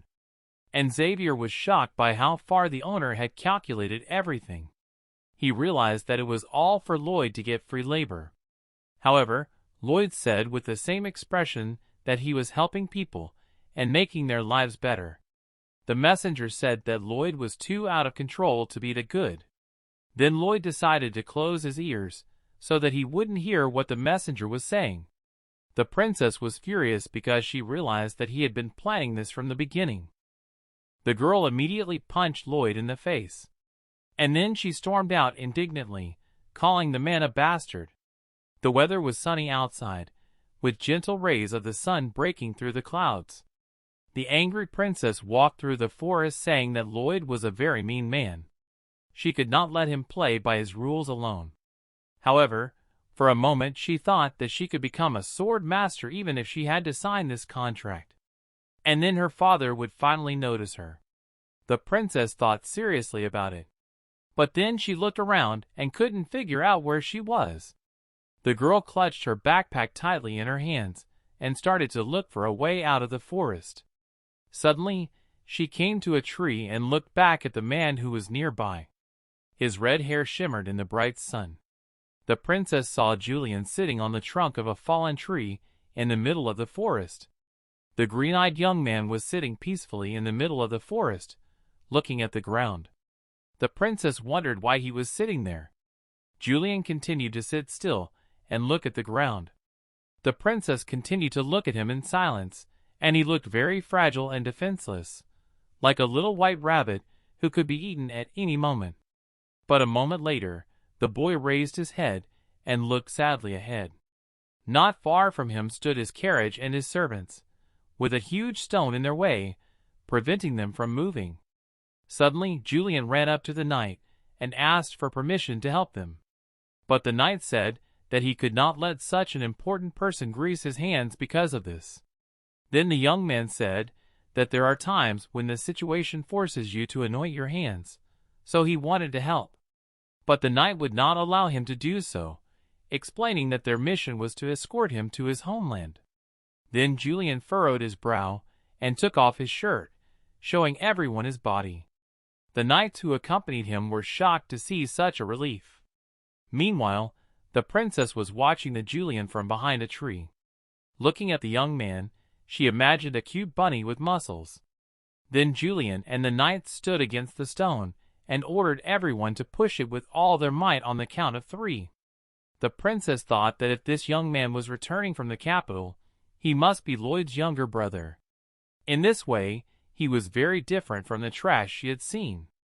Later, Julian stopped and said that for better results, they needed to dig around the stone with a shovel. He had seen it before, and knew that there was nothing the shovel could not handle. Suddenly, the princess came up to him and said that it would take her all day to come up with this idea, so she offered to help them. The young man was surprised to see the girl in the middle of the forest. Julian was ashamed of the beauty of the princess, and it seemed to him that everything began to blossom around him. The girl pulled out her sword so that her help would be an advantage for Julian during the negotiations with the Lord. The princess calmly pulled her hand back and made a powerful swing toward the stone. In a moment, she shattered the rock into dozens of square stones that flew to the sides, towards the frightened knights, who could not believe their eyes. After that, the girl quickly holstered her sword. As a result, the road was free for travel, but covered with square fragments of stones. Julian was shocked by what he saw. He covered his torso with his shirt, thanked her, and asked her who she was. The girl introduced herself and told him that it was currently staying at the Frontera estate. Julian froze in place looking at the beautiful princess. Meanwhile, in the city, Miss Emily was walking down the road with a bag of groceries in her hands. On her way, she met an orc with a crust on his shoulder. It was a red-haired orc named Kuga. The woman kindly remarked that she had not seen him in these parts for a long time. When she passed by, she noticed that the orc looked down and was thinking. The orc was collecting his thoughts to decide how to start his dialogue. But later, when the woman was hanging up the laundry, he turned to her. Standing in front of her, he asked Emily if she loved Sergeant Greg. The woman was surprised for a moment by this question. But then she sincerely replied that he was the most important person in the world to her. The orc gritted his teeth and began to shake just thinking about the sergeant. The woman was surprised by the orc's reaction. Just then he remembered how Greg flirted with some girl and made her laugh.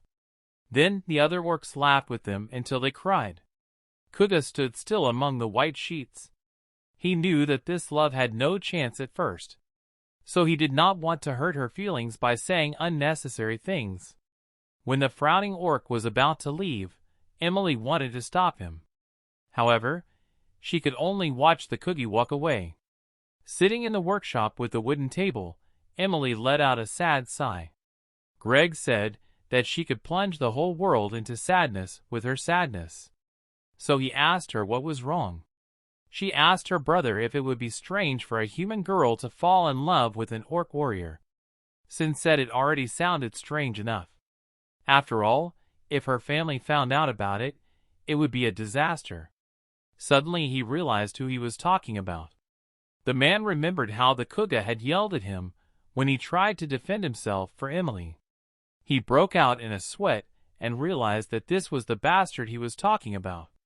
Meanwhile, the Baron was sitting at the dinner table and could not stop his tears. He could not believe what good men his sons had become. However, the embarrassed Lloyd said that the Count had probably drunk too much.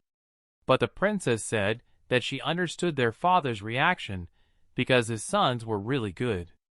Then the girl remembered her father, who wanted her to seduce Lloyd or become a swordsman to make the Sultan proud. Holding a piece of meat on her fork, she felt a little sad. Julian told his father that as soon as he got his appointment, he would try even harder.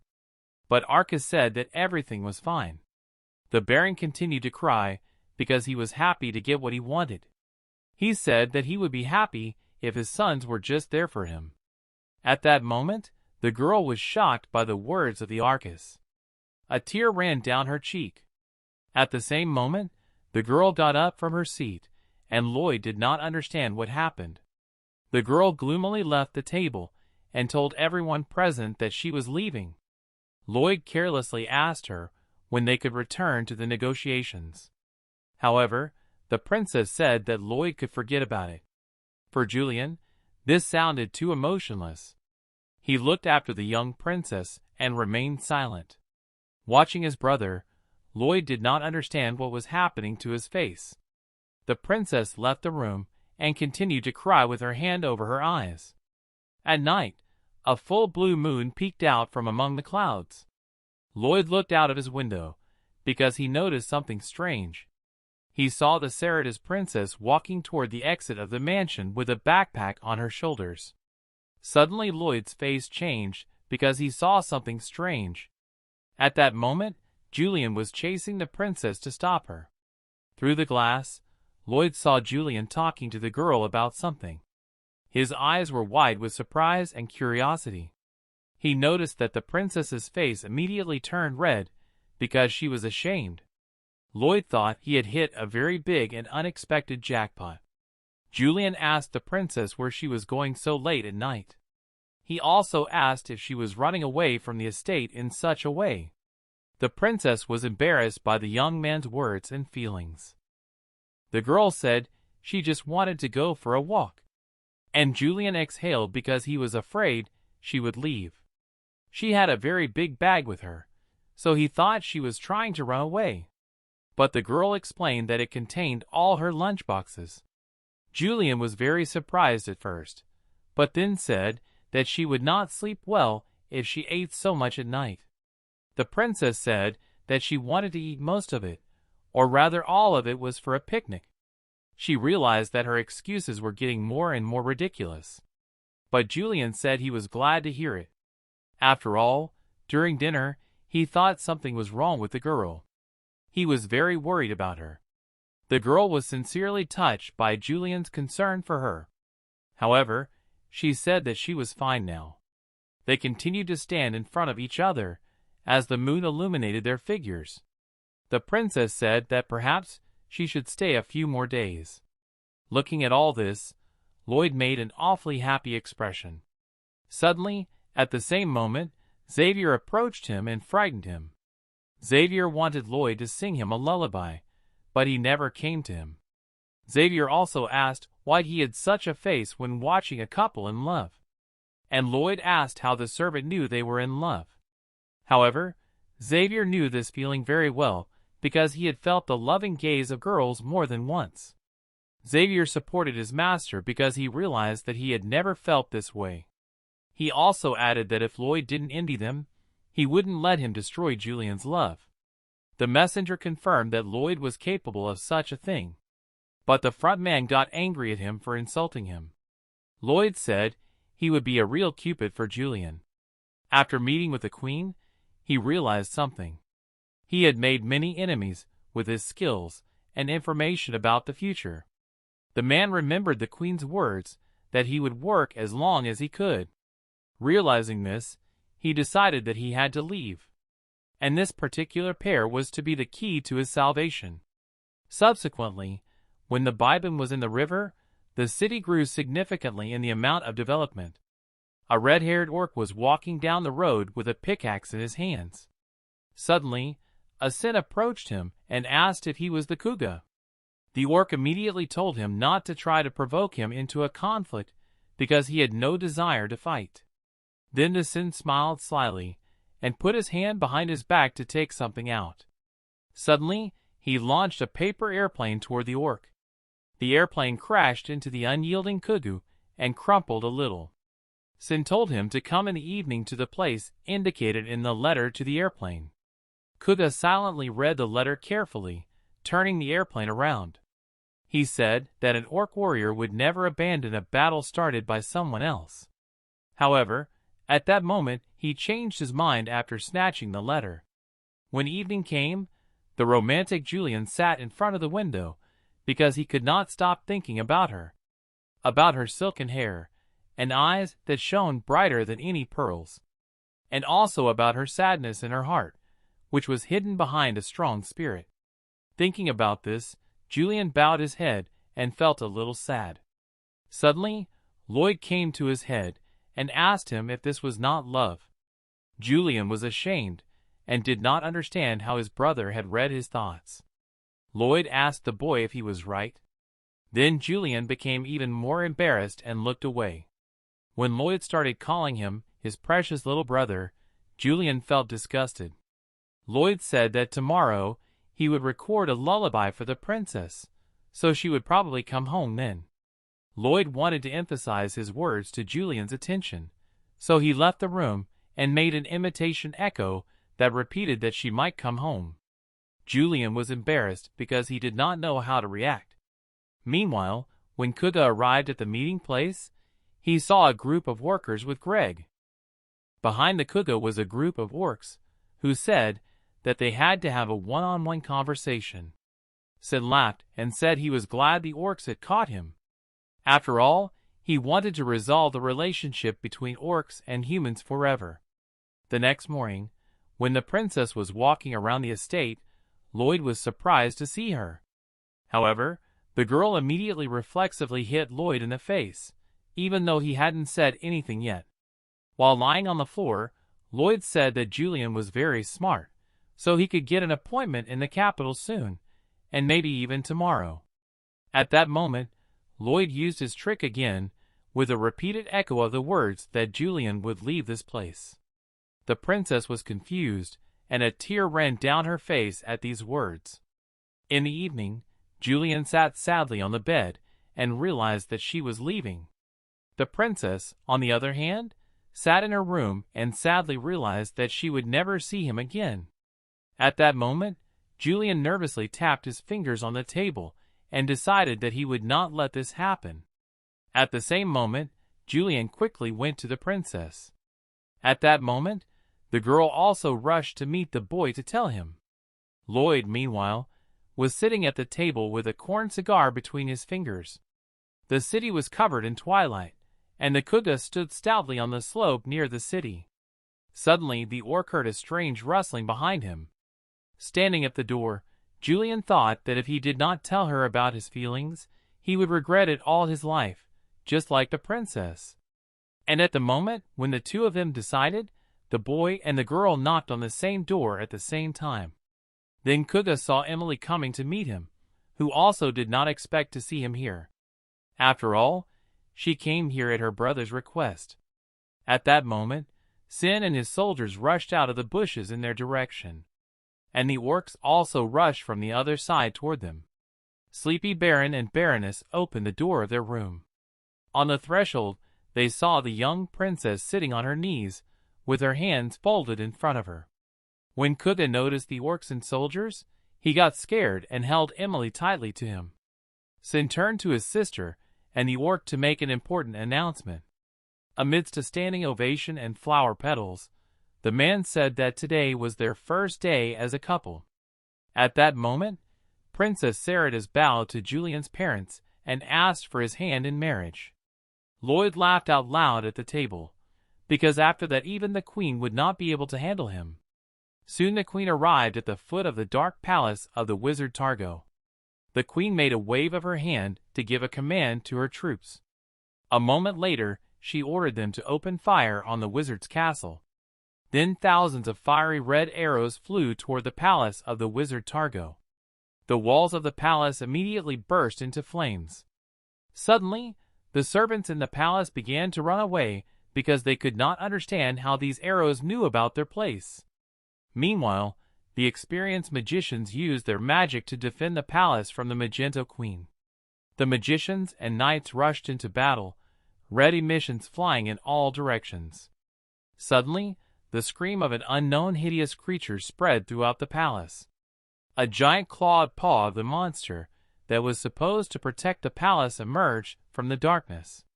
The hideous creature stepped into the light and shocked everyone with its presence.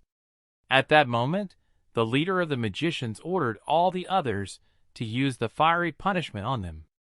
The monster rushed at the soldiers, breaking everything in its path.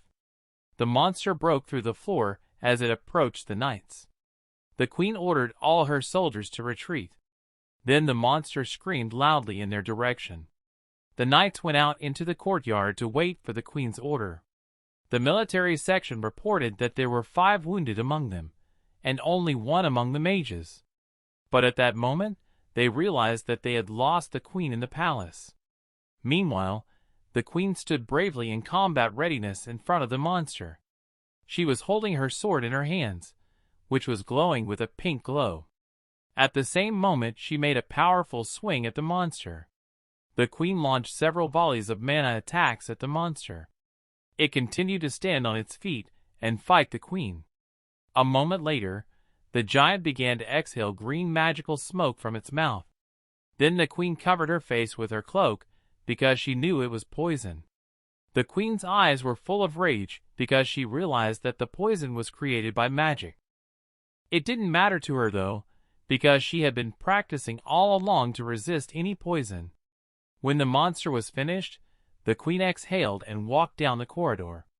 The woman approached the door of the ceremonial hall, sword in hand. The queen was ready to meet with the Targa magician. Upon entering the hall, she saw a giant pedestal with a large skull of an unknown creature next to which stood a man in a robe. The man looked nervously at the queen because he was not expecting such a guest. The queen proudly asked him if he was the Targa magician. The man was embarrassed to see the queen's confident face. However, in a moment he was sweating and bowed his head in despair.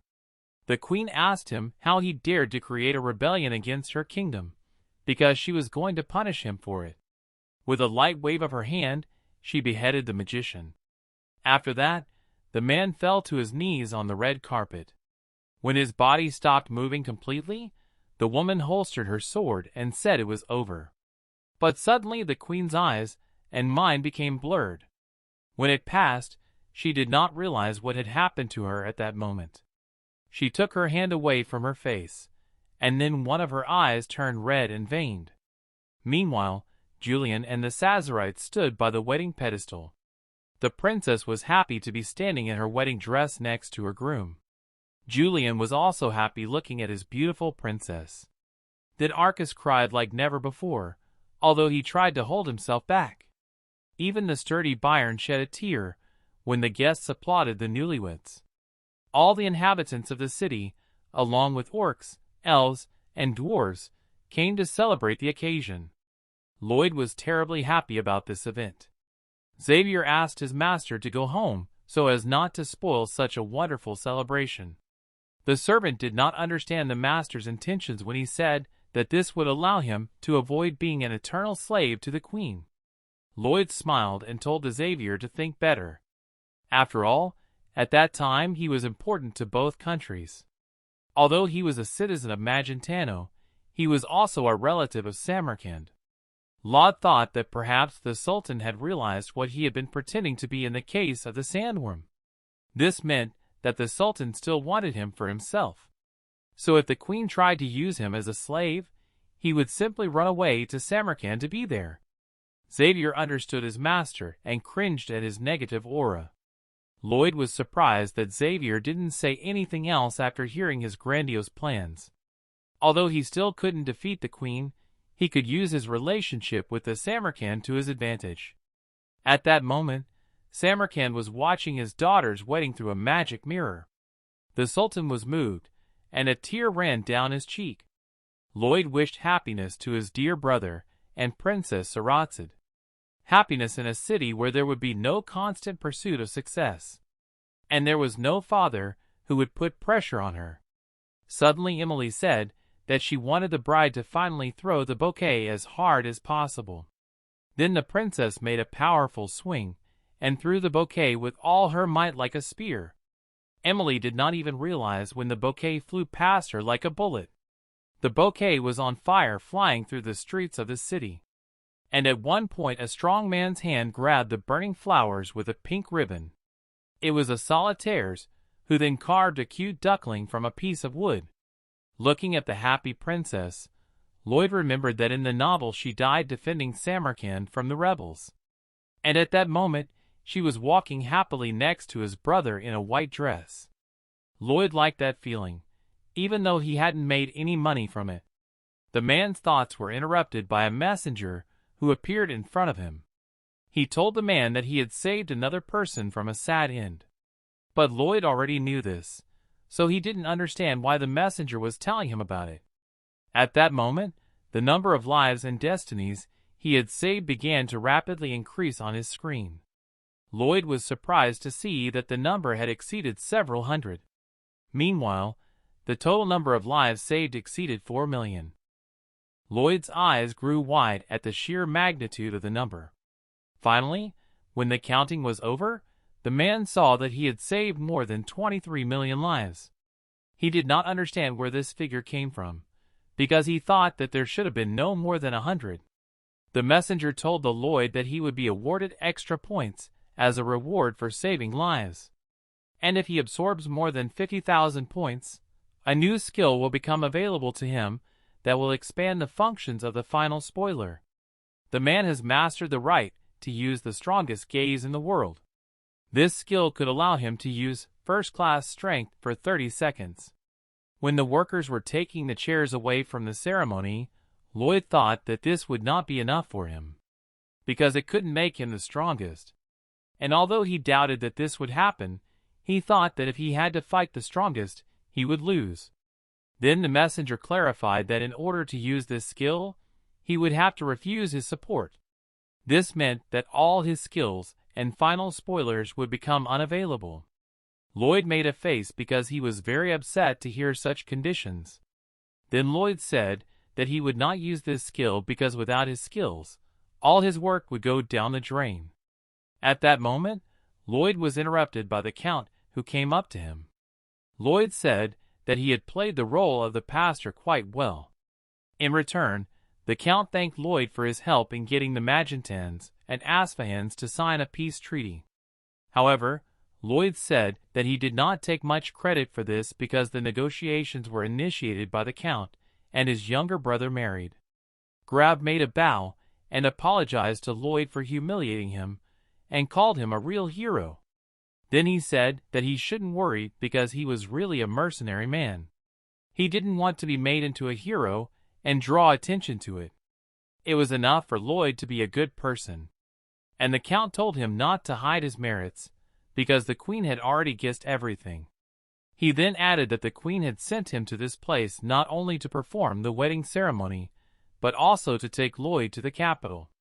Hearing this, Lloyd realized that this was the right moment to pretend to be sick. He pretended that he had a lump in his throat and coughed in front of the Count. The young friend told him that he was a little sick and needed to recover in the Asfahan. However, the Count still insisted that the Queen wanted to see him. This disappointed the young frontier very much. He thought that the Queen would think that her husband came only when he needed her. Lloyd remembered when the Queen grabbed him by the face and asked him if he was selfish enough to do that. But Lloyd had no choice but to go with Xavier to the Queen's palace. Following the guard through the Queen's palace, Lloyd walked towards her with a very upset face. In a moment, the man was sitting on the floor in front of the Queen with a sour face. The woman was glad that Lloyd came to her of his own free will. After all, she could have invaded his estate out of a broken heart.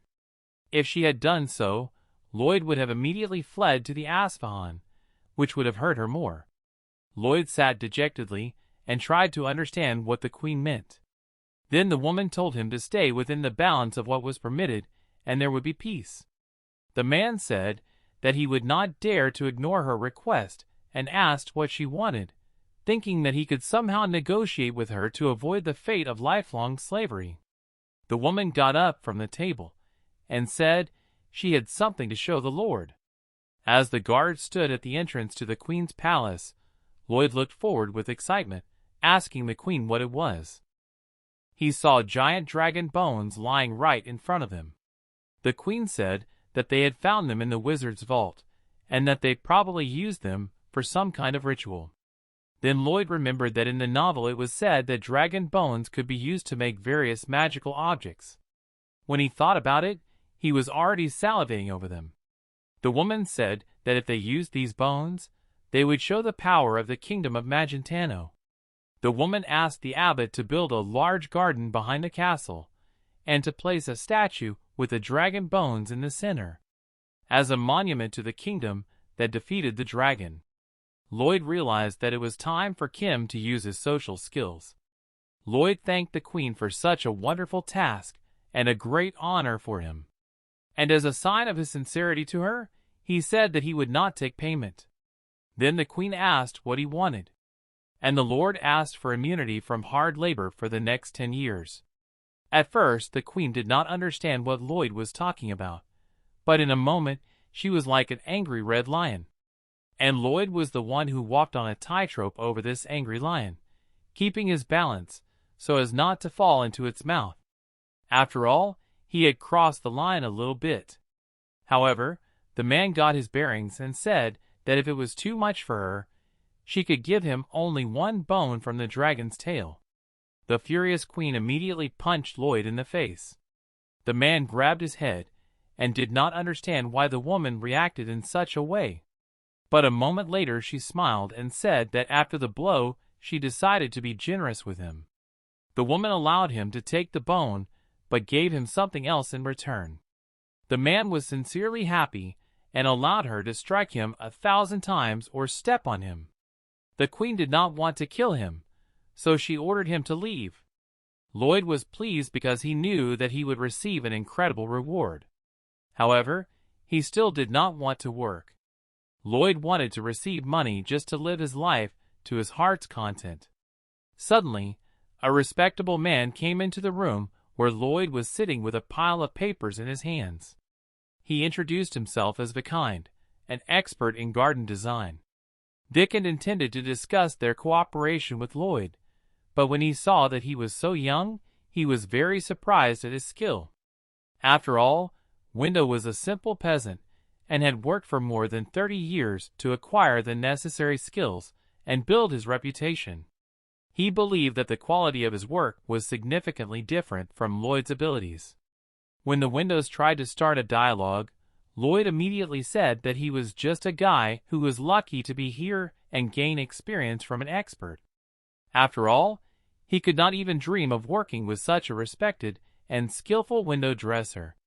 Lloyd said that he wanted to learn from him while being close to him. The Viscount was very surprised by the man's words, so he froze in a stupor for a moment. But in a moment, he was sincerely happy with the man's words. The next day, Viscount showed Lloyd the plan of the entire garden to get his opinion. Lloyd expressed his incredible admiration for the Viscount's skill in depicting and detailing the plan.